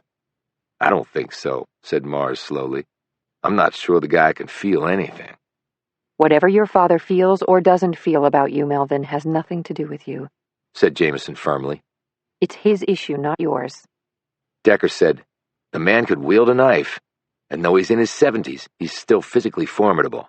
I'm not easy to knock out, but he managed it. He always was strong as a bull, said Mars absently. There is a connection between your father and Montgomery, said Decker. He as good as admitted that. If we can find that nexus, we may be able to determine who is behind all this. Jamison said, Maybe we should take Roy's advice and get Melvin far away from here. Mars said immediately, I'm not going anywhere. Decker added, I agree. If I'm reading this right, it won't matter where Melvin goes. It was also clear that Roy felt that whoever he was hiding from is after what's in the safe deposit box. But no clue as to what that is? Asked Jamison. It's obviously something important. But if not a cartel, what? Asked Mars. What could my old man have been involved in all those years ago? Decker said, He's a dangerous man, Melvin. That may be an indicator. He kills people. What, like he was some sort of hired hitman? I don't know for certain. I'm just saying that it wouldn't have surprised me if someone had used him as muscle. Mars rose, went over to the window and looked out. The man was a picture of confused despair. In a low voice, Jamison said to Decker, This is really hard on him. I can't even imagine. I can imagine, said Decker. But the only way to get him out of this mess is to figure it out. Otherwise, he's going to be looking over his shoulder the rest of his life. You really think we can do that? Yes, if they don't kill us first. Chapter 52. I'm having the local police post round-the-clock security at the entrance to the motel, Amos, said Bogart. I should have done that after they took Davenport, he added apologetically. I had someone posted outside Melvin's and Jamison's doors, but not yours. I just didn't think anyone would go after you. He and Decker were walking together down the hall of the hospital. It's okay, said Decker. I'm good to go. So it was Roy Mars. Decker nodded. I think we can safely say that, although I'd like to know his real name. Wouldn't we all? They left the hospital, got in Bogart's car, and drove off. Bogart glanced at Decker as they hit the main road. How are you feeling? Stupid and slow, so my status hasn't changed since we got on this case. I mean, physically. It hurts, but I've felt worse. A lot worse. Look, we need to get all the arrest records for Charles Montgomery. We have the major ones, the ones that led to his execution. I want the minor ones, the ones where he skipped bail. We have some of those details, but I need it all. You think that's important? We have to trace the connection between Roy Mars and Montgomery. It wasn't random, which means it's important. If we can find that connection, we may discover who's behind this. We get that, then the whole thing starts to unravel. But maybe it has something to do with the murders that Montgomery was convicted of. No, those were fairly recent. Whatever the connection with Roy Mars, I believe it goes back 40 years or more. That may be true, conceded Bogart. But that long ago, finding detailed records will be very difficult. Montgomery got back from Vietnam in 1967. He mustered out of the Army shortly thereafter. Then he was involved in a series of petty crimes. But he told us he was having headaches, messed up from the war. Maybe he was rebelling. He was young and stupid. Did Montgomery strike you as stupid? No, but he was a lot older, more hardened when we met with him. A young punk back then, he was probably capable of anything. I think the guy we saw hadn't changed much from when he was young. He fought in Vietnam and was wounded. He was no punk. He was a soldier who'd been through hell and back. And there's something else, too. What? Said Bogart quickly. I'm having trouble pulling it out. What, your brain going wacky on you? My brain is wacky, all the time. I meant, is it starting to work like the minds of the rest of us poor schmucks? It was something, said Decker, ignoring Bogart's comment. Something I saw or heard. He touched the bruise on the side of his head. Maybe Roy hit me harder than I thought. You'll think of it. In the meantime, I'll dig up as much detail as I can on Charles Montgomery. They drove on. Later that evening, Mary Oliver met them all for dinner at a restaurant a few blocks from the motel. Milligan looked at Decker's face and said, Damn, I think you're lucky he didn't crack your skull. He probably wanted to, said Decker. But if he wanted me dead, he could have just slit my throat. Mars put down the knife he was holding to cut his salad. Sorry, Melvin, said Decker, noting this. Hey, it is what it is. My old man's nuts. No, he knows exactly what he's doing and why. He understands that him getting you out of jail caused these folks to come after you. They want what was in the safe deposit box. So he has those contents? Asked Oliver. Probably, said Decker. I mean, not on him, but somewhere. Somewhere safe that only he knows. Oliver said, If we could find him, he could take us to it. Then we could go after whoever's implicated by those contents. They must have been the ones who took Lisa. Milligan added, Well, that's easier said than done. We went over Decker's room and didn't find one usable print or shoe mark. The guy's a pro. No one saw him come, and no one saw him go, and the lock was expertly picked. He is a pro, said Decker, and he knows who's after him, and he knows what they want. But how do we find him? Asked Oliver. There must be some way. He's been watching us. He knows about us. Knows we're the FBI. He knows we're investigating all of this. I think he must be close by. Milligan said, If he is, we should be able to find him. We have a description, and the town's not that big. But he also likely knows every bit of this place, Pointed out Jamison. And there are probably lots of abandoned houses and farms in the area where he could be staying. Decker looked at her oddly. That's true. That he knows lots of abandoned places to stay? That he might know one abandoned place to stay. You don't mean my old house, said Mars. Why not? It's too obvious, for one. So obvious no one's checked it, said Decker. But you were there.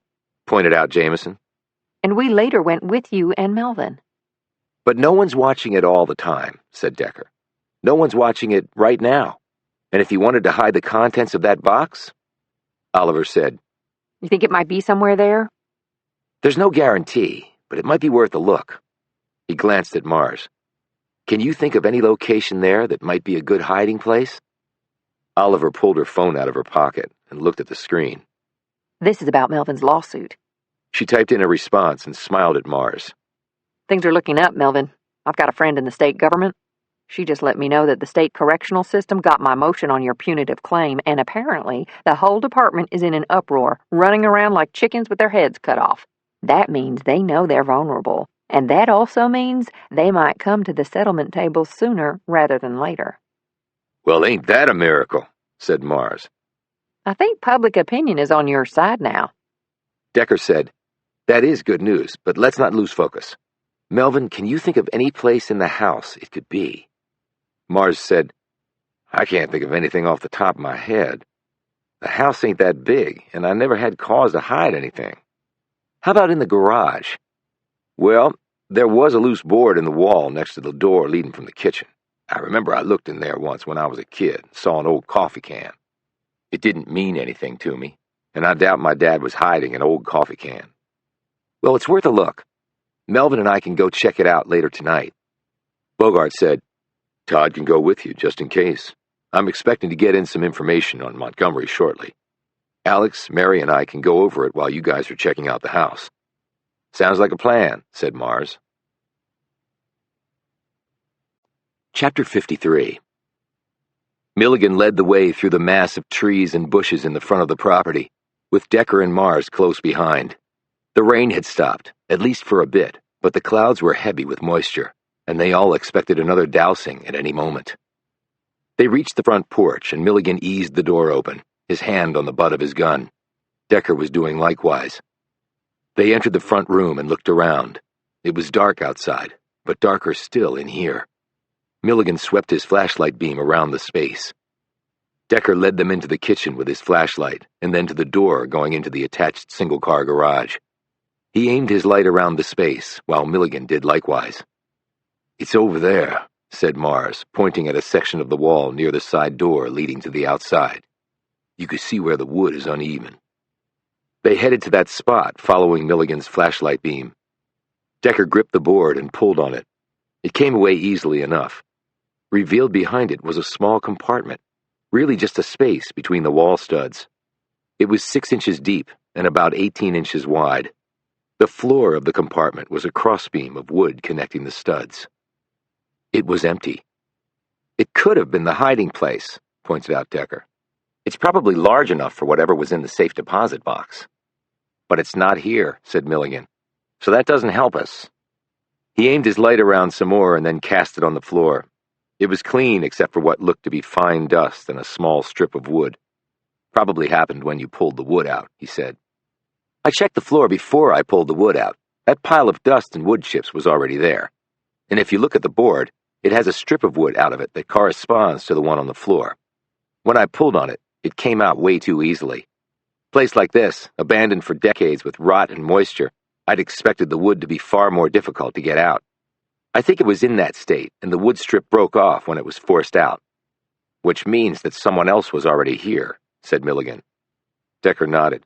"And recently. Because we searched this place before, and I don't remember seeing the strip of wood. And I would have, if it had been there." Mars said excitedly, "So you think my old man did hide the stuff in there?" "I can't say for sure either way," replied Decker. "But someone checked it for some reason. Maybe him, or someone else." He looked around. "And by the way, the initials of your dad's real name are A and C." "How the hell do you know that?" "It's carved in the closet and also matches the ones he used when he rented the car in Alabama. Arthur Crandall?" Milligan tensed and gripped Decker's arm. "I think someone just entered the house through the back door." They all stood stock still, listening. "There," said Milligan. "That was definitely footsteps," said Mars. "Yes," agreed Decker. He eyed the overhead garage door. "Do we go out that way?" Milligan said, "I bet that door hasn't been opened in 20 years. We try to, it'll make a noise like a train going off the rails. Probably the same for the door over there. And we saw earlier that bushes and shit have grown up right in front of those entrances. We'd be tangled up in sitting ducks." "But they must know we're already in the house," said Mars. "Not necessarily. Not if they came through the back," countered Milligan. "And even if they do know we're here, they may not know we're in the garage." "You don't think it's Bogart?" asked Mars. "He would have called," said Decker. "He's not sneaking in here when he knows we're here. There might be an unpleasant result." "Right," said Milligan. "Then who is it?" asked Mars. Decker and Milligan drew their guns at the same time. "Get behind us, Melvin," said Decker. "Hey, I can take care of myself." "Not with people with guns you can't," pointed out Milligan. Decker punched in numbers on his phone. He looked at the screen.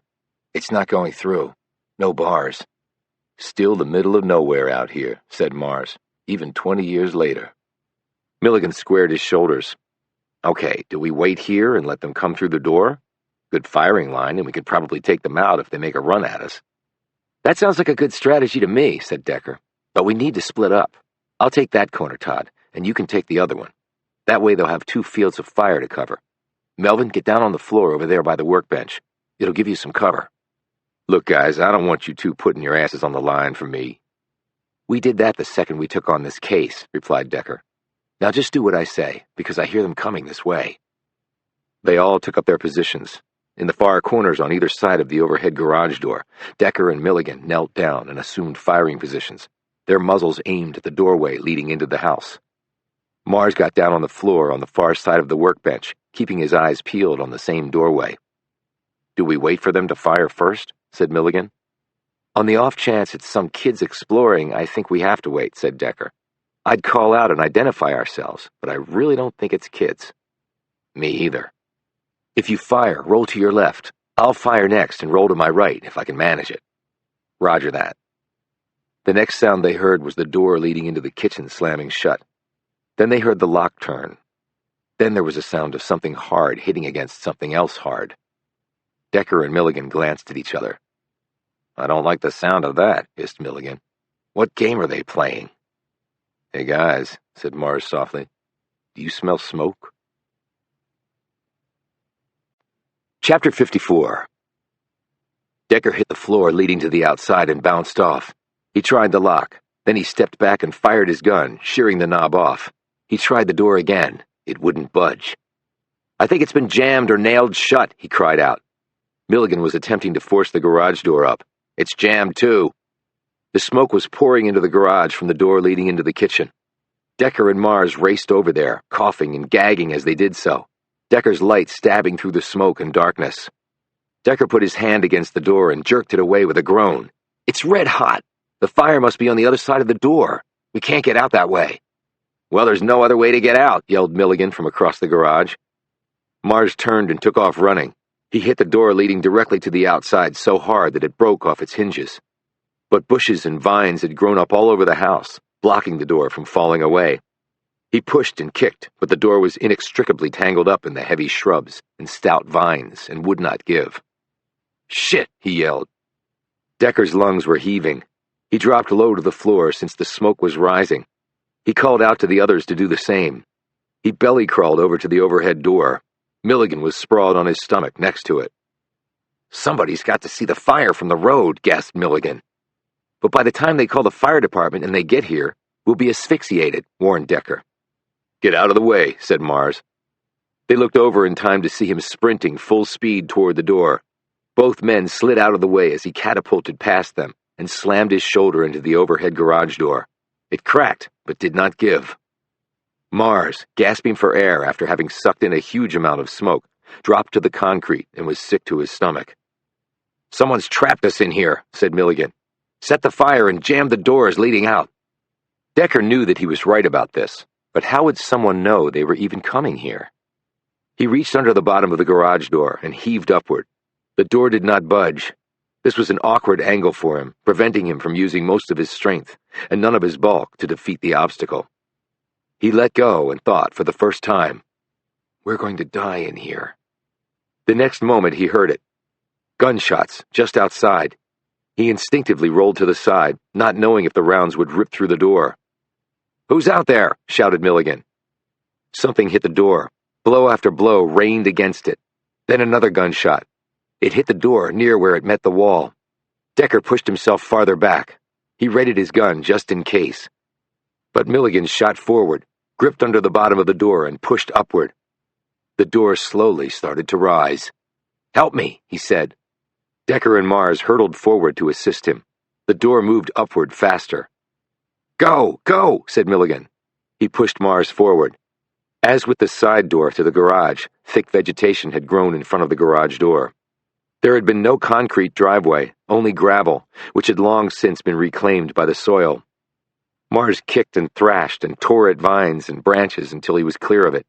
Decker was right behind him. As Milligan stumbled out, he got caught between a prickly holly tree and the side of the house. When he cried out, Decker and Mars rushed to his aid, and with their combined strength soon had him free. The three men staggered away from the house and collapsed onto the ground, retching and coughing. Mars rolled over onto his back and looked at his old home. Flames were visible at the front windows. Black smoke was pouring out of fractured glass. Mars lay his head back against the ground and closed his eyes. But Decker was on his feet, looking wildly around. He had heard a car start up, but couldn't see where it was.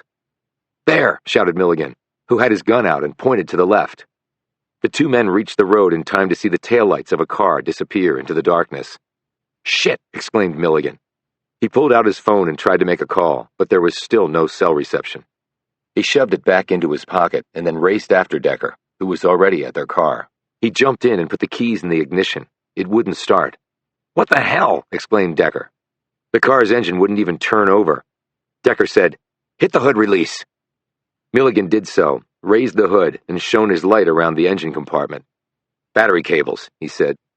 "They've been cut." Decker got out of the car as Mars walked slowly over to them. The house was fully on fire behind them, but Mars didn't look back. He leaned against the car, his arms folded over his chest, after looking at the severed battery cables. "I wonder who the hell that was," said Milligan. "In the car." "That," said Mars, "was my old man." Decker shot him a glance. "How do you know that?" Mars pointed to the cut cables. "When I was 17, I rolled the car my dad had given me. It was a piece of crap he got for nothing and fixed up. I was being stupid and going too fast. Luckily, I wasn't hurt. My father brought the car home, repaired it, and when I went out to drive it again, it wouldn't start. I looked under the hood." "And found the cables cut," said Decker. Mars nodded. "He said he was teaching me a lesson. If I made a mistake, there were consequences. After working my butt off around the house for 6 months, he replaced the cables." Decker stared after the long-gone car. "He saved our lives." "How do you figure?" said Milligan. "I was thinking he almost killed us." "Someone almost killed us," said Decker, "but it wasn't Roy Mars." "You sure?" In answer, Decker led them back over to the open garage door, keeping back because of the smoke and flickering flames. He pointed to the right side where the door met the wall of the house. "You can see that something was jammed in there," he said. He picked up several pieces of flattened wood that were lying nearby. "Probably these. Roy pulled these out, although I think he might have shot one out, which accounts for the gunfire we heard by the door. That allowed us to lift the door." "And the other gunfire?" asked Mars. "Your dad was engaged in a gunfight with whoever did try to kill us." Milligan looked around. "You think there might be some bodies around here?" "I don't know." Mars looked at him. "So my dad saved our butts?" "Yes, he did." "Well, I'm glad he was here today, otherwise we wouldn't be." Mars looked off in the direction of where his dad had fled. "If he would just come and talk to me, maybe we could work together." "He can't do that, Melvin." "Why not?" "Because he's murdered people. If he did come forward, we'd have no other option than to arrest him." Mars slowly nodded. "I guess so." "Don't try to make your father out to be something he's not." "Like what?" "I don't think I have to say it," replied Decker. "And keep in mind that I'm here to find the truth. And while I know that you're innocent, I also know that your dad isn't. Nothing can change that. Nothing you can do can change that. It is what it is. You have a life to lead. Don't think it's going to be with your dad, because that's not going to happen." Decker headed toward the road, while Mars stood where he was, looking down at the dirt. Milligan joined Decker. "I think you were a little harsh back there, Decker. Why come down on him like a ton of bricks? You think it's better to give him false hope? You can use some tact." "I don't have any. And Melvin's already lost 20 years of his life. I don't want him to waste another second over a lost cause." Chapter 55. Bail. Money put up to secure the freedom of a human from incarceration. At least temporarily. The practice had been around nearly as long as there were bars with people put behind them. It was just a way to make money off another's misfortune. There were many businesses built on that concept, and they were all thriving because misfortune was always in abundance. Decker sat at the table in his motel room. The fire at the Mars's old house had been put out, but the place was heavily damaged. The doors in the garage had been jammed shut, and the door leading from the garage into the house had been blocked off by wedging a long metal pipe between the door and the opposite wall. The police had found an accelerant in the kitchen, which meant that the fire had been set deliberately. They had looked for the car seen racing away from the scene, but there had been no sightings. Decker was convinced that Roy Mars was in that car. He had no idea who had set the fire or how they had escaped. Several bullet holes had been found in the exterior walls of the house near the garage. That could have been evidence of a gun battle between Roy Mars and whoever else had been there. More FBI agents had traveled down to Texas to help with the investigation, now that an FBI agent had nearly been killed. What Decker was looking at now were incomplete records. In Charles Montgomery's first arrest in the 1960s, part of the bail record had long since been lost, including who had posted the bail. But in the records of the second arrest, Decker found the name of the person posting bail. "Nathan Ryan," he muttered. Ryan had posted bail for Montgomery in Kane, Mississippi on the morning of February 22, 1968. Who was Ryan, and why would he have put up a bond of $500, significant money back then, for Montgomery? Did they know each other? Were they friends? He obviously couldn't ask Montgomery that. He closed his eyes, and his mind cast around for a fresh angle from which to pursue the matter. He opened his eyes and also the notebook that lay in front of him. January 11th, 1968, Tuscaloosa, Alabama. DUI and pot possession. February 21st, 1968, Kane, Mississippi. Drunk driving and illegal gun possession. Both states in the South, and both within a short time period. Both involved driving a car under the influence. Was that a theme or pattern, or just the shenanigans of a young, disillusioned former soldier from Vietnam acting out his immense frustrations? He had mustered out in March 1967. So why the approximately 10-month period where he had not been arrested for anything at all? Wasn't it more likely that he would do his petty crime spree right after he'd gotten back? What had happened to him in the intervening 10 months? And after his arrest in Mississippi, it seemed that Montgomery had cleaned up his act, at least until he had started committing far more serious crimes later, culminating in his execution. He closed his eyes again and let his mind wander. I wonder how many police officers it took to corral Montgomery on those 2 occasions. Was it 1 cop car, 2, 4, 6? Only to find the driver drunk? Back then, drunk drivers were treated far more leniently, with a wink and a nudge and a night to sleep it off, with lots of coffee thrown in. That happened even when others were hurt or killed, and Montgomery apparently had hurt no one. Tuscaloosa and Kane, both in 1968. There might be one obvious common denominator. He opened his laptop again, went online, and did another search. January 1968, Tuscaloosa, Alabama. On January 10th, an NAACP office had been bombed. 4 people were killed, 3 civil rights activists and a lawyer from New York, all black. No one had been arrested for the crime. And Charles Montgomery had been there, arrested for DUI and possession of marijuana, and he'd posted bail the next day. He did another search. February 1968, Kane, Mississippi. There were many things that had happened there that month, but one event was predominant and carried the most headlines, and now the most digital ink. On February 21st, 15 members of an African-American church, including the pastor and 4 young girls performing in the youth choir, had perished in a bombing. And the next morning, Charles Montgomery had had bail posted for his gun possession and drunken disorderly charges. Decker couldn't fathom the odds of the man being in the 2 cities at the same time these bombings were being perpetrated. If it were merely a coincidence, it was the mother of all serendipity. He typed the name Nathan Ryan and added Kane, Mississippi. Then he put in the word bombing and hit the return key. He read through the first few results. When he hit the 5th result, Decker found something that made him focus totally on the screen.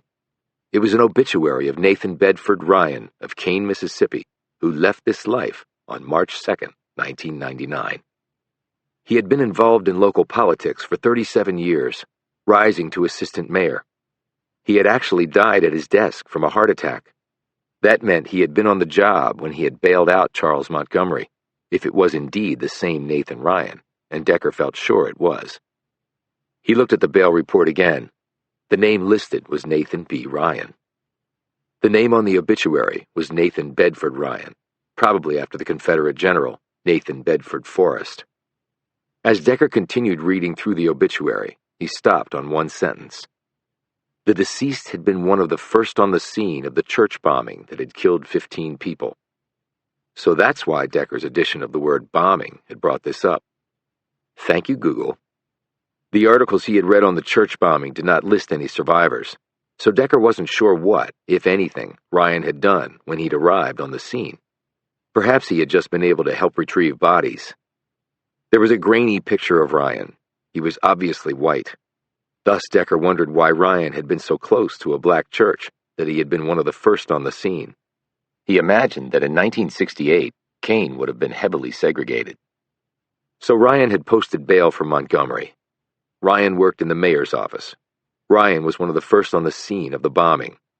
And $500 for an assistant mayor in Kane in 1968 was not small change. And thus Decker wondered if the source of the funds had actually come from someone else. These events had happened nearly 50 years ago. If Decker traveled to these places, would anyone still be around to talk to him about it? He rose and went in search of Bogart. After giving the FBI agent a thumbnail sketch of what he'd found, Bogart said, "What do you propose doing?" "I propose going to wherever we need to go to solve this," replied Decker. Chapter 56. Decker, Bogart, Jamison, and Mars took a turboprop to Dallas, and then a non-stop flight to Memphis. From there, they were going to drive on to Kane in Mississippi. They had left Milligan back in Texas to oversee the search for Davenport and work with the other federal agents on the attack at the Mars' old house. Oliver had some casework to finish up and was to join them later. The drive to Kane took nearly 3 hours. They had to drive through Tupelo to get there. Birthplace of Elvis, said Jamison when they passed the sign for Tupelo. Bogart looked out the window and said dully, "At least it's not raining." When they reached Kane, they drove directly to a police station. Bogart had called ahead, and a middle-aged woman from administration who introduced herself as Wanda Pierce was waiting for them. Pierce was dressed in slacks and a dark green blouse and also wore a nervous expression. She led them to a small conference room with a scarred table and banged-up chairs. The walls were cinder block painted yellow.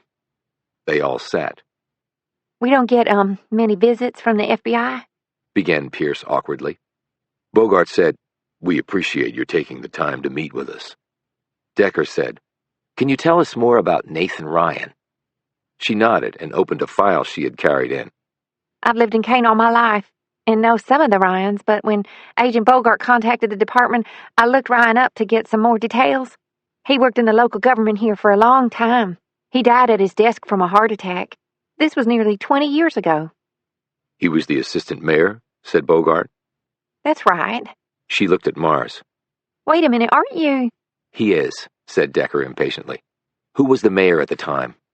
"I thought you were interested in the assistant mayor." replied Pierce. "I was. Now I'm interested in the mayor." "Why?" "Because in my experience, assistant mayors never do anything without their bosses telling them they can. In this case, bail out a drunk named Charles Montgomery." "Oh, well, the mayor at the time went on to become a congressman." "His name?" "Thurman Huey." Bogart said immediately, "I know that name." Pierce nodded. "Mr. Huey is the son of Travis Huey, who was a governor of the state, and then went on to the United States Senate in the 1950s and had a very distinguished career." Bogart said, "And Thurman Huey isn't just a congressman. He's the chairman of the Ways and Means Committee, arguably the most powerful committee in Congress." because it controls the federal government's purse strings, added Jamison. "Yes, Said Pierce. and it's rumored that he might be the next Speaker of the House. That would put him number 2 in line to the presidency." She added proudly. "And Thurman grew up here in Kane?" "Born and raised. The Hueys are political royalty in Mississippi, and they've taken good care of us." Decker said, "Meaning you get your full share of pork from Washington." "Meaning we get our fair share." Pierce replied stiffly. "And how old is he now?" asked Decker. "I believe he's in his early 70s. So in 1968, he would have still been in his 20s.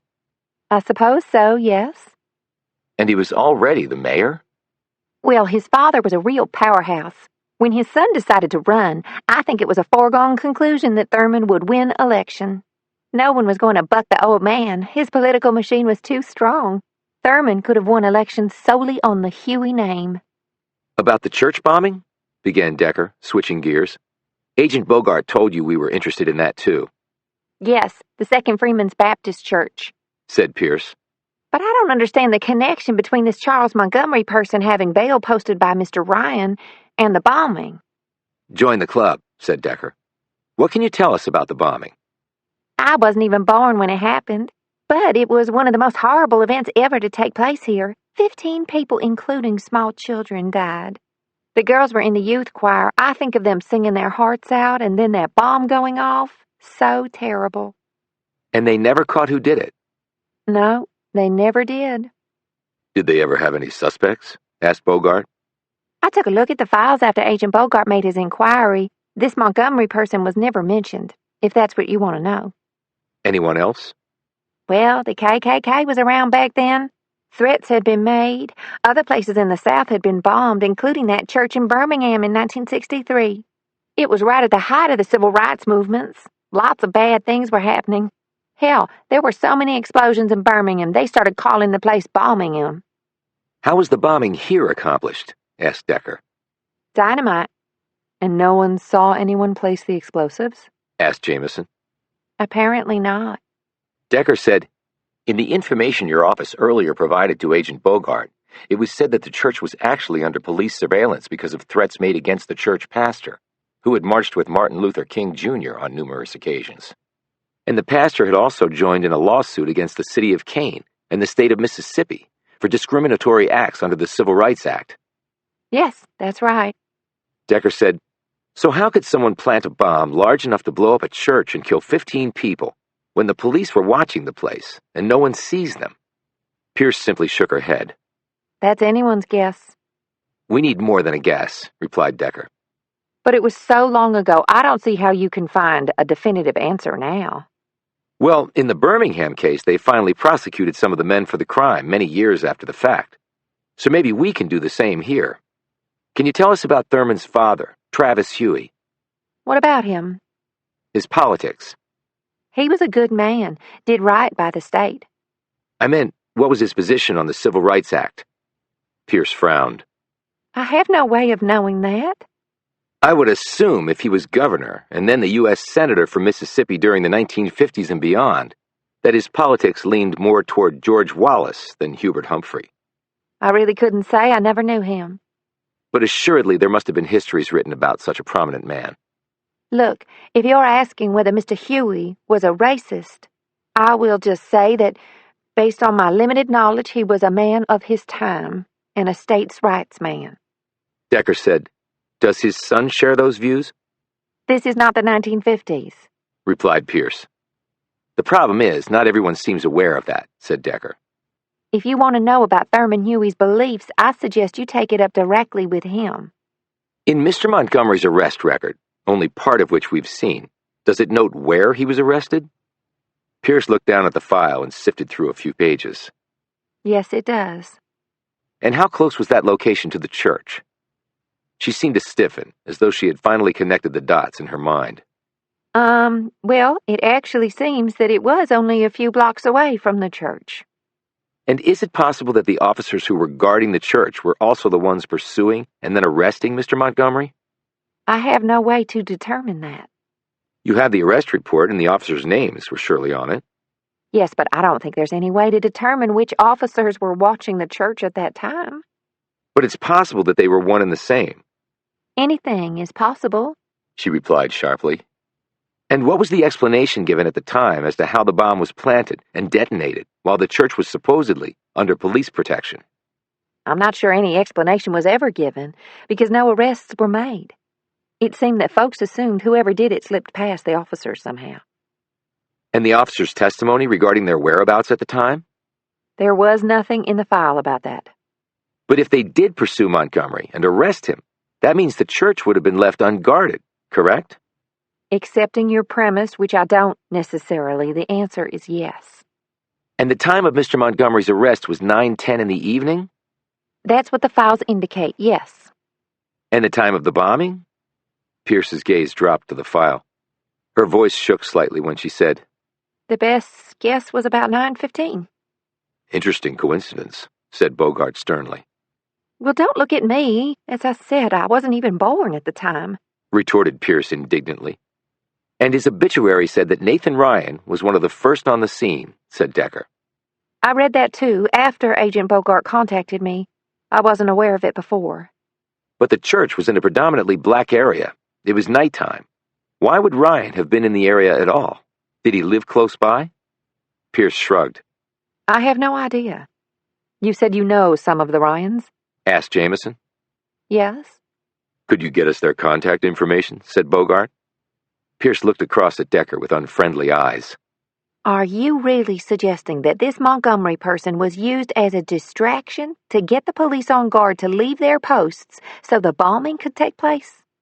No, I'm suggesting that the local police knew exactly what was going on and were ordered to leave their posts to arrest Montgomery so the bomb could be planted and then detonated.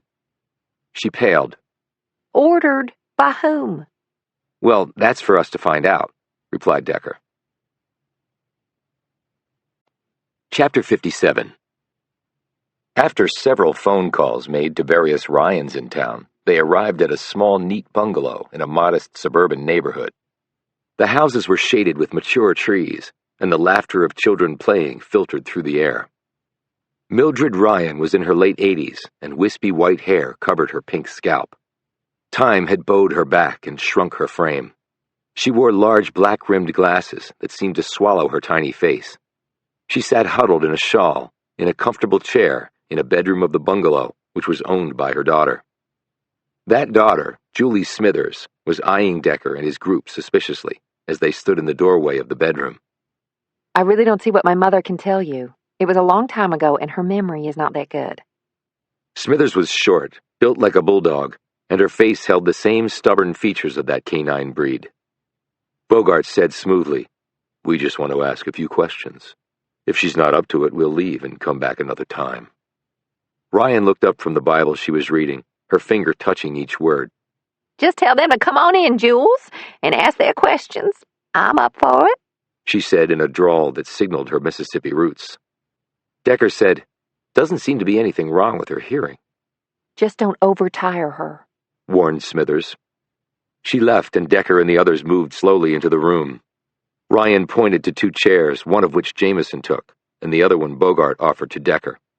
He sat down and slid the chair closer to Ryan. Bogart and Mars stood behind him. She looked up at all of them. Haven't had this many visitors in years, she said. Bogart showed her his badge and said, "Mrs. Ryan, thank you for meeting with us." You're welcome. And what is this about? Decker said, "Your husband, Nathan?" He's dead. Long time ago. We know, but we wanted to ask some questions about him. Having to do with the church bombing back in 1968. Do you remember that? The shrunken woman seemed to collapse inward even more at these words. Hell, who could forget? All those little colored children. It was such a shame. She shook her head. It's the devil's work. I said so then, and I say so now. We understood that your husband was one of the first on scene of the bombing. That's what his obituary said. She froze for a moment and then looked up at Decker. What exactly is all this about? You know that no one was ever arrested for the murders. I know that. Well, we're here to see if we can find out who did it. They're all probably dead. Maybe, but maybe not. If they were young back then, they could still be alive. Like you are, he added. She shook her head. I don't know anything about that. But you might know more than you think, said Bogart. She looked up and suddenly registered on Mars. When I said colored just now, I didn't mean any disrespect, just the term we used back then. Should have said African American or black. I'm sorry, young man. That's okay, said Mars. It was just different back then. Mumbled Ryan. Just different. But maybe you can answer some of our questions, prompted Decker. I'm old. I don't remember much. It was a long time ago. I just want to be left alone. Ryan looked back down at her Bible, her finger moving along the words, her mouth opening as she silently read them. Decker glanced at Jamison, who said, Do you read from your Bible every day, Mrs. Ryan? Ryan nodded. I'm on Deuteronomy, the 5th book of the Hebrew Bible. Do you know it? I find young people don't read the Bible anymore. Rather play video games or watch filth on the TV. Moses' 3 sermons to the Israelites, replied Jamison. This drew surprised stares from all the men, and Ryan as well. Jamison explained. My uncle was a minister. I used to help teach Sunday school. The Israelites were on the plains of Moab. They were about to enter the Promised Land. This was after the 40 years of wanderings, which was explained in the first sermon. I'm impressed, child, said Ryan. Now, if memory serves me correctly, continued Jamison, the 3rd sermon talks about how if Israel is unfaithful and the loss of their land follows, it can all be made right so long as they repent. I guess that was great comfort to them. Ryan was staring at her. Why? She said in a fierce whisper. Well, like us, the Israelites were only human. They made mistakes. God understood that. So if they fell down, they had another chance to make it right, so long as they repented. repented of their sins, tried to do the right thing. That takes real strength and real faith. Jamison fell silent and closely watched Ryan. The old woman slowly closed her Bible, set it on the table next to the bed, clasped her hands in her lap, and said, What sorts of questions do you folks have? Decker gave Jamison an appreciative glance and then turned back to Ryan. Do you know why your husband would have been so close to the church that night, that he was one of the first on the scene after the bombing? From what we found out, there were houses all around the church, where I'm sure people ran out when the bombing happened. Was he driving by for some reason? Did he tell you about it? Ryan cleared her throat and took a moment to drink from a glass of water that sat next to her Bible. Nathan was a good man. I want you to understand that. He was a good man, She said more emphatically. I'm sure he was, said Decker. Mississippi was falling apart back then. Hell, the whole South was, from the 40s to the 60s and on. Riots, lynchings, shootings, things blown or burned up, folks murdered, federal marshals all over the place, the National Guard, coloreds. She stopped and shot Mars a glance. I mean, African Americans demanding things from the whites. It all shook us to our souls. That Thurgood Marshall winning all those court cases. Dr. King marching around like Sherman to the sea. Many folks saw it as the apocalypse. Did you see it that way? Asked Jamison. I was scared. She admitted. The world I knew was turning upside down. Now, don't get me wrong. It didn't surprise me. Hell, if I'd been them, I'd have been demanding the same damn things. But see, I wasn't them, if you can understand that. She glanced at Mars and then looked away. And I was raised a certain way and taught things that, thankfully, they don't teach anymore, at least out in the open. She added with another nervous glance in the direction of Mars. She grew quiet, and no one interrupted the silence. She continued. Reverend Sidney Houston was the pastor at that church. He could deliver a sermon like no one else, I can tell you that. How did you know that? Asked Decker. Did you ever attend a service? Her eyes grew wide behind the spectacles. Oh, my goodness, no. I would have been tarred and feathered and run out of town. But you see, Reverend Houston would sometimes take the sermon outside on the front lawn of the church. And his voice carried. It was deep and powerful, and, well, some of us would get close enough to hear. The man knew his scriptures and delivered the message forcefully, made the church I went to seem downright boring by comparison. Okay, prompted Decker. Ryan started talking faster and with more assurance. He was a firebrand, that man was. He was taking on Cain like King was doing to Selma, like that Marshall fellow had been doing to every court in the South, and that brought him up against some very powerful people hereabouts. Do you know who they were? Asked Decker. Nathan worked in the mayor's office. He was assistant mayor, in fact, at the time. And the mayor was Thurman Huey, began Decker. She waved her hand dismissively. The only reason Thurman Huey had that job was because of his daddy. He was barely out of college, still more boy than man. Nathan rightly should have been the mayor. But once Travis Huey spoke, that was that. Ryan added, the bitterness clear in her tone. You know, Travis Huey was a hero to many of us back then. We saw him as our protector. And now? Asked Jamison. Ryan pointed to her Bible. He was a false prophet spewing evil and hatred and violence. She added. Do you think he had anything to do with the church bombing? Asked Decker. Not Travis Huey. He'd never get his hands dirty. And his son? Now Ryan seemed to shrink once more. She shook her head. I don't know one way or another. What about your husband? She let out a long sigh. I think Nathan had some inkling. Her voice trailed off, and she suddenly looked panicked, as though these long-ago memories were surrounding her and there was no escape from them. He had an idea that something bad was going to happen, suggested Decker, and that was why he was near the church that night? She nodded, almost imperceptibly, her frail shoulders quivering. Jamison reached out and put a comforting hand on the old woman's arm. Mrs. Ryan, it's okay. I think that your husband was trying to do the right thing. Ryan sniffled, reached for a tissue, and blew her nose. He was a good man, but he didn't work with such good people. Did you know he posted bail for $500 for a man named Charles Montgomery? She rubbed her nose with the tissue. He told me about that. Money sure didn't come from him. We didn't have that sort of cash to throw around. Certainly not for posting bail for someone we didn't even know. So he was told to do it, and given the money with which to do it. Yes. Do you know by whom? He was assistant mayor. Doesn't take a genius to figure that one out. So, Thurman Huey? Maybe his daddy gave him the money, I don't know. Travis was a Dixiecrat, Added Ryan. and he found good company in Washington. He almost derailed Thurgood Marshall being a Supreme Court justice. Did you know that? No, I didn't, said Decker. I didn't follow things like that, but my husband did. He didn't think much of the Hueys, but he lived in Mississippi, and he kept his mouth shut.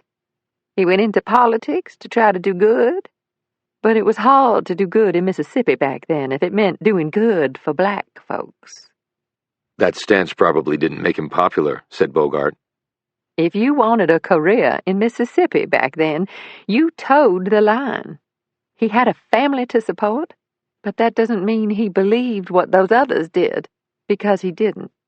I'm sure, said Jamison. But he did things, little things, to help folks. He did it under the radar, so to speak. She looked at Mars. He helped folks like you, to the extent he could. Sounds like a man ahead of his time, replied Mars. She nodded. Old LBJ lost the South when he got the Civil Rights Act passed. Southern Democrats turned their backs on him. Travis Huey sure as hell did. He was furious. Nathan told me. Decker said, You said that Travis Huey wouldn't get his hands dirty by being involved in the bombing, and you said you didn't know if his son would, but do you think Thurman Huey might have been involved in the bombing? Ryan looked over at her Bible, reached for it, and opened it to where she had been reading. For a few moments, Decker thought she was not going to answer. I will tell you that the apple doesn't fall far from the tree, certainly not with the Hueys. Decker looked at the others. So you do think Thurman Huey was involved? I don't know, but I can tell you that Thurman had two very good friends. The Three Musketeers, folks called them back then. They were right famous in town. Why was that? Asked Bogart. What else? High school football. And despite Decker's asking several other questions, those were the last words the woman spoke. Chapter 58. They all sat in the car in front of Smithers' house, staring out the windows. Bogart spoke first. The chairman of the Ways and Means Committee and possibly the next Speaker of the House. I have to admit, I didn't see that one coming. Jamison said, he was one of the Musketeers. I wonder who the other two were. Decker said, Easy enough to find out. Where? Asked Jamison. It was Mars who answered. High school football stars? Why don't we start there? Decker looked at him. We'll make a detective out of you yet, Melvin. Kane High School was smack in the center of town. They found the school office, made their request, and were quickly shuttled off to the library. There, a young woman in slacks and a sweater greeted them. The Three Musketeers?